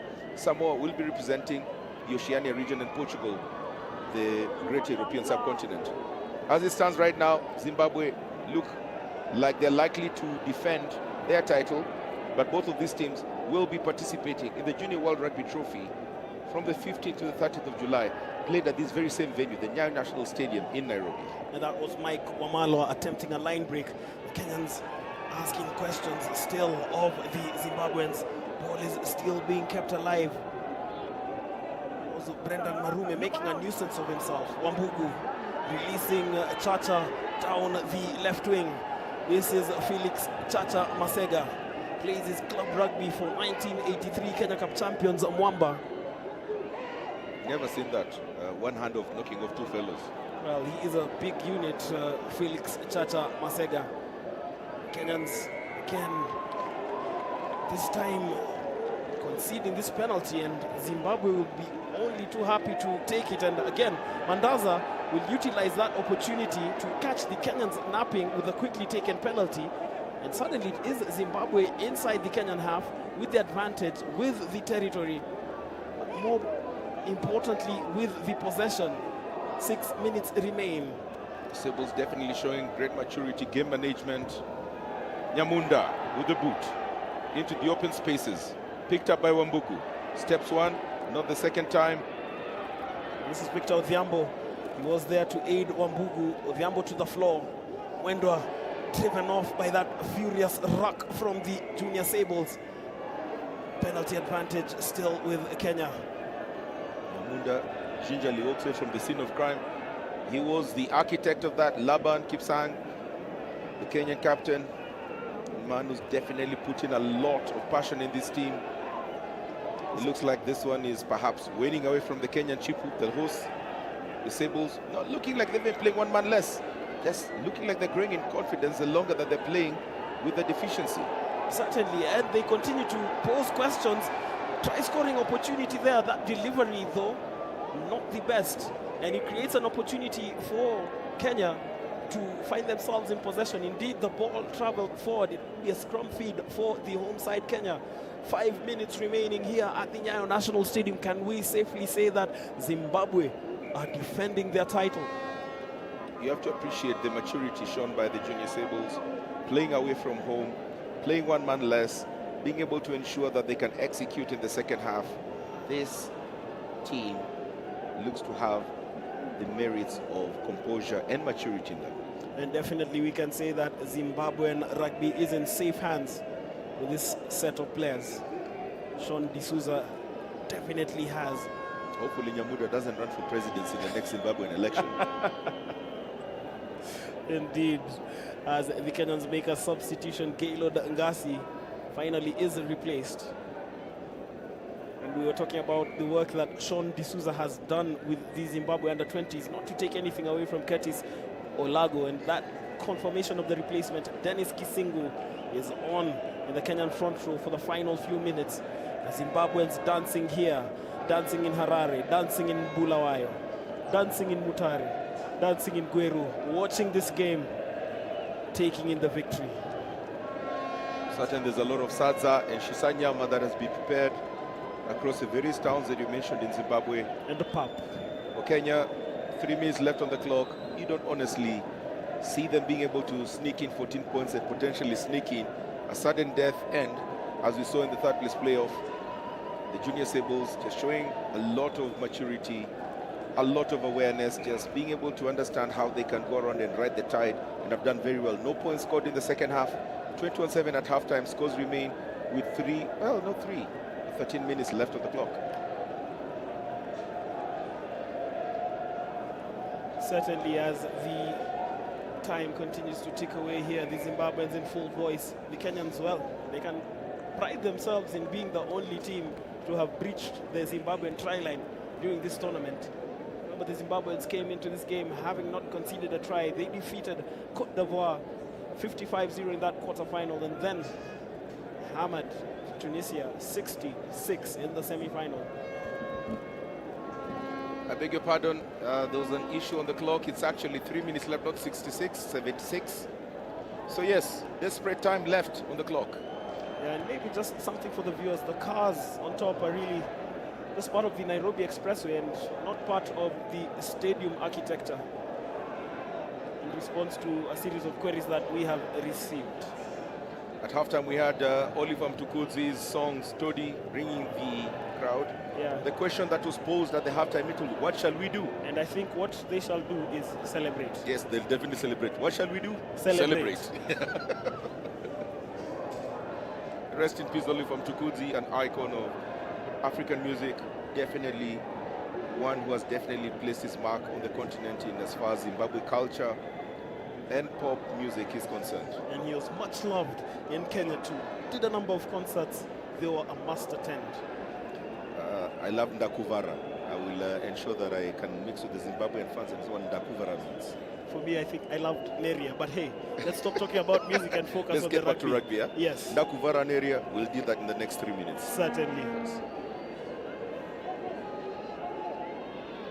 Scrum feed there, but another big shove from the Zimbabweans. They're putting pressure on the Kenyan forwards.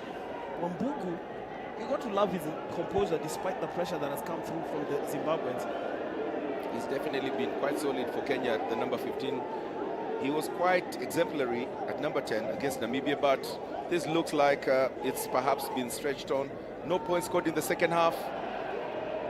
Despite 21-7 up, the Sables have shown a great level of maturity, being able to go around and work on their structures, not looking like they've been playing one man less. And this is a line break from Marume. He has men in support, and it is Sigauke. Edward Sigauke strikes for his double right towards the close of this match. That is a proverbial last nail in the coffin. The Sables coming on through, scoring the first points in the second half. With 2 minutes left, you can see it on their faces. They know this is done. And it all boils down to the maturity, to the composure that you talked about. That man, Edward Sigauke. But let's look at that line break again from Marume. The Kenyans are struggling to slow him down. And then Kanyangarara playing in his other winger, Sigauke. And the Olympic dive into the Kenyan try box from Sigauke. Oh, these junior Sables have definitely been together for a while. They have actually showcased and set a standard for under-20 rugby in Africa. And credit to them, they look like they are worthy champions. The referee is trying to check up on something, not so certain what it is, not so certain whether the try has been awarded yet. The referee is trying to check something. That looks to be okay there. Was it knocked on by Nyamenda? Not too sure. Perhaps that's what the referee is looking at. But from that point, on that pass, to Nyamenda, looked like Nyamenda knocked it on to his teammate. But we wait to hear what the referee says about it. As it stands, still 21-7 to the junior Sables. The referee is reviewing that to confirm whether that may have been an infringement.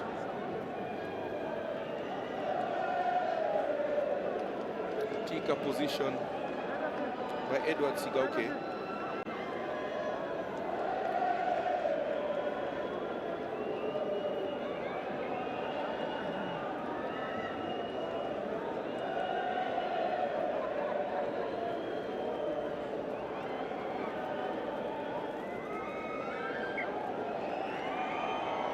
Calling in the captains, perhaps to try and pacify and give him an understanding of the decision. It would appear that that was knocked on by Nyamenda right there in the build-up to the try. It looked like travel forward. Try has been cancelled. Scores remain 21-7. Scrum put in for Kenya. Unfortunate knock on by Nyamenda. 2 minutes left. Scores remain Zimbabwe 21, Kenya 7.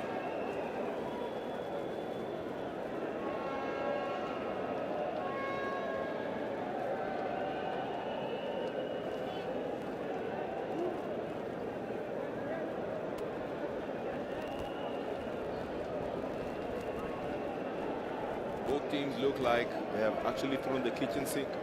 None of the fours look like they're quite keen to get this scrum.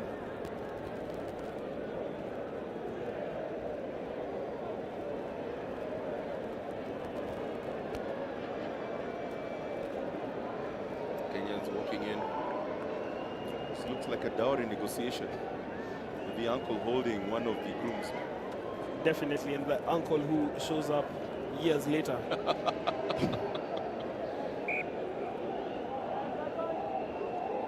So it will be a scrum feed for the Kenyans. Well, all the same, it has been a great contest, a great game of rugby, a great tournament for that matter. Tunisia coming close to an upset. You know, when you look at that particular matchup, Tunisia versus Namibia, 23 then losing the game eventually. You could always just say that the altitude Nairobi potentially could pay to the Tunisian ambitions. The Zimbabweans, however, have kept their composure, have shown that they have the pedigree. If you were to go around and crown anyone in Africa's under-20 champions, this would be the team that would merit it. They've shown that level of maturity, playing one man down, being able to tick all the boxes, not doing anything out of the box. And as I'm speaking, this is Dion Kumalo, breaks through several tackles, and now Sigauke is not going to be denied his double. Edward Sigauke, clearly, that is a try that will now hold. Absolutely nothing in better play. And as I was mentioning, Mike, in the build-up display, if you're to look at under-20 champions, the level of maturity that has been displayed, the ability to go around and fight adversity, the Zimbabwe Junior Sables have shown that not only today, but in the last 2 match games, only conceding 1 try in the entire tournament against the host Kenya. That was the line break from Kumalo, finding Sigauke, who went over at the death. And back to what you're saying again, the Zimbabweans have transitioned. The referee looks like he's consulting to confirm whether there's no forward pass in that last interplay. Looks to be consulting with someone in his earpiece.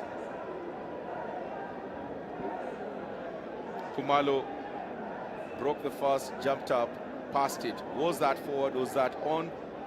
Confirming whether that was not a forward pass to Sigauke. So the critical bit will be the pass between Kumalo and Sigauke. The buzzers run. That notwithstanding, the referee wants to confirm whether there was a forward pass between Kumalo and Sigauke. The referee has awarded the try. The Sables are celebrating officially 26 points for the Sables, Kenya 7. The buzzers run. This is definitely the last bit of play in this game.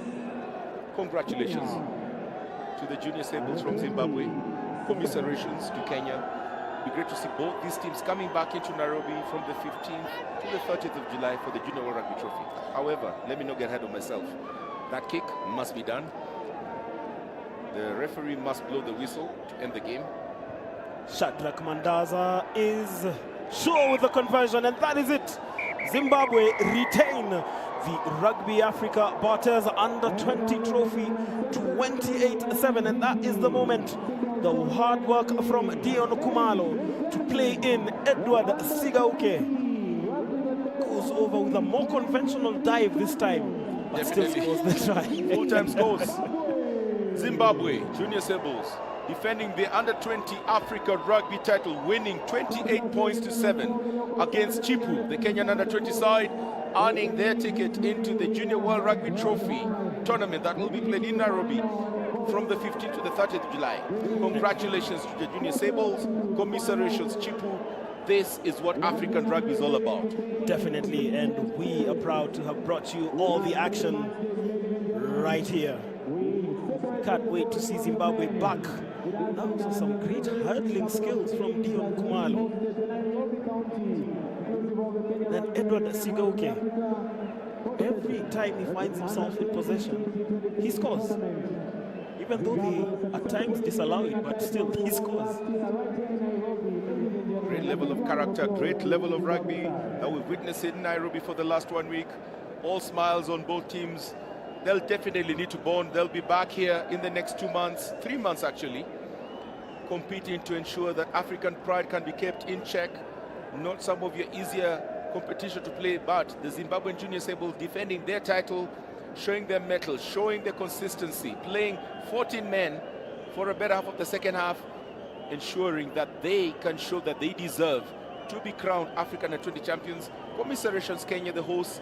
They did well to get into the final. Champions 2 years ago have not been able to get into a final in that period in time, pick themselves up, but all to play for in the next 3 months.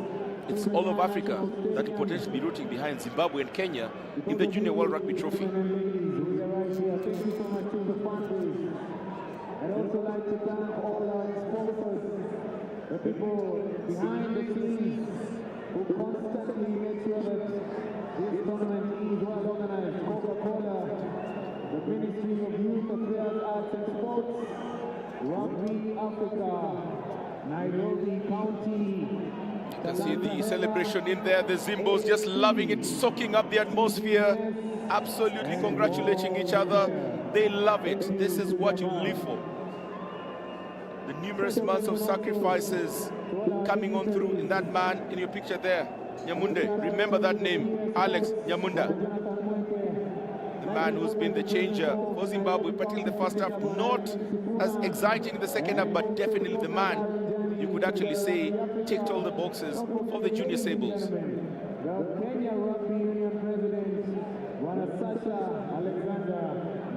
So this is the kind of victory you can actually see people limping, but just managing to strut themselves up and about, the adrenaline pumping in. This is definitely a turning point for rugby in Africa. Congratulations to Zimbabwe. They have done very well. They've been able to show consistency. Commiserations Kenya, and that man Nyamunda, you can see him running up. All smiles on his face, jogging up and about, definitely deserved to be in this team. Definitely, his team deserves to be champions of Africa at the under-20 level. Big shout out to the chairman Kenya Rugby, Sasha Mutai, Aaron Jani from Rugby Africa. Thank you so much, and congratulations on Aaron. Your team eventually taking the gold honors, and also Buana Pierce. That is Jonathan Mweke. Thank you so much, Jonathan Mweke. Your office has been of great value as we held this tournament for the last couple of days. It has been a massive, massive support system from the county government, the Ministry of Sports, specifically from the office of the ministry. Thank you so much, Buana Pierce. In your picture there, Jonathan Mweke, Principal Secretary, Minister of Sports, handing out the medals alongside the Senator for Nairobi County, Edwin Sifuna, and the Chairman of the Kenya Rugby Union, Alexander Sasha Mutai, former flanker back in the day. Sable soaking up. Is it the Nairobi Senator dancing? Not too sure where the music is coming from, but hey, they say in Swahili, Raha jipe mwenyewe. Paraphrased, give yourself the joy you deserve. Remembering now the Kenya Rugby Union will be hosting the World Under-20 Trophy right here at the Nyayo National Stadium. So ladies and gentlemen, rugby action, more rugby action slated for the rugby calendar. Later on this year, so Zimbabweans excited but humble in victory. Great testament to them. Only conceding one try in the entire tournament, the try that they conceded against Kenya, scored by the Kenyan captain Laban Kipsang.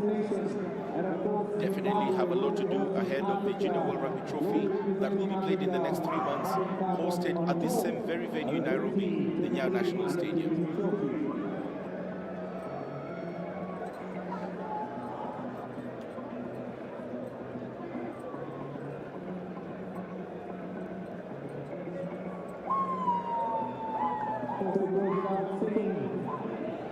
Finishing up with the Junior Sables contingent, the winners of the 2023 Barthes Under-20 Rugby competition.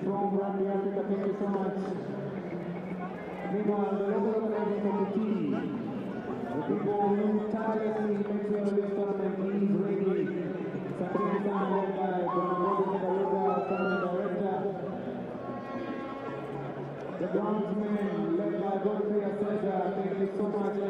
Definitely showing the passion, kissing the trophy.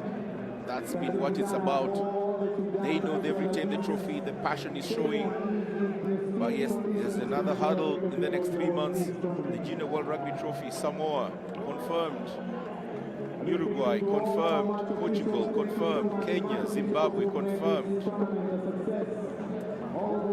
We wait to get the winner of the North American tournament, potentially the US or Canada. But as it stands, these two teams will definitely be the ones flying the flag of Africa at the Junior World Rugby Trophy from the 15th to the 30th of July in Nairobi, Kenya.